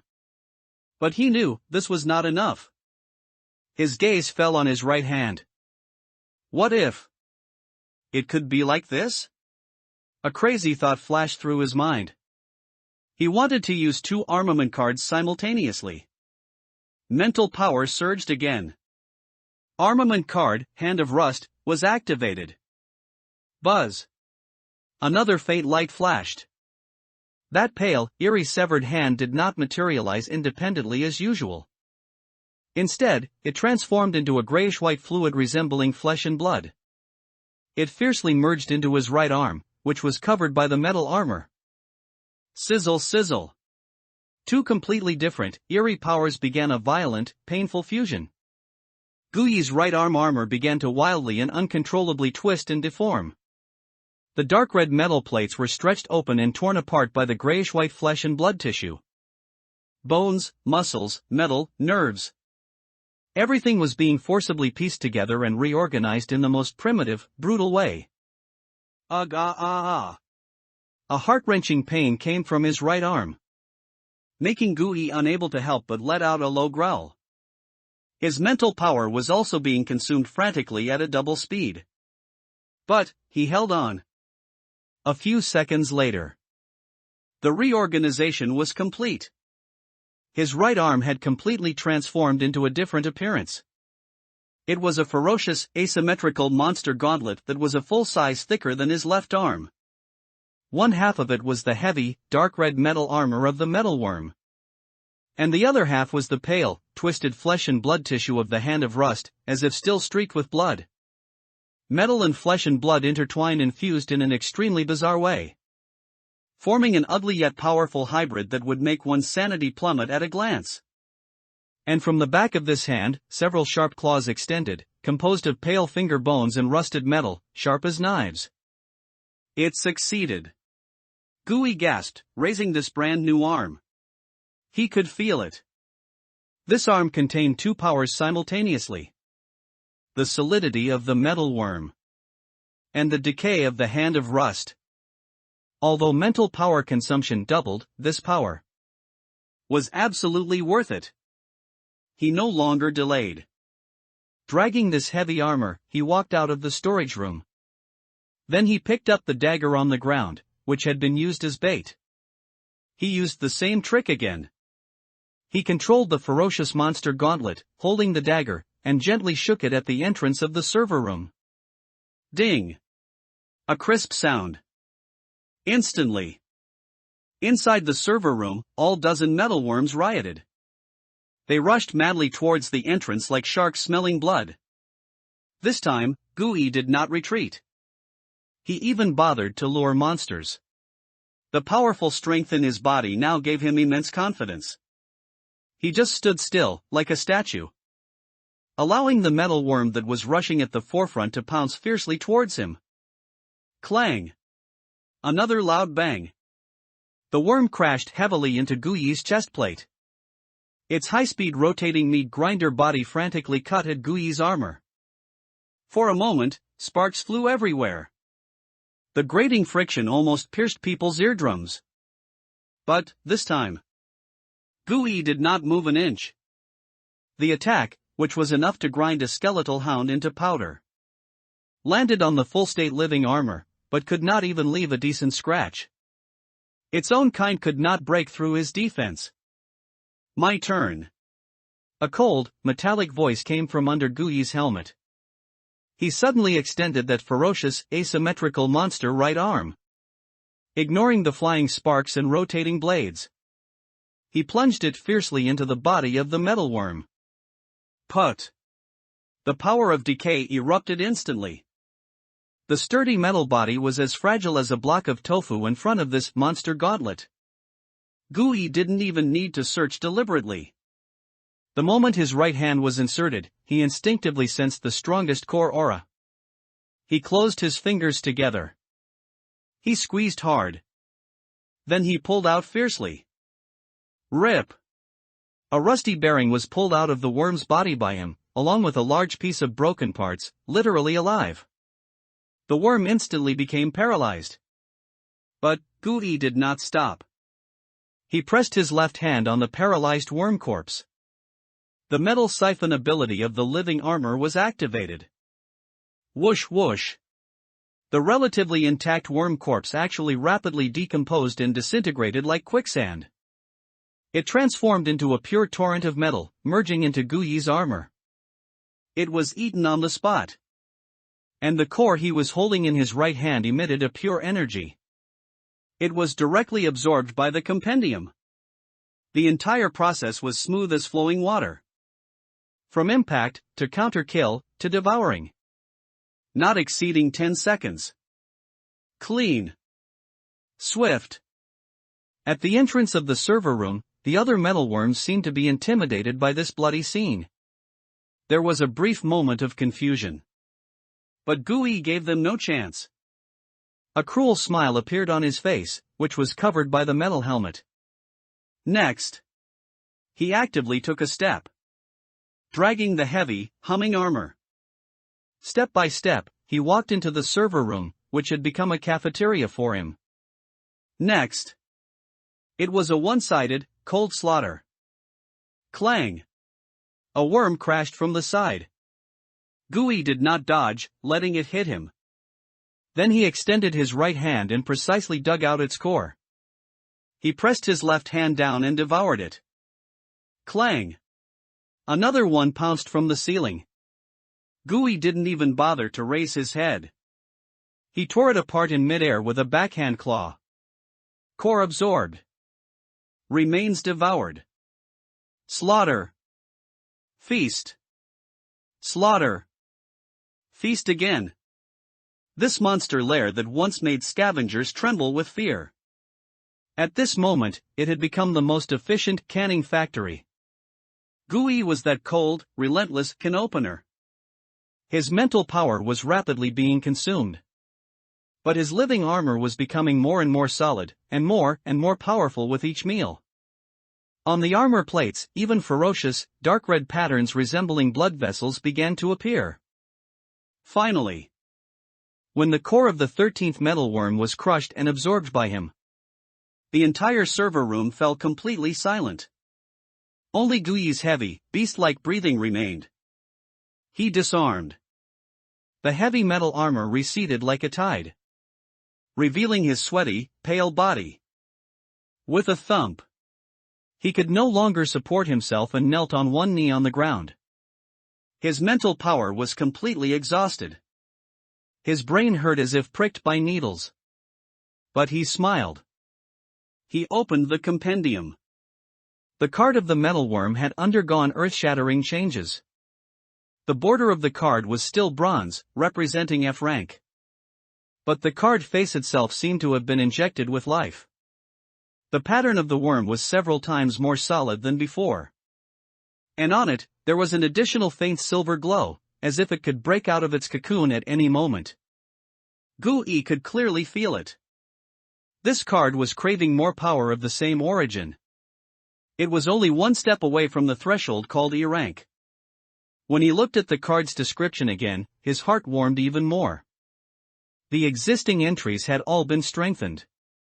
After the description of living armor, a line of small text was added: current status, metal reserve sufficient, defense increased by 30%, and gained low-level self-repair ability. After the description of metal siphon, a sentence was also added: current status, devour efficiency increased by 50%. In addition to this, a brand new entry was added. New trait, kin suppression. When manifested as living armor, it will generate a powerful deterrent effect on metalworms of the same origin and lower rank. Worth it. Gui wiped the blood from the corner of his mouth, muttering to himself. The hunter's chess game. Gui knelt on one knee on the cold ground. Around him were a dozen hollow metal wrecks, completely digested. He gasped for air. Each breath tugged at his skull, which felt like it was about to split open. The feeling of depleted mental energy was more painful than any physical injury. It was like someone had put your soul into a juicer and squeezed out the last drop. He was well aware that his current state was extremely dangerous. He struggled to his feet. Dragging his heavy steps, he walked to a corner of the machine room. There was a huge, long power distribution box there. He used his last bit of strength to pull open the heavy iron door. The inside was hollowed out, with only some broken wires remaining. The space was just large enough to accommodate one person. He crawled inside and then closed the iron door. Click. A soft sound. Darkness and absolute silence enveloped him. Only a faint sliver of light filtered in through the door crack. He was safe. At least for now. He leaned against the cold iron wall and closed his eyes. He began to enter a state close to hibernation. Time passed minute by minute. On this desolate wasteland, time was both the cheapest and most luxurious thing. After an unknown amount of time, Gui slowly opened his eyes. The needle-like headache had receded considerably. His mental energy had recovered by about 30%. He glanced at his compendium. Mental energy limit, 42. Current mental energy, 13. With this little mental energy, attempting another living armor transformation to clash head-on with a dozen monsters would be suicidal. But it was enough for what he needed to do. Time to get down to business. Gui pushed open the power distribution box door and stepped out. Without the slightest hesitation, he activated his transformation. His body rapidly shrunk and twisted. His skin turned into black wing membranes, and his bones became hollow. He transformed into an echo bat, which consumed the least mental energy. Buzz. He flapped his wings, flying silently. He flew along the ceiling, out of the factory building. Then, he opened his mouth. An invisible sound wave, inaudible to humans, spread out from him. Sonar detection. The next second, the entire world changed in his vision. There were no longer colors, no longer light and shadow. Only a black and white, absolutely precise 3D model constructed from countless echoes. He flew and detected simultaneously. This massive air purification station held no secrets in his eyes. The thickness of the walls, the direction of the pipes, the structure of the rooms. And those moving hotspots. Over 40 slowly moving white dots, emitting strong metal signals, clearly appeared in his mind. Metalworms. They were entrenched in many corners of this building. Gui noted down the locations of these points one by one. Then, he began to search for his targets. The images of the carbon crystal filter components from the mission briefing surfaced. He began to perform a keyword search on this giant 3D map. Soon, one by one, target machines that met the criteria were marked by his mental energy. Found. 20. However, the result made him frown. Of these 20 machines, 8 of them had already had their components removed. 6 had their components still intact, but they were severely damaged and rusted. And 2 more were gnawed to an empty shell by metalworms. No wonder this mission had been posted for so long without anyone completing it. This was simply a junkyard that had been sifted through multiple times by countless scavengers. Ultimately, only 4 target points still had a chance of recovery. Gui zoomed in on these 4 points. The situation was even less optimistic. The first point. It was in the power core area on the first floor. The component there was intact. However, at least 5 metalworms were entrenched around that machine. The second point.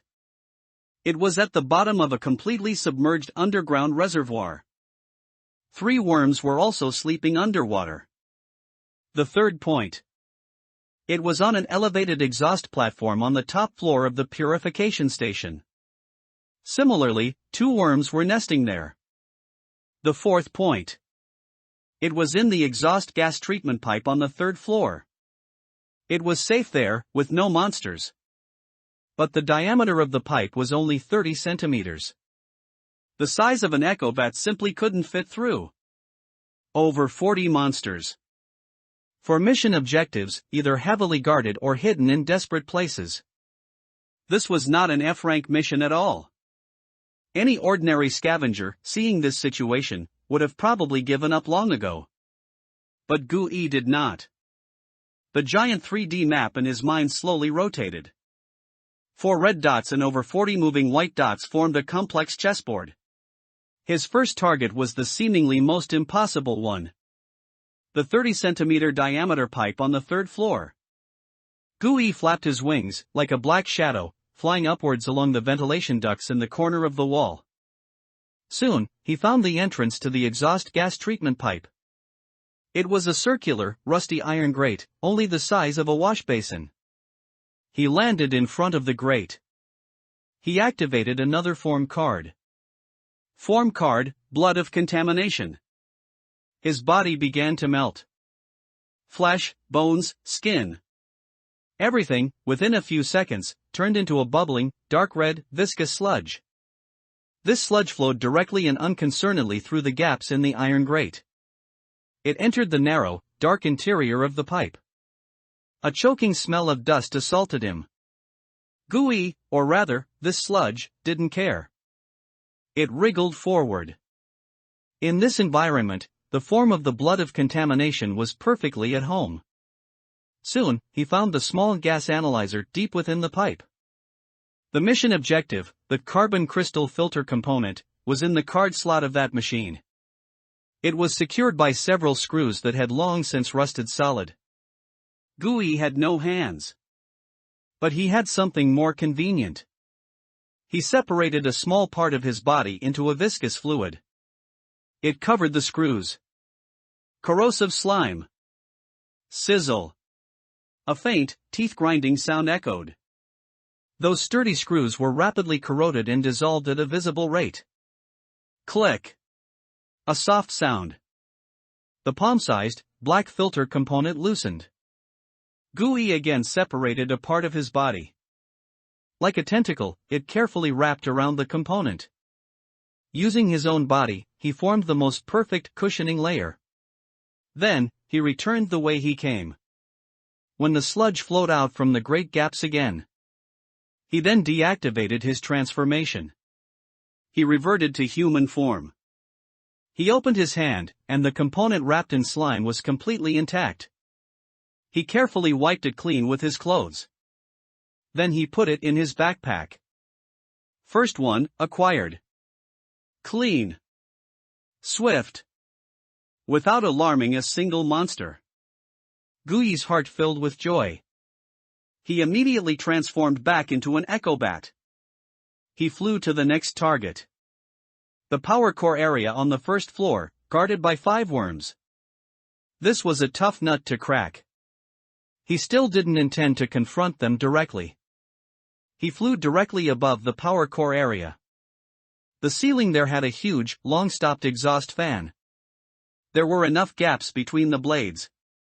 He hovered in the air, like a drone.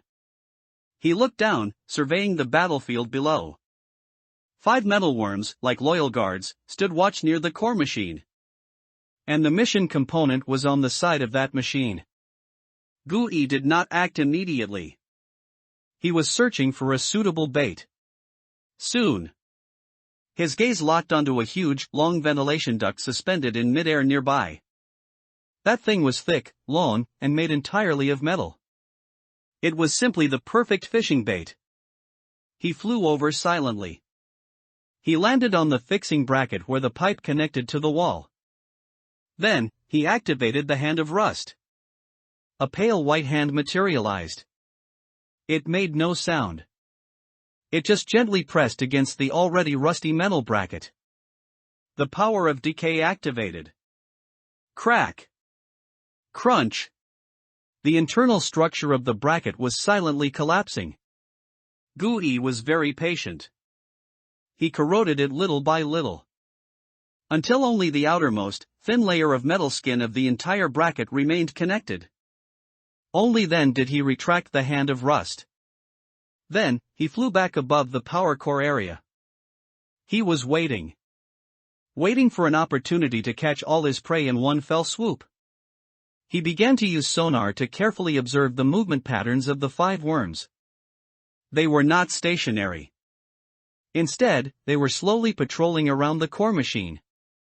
Occasionally, 2 or 3 would cross paths. But it was rare for all 5 to gather together at the same time. Gooey narrowed his non-existent eyes. He needed a bullseye. A bullseye that would draw all the worms together.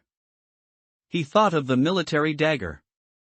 So he briefly flew to a safe place, temporarily deactivated his transformation. He used the hand of rust to grab the dagger.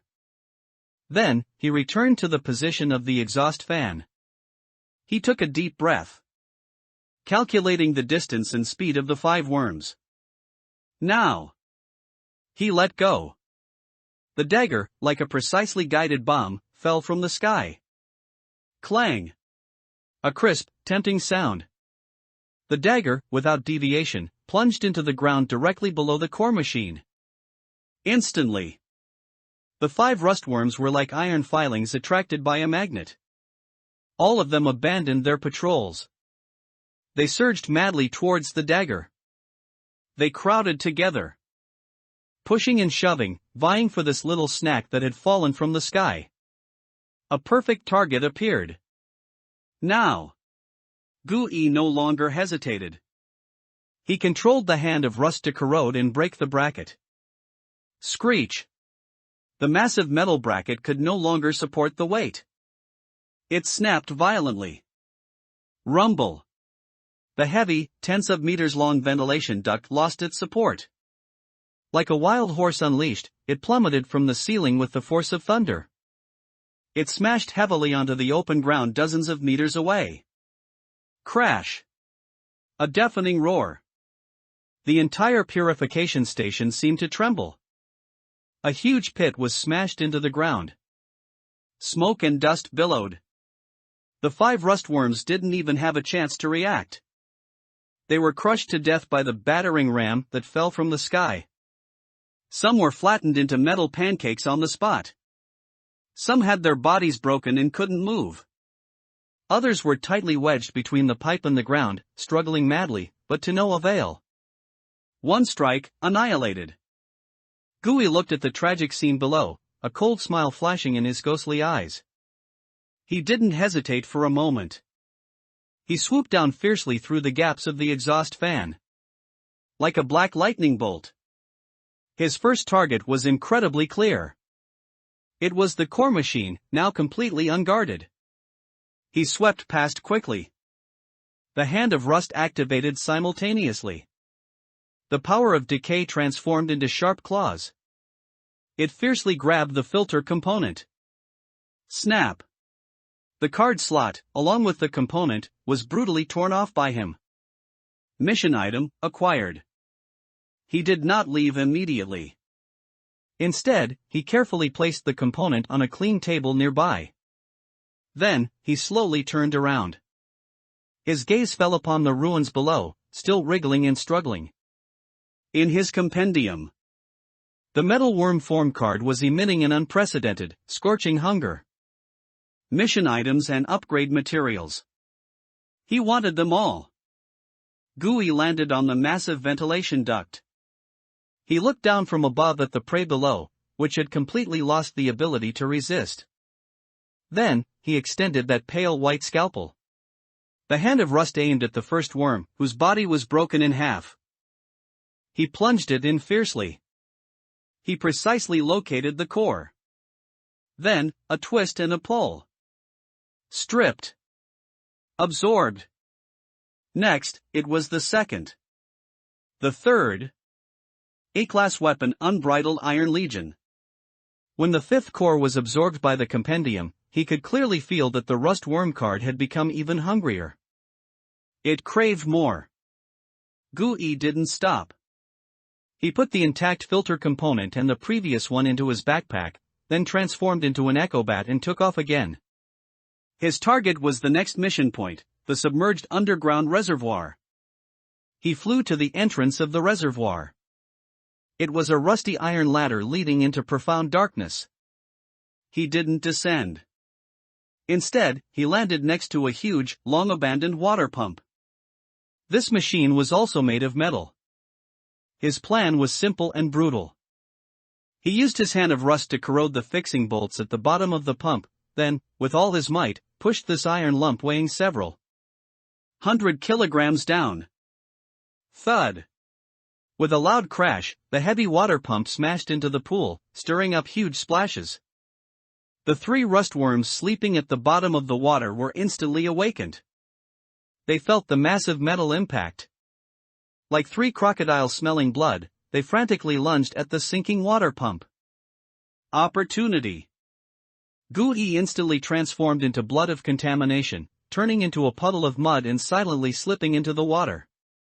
He avoided the 3 monsters that were scrambling for food and dove straight to the bottom of the water. He found the filter device, already covered in aquatic plants. Corrode the screws. Wrap the component. Then, silently, he slipped away. The third component was acquired. 3 cores were also acquired. The final objective, the suspended exhaust platform on the top floor of the purification station. There were the last 2 worms up there. Gui didn't even bother with tactics anymore. He flew up, then, from the rooftop of another building dozens of meters away, found a long metal flagpole that had been blown down by the wind. He used his hand of rust to pick up the flagpole, as if picking up a javelin, then fiercely threw it at the 2 worms that were nesting. Whoosh! The flagpole flew through the air with a whistling sound. Clang! It landed precisely on the open ground on the other side of the platform. The 2 worms didn't hesitate. They immediately abandoned their guard and crawled towards the flagpole. Meanwhile, Gui, like a phantom, descended from the sky.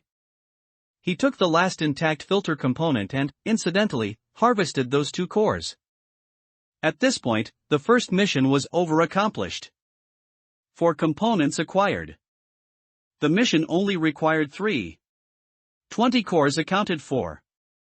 In his compendium, the rust worm card was emitting an unprecedented, scorching glow. The hazy silver light was getting brighter and brighter, as if it would break out of its cocoon at any moment. But, it was still missing a little. Just that final push. Gui's eyes gleamed with an almost insane obsession. He didn't stop there. Instead, he once again unfolded the map covered with white dots. He wanted to turn all the rust worms in this purification station into fuel for his advancement. In the time that followed, Gui completely transformed into a ghost wandering through this steel ruin. He became an emotionless, highly efficient hunting machine. He used Echo Bat for reconnaissance. Used Blood of Contamination for infiltration. Used Hand of Rust to create traps. Used Skeletal Hound for the final assault. He utilized all his abilities to the extreme. When his mental power was exhausted, he would find a corner, hide, and recover. When hungry, he would gnaw on a tube of unappetizing nutrient paste. When thirsty, he would drink a mouthful of cold water. He completely forgot the time. Forgot that he was still a human. Only one thought remained in his mind: hunt. Devour. He used an iron plate to lure a worm into a narrow passage, then ambushed it from behind with his hand of rust. He corroded the steel bars in the ceiling, letting concrete blocks fall and paralyze another one. He even used the form reshaping of Blood of Contamination to sneak into a scrap machine, disguised as a part, waiting for prey to deliver itself. 1. 5. 10. The number he hunted kept increasing. The rust worm card also became brighter and brighter. Hotter and hotter. Finally, when he used his hand of rust to extract the core from the 30th rustworm, an anomaly occurred. Buzz. A torrent of energy, dozens of times more powerful than before, erupted from that core. It surged frantically into his compendium. The rust worm card could no longer bear this immense energy. Crack. With a crisp sound, as if an eggshell had shattered, the bronze glow on the card's surface completely shattered. In its place was a deeper, more solid black iron luster, representing Eerie. A brand new piece of information was seared into the depths of Gui's soul like a brand. Armament card number 002, promotion conditions met. F-rank rustworm has evolved into E-rank unfettered Iron Legion. At the same time, Gui felt as if his spiritual world had been broadened. A mental power, far more immense than before, flowed back from the compendium, nourishing his already parched soul. Mental power limit increased. 42. 45. 48. 52. Who? Gui let out a long breath. He didn't rush to stand up, but instead, immediately calmed his mind and looked at the completely transformed new card. It was a card entirely of cold black iron color. On the card face, it was no longer a single worm, but a slowly wriggling iron fortress composed of countless metal components and ferocious arms, as if possessing life. Just looking at it gave one a sense of unshakable weight. Armament card, number 002. Name, Unfettered Iron Legion. Rank, E. Type, entity/inanimate. Description, hunger gave birth to it, consumption endowed it with will. It is no longer a scattered mess, a chaotic aggregate. The fusion of countless cores gave birth to its most primitive hive mind. It learned how to combine more efficiently, how to kill more perfectly. It is no longer a mere worm, but a nascent, collective-willed, insatiable Iron Legion. It is a living fortress, a walking furnace. Abilities. 1. Manifestation, no change, can consume mental power to manifest it in human or transformed form, using it as an equipment or item. 2. Living armor. Form reshaping, after manifestation, it is no longer a single heavy armor form. The host can freely mobilize the armor's metal reserves through thought for form reshaping. For example, weakening full body defense to concentrate all metal on the right arm, forming a huge tower shield capable of withstanding heavy impacts, or concentrating metal on the legs to form power bones for short bursts of sprinting. Active self-healing, as long as metal reserves are not empty, the armor will slowly and continuously self-repair any damage it sustains. 3. Swarm predation, metal siphon evolved version. Consumption efficiency, speed of consuming ordinary metal increased by 100%. Remote siphon, no longer requires full contact. Several siphon tentacles composed of tiny metal components can extend from the armor's surface to remotely siphon specified metal targets within a 3-meter range, slowly stealing their metallic substance. 4.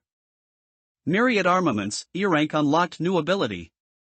Weapon forging, the host can consume metal reserves to command the unfettered Iron Legion to forge F-rank, non-special ability, disposable cold weapons on any part of the armor. For example, extending a sharp arm blade from the arm, covering the fist with a heavy fist armor, or generating several bone spears from the back for blocking or thrusting. The strength and size of the weapon depend on the amount of metal reserves consumed. Weaknesses, resistance increased. 1. Strong acid, resistance to acidic corrosion is increased.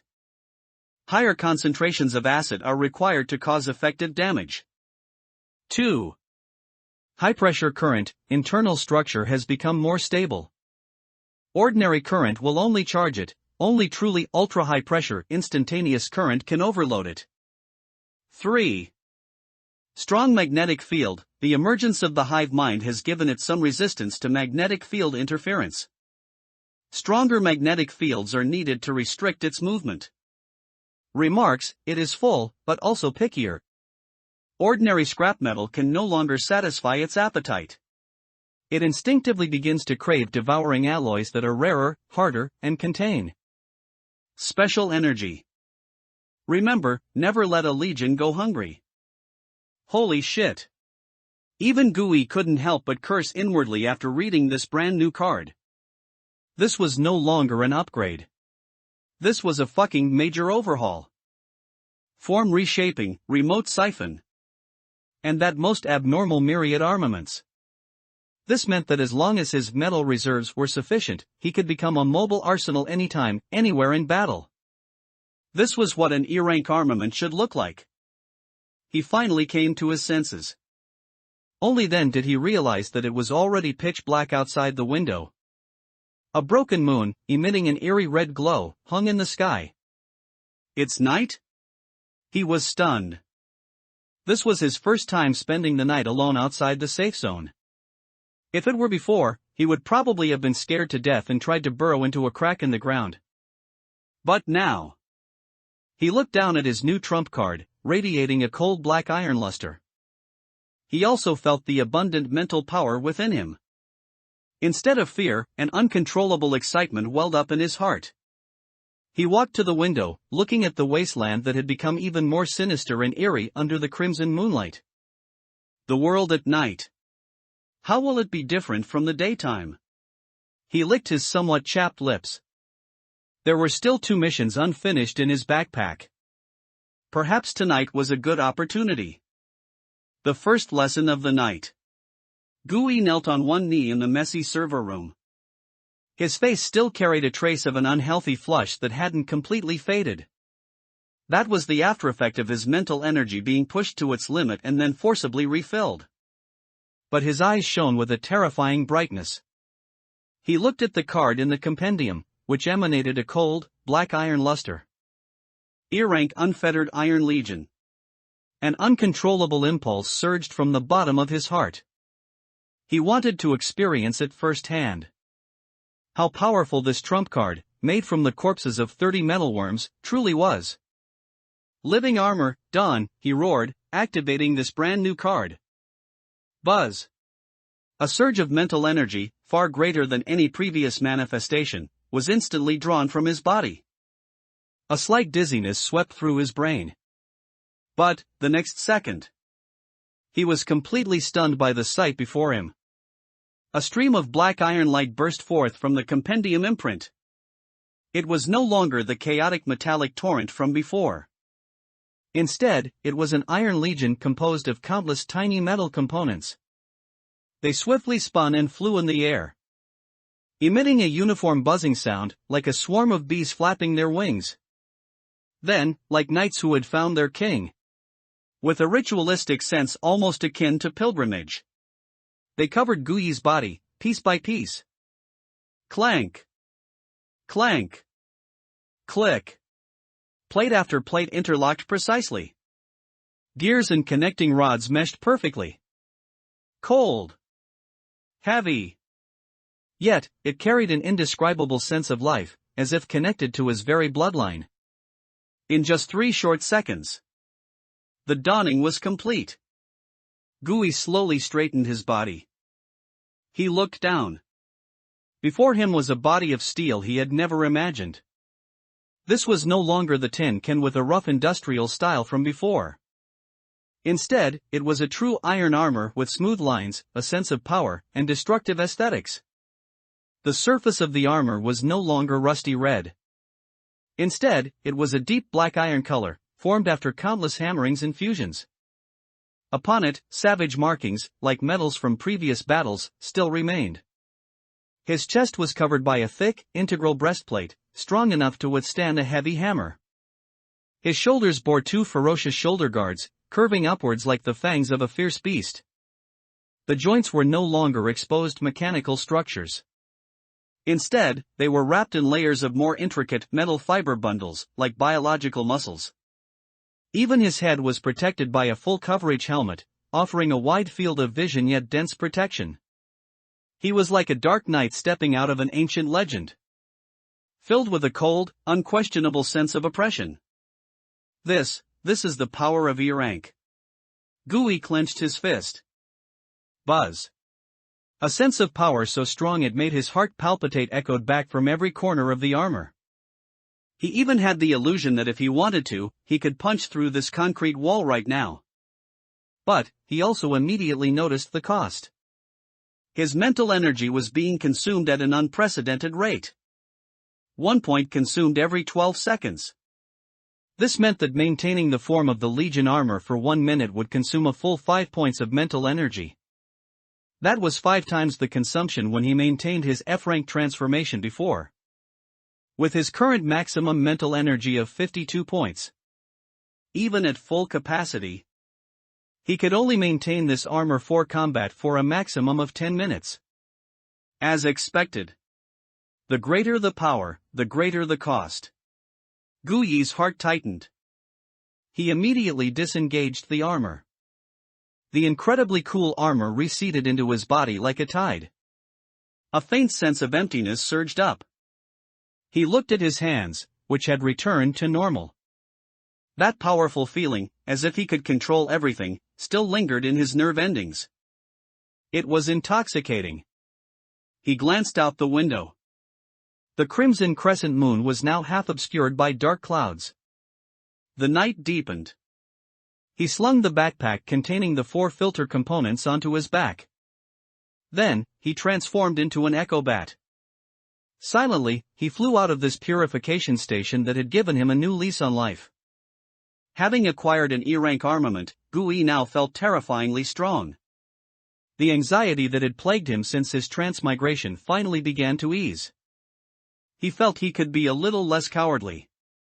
To be honest, he had always been quite curious about this world. Previously, his strength didn't allow it, and he constantly suppressed this curiosity. Now, shouldn't he be allowed to satisfy it a little? He wanted to see what the night in this wasteland truly hid. He flew directly towards his second mission objective, the tall tower, while constantly observing his surroundings along the way. He wanted to see what the night in this wasteland truly hid. During the day, this area had been utterly desolate.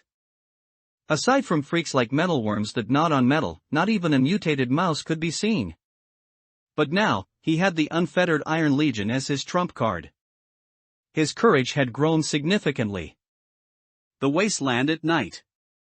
It was no longer just dead silence. Instead, there was a hint of vitality. Though it was a twisted kind of vitality.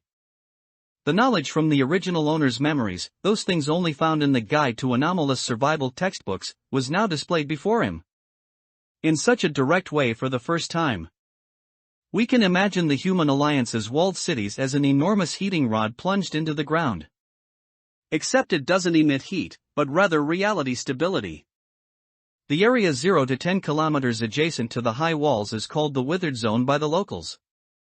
This is the strongest radiation zone of the stable anchor field, with field intensity between 20% and 40%.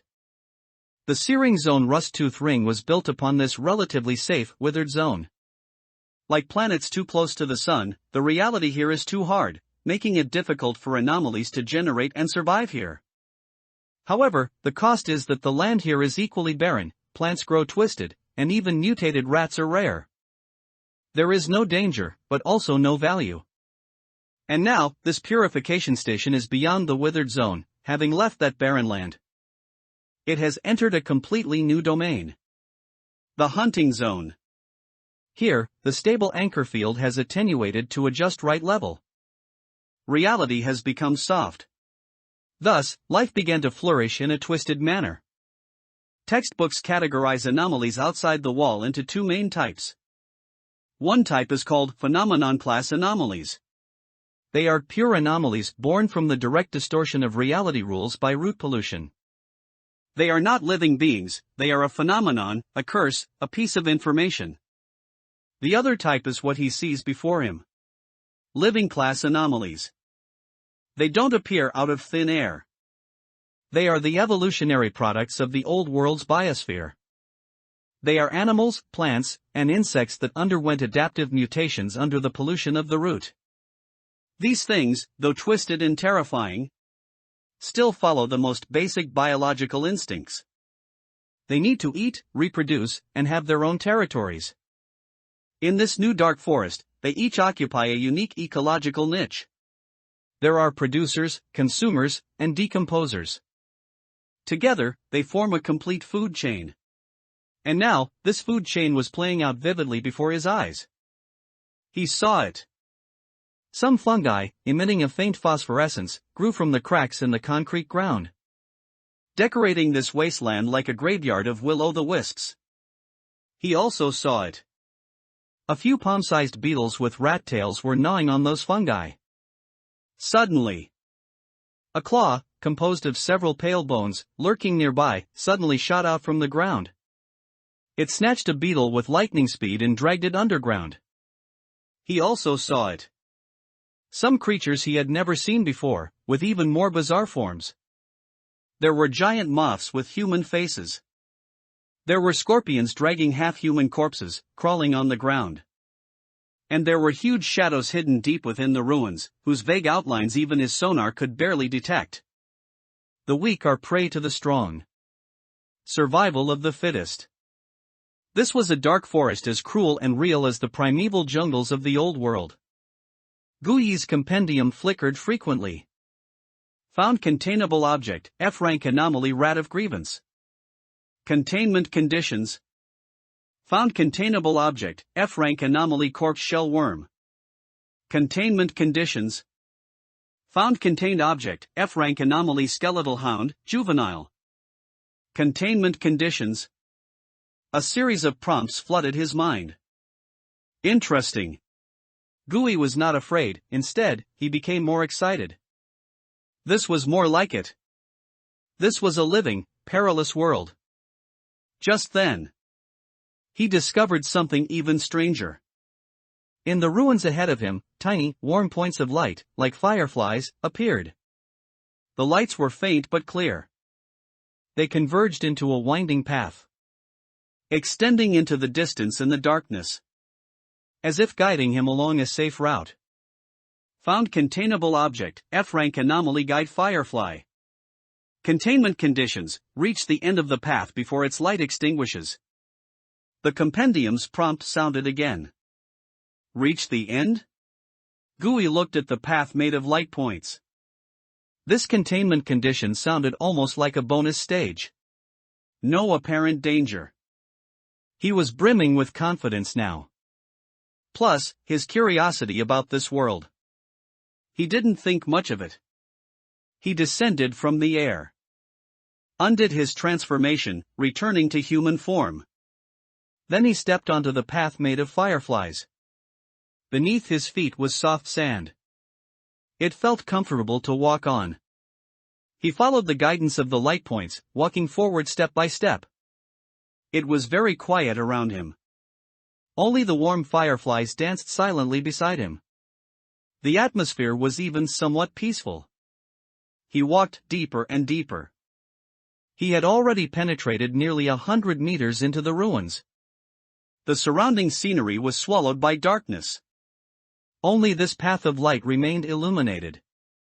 Just then, the compendium in his mind, without warning, lit up again. But this time, the prompt was completely different. Found containable object, Eerie anomaly corpse-eating vine. Containment conditions, sever its mother root buried deep underground. Gui's steps abruptly halted. His back was instantly drenched in cold sweat. Eerie? How could there be an Eerie anomaly here? He suddenly lifted his head, looking around. But, all around, besides the dancing fireflies and endless darkness, there was nothing.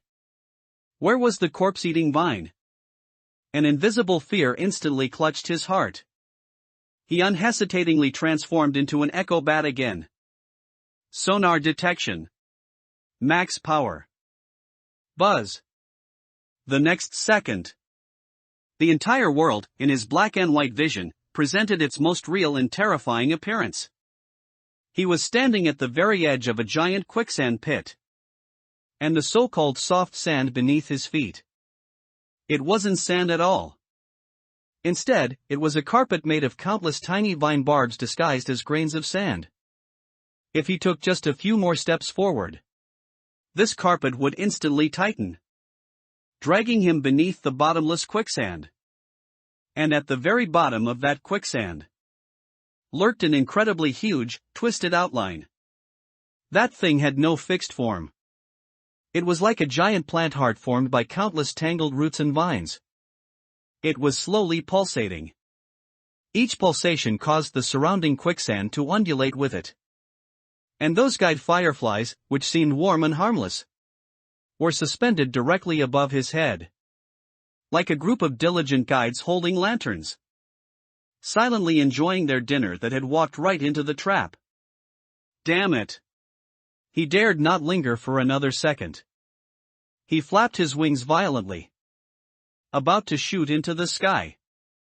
However, although the guide fireflies wouldn't actively attack, their mission was to mislead prey. How could they easily let him leave? Just as he was about to take flight, all the firefly lights suddenly flared brightly. A strong, dazzling light, enough to cause dizziness, instantly burst forth.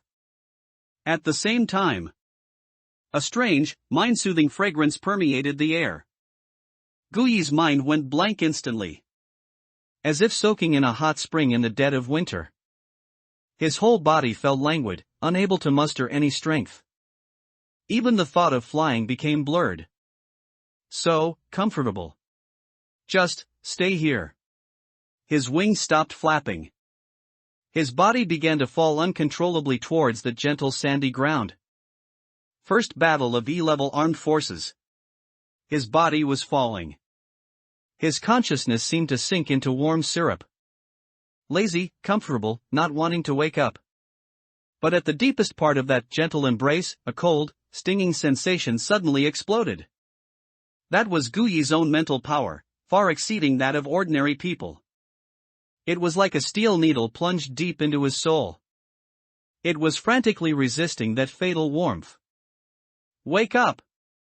Guyi let out a silent roar within his own soul.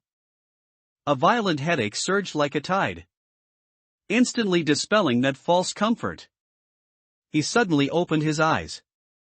Before him was that death carpet, disguised as sand. And his body was irreversibly falling towards it. Damn it! A fierce glint flashed in Guyi's eyes. It was too late to escape. Then, he wouldn't escape. Living armor, done. He activated his trump card, which had been completely reborn, in midair. Buzz! A massive surge of mental power was instantly drained. A cold, black iron stream of light erupted from his chest. Like a well-trained steel legion, it rapidly reassembled and interlocked in midair. Just a second before his body was about to touch the thorn carpet on the ground, a sleek, menacing armor, full of destructive aesthetics, completely enveloped him from head to toe. Boom! A heavy thud. Guyi, like a black meteor, slammed heavily onto the sand. The ground trembled violently. Countless fine thorns disguised as grains of sand were shaken by the impact and shot into the sky. But they failed to pierce anything. They only scraped against the solid black iron armor, producing a harsh screeching sound in vain. Roar! As if sensing the prey's struggle, the corpse-eating vine lurking beneath the earth let out a silent roar. The next second, the entire quicksand pit came alive. Whoosh! Countless black vines, as thick as arms, covered in barbs and slime, suddenly burst out from underground like demonic tentacles reaching out from the depths of hell. They blotted out the sky, forming a massive cage woven from vines. Guyi was completely sealed inside. Then, like a black tsunami, they frantically swept towards the only steel can in the center of the cage. Whipping, entangling, tearing, piercing, clang, clang, clang, clang. For a moment, only the dense, blacksmith-like clang of vines and steel wildly colliding echoed through the ruins. Guyi stood in the center of the cage, his legs firmly nailed to the ground like nails. He felt the continuous, hammer-like impact coming from the armor.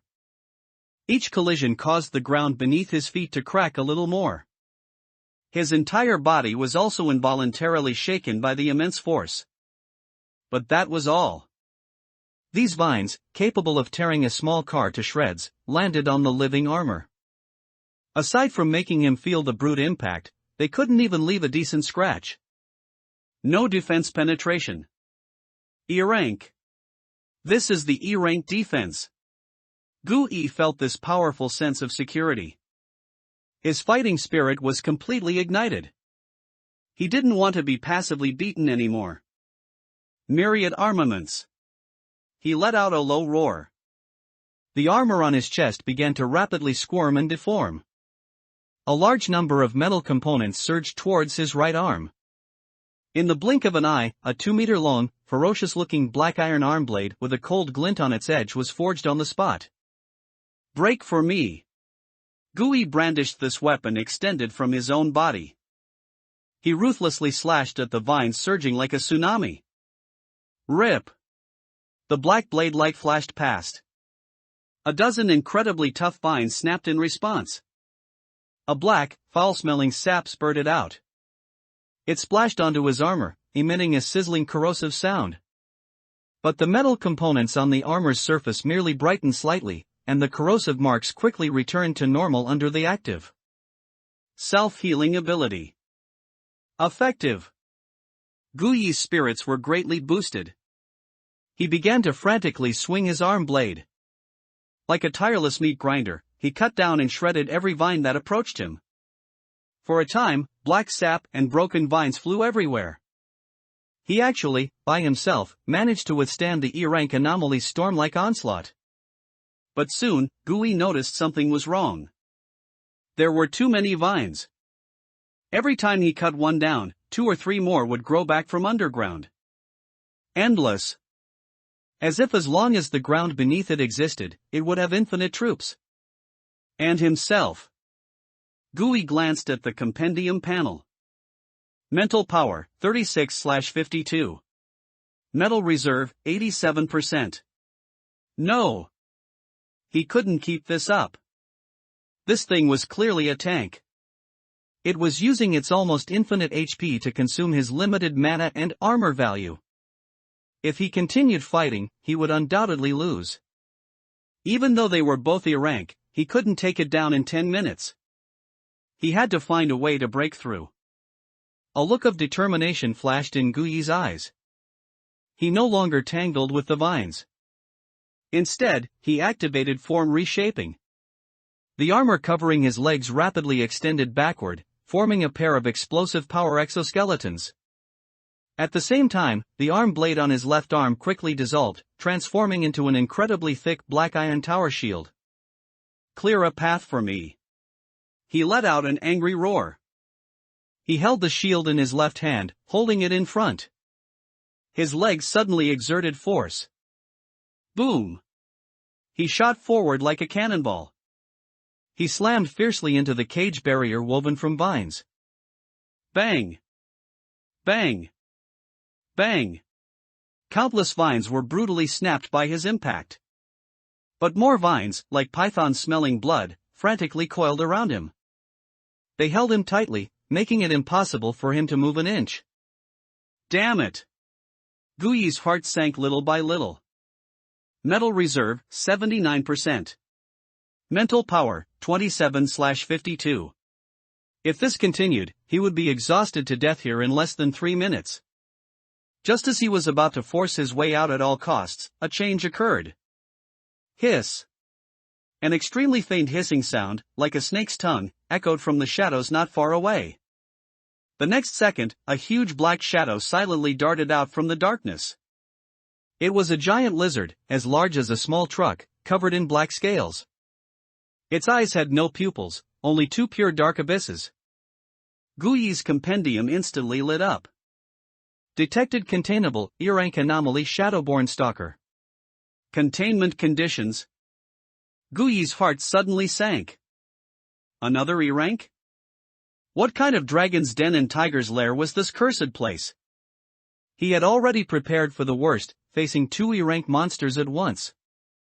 However, the newly appeared Shadowborn Stalker didn't even glance at him. Its target was not Gui, nor the frantically attacking corpse-eating vine. It was the guiding fireflies floating in mid-air, emitting tempting light and strange fragrance. Puff! The Shadowborn Stalker opened its gaping maw, large enough to swallow a cow. It didn't spit fire, nor venom. Instead, it was a giant spider web woven from pure, viscous shadow. The net grew with the wind. It instantly covered the entire sky. It caught all the guiding fireflies, who were still dutifully playing the role of bait, in one swoop. Then, with a sudden pull, the thousands of glowing, fragrant insects, like a school of fish caught on shore, were tightly wrapped by the shadow net. And dragged back. They were swallowed whole by the giant lizard. Burp! The Shadowborn Stalker let out a satisfied burp. Then, it didn't even bother to look at the immortal fight between the E-ranks below. It turned and dragged its plump body, merging back into the shadows and disappearing. As if it had just come out for a midnight snack. And the corpse-eating vine, having lost its guiding fireflies, was like a battleship whose radar had been ripped out. It instantly fell into a strange confusion.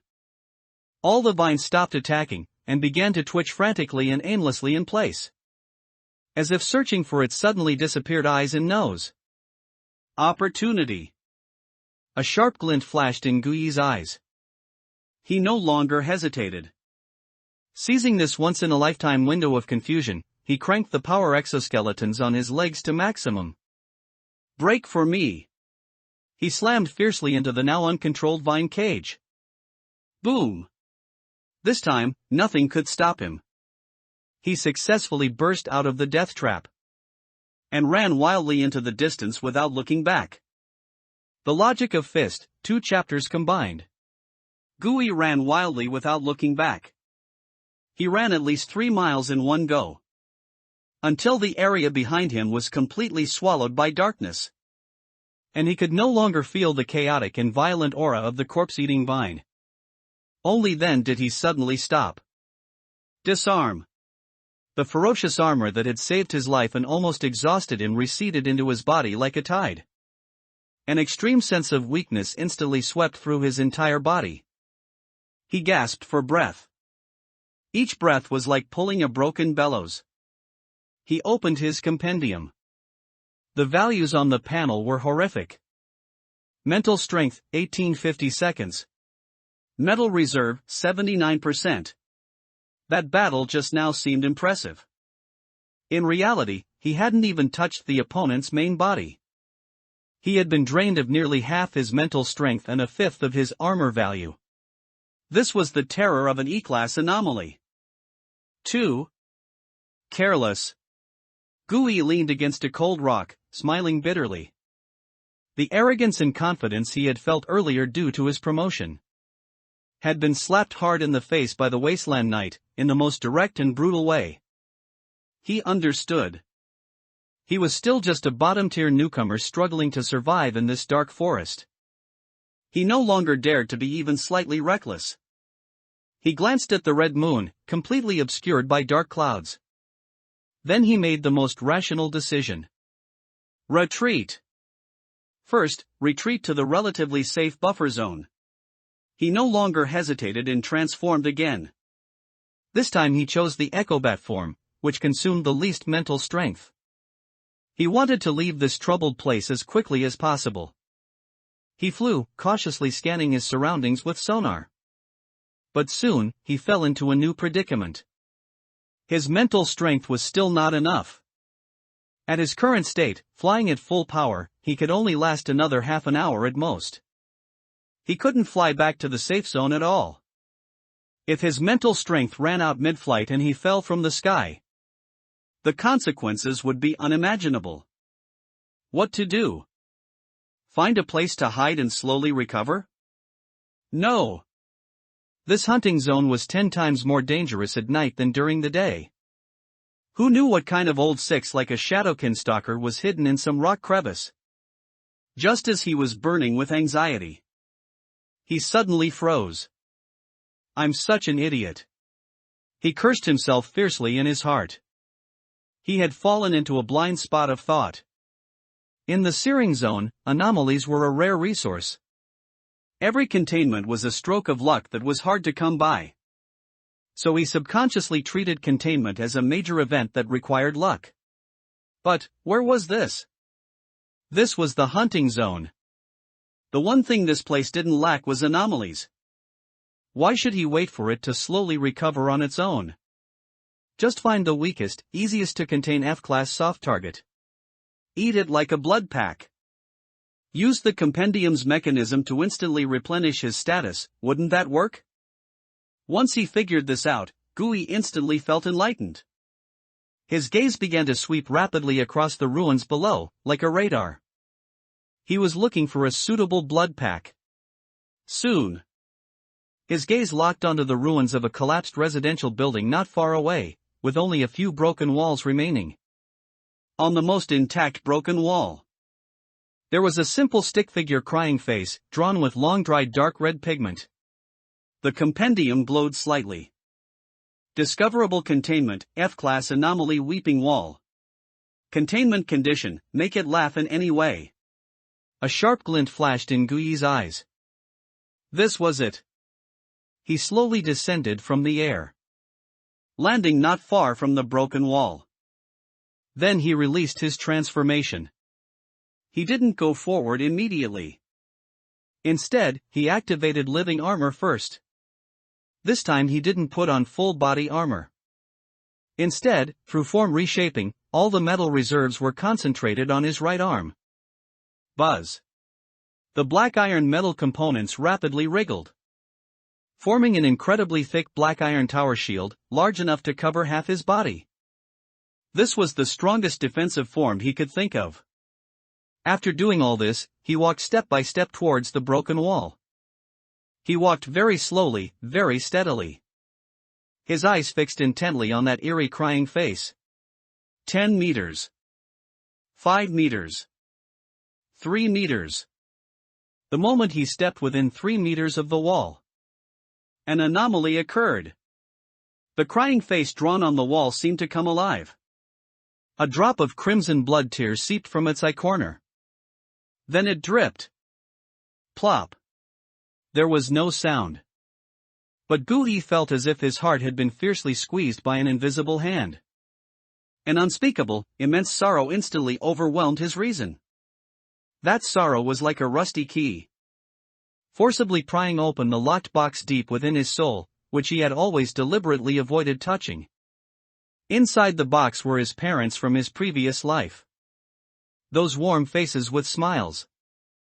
That stable, human life he could never return to. And now, only this damned hellhole where human lives were cheaper than dogs. Only the extreme fear that he might die any second. And that unventable grievance and constant apprehension. He didn't want to die. He just wanted to live a good life, like a human being. Why was it so difficult? Tears slid uncontrollably from his eyes.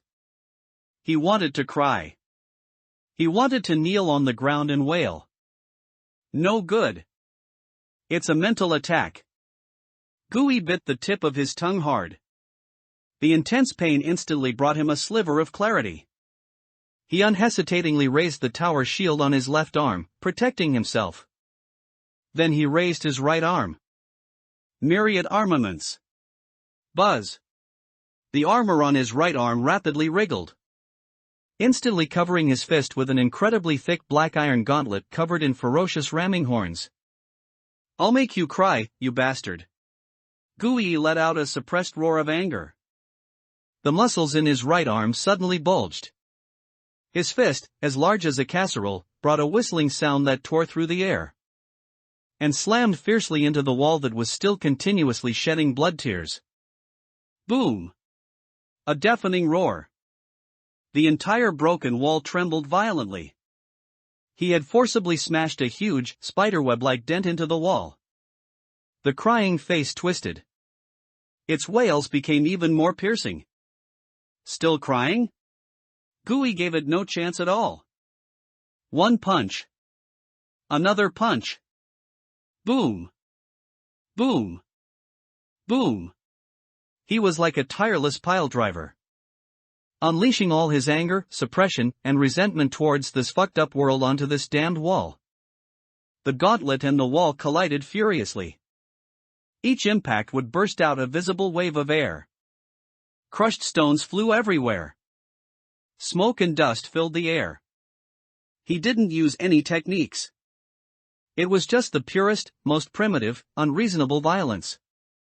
Finally, just before the wall was about to be completely smashed through by him, the twisted crying face on the wall seemed to have been beaten into submission, beaten into acceptance. The corner of its eye, which had been continuously shedding blood tears, stopped crying. And the mouth, which had been smashed almost beyond recognition, tremblingly stretched into a curve even uglier than a cry. It was a bitter smile full of fear, humiliation, and fawning. Containment condition met. Armament card weeping wall, recorded. Mental strength upper limit increased. 52. 54. A pure, warm energy flowed back from the compendium, instantly filling his already dried-up mental strength completely. It even overflowed a little. Mental strength, 54/54. Who? Gui let out a long breath of stale air. Full status resurrected. He slowly lowered his still slightly trembling fist. That almost out-of-control outburst of violence didn't make him feel weak. On the contrary, he felt as if a cold, hard stone that had been blocking his heart had been smashed to smithereens by his own hands. Ever since he inexplicably came to this damned place, he hadn't truly relaxed for a single day. Calm, proactive, desperately trying to get stronger, to adapt. Those were all put on acts. They were a thick shell that an ordinary person put on themselves after falling into a wolf's den, so as not to be scared to death or eaten alive. Beneath the shell was the accumulated, unvented fear, grievance, and anger. Today, using this wall. Using this satisfying beating. He finally let out all that pent-up frustration he had held for too long. After letting out this fire, his entire being, his spirit and energy, became even more transparent than before. The tightly strung nerve relaxed. It wasn't laziness, but a true sense of acceptance and resilience. He was no longer just passively struggling to survive in this fucked up world. But for the first time, he actively used his fist to give the malice of this world a fierce middle finger. With a thought, he opened the compendium to check on his new friend, whom he had just comforted in the most brutal way. A grayish-white armament card lay quietly in the cabinet of marvels. On the card face was a cracked wall, and on the wall, the modified face, both crying and laughing, appeared incredibly eerie. Armament card, number 003. Name, Weeping Wall. Grade, F. Type, Entity Type / Inanimate Object Class. Description, a wall that has carried too much sorrow. It has heard too many cries, seen too many partings, until one day, it forgot it was a wall and only remembered to weep. It yearns for companionship and hates anything that can make a laughing sound. Abilities. 1. Sorrow projection. When manifested, it will form a movable, translucent wall of sorrow in front of the host, used to block physical attacks. At the same time, the host can actively activate it to perform a mental impact on a frontal fan-shaped area, causing enemies within the range to fall into a temporary state of sorrow and slow down their movements. 2. Despair resonance. Prolonged manifestation of the weeping wall will cause the host to also be affected by its sorrowful emotions, leading to a slow loss of mental strength and a certain chance of falling into a depressed state. Weaknesses. 1. Strong positive emotions. Extreme positive emotions such as joy and fury can effectively resist its mental impact. 2. Mental protection. Any form of mental protection type item or ability can significantly weaken its effect. 3. Physical destruction. It is ultimately a wall. Powerful attacks exceeding its defensive limit can directly destroy it. Note, it doesn't like to fight, it just wants to cry quietly for a while. Don't bother it. A shield, with mental control attached? Gui's eyes lit up as he looked at the card's attributes. This was simply a godsend. What he lacked most right now were defensive and control type abilities. Living armor, though powerful, was a trump card for trading blows and consumed a huge amount. And this weeping wall just filled his shortcoming of lacking blocking and soft control in regular combat. Although the side effect of despair resonance seemed a bit tricky. But used well, it was definitely a surprise weapon. He felt the renewed strength filling his body. He glanced at the compendium again, at the unfettered Iron Legion, which was both offensive and defensive, and this weeping wall, which could be used as a shield. The confidence that had been suppressed in his heart returned. He looked at the path he had taken to get here. Then he looked at the 2 uncompleted mission objectives on the map. To go back just like this would be too much of a loss? He licked his lips, his gaze sharpening again. He transformed into an echo bat again and flew towards the towering ventilation tower in Zone A5. With the lesson learned from his narrow escape just now, he became even more cautious. He avoided any places that looked abnormal from afar, preferring to detour several kilometers rather than putting himself in unknown danger again.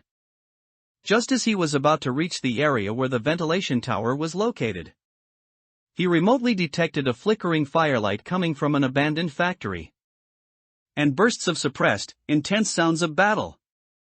Someone's here? Gui was startled. He immediately stopped, concealing all his aura. he glided silently, like a true bat. He landed on a water tank at the highest point of the factory. Then he released his transformation, looking down from above. Then he saw a battle that made his brain freeze. In the open space of the factory, 3 people were attacking a monster the size of an elephant, covered in thick bone armor. Gui had never seen such a thing. It was clearly much stronger than a metalworm. Every charge would plow a deep furrow in the ground. It was undoubtedly E-class in strength. But what shocked Gui was not this monster, but the 3 people. One of them was a tall man. His right arm was encased in an armguard made from the ferocious skull of some creature in several thick metal pipes pieced together. That thing looked like a part from a monster's body, forcibly transplanted onto him. He roared. The front end of the armguard suddenly spewed out streams of viscous green flames several meters long. Another was an extremely agile woman.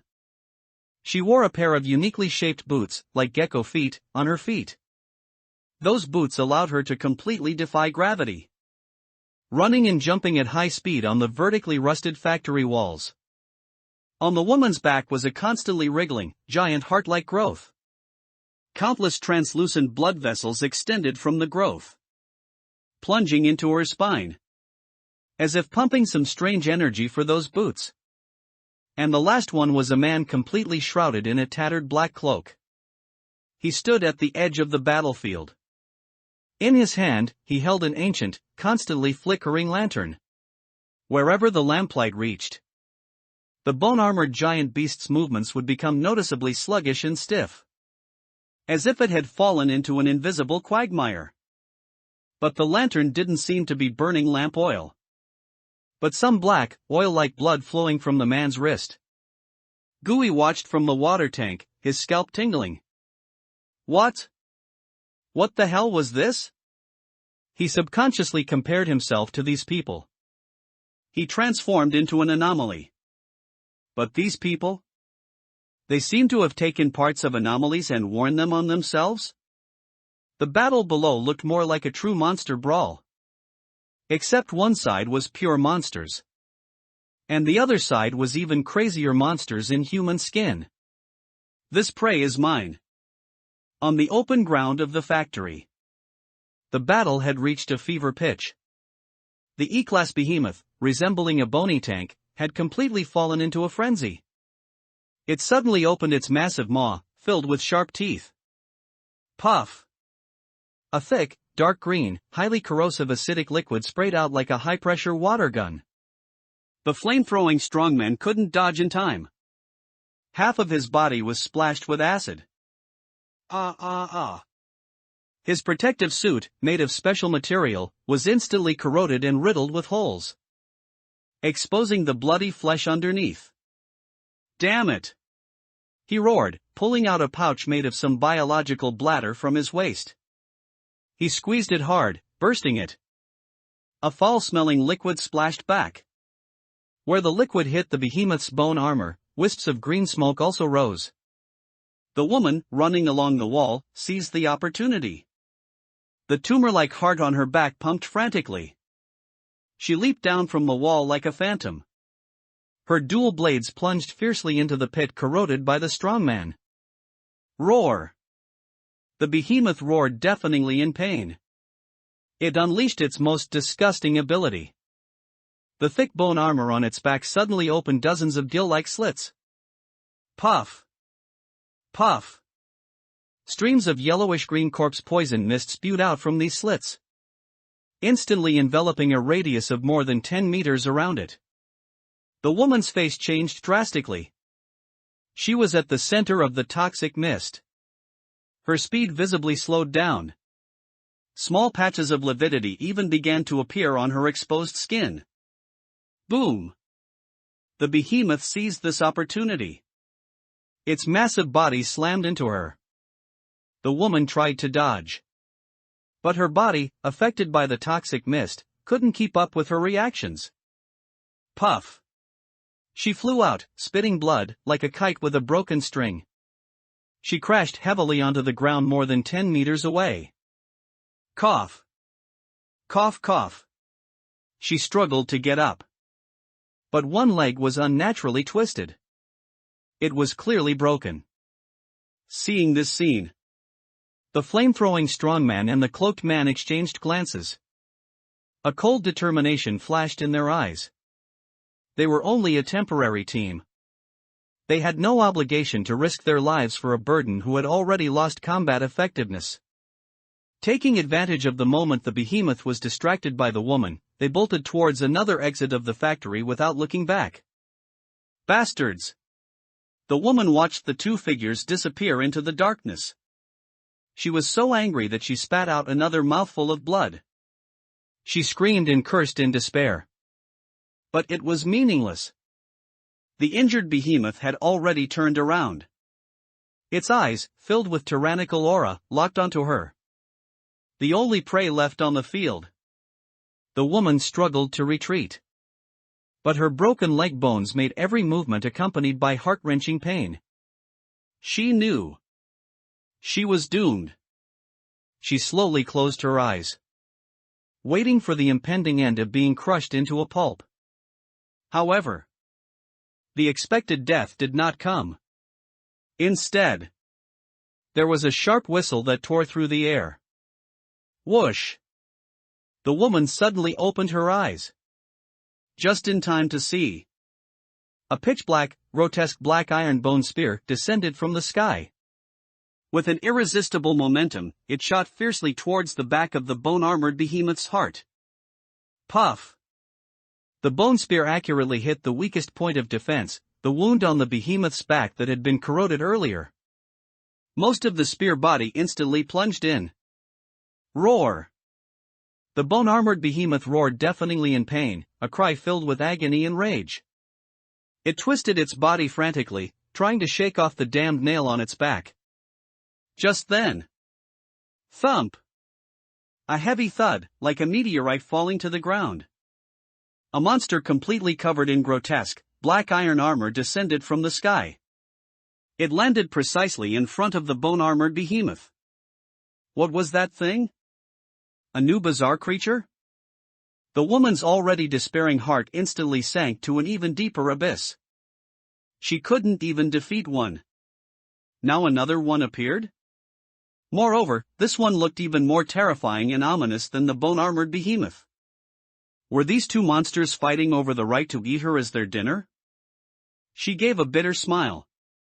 However, the next scene completely stunned her. The newly appeared black iron monster. It completely ignored her. The newly appeared black iron monster completely ignored her and directly launched an even fiercer charge towards the frenzied bone-armored behemoth. The armor on its right arm instantly transformed into a grotesque black iron arm blade 2 meters long. Puff! The arm blade, with a whistling sound that tore through the air, fiercely chopped into the bone-armored behemoth's already tattered neck. Black blood spewed out. A more primitive and bloody monster brawl began. The bone-armored behemoth roared in pain and frantically twisted its body. It wanted to use its huge head to shake off this annoying flea. But the black iron monster clung to it like a persistent disease, sticking tightly to its body. The arm blade in its hand continuously cut into its fragile wounds. The woman lay on the ground, completely dumbfounded. This E-class monster that they, all three of them, couldn't defeat even with all their might. In front of this mysterious black iron monster, it was as clumsy as a bull being toyed with. Just as the two monsters were fiercely entangled in battle, a glimmer of hope flashed in the woman's eyes. Run! Now was the best opportunity. She gritted her teeth, enduring the intense pain. Supporting herself with her hands, she desperately crawled towards the factory exit. However, she had only crawled less than 2 meters. Whoosh! Whoosh! Whoosh! 3 piercing whooshing sounds roared past her ears. Puff! Puff! Puff! 3 sharp black iron bone spears were precisely embedded in the ground in front of her, forming a pin shape. They were less than 10 centimeters from her head. The spear tails were still trembling violently, emitting a buzzing warning sound. The woman's body instantly froze. A cold, bone-chilling sensation shot from her tailbone straight to the crown of her head. She slowly turned her head and saw the black iron monster riding on the behemoth, slowly tilting its head. Its eyes, glowing like will-o'-the-wisps through the helmet slits, were coldly looking at her. The woman completely gave up. She slumped to the ground, without the strength to even move a finger. Meanwhile, on the other side, the bone-armored behemoth was also completely intimidated. It wanted to run, but it couldn't shake off the iron can on its back no matter what. Instead, the iron can kept leaving one deep wound after another on its body with various strange-shaped weapons. Finally, the bone-armored behemoth was intimidated. It realized that it was no match for this iron can in front of it. If it continued to fight, it would definitely be torn into pieces alive. It suddenly roared to the sky. Then its massive, bone-structured body began to disintegrate in an incredible way. Crack! Crack! Crack! Countless bone fragments fell from its body, scattering like sand on the ground. And its core, a pulsating poison sac heart wrapped in flesh, instantly turned into a pool of yellowish-green, foul-smelling liquid. The liquid seeped into the ground instantly through the cracks already present on the surface, disappearing without a trace. It had actually used some kind of golden cicada shedding its shelled bizarre ability to escape directly. The black iron monster looked at the liquid seeping into the ground, then at the scattered, rapidly weathering bone fragments, and finally gave up the pursuit. He slowly turned around. His heavy footsteps, accompanied by a buzzing sound, walked step by step towards the woman who had already collapsed on the ground. It's over. The woman watched the approaching dark figure, like a demon god. The last glimmer of light in her eyes also extinguished. She was utterly disheartened. Just as those grotesque steel combat boots stopped in front of her, she didn't hear any questions or threats. A cold consciousness descended directly into her mind without any warning. It wasn't a sound. It was an undeniable rule, like a program code. Hide-and-seek game begins. You have 10 seconds. Hide. The woman was instantly stunned. Hide. Hide? She looked at her broken left leg, twisted at an odd angle. Then she looked at the dark figure, like a mountain, looming over her. How could she hide? How could she play a damned game of hide-and-seek in front of a ghost who had already caught her? Her mind was blank. But the cold rule had already begun a merciless countdown in her soul. 10. 9. The black iron monster just stood there quietly, like a patient hunter, enjoying the prey's final futile struggles. 8. 7. The woman finally broke down.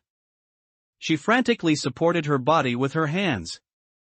Dragging her broken leg, she desperately crawled backward on the ground, leaving a long, humiliating trail of blood behind her. 6. 5. 4. She crawled very slowly, and the footsteps of the black iron monster were like the death knell, following her unhurriedly. 3. 2. She finally crawled behind a huge concrete pillar. Using all her strength, she curled herself up, as if as long as she couldn't see the monster wouldn't see her either. 1. A cold, grotesque steel hand made of black iron metal gently rested on her shoulder. Found you. The woman's pupils suddenly dilated. Then her consciousness completely plunged into darkness. The crazy survival rules of bounty hunters. 2 chapters combined. The factory was dead silent. Only Guyi's armor remained, emitting a heavy, beast-like breathing sound. He looked down at the woman who had completely fainted. Then he looked in the direction where the bone-armored giant beast had disappeared. The bizarre compendium slowly appeared in his mind. A line of cold, gray text indicating failure was displayed on it. Containment failed. Target, carapace carrion beast, Eerie. Containment condition, destroy its poison sac core. Reason for failure, target has escaped via liquefaction evasion, and cannot be tracked. It ran really fast. Gui looked at the description and slowly disarmed himself. Whoosh! The ferocious black iron armor receded like a tide, revealing his combat uniform, which was already soaked with sweat. Whew! He let out a long breath of turbid air.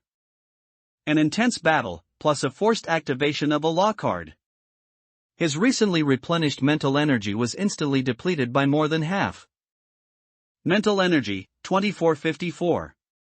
Although he didn't successfully contain the E-rank bizarre entity, at least he saved a live one. He walked over to the woman and squatted down.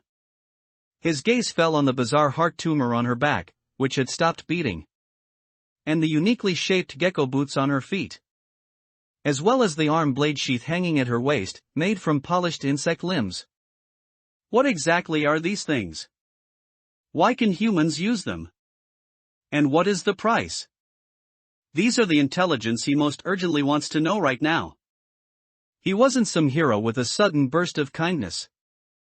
He intervened to save someone. Not because of some bullshit sense of justice. One was to see if he could seize the opportunity to contain the injured E-rank bizarre entity. The second was because he needed an intelligence source that could reveal a corner of this new world to him. There are many ways to obtain intelligence, but Gui's headache was that he had no experience in that area. How to make her talk? And also ensure she tells the truth? Coercion and inducement? He didn't have that ability. Torture? He was even less suited for that. To discern the lies of a bounty hunter who had struggled in the wasteland? That was harder than fighting an E-rank bizarre entity. So he turned his attention to his only law card. Law card, the game of hide and seek. Ability, compulsorily designate an intelligent life form to play a game of hide and seek.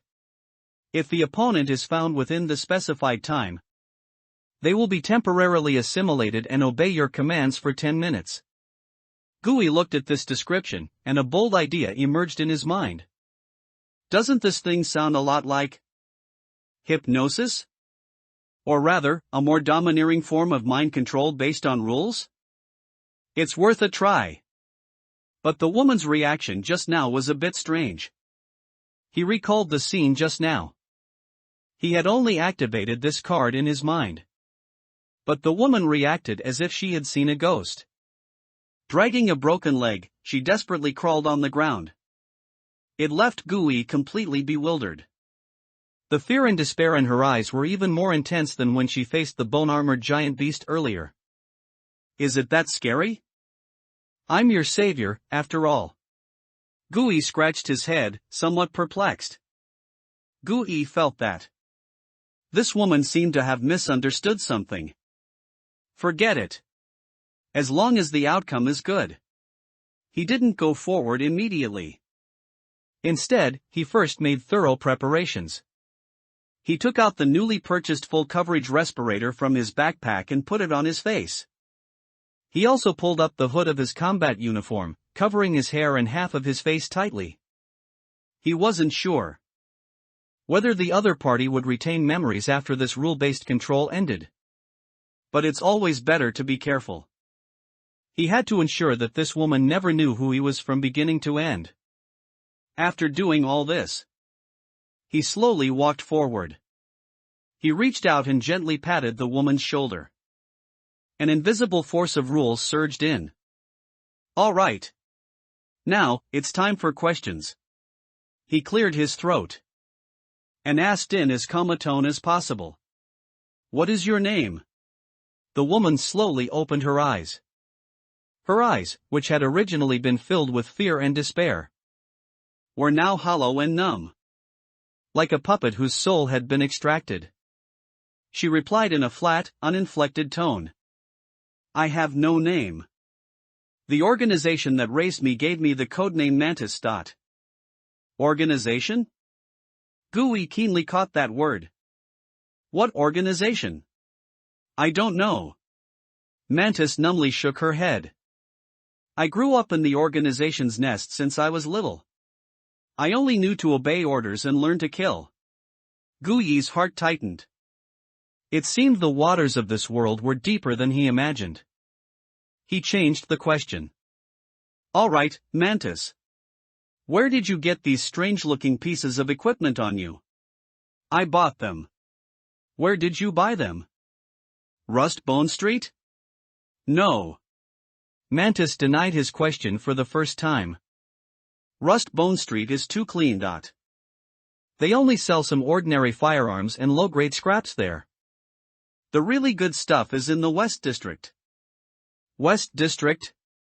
Gooey was startled. The turbid pool? Yes. Mantis nodded. West District, in the deepest part of the forgotten mechanical graveyard. There, find the artisans of the stitchers. Gooey pressed on. How does he make these things? What's the source? Or can he make them himself? Not he. Mantis slowly shook her head, uttering a word that surprised even Gooey. It's they. The Stitchers is not one person, but an underground organization, hidden in the deepest part of the West District's turbid pool, specializing in modifying and selling artificial armaments. No one knows how many of them there are, and no one knows who their leader is. We only know over 80% of all artificial armaments in the entire Grey Millstone come from their hands. Mantis slowly lifted her broken leg. The core of these wall-clinging boots is 3 pairs of feet from wall-clinging bizarre lizards. The stitchers stripped them off and implanted them into these boots using a special method. And the boot's energy source, she pointed to the faintly wriggling tumor on her back, is another living blood-supplying worm. It parasitizes my spine to provide energy for these boots. Gooey felt his scalp tingle. Living bizarre entities parasitizing the spine. Is this a bizarre compendium item?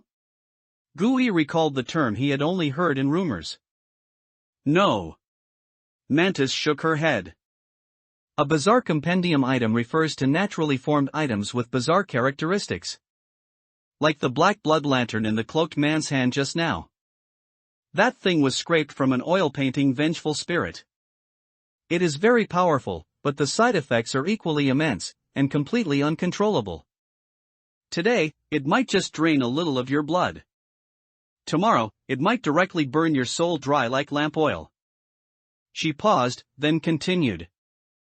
And for us, these things artificially created by the Stitchers. We call them artificial armaments. Their advantage is that their effects are relatively stable. The side effects are also predictable. Just like me, as long as I can endure this thing on my back eroding my body, then I can continue to use these boots.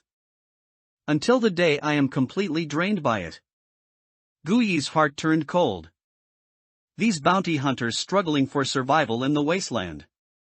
What kind of method were they using to become stronger? They were walking a path of no return, using their own blood, flesh, and even souls to exchange for power little by little. Every person was making a gamble on their own body, a gamble destined to fail. Gambling that before they were completely devoured by these armaments, they could earn enough money to buy that ticket that would allow them to escape this wasteland. Gooey finally understood a little why Old Man Wang would talk about those true bounty hunters with a look of both admiration and pity. Because these people could no longer be considered purely human. He then asked, can anyone go to them and buy from them? No. Mantis shook her head again. The Stitchers don't do business with strangers. To get something from them, you must have an introducer. Or, take the armaments they personally crafted, bearing their unique mark, as credentials. Without credentials, you won't even be able to find their operating room hidden in the forgotten mechanical graveyard. Gooey fell silent after hearing this. His gaze slowly landed on the arm blade sheath at her waist, polished from insect limbs. Those arm blades had displayed astonishing sharpness in previous battles. Clearly, they were no ordinary items. "These arm blades of yours?" Gui asked indifferently, in an equally emotionless tone. "Were they made by him too?" "Yes." "Do they have a mark?" "Yes." "Very good." Gui extended his hand and held it open before the mantis. "Then they are mine now." His voice was flat, as if stating something self-evident. "Consider it the price for your life." The mantis did not hesitate at all. Under the rules of the game of hide-and-seek, Gui's commands were absolute truth. She merely used her hand, which could still move, mechanically unfastened the straps at her waist, and handed over the pair of ferocious-looking arm blades, along with their leather sheath. Gui took them. They felt cold to the touch and had a strange texture, neither metal nor stone. On the back of the leather sheath, he saw a small brand resembling a combination of a suture line and a spider. This was the credential. Gui put the arm blades into his backpack. This was an extremely closed-off, extremely mysterious, yet almost monopolistic underground circle of high-end combat power in the entire Searing zone. And now, he had obtained the key to open this door. He then asked, "Are all you bounty hunters like this?" "Most of us." "How does it work? How do you get jobs?" "The bounties at the One-Eyed Tavern are the most basic. The real money comes from private jobs for big clients. Targeted eliminations, rivals of a certain gang. Or, clearing out a resource point coveted by a major power. Like today, it was a mission posted by an anonymous client on the second floor of the tavern. To have us come here to hunt that armored carrion beast and retrieve its poison sac. The reward is 30,000 credit points, split equally among the three of us. 30,000. Gui's heart skipped a beat. He asked a question that he had always been very concerned about. "You operate in the hunting zone year-round. And your armaments all carry contamination. How do you deal with your contamination value?" "Deal with it?" For the first time, a trace of almost mocking strangeness appeared in the mantis's hollow eyes. "Why solve it? Contamination value, for us, isn't a sickness. It is fuel." Gui was completely stunned. "Fuel?"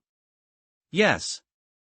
The mantis's tone remained flat, but what she said completely overturned Gui's understanding.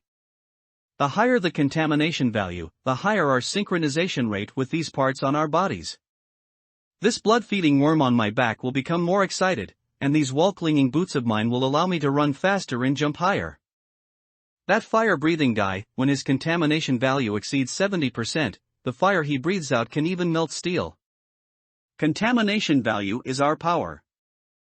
Gui felt his worldview violently shaken. "Then, what about mutation? What about that critical line?" "Everyone knows that line," the mantis said numbly. "Everyone's critical point is different, but most are around 85%. Once you cross that line, you can never turn back into a human. So we control it." The mantis revealed the true survival rule of this circle. When on missions, we allow our contamination value to rise in exchange for stronger combat power. Once the mission is over, we go to the black market, drink the strongest blackwater wine, smoke the most pungent mint smoke, and use these cheapest, most body-damaging methods to suppress the contamination value back to a safe level of around 60%. Is there no more effective method? For example, does Dr. Syringe sell any special remedies? Gui asked tentatively. Syringe? A barely perceptible, numb sneer appeared at the corner of the mantis's mouth. He is just a middleman who collects corpses for the poor and the dead. The truly good stuff, he can't even touch. Only the stitchers have the medicine that can buy a life. But we call that stuff retirement money. Retirement money? Yes. The mantis's voice became somewhat distant. You only touch that stuff in two situations. First, if you've messed up, with one foot already over the threshold of mutation, and you'll do anything to pull that foot back. The second is when you've earned enough money, want to wash your hands of it, and retire. Then you'll spend everything you have to get those few injections, those placebos that let you live a few more years. Then, find a place, and quietly wait to die. Wait for the day when the contamination and nightmares accumulated in your soul completely devour you. Gu-yi fell completely silent. These bounty hunters were not fighting contamination. They were dancing madly on a tightrope named mutation. Each mission was an active approach to the abyss. Each suppression was a painful crawl back from the edge of the abyss. Round and round it went. Until the day they could no longer crawl. Do you usually live in the searing zone? Yes. How do you hide these things? It's simple. The mantis's tone was completely unruffled. The gray millstone is not just a place to imprison people. It is also a cage that imprisons these things on our bodies. Gu-yi was startled. The stabilizing anchor field of the high wall is just as effective on these parts of ours. The mantis explained. Here, they become very docile, very lazy. As long as you don't actively awaken them, they spend most of their time sleeping. So, we use clothes to cover up the cost. The mantis pointed to her clothes. Wear long sleeves, long pants, and a hood. Then, like rats, hide from all places bearing the human alliance symbol. Especially official exchange points. Because the detection gates there will alarm. As for those guards, a flicker of imperceptible sarcasm passed through the mantis's hollow eyes. They actually know everything. They are just pretending to be blind. Why? Gu-yi pressed. Because they need us too. The mantis's voice dropped even lower. They need us, these madmen willing to stick our hands into the cesspit. To deal with the garbage that they find inconvenient or unwilling to touch. This is a dirty unspoken agreement. We help them maintain order in the shadows. And they turn a blind eye to us, these walking contamination sources. As long as we don't actively provoke them. And obey the last, and most important rule. What rule? The mantis slowly raised her head. Her numb eyes looked at Gu-yi. Don't let any ordinary searing zone residents see your cost. Don't scare those sheep who still naively believe they live in a safe world. Gu-yi was silent for a moment. He glanced at the woman's completely deformed broken leg.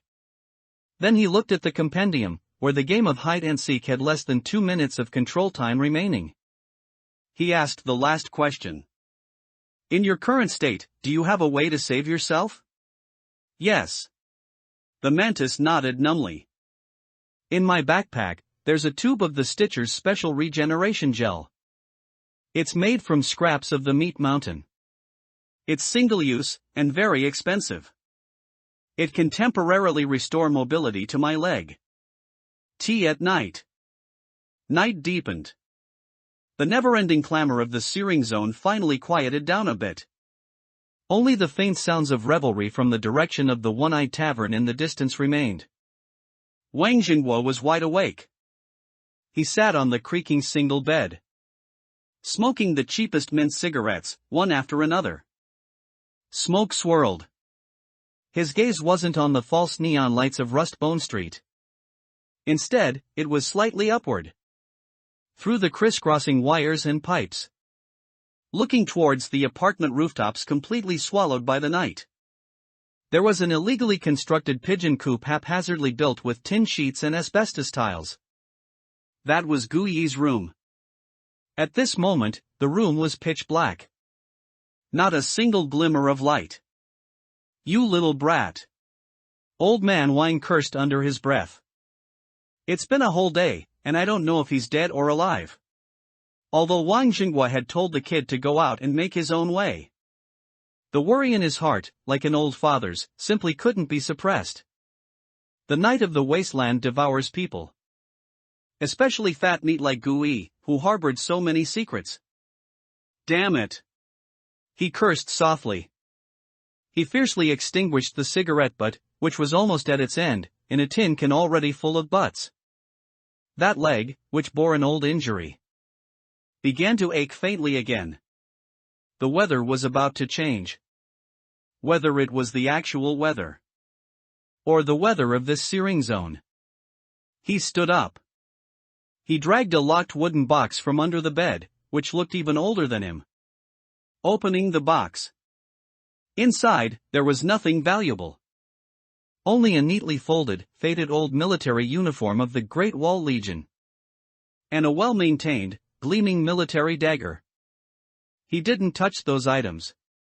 Instead, he took out an ordinary-looking commuter vehicle key from a false bottom in the box. A small whistle, handcrafted from a bullet casing, hung on the key. He picked up the key and left the room. His footsteps were light. The dilapidated commuter vehicle roared like an old ox panting.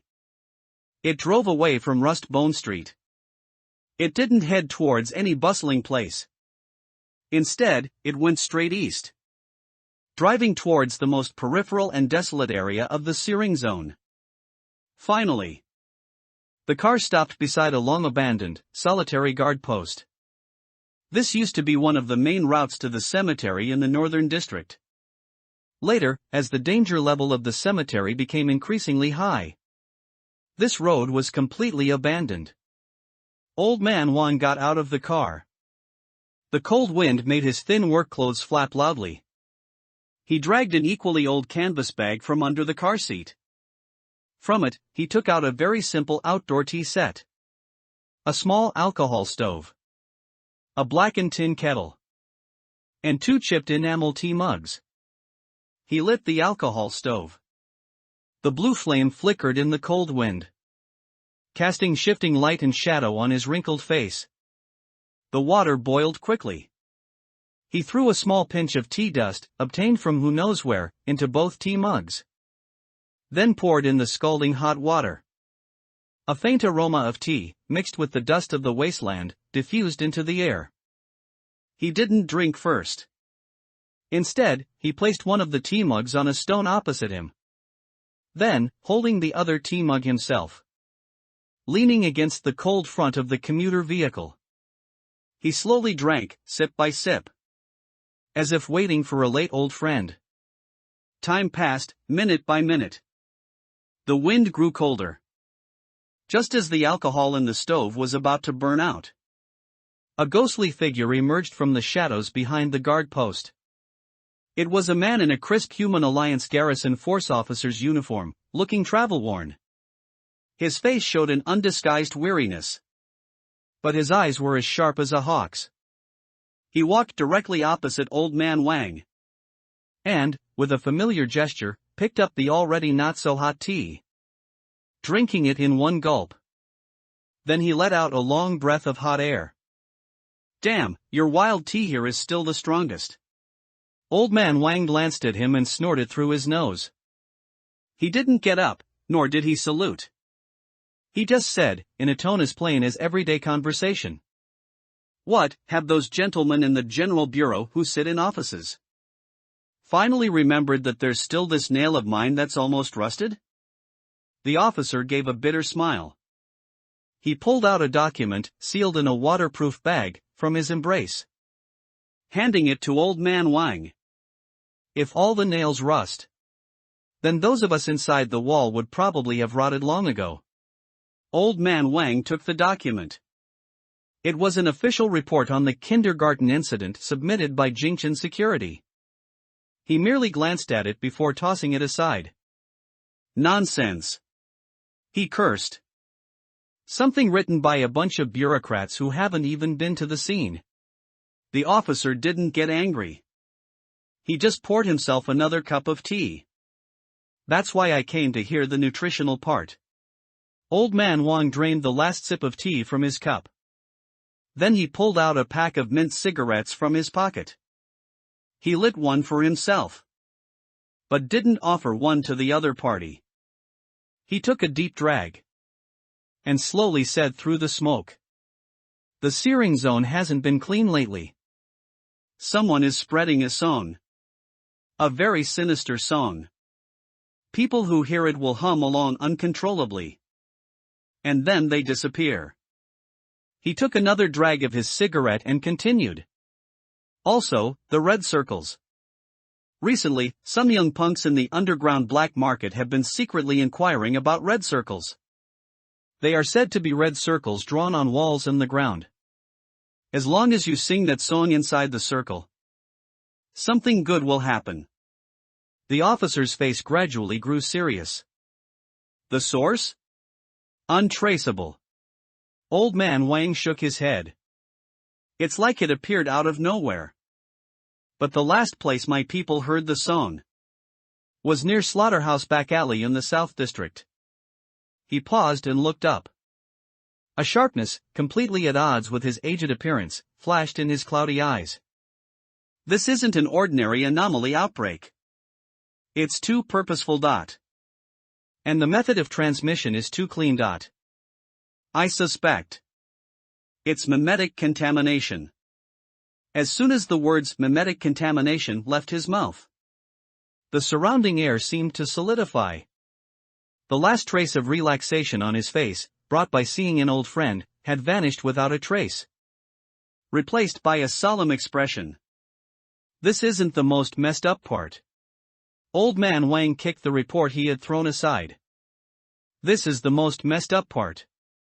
An E-class rule-based anomaly appeared less than 5 kilometers from the searing zone.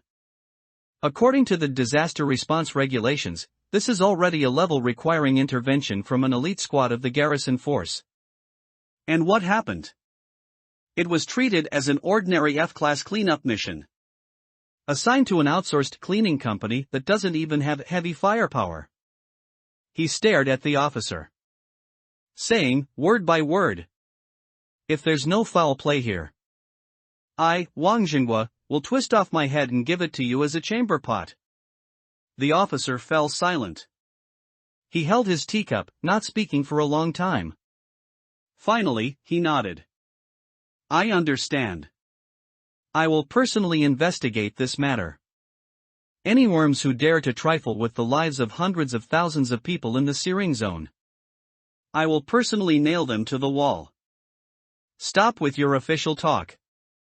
Old man Wang impatiently waved his hand. Just tell me what you plan to do. I have already dispatched 3 secret investigation teams from the mole unit, the officer said in a deep voice.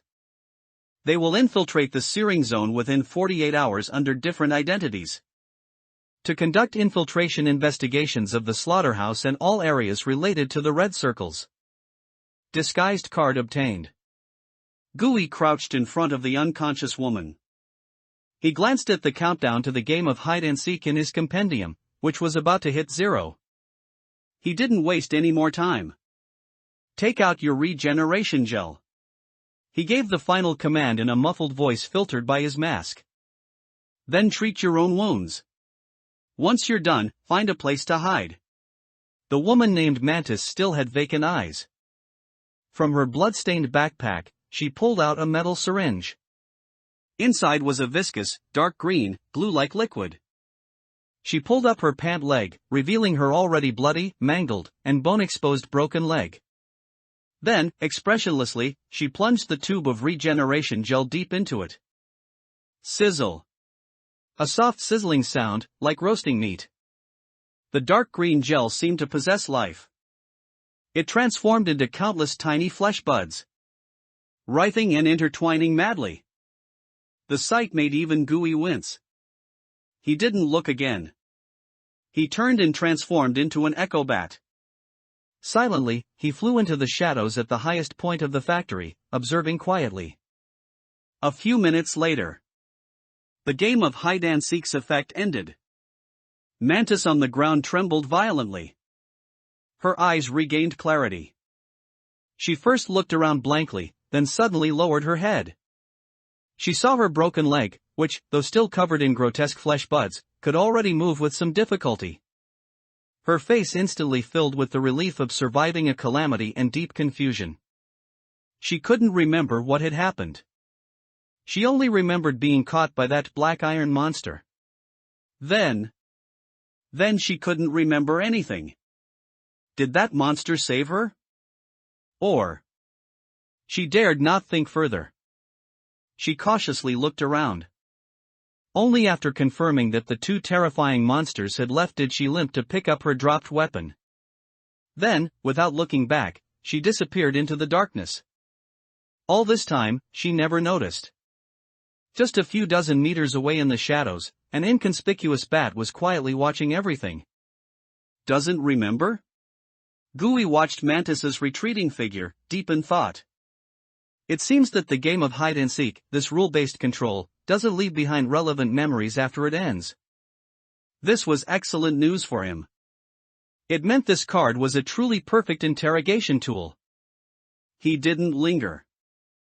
Flapping his wings, he flew towards the towering ventilation tower in Sector A5. Ventilation Tower No. 2 was easy to find. It was a 50-meter-tall steel giant tower. Under the crimson moonlight, it stood like a silent, rusty giant. Gui encountered no obstacles. He directly transformed into an echo bat and easily flew to the top of the tower. The platform at the top was covered with a sticky, slightly wriggling layer of abnormal growth that emitted a faint greenish glow. He scanned it with sonar. The compendium had no reaction. It seemed that while this thing was strange, it didn't fall into the category of weirdness. He took out a pre-prepared sample collection box from his backpack. Carefully, using tweezers, he scraped enough samples from the moss. Then he immediately sealed it and put it into his backpack. The second bounty mission was successfully completed. He glanced at his mental energy, which had been considerably depleted again. He decided to resupply first. He activated his sonar again. He began to search for suitable prey nearby. Soon, at the bottom of the ventilation tower, in a pile of scrap material shrouded in shadows, he discovered an F-class energy signal. The signal was very strange. Sometimes it was motionless like a dead object. Other times, it would emit extremely brief living signals filled with tyrannical aura. A trace of vigilance arose in Gui's heart. He flew over silently. He landed on a steel beam above the scrap pile. He looked down. It was a small mountain made of countless discarded mannequins piled on top of each other. Most of the mannequins were incomplete. Some had broken arms, some had no heads. And the source of that energy signal came from the center of this pile of dummies. The compendium glowed faintly. Discoverable contained object, F-class weirdness thousand-faced model. Containment condition, smash its face the instant it imitates you. Imitate? Gui frowned. This condition sounded a bit confusing. He didn't act rashly. Instead, he cancelled his transformation and returned to human form. Then he picked up a fist-sized stone from the ground. He aimed at the pile of mannequins and threw it forcefully. Smack! The stone hit the head of a plastic mannequin and bounced off. No reaction. The entire pile of mannequins remained lifeless. Gui narrowed his eyes. He slowly drew the cold revolver from his waist. Then, step by step, he walked towards the pile of dummies. He walked slowly and steadily. The muzzle was slightly lowered, but his index finger was already resting lightly on the trigger. The moment he stepped within 5 meters of the scrap pile, an anomaly occurred. The topmost and only relatively complete female mannequin in the originally lifeless pile of mannequins suddenly turned its neck with a snap at an inhuman 180-degree angle. Its smooth plastic face, devoid of any features, was directly facing Gui. Then it moved. It raised its right hand. Its hand was empty. But its movement was identical to Gui's action of drawing his gun just now. It was imitating. Gui's pupils suddenly contracted. The containment condition was triggered. Now. He didn't hesitate. The muzzle instantly rose. His index finger pulled down hard. Bang! A gunshot pierced the night sky. But in the thousandth of a second that he fired, the thousand-faced model also raised its hand. A mass of wriggling liquid plastic surged from its palm. It instantly solidified into a revolver identical to the one in Gui's hand. Then it aimed at Gui's glabella. And also pulled the trigger. Bang! Another gunshot. A bullet instantly solidified from high-density plastic, carrying kinetic energy comparable to a real gun, spun and shot towards Gui's head. Fast. Too fast. From its imitation of the action to its imitation of firing, the entire process had almost no delay. Any ordinary scavenger would have been instantly headshot by this fatal imitation bullet the moment they fired. This was its true killing move. However, Gui had been gambling on something else from the beginning. He bet that it couldn't imitate power that it couldn't understand. At the very same instant Gui pulled the trigger, he also activated his strongest defense. Living armor. He didn't perform a full-body suit-up.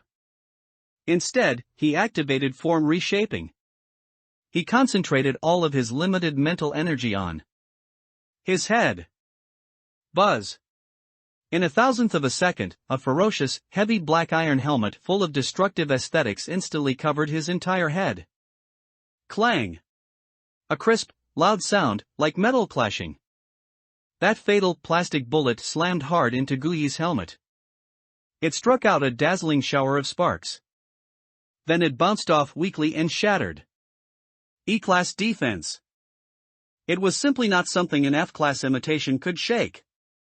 On the other side, the lead core bullet fired by Gui, infused with all his strength and determination, whistled out without obstruction. It accurately hit the mannequin's smooth, featureless face. Crack. A crisp sound of glass shattering. The face instantly filled with cracks. Containment condition met. Form card 1000-faced model, recorded. Mental energy limit increased. 54. 56.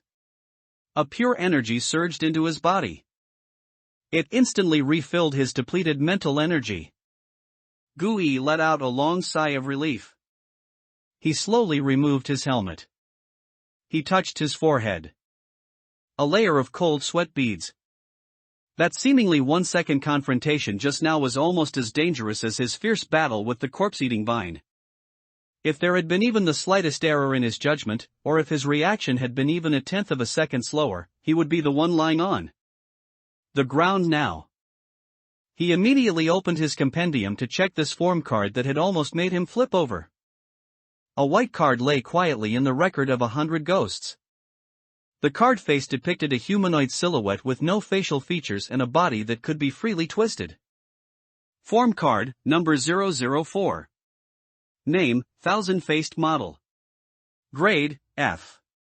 Type, entity/living organism. Description, it was born in an abandoned clothing store. It has seen too many glamorous clothes and people of all kinds. It yearns to have the same form and face as them. So it learned to imitate. Abilities. 1. Faceless disguise. After transforming into a mimic mannequin, a small amount of mental energy can be consumed to disguise one's face and surface. Features as any humanoid creature the host has had close contact with. This disguise only works visually and cannot imitate sound or aura. 2. Plasticity of body. In this form, the body possesses the flexibility of plastic. It can undergo inhuman twisting and folding, immune to conventional blunt weapon damage. Weaknesses. 1. Fire. High temperatures will melt its body, causing irreversible damage. 2. Core destruction. Its face is its only core and weakness. Disguise. And contortion? Gui's eyes lit up as he looked at the card's attributes. Although the skeletal hound could also stealth, it was ultimately a beast form, and its target was too large. But this 1000-faced model was not only humanoid, it could also disguise itself. Although it was just a low-spec, visual disguise, if used well, it would definitely be a divine skill for ambushing people, tripping them up, and escaping. He put away the compendium with satisfaction. Then, without stopping, he flew to the last mission location, Sector A4, Broken Overpass. Neem pollution and the warning from the King's team. A4 district, Broken Overpass. The overpass resembled a massive steel dragon severed at its waist. It lay silently across the wilderness. Gui quickly found the missing scavengers camped beneath the bridge pier. The camp was in disarray. But there were no signs of a struggle. All the food and water were depleted. He found the scavenger's corpse in the tent. It was a completely shriveled mummy. Its face still held an extremely eerie, peaceful smile. Next to the corpse was a small voice recorder. Gui, wearing gloves, pressed the play button. Shoo. Shoo shoo. After a burst of static, a young male voice, tinged with excitement and trembling, began to speak. It's the third day. I'm still here. I can't leave. That song is so beautiful. I've never heard such a beautiful song in my life. I don't want to leave. I just want to stay here and listen. Had ha. Had ha ha. The recording ended with an eerie laugh, full of happiness. Then it abruptly stopped. Song? Gui frowned. This description. Why did it sound familiar? He recalled the urban legend mentioned by those drunken hunters when they were bragging at the One-Eye Tavern earlier. It also seemed to be related to singing and red circles. Could it be? His heart sank. He felt that things might not be so simple. He cautiously stepped forward, preparing to first retrieve the dog tag from the corpse. However, just as his hand was about to touch the corpse, the mummy, which had long since lost all signs of life, suddenly opened its eyes. Its mouth opened at an unnatural angle. An eerie melody, filled with inhuman allure, floated from its throat. That was not a sound a human could make. It was a lullaby that seemed to directly bore into the cracks of your soul. Warning! Unknown mimetic contamination detected. This unit is a mimetic derivative and cannot be contained. The compendium issued an unprecedented, urgent warning. Cannot be contained? Gui was startled. This was the first time he had encountered something that the compendium explicitly stated cannot be contained. Although the singing sounded soft, it carried an irresistible magic. Gui felt his eyelids growing heavy. A strong sense of drowsiness, a desire to fall asleep, washed over him. Not good. He unhesitatingly activated the Legion armor. He wanted to use physical means to silence this speaker. However, just as he was about to swing his arm blade, the singing mummy suddenly came alive. It stood up in an extremely stiff posture. Then it turned and lunged at Gui. Its movements were slow, but its eyes were filled with a fanatical defense. As if Gui was a damned heretic who had disturbed its listening to the sacred sound. Gui looked at this derivative that the compendium didn't even bother to give containment conditions. If it couldn't be contained, then it had no value. Living armor. Black iron metal components instantly covered his right arm. Myriad armaments. A ferocious black iron arm blade was forged on the spot. The next second, he moved. His whole body was like an arrow shot from a bow. He instantly crossed a distance of over 10 meters. Appearing before the mummy. The chanter seemed to sense the threat as well. It stopped singing and opened its withered, chicken claw-like hands, grabbing at Gui. But its movements were too slow. In Gui's eyes, it was like a slow-motion replay. Rip! The black blade light flashed past. The mummy, along with its newly raised arm, was split in two down the middle by the indestructible arm blade. The singing abruptly stopped. The broken corpse swayed. Finally, it fell to the ground with a thud, transforming back into an ordinary corpse. He walked to the corpse. From its already decayed collar, he tore off a metal dog tag engraved with a number. Scavenger number 439. This was the last trace this poor unlucky fellow left in this world. Gooey put the dog tag in his pocket. He turned and left this ominous broken bridge. He transformed into an echo bat, flying back towards the gray city outline that was already showing a hint of dawn on the horizon. It was almost dawn. The one-eyed tavern was still brightly lit.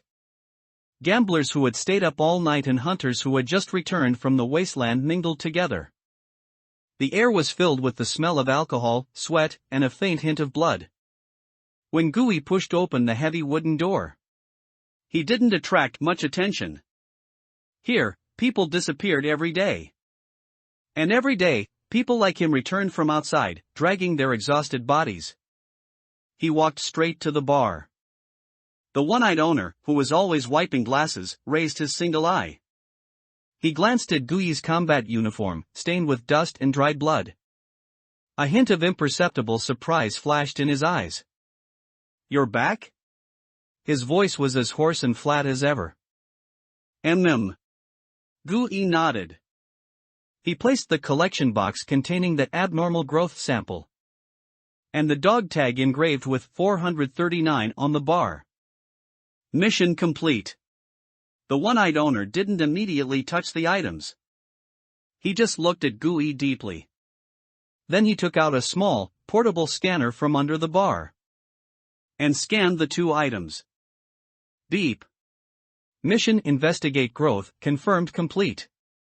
Mission find missing person confirmed complete. He then pointed to Gooey's backpack. What about the other one? The one from the purification plant. Gooey was silent for a moment. He had brought back 4 components this time.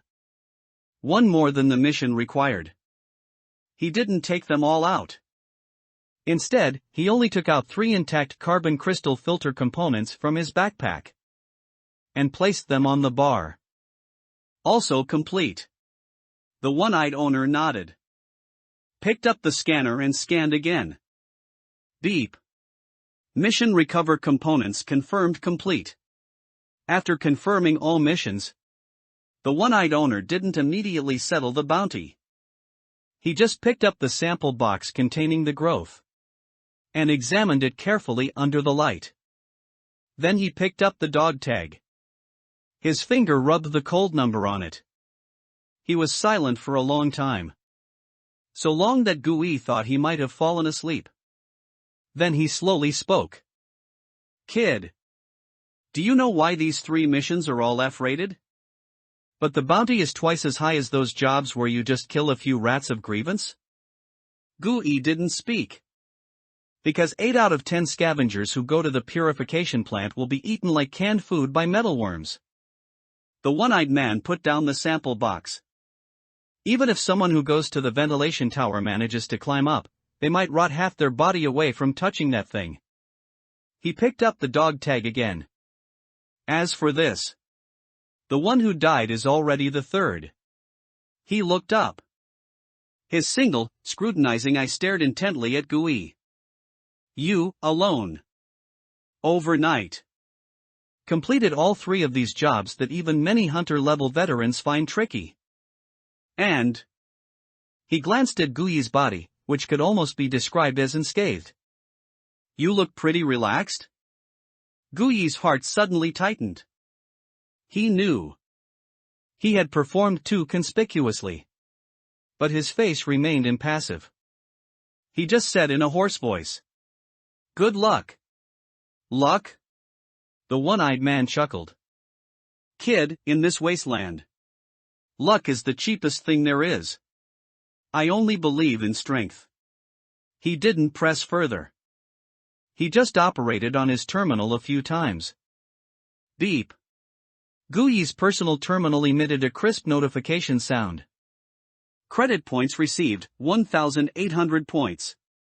Next time you want to take a job, you can come directly to the 2nd floor.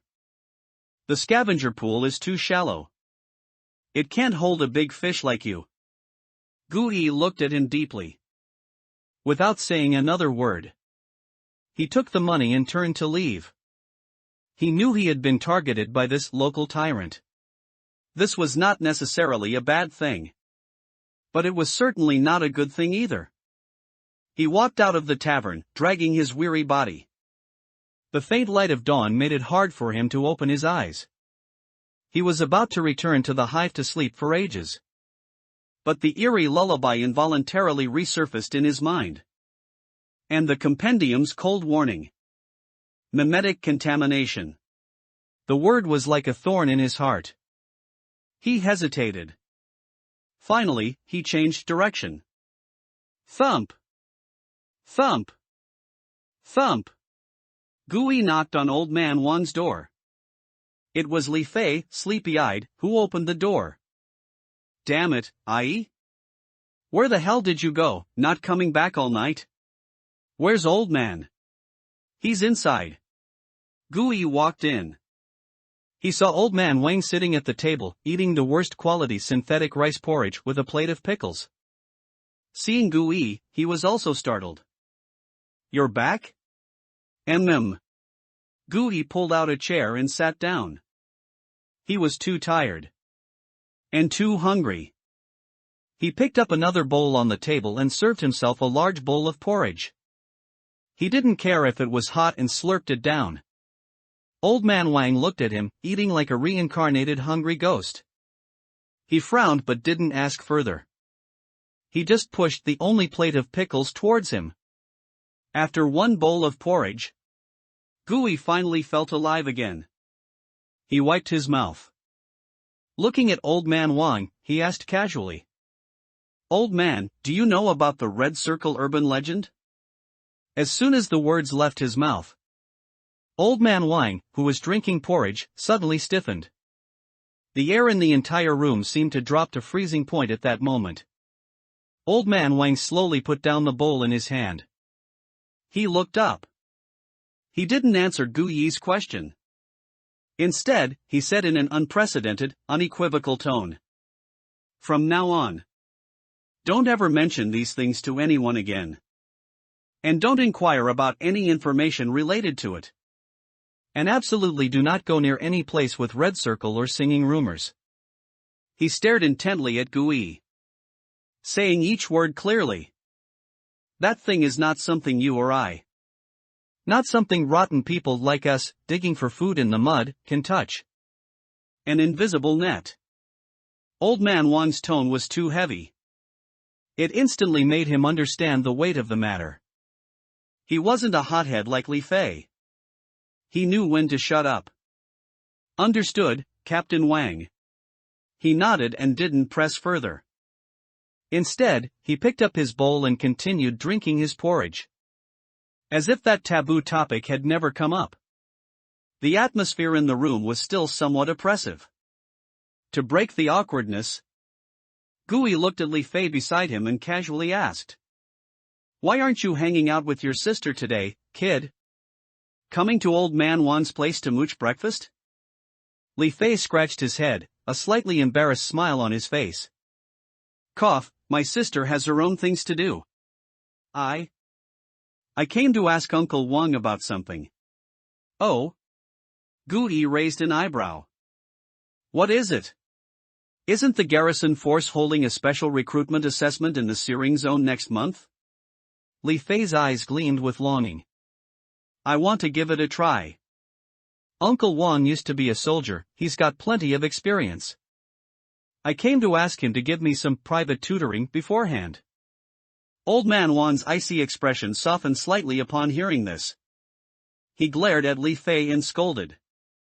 With your impatient temper, your physical fitness might be okay. But for coordinated combat and discipline, if you pass those two, I'll eat this damn table.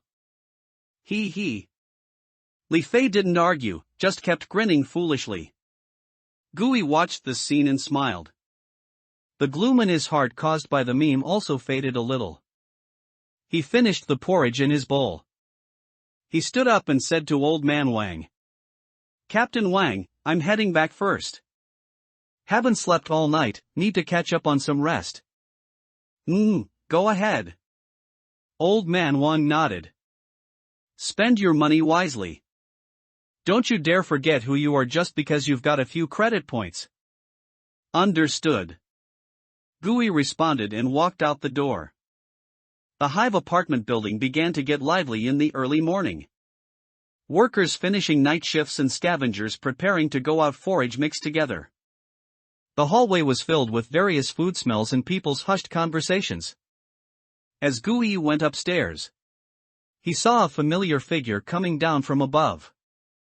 It was Chen Hao. He seemed to be fine now. Still that lean, perpetually sleepy look.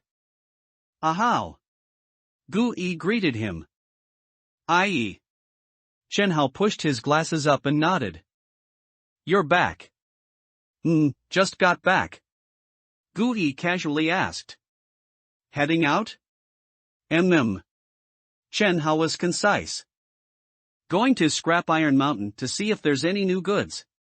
He paused and took out his personal terminal.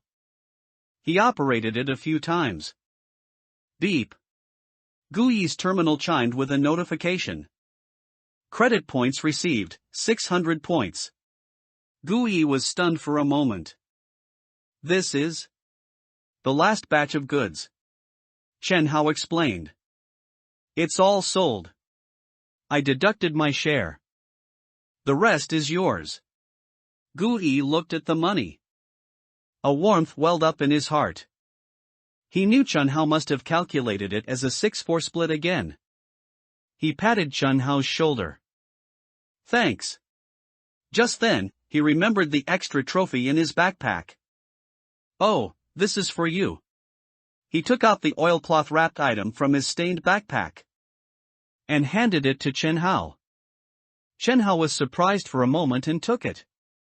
It was heavy in his hand. He opened the oilcloth with curiosity. A carbon crystal filter component, entirely black, intricately structured, and emitting faint energy fluctuations, lay quietly inside. Exclamation point. Chen Hao's eyes widened sharply behind his thick glasses. He carefully held the component, turning it over and over. His fingers gently caressed the precise slots and heat sinks. His gaze was a focused, almost devout look. Military grade. He murmured, his voice only audible to himself. Then he looked up at Gui. Where did you get it? Found it on the road. Gui lied without changing his expression. Aren't you always tinkering with your broken air purifier? This can be used as a part for it. Chen Hao fell silent after hearing this. He, of course, knew that this thing couldn't have been found. This item was priceless on the black market. Its value was even comparable to a well-maintained second-hand rifle. He opened his mouth, wanting to say something. But in the end, he just silently opened his terminal, seemingly intending to transfer money to Gui. All right. Gui reached out and pressed his wrist. I said it's a gift for you. Just a part. Chen Hao looked up at Gui's frank gaze. He hesitated for a moment. Ultimately, he put away his terminal.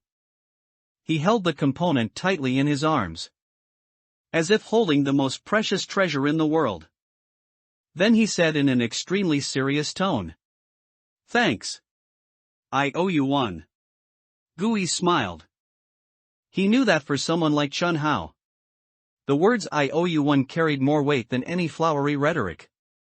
All right, I'm going back to catch up on sleep. He waved his hand and turned to enter his room. Chen Hao pushed his glasses up and turned to leave. Oh, right. He seemed to remember something and stopped again. Auntie Lu Feng and Xiao Qi are back too. They're downstairs. Okay. Gui nodded and turned to go downstairs again. Indeed, in the small open space in front of the apartment building, he saw two familiar figures. Auntie Lu Feng was sitting on a long bench, basking in the rare, not too harsh sunlight. Her complexion was still a bit pale, but she looked much better mentally. Lin Xiaoqi was squatting nearby, humming an off-key song and fiddling with a half-dead mutated cactus she'd gotten from who knows where. Auntie Feng, Shao-Chi. Gui walked over with a smile. Brother Ai. Lin Xiaoqi's eyes lit up when she saw him, and she immediately stood up. You're back. Was the mission smooth? It was all right. Gui becoming a scavenger was no secret within the team. Then he looked at Auntie Lu Feng. Auntie Feng, how are you feeling? Much better, much better. It's just that I still don't have much strength in my body. That damn syringe told me I still need to rest for another month. Although she was complaining verbally, the relief of surviving a disaster in her eyes and brows was impossible to hide. Gui chatted with them for a few moments, listening to Auntie Lu Feng grumble about her daughter Li Jingya's affairs at the academy. Listening to Lin Xiaoqi excitedly talk about another old world cassette tape she'd found. That cold killing intent from a night of fighting in the wasteland gradually melted away by this warm human touch. He returned to his small single room. Gui locked the door. He took off all his gear. Then he threw himself heavily onto the bed. He wasn't actually sleepy. His mental energy was full. But his body, his soul, needed a sleep to rest. To temporarily seal away those cold memories belonging to monsters. To turn himself back into a human. At the same time. Searing Zone, East District Gate. The third underground floor of the Changgung No. 1 Purification Station. In a temporary, highly guarded Human Alliance Secret Operations Base. The atmosphere was so oppressive it could drip water. The third squad has also lost contact. A young officer in a Intelligence Directorate uniform reported with a grim expression to the person in charge of this operation, the officer who had previously had late-night tea with old man Wang. The officer stood in front of a huge holographic map of the Searing Zone. His brows were knitted into a knot. The light dots on the map representing their 3 secret investigation squads. 2 had already extinguished. The remaining one was frantically flashing distress signals in a red area representing severe pollution. What's going on? The officer's voice was so cold it seemed like ice shards could fall from it. The first squad, disguised as scavengers, was scouting the periphery of the slaughterhouse, but encountered an unexpected gas explosion and was completely wiped out.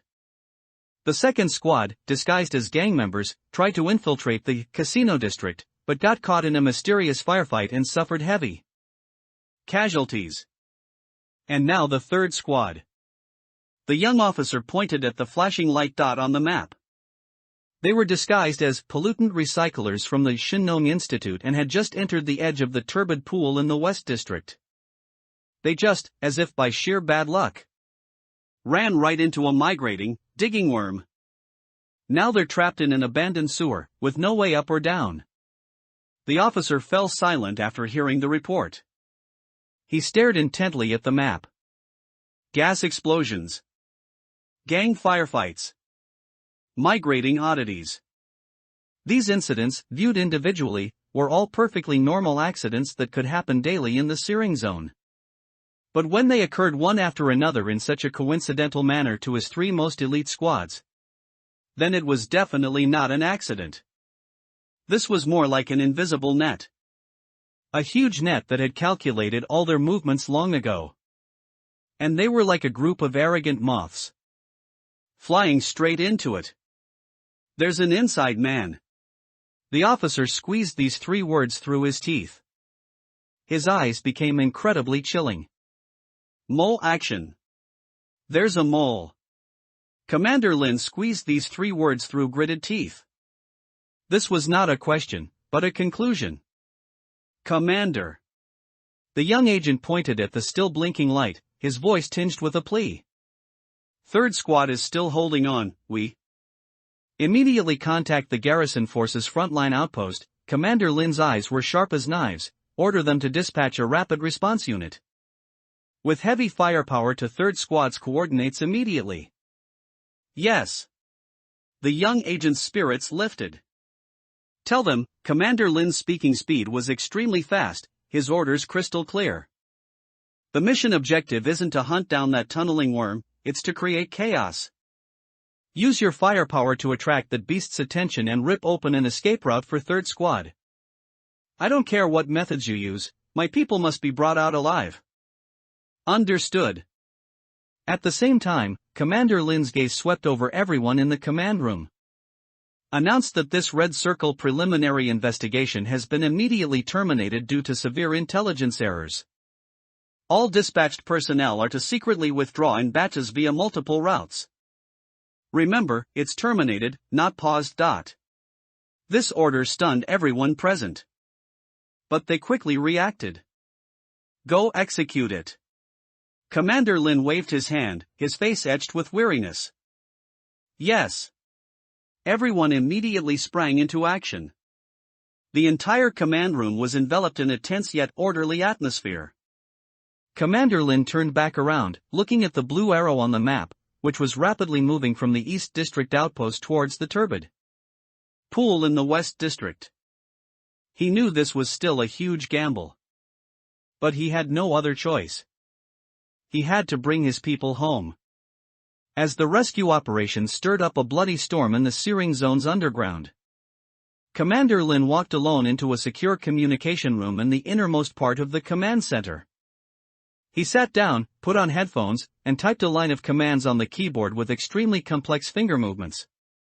Mole wake up. Sender, Lin. Authorization level, highest. At the same time, in the South District's stomach, the most chaotic and dirtiest area, separated from the East District's gate by a gray millstone. Deep within the slums known as the Water Rat Maze, an area even the Butcher Gang was too lazy to manage. In an underground darkroom, less than 5 square meters, perpetually devoid of sunlight, and always filled with the smell of rust and damp mold. A man, hunched over, repairing a dilapidated radio, suddenly stopped his movements. He looked unremarkable. Around 30, average build, ordinary face, the kind of person who would disappear in a crowd. But just now, inside the radio he had disassembled, a miniature receiver disguised as a capacitor, hidden deep within the circuit board, emitted an extremely faint hum. The man was silent for a moment. He unhurriedly placed the screwdriver aside. Then, he dragged out an oil-stained toolbox from under the bed. Opening the toolbox, it didn't contain wrenches and pliers. Instead, it held an equally old but meticulously maintained personal terminal. He connected the terminal to a hidden interface on the radio. Soon, the terminal screen lit up. There was no complex interface, only a progress bar displaying constantly flashing encrypted data. A few seconds later, data reception was complete. An encrypted file package, labeled Highest Authority, appeared on the screen. The man opened the file. Inside were the complete action logs of the Human Alliance's 3 secret investigation teams, from their departure to their complete annihilation. As well as Commander Lin's deductions about a mole and an invisible net. The man flipped through page after page. His expression remained unchanged. As if he were reading a weather report unrelated to him. But his brain was operating at a terrifying speed. Breaking down and reassembling all the details of these 3 seemingly independent accidents. Searching for the one inevitability hidden beneath countless coincidences. 10 minutes later, he closed the terminal. Leaned against the cold, damp wall behind him. And let out a long, turbid breath. He already had the answer. Commander Lin's judgment was correct. There was indeed a net. This net was formless and intangible, yet omnipresent. It monitored all new faces entering the searing zone through official Human Alliance channels. It infiltrated the information chains of various gangs in the searing zone. It could even anticipate and orchestrate certain regional accidents to serve its purpose. This was no longer something a single mole could achieve. Behind this was definitely a well-organized, vast underground force that knew the searing zone inside and out. All investigations conducted from the outside with clear official traces. Were like moths carrying torches in the dark night.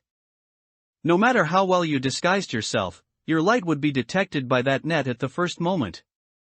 Then it would unhurriedly prepare the most reasonable trap for you, making you die like a true accident. Thinking of this, the man's lips curved into a cold arc. Since being a moth wouldn't work, then he would become a woodworm burrowing into the wood. From within this already decaying rotten wood, bit by bit, he would gnaw it clean. He stood up. From a hidden compartment in the corner of the wall, he took out a set of the cheapest, roughest slaughterhouse worker's uniform, reeking of a strong, bloody smell. Then he began to take off his relatively clean jacket. He looked at his ordinary face in the mirror. His eyes gradually changed. The calmness and sharpness of a top agent, originally hidden deep in his eyes, were slowly withdrawn, replaced by a numbness, despair, and the wild dog-like ferocity of someone willing to sell everything to survive. Finally, he took out a sharp bone-scraping knife from a hidden layer of the toolbox, and, facing the mirror, left a shallow but sufficiently hideous scar on his face. Blood flowed down his cheek. But he didn't even blink. Now, the agent codenamed Mole was dead. Standing here was just a desperate wretch, ready to go to the slaughterhouse back alley in the South District to exchange his last bit of strength for a full meal. A pitiful soul. He pushed open the door and merged into the eternal, dim twilight of the slums. The naive and innocent girl in the B-Ring area. Searing Zone Garrison Force Headquarters. The archive room was brightly lit.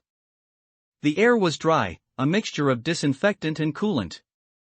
Wang Xiaoming sat in front of the terminal. His back was ramrod straight, like a newly cast javelin. Around him were tall filing cabinets, filled with cold, neatly arranged data pads. This was his world, a world composed of rules and order. His job was simple: organize, archive, and enter Searing Zone's public security reports into the system. Case C-754, Accidental Fall. Case C-781, Gang Shootout. Case C-802, Alcohol Poisoning. He typed on the keyboard, his movements meticulous, ensuring every piece of data was precise and accurate. But today, he paused. His brows furrowed slightly. His fingertips hovered over a report that had just been transmitted, awaiting his final review and archiving. Deceased, Ma San, scavenger. Cause of death, alcohol poisoning. The report was concise, and the crime scene photos were clean, meeting the criteria for closing the case. However, Wang Xiaoming noticed a procedural flaw that an ordinary person would overlook, but which was glaring to an archivist. In the Site Environment Assessments section of the report, the initial contamination value reading field, which should have been filled out by the frontline investigation team, was blank. Following it was a note: on-site survey instrument temporarily malfunctioned, data could not be uploaded. Again? Wang Xiaoming blurted out subconsciously. Instrument malfunctions were not uncommon in the harsh environment of the Searing Zone. But as an archivist extremely sensitive to data, he vaguely remembered seeing several similar malfunction reports this month already. This was illogical. Although the garrison force's survey instruments were not military grade, their stability was very high, and the repair rate had always been below 3%. A thought, purely out of professional habit, flashed through his mind. He immediately set up a filtering command in the system's backend. Retrieve all Searing Zone death cases this month where the on-site survey instrument reported a malfunction. Enter. Data streamed rapidly across the screen. A few seconds later, a list popped up. 14 in total. Wang Xiaoming's heart sank. 14 coincidences? This was absolutely impossible. He took a deep breath and began to meticulously compare these 14 files, one by one. Gang shootouts, accidental falls, gas explosions, mechanical accidents. The causes of death were diverse. The identities of the deceased were also unrelated. The only commonality was that the initial contamination value reading for all 14 cases had mysteriously disappeared due to instrument malfunction. What chilled him even more was that he discovered the case closure procedures for these 14 files all shared a very similar trait: they were abnormally fast. According to standard procedure, a report missing critical data should be sent back for review or await the technical department's instrument inspection report. However, all 14 of these, without exception, were directly approved for case closure by a higher-level supervisor despite the missing data. The reasons given were always the same few: saving administrative resources, clear case nature, no need for re-verification. It was as if an invisible hand was urgently trying to bury these imperfect files as quickly as possible. Someone is deliberately covering something up. He stood up, holding his organized data analysis, and walked into his captain's office. "Captain." He stood at attention and saluted. "Xiao Wang?" The middle-aged captain, who was drinking tea, raised his eyelids. "What's the matter? So urgent?" Wang Xiaoming placed the data pad on the table, pointing to the list of malfunctions and case closure signatures he had highlighted in red. "Captain, look. 14 cases, the same instrument malfunction, the same irregular case closure. I believe someone within the system is deliberately erasing contamination value data related to an unknown threat. I request." "Stop." The captain interrupted him. He picked up the data pad. When he saw the repeatedly appearing electronic signatures authorizing the case closures, his pupils subtly constricted. He was silent for a full 30 seconds. Then he put down the pad, picked up his teacup, and blew on the hot liquid. "Xiao Wang," he said slowly, "just forget about this report after you've seen it. Delete it." "Why?" Wang Xiaoming couldn't understand. There must be a huge conspiracy behind this. Because the people who issued these orders, the captain looked up, his eyes becoming incredibly serious. "Their ranks are much higher than mine, and much higher than yours. This isn't something we should touch. Put your curiosity away. Do your own job. This is an order, and also advice." Wang Xiaoming stood stunned. He looked at the captain's eyes, which didn't seem to be joking. A cold chill, originating from the top echelons of power, crept up his spine. He opened his mouth but ultimately didn't say a word. "Yes." He saluted and turned to leave the office. But in his eyes, the flame called ideal had not been extinguished. Instead, it burned even brighter. That afternoon, Searing Zone, South District, the Ma. A figure emerged from the purification channel. He was wearing a dusty gray jacket. It looked a bit old. But it was too clean. So clean it looked like it had just been bought from a store yesterday. His steps were steady. His back was ramrod straight. His gaze scanned his surroundings vigilantly. Like a husky that had wandered into a pack of wolves. This person was Wang Xiaoming. He had used his vacation to come here alone. Since Order couldn't give him answers, then he would personally come to this land of chaos to find answers. He took a deep breath. Immediately, he was choked by the mixed air here and coughed twice. Rust, engine oil, cheap alcohol, and the sour stench of some decaying matter. All the smells blended together, forming a unique aroma of the Searing Zone. He frowned and took out from his pocket a brand new respirator and put it on. This action immediately attracted several unfriendly glances from around him. He didn't notice. He walked up to a stall selling fried synthetic meat patties. He asked in a very standard tone. "Hello, excuse me. Do you know where I can get some information?" The stall owner was a one-eyed. He looked up and sized up Wang Xiaoming. His gaze was like he was looking at an idiot. "Looking for information?" "Well, that depends on what kind of information you're looking for. And what you're willing to pay." Wang Xiaoming was stunned for a moment. Then he pulled out a perfectly packaged synthetic protein bar from his pocket. This was the hard currency of the Devouring district. Is this enough? He looked at the protein bar. His eyes lit up, but were immediately replaced by deeper disdain. He snatched the protein bar and stuffed it into his greasy pocket. Then he casually pointed in a direction. Go ask at the One-Eyed Tavern.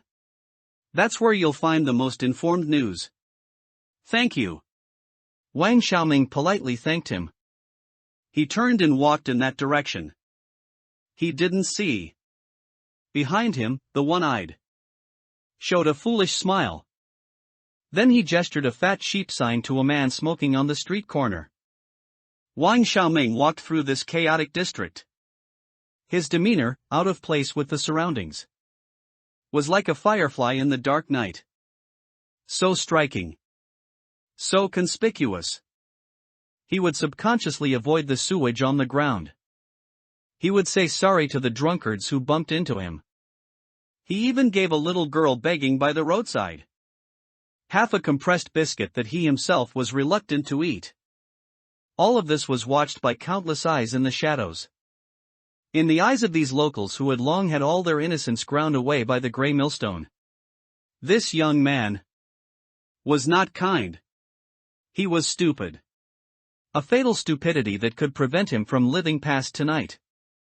A few peripheral members of the butcher gang, leaning against a wall, doing nothing, exchanged glances. One of them, a bald man with a scarred face, stubbed out his cigarette and put on what he thought was a friendly smile. He walked towards Wang Xiaoming. Deadly goodwill. Wang Xiaoming was very frustrated. He had been wandering around Rust Bone Street for almost an hour, like a headless fly. He tried inquiring at the One-Eyed Tavern, but as soon as he pushed the door open, he was forcibly pushed back out by the turbid wave of alcohol, sweat, and blood that permeated the air inside. The one-eyed boss behind the bar just gave him a cold glance. That look made him feel as if he had fallen into an ice cellar. He didn't dare go in. He then tried to find some street vendors who didn't look as menacing. He used credit points from the Devouring district and synthetic protein bars that he himself was reluctant to eat, to exchange for information. In the end, his items were taken. But all he got in return was a pile of nonsensical rubbish. Looking for something? Go to the garbage mountain in the West District, there are plenty of treasures there. Someone died? Oh, when does someone not die? Turn left at the next intersection and you can still see the one who just died yesterday.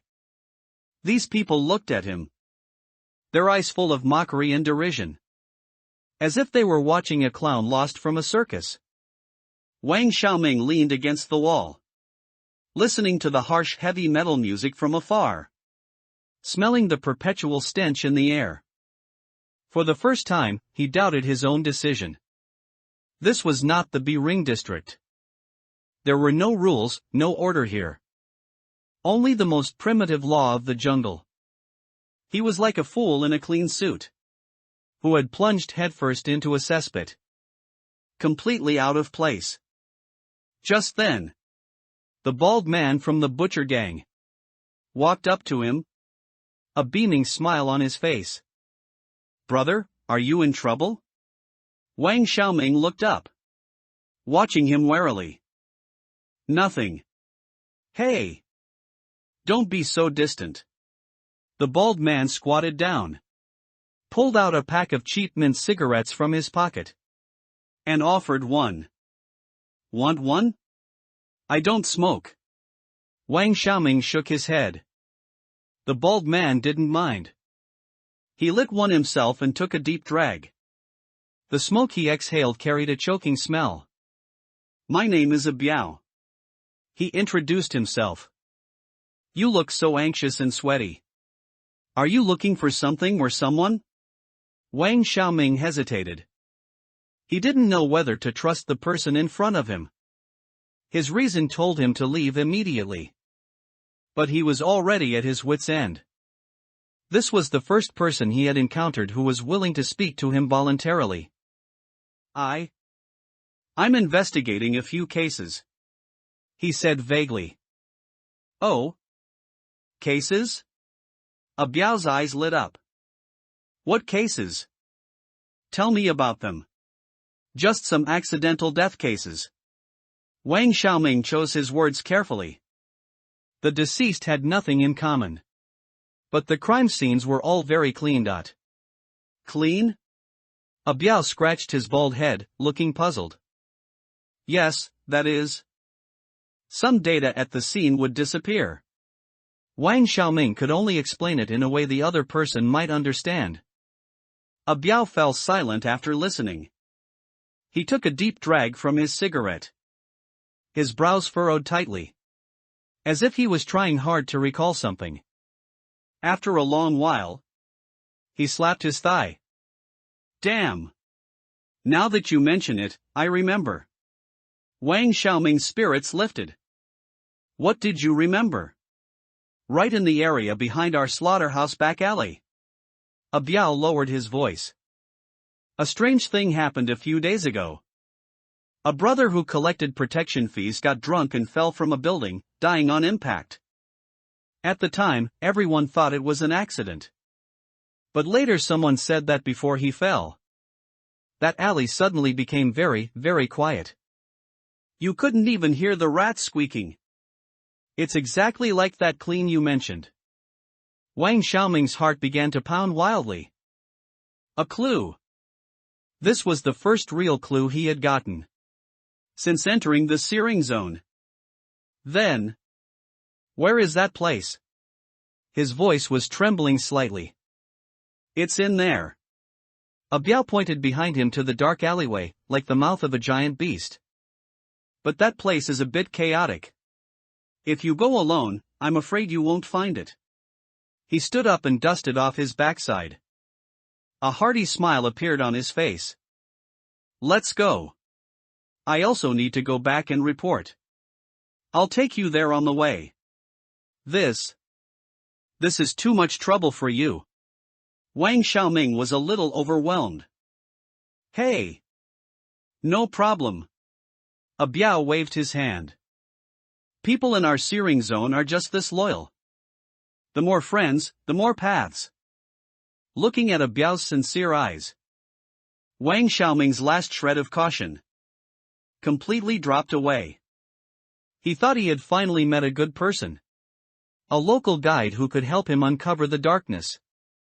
Then, "Thank you very much." He stood up excitedly, following behind Biao, and walked into the bottomless darkness. Gui leaned against a stall selling second-hand prosthetic parts. He had gone out of the city early in the morning to the previous subway station to see if he could kill the Echo Bat King from last time, to let his Echo Bat absorb and evolve, but unfortunately, the opponent was not there this time. He had no choice but to hunt a few Echo Bats and devour their sound sacs. Now he was back to sell the wings of a few Echo Bats to the stall owner at a cabbage price of 10 credit points per pair. He took in Wang Xiaoming's clumsy investigation completely. There was no expression on his face, but a complex emotion churned in his heart. A rookie from the B-Ring district. As soon as this thought emerged, Gui gave a self-deprecating smile. What right did he have to judge others? By his reckoning, he had been in this damned world for less than a month, all told. Not long ago, he was also like this guy, ignorant of the rules of this world, frantically testing the boundaries of death. Only by a bit of luck and the grace of his golden finger had he survived until now. This Wang Xiaoming in front of him, although he seemed somewhat laughably naive, he possessed something that Gui had almost forgotten. A cleanliness that emanated from his bones, and a persistence that bordered on foolishness. He was so out of place with this dirty, chaotic searing zone, where people would stop at nothing to survive. Gui even saw a trace of his pre-transmigration self in him. That naive young man living in an era of peace. It was both distant and laughable. He originally didn't intend to get involved. He was no longer his past self. Such things happened every day in the searing zone. He was not a savior, he couldn't manage everything. The first lesson this world taught him was: mind your own business. Don't meddle. But when he saw a Biao leading Wang Xiaoming into the dead end leading to the deepest part of Slaughterhouse Back Alley, known as Mincing Alley, he smelled something unusual. Robbery? Extortion? No. If it was for that, a Biao had many simpler, more direct methods. There was no need to put on such a show, and even bring him into his own lair. This was more like a kidnapping. Or rather, an arrest. Gui narrowed his eyes. He wasn't interested in saving that naive, sweet guy. But he was very interested in why the butcher gang would arrest a rookie from the Biring district in this manner.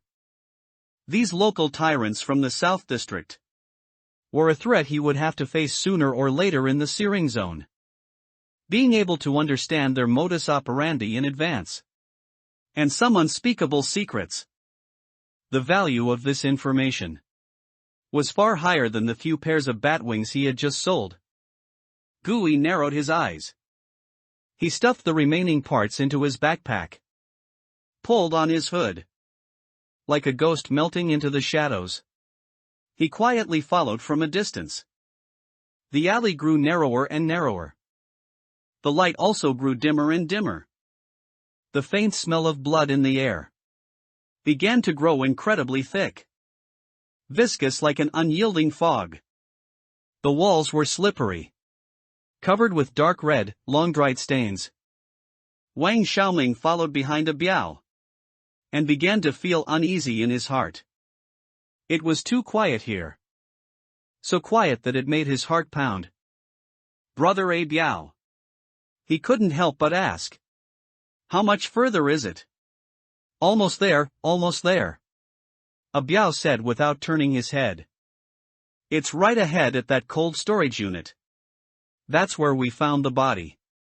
He pointed to the end of the alley. To a huge, rusty iron door. Clotted, blackened bloodstains still hung on the door. Then the two of them entered the cold storage.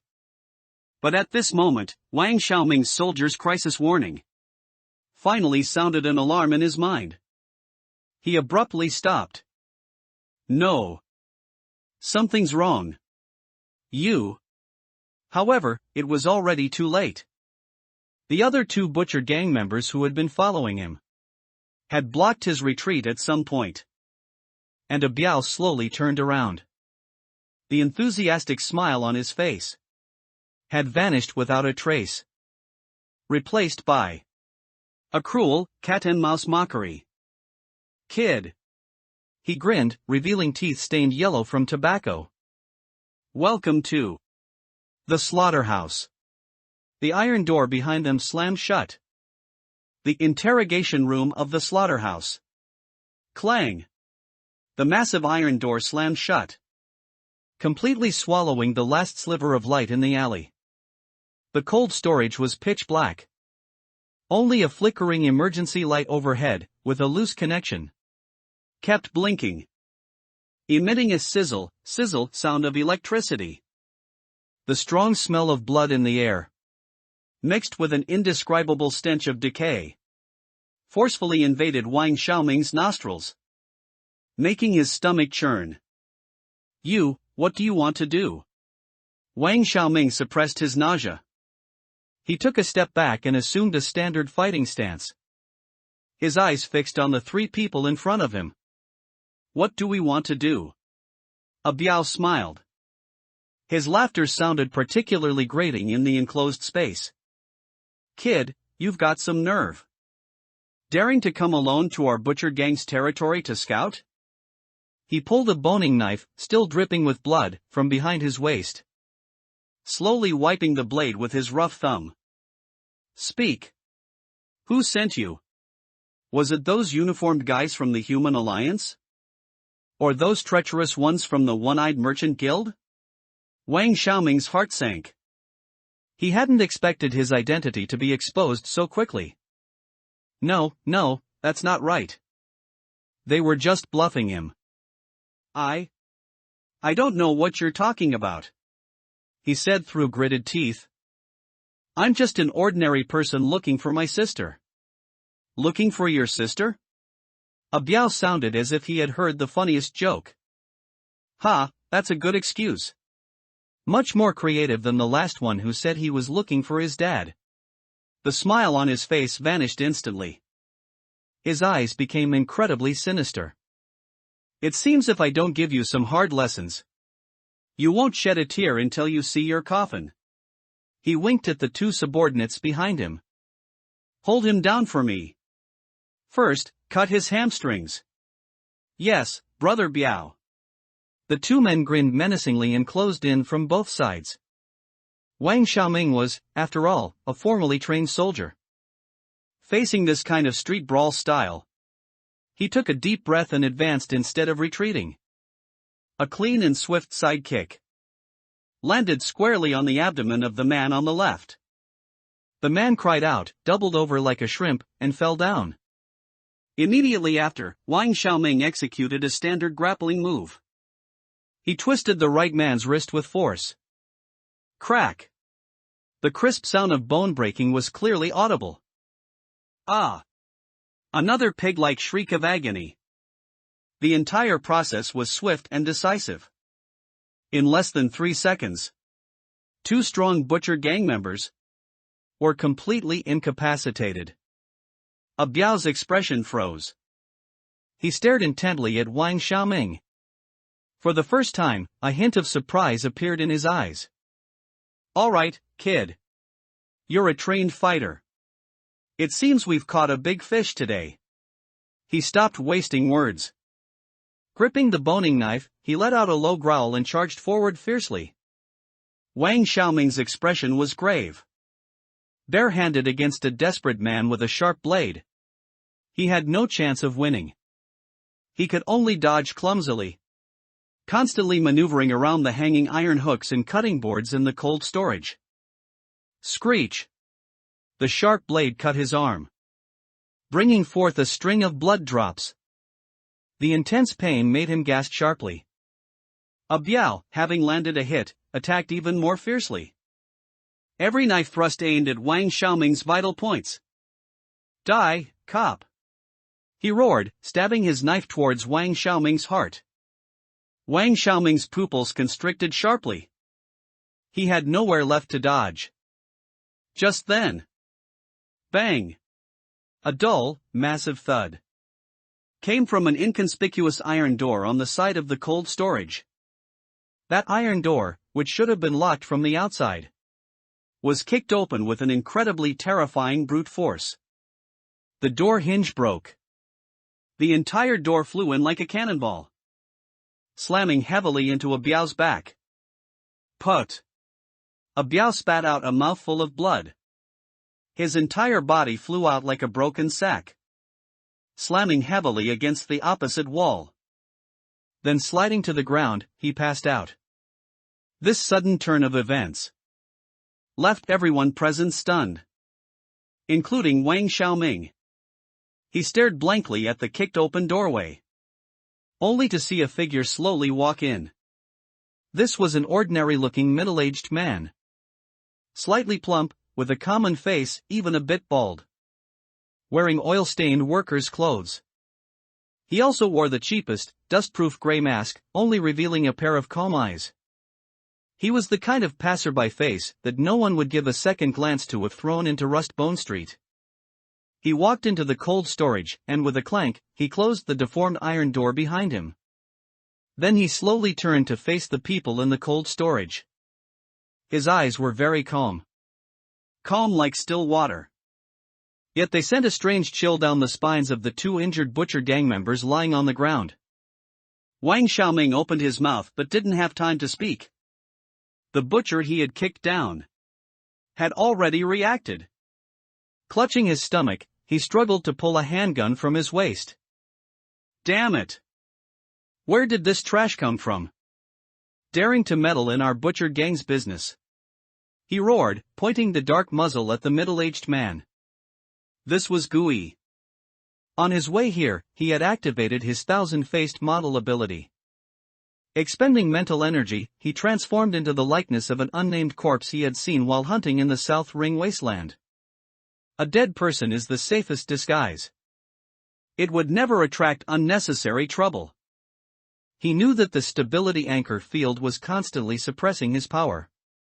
Maintaining this mimicry consumed far more mental energy than outside. But for a short-term disguise, it was more than enough for him. He roared, pointing the dark muzzle at Gui. Gui looked at the gun.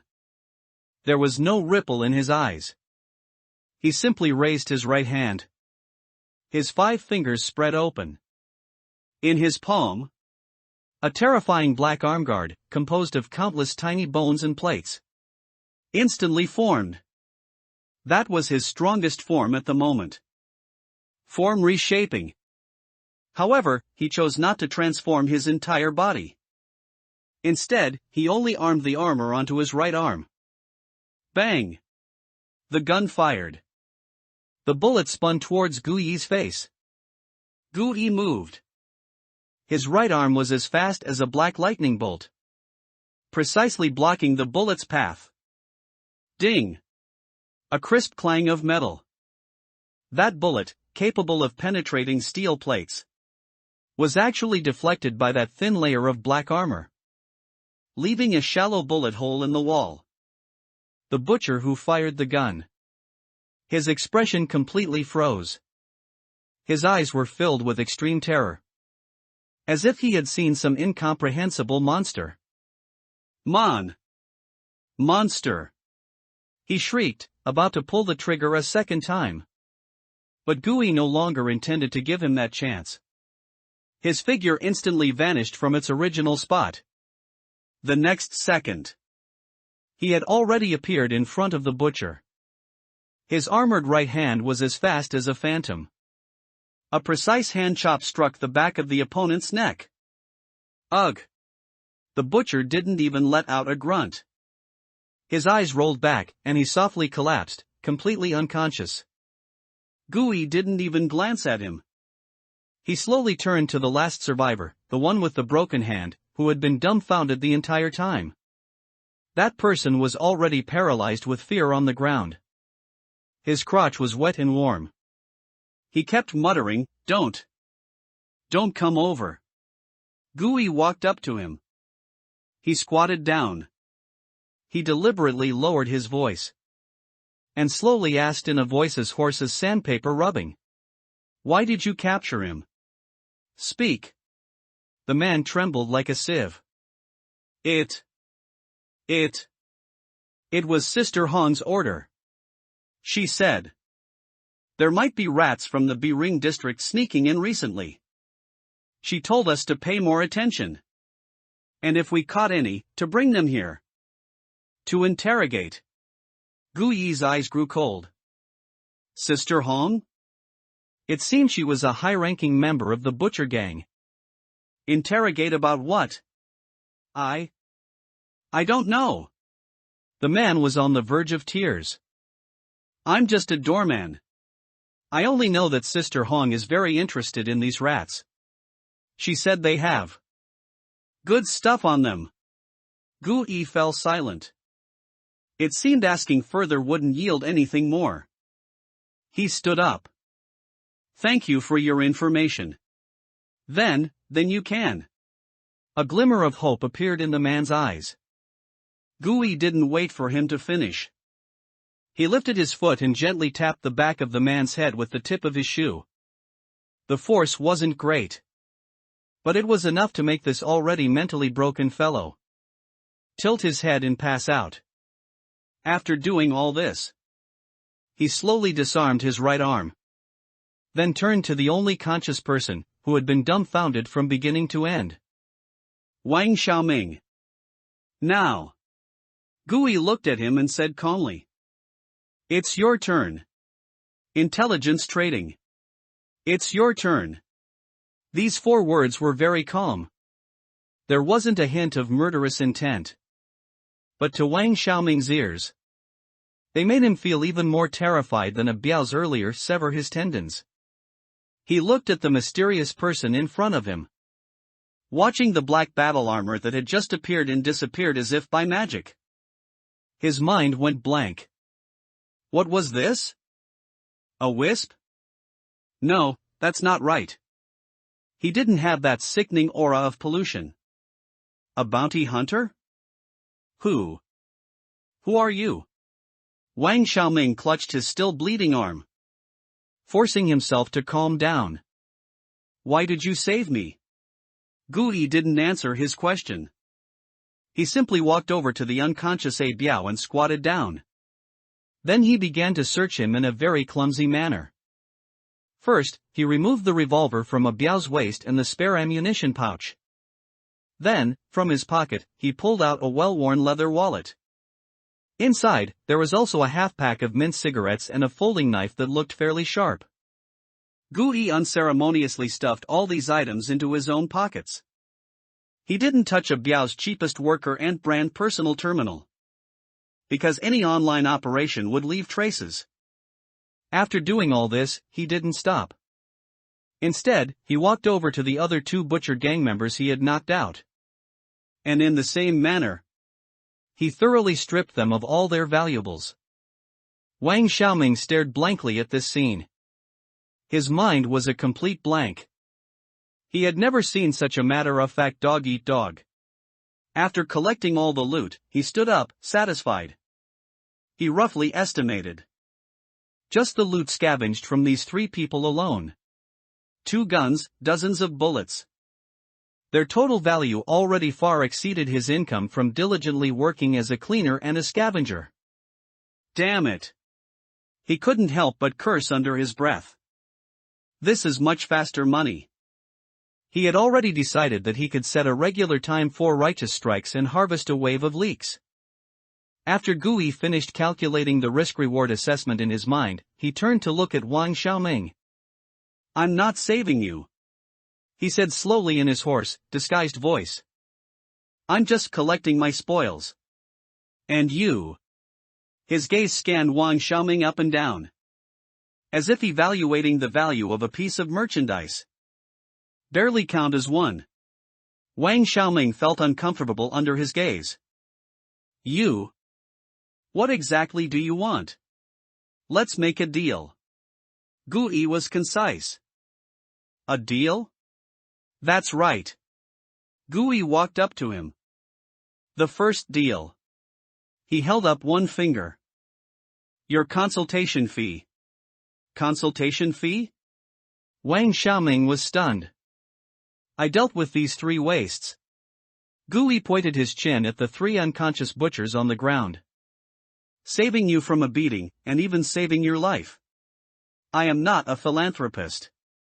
When I take action, I charge a fee. Gui said indifferently.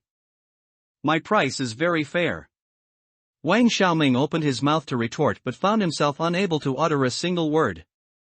Because what the other party said seemed to make a lot of sense. How much do you want? He finally gritted his teeth and asked. No credit points. Gui's gaze fell on his tactical backpack. Give me your backpack. Wang Xiaoming fell silent. His backpack contained all the capital for his current mission. High-purity purified water, high-energy compressed protein bars, and 2 military nutrient solutions that could quickly restore physical strength. These items were all hard currency in the Searing Zone black market. Their total value even exceeded 1,000 credit points. He gritted his teeth and handed over his backpack. Gui walked forward unceremoniously and took the backpack. There was no extra expression on his face. As if he was just taking back what belonged to him.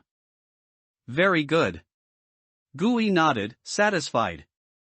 Now, let's discuss the second deal. He held up a second finger.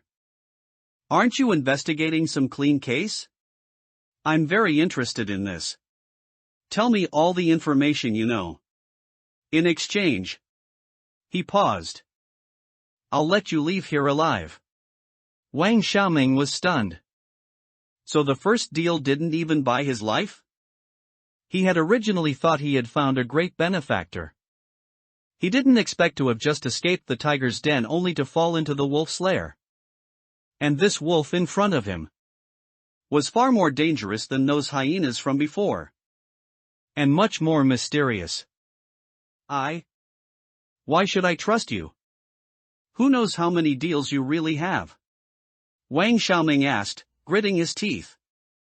You have no choice. Gu Yi said indifferently. You can choose not to speak. Then I'll break your legs. And throw you here with these 3 wastes. When they wake up. He didn't finish his sentence. But the unspoken threat made the temperature in the cold storage seem to drop by several more degrees. Wang Xiaoming fell silent. He knew the other party was telling the truth. In this lawless place, killing might still require some consideration.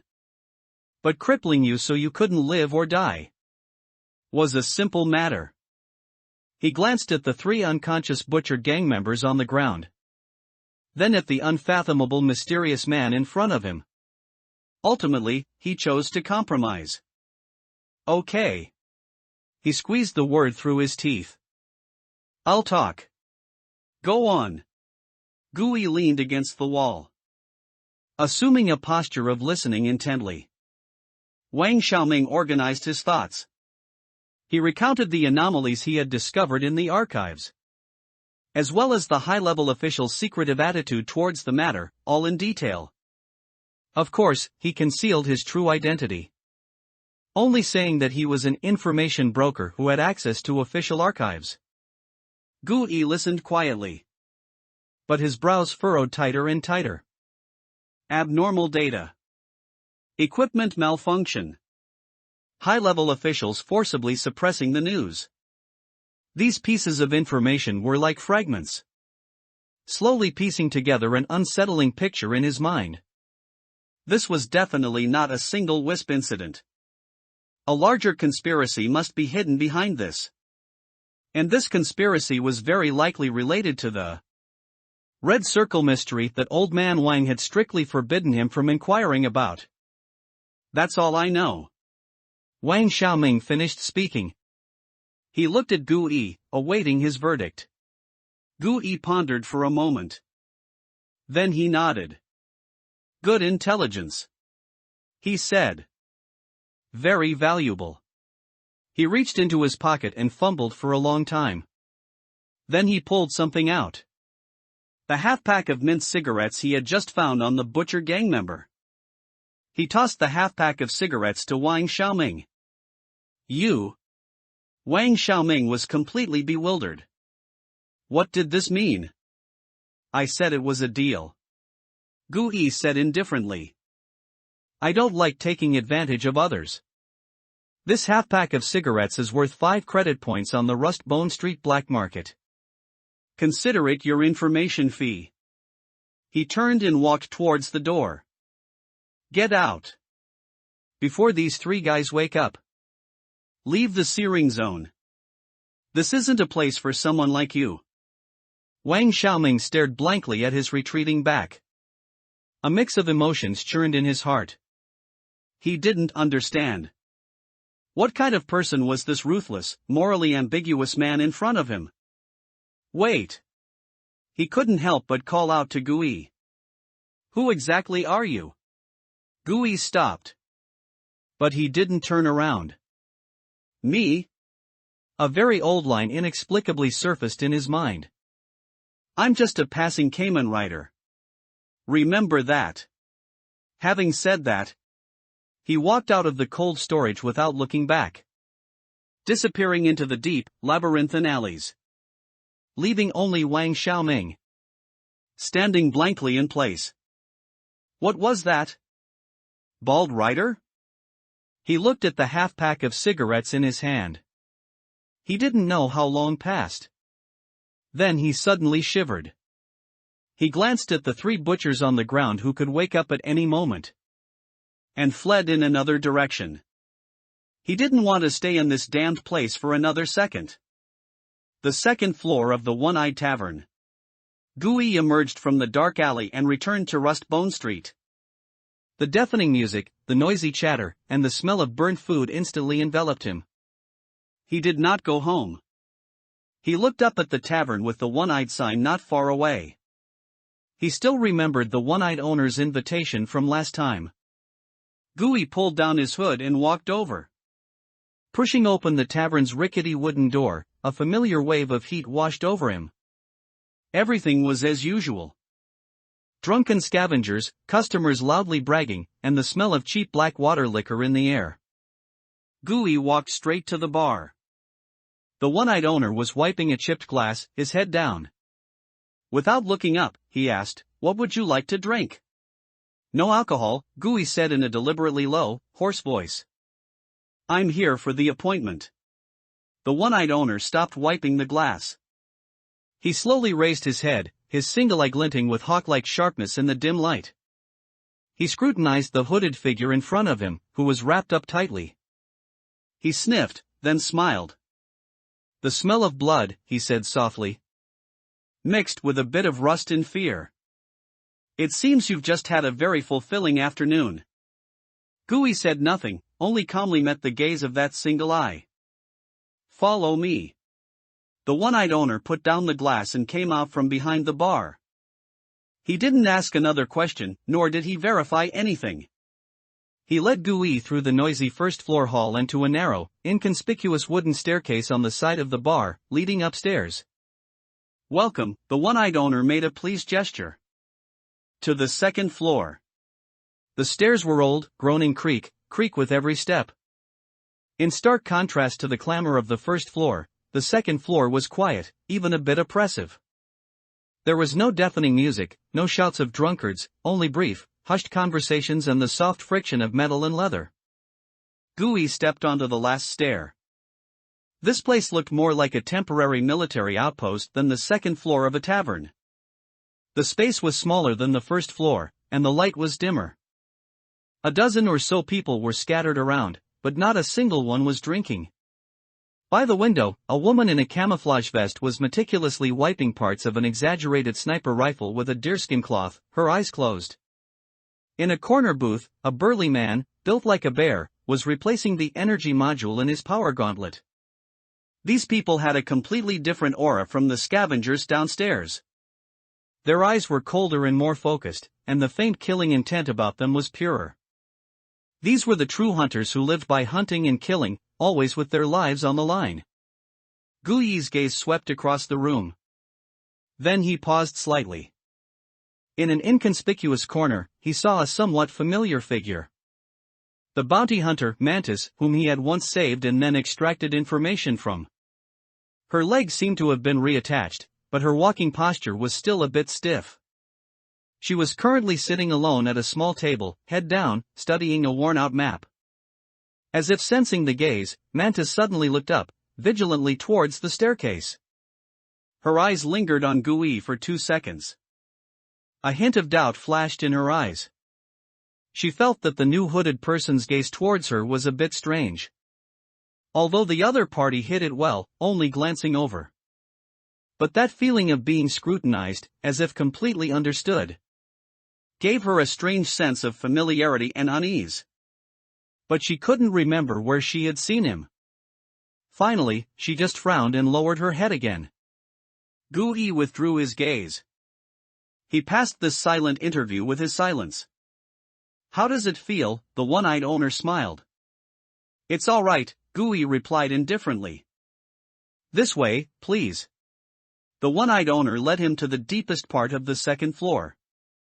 There was no wine cabinet there, only a wall made of a single, thick sheet of armored steel.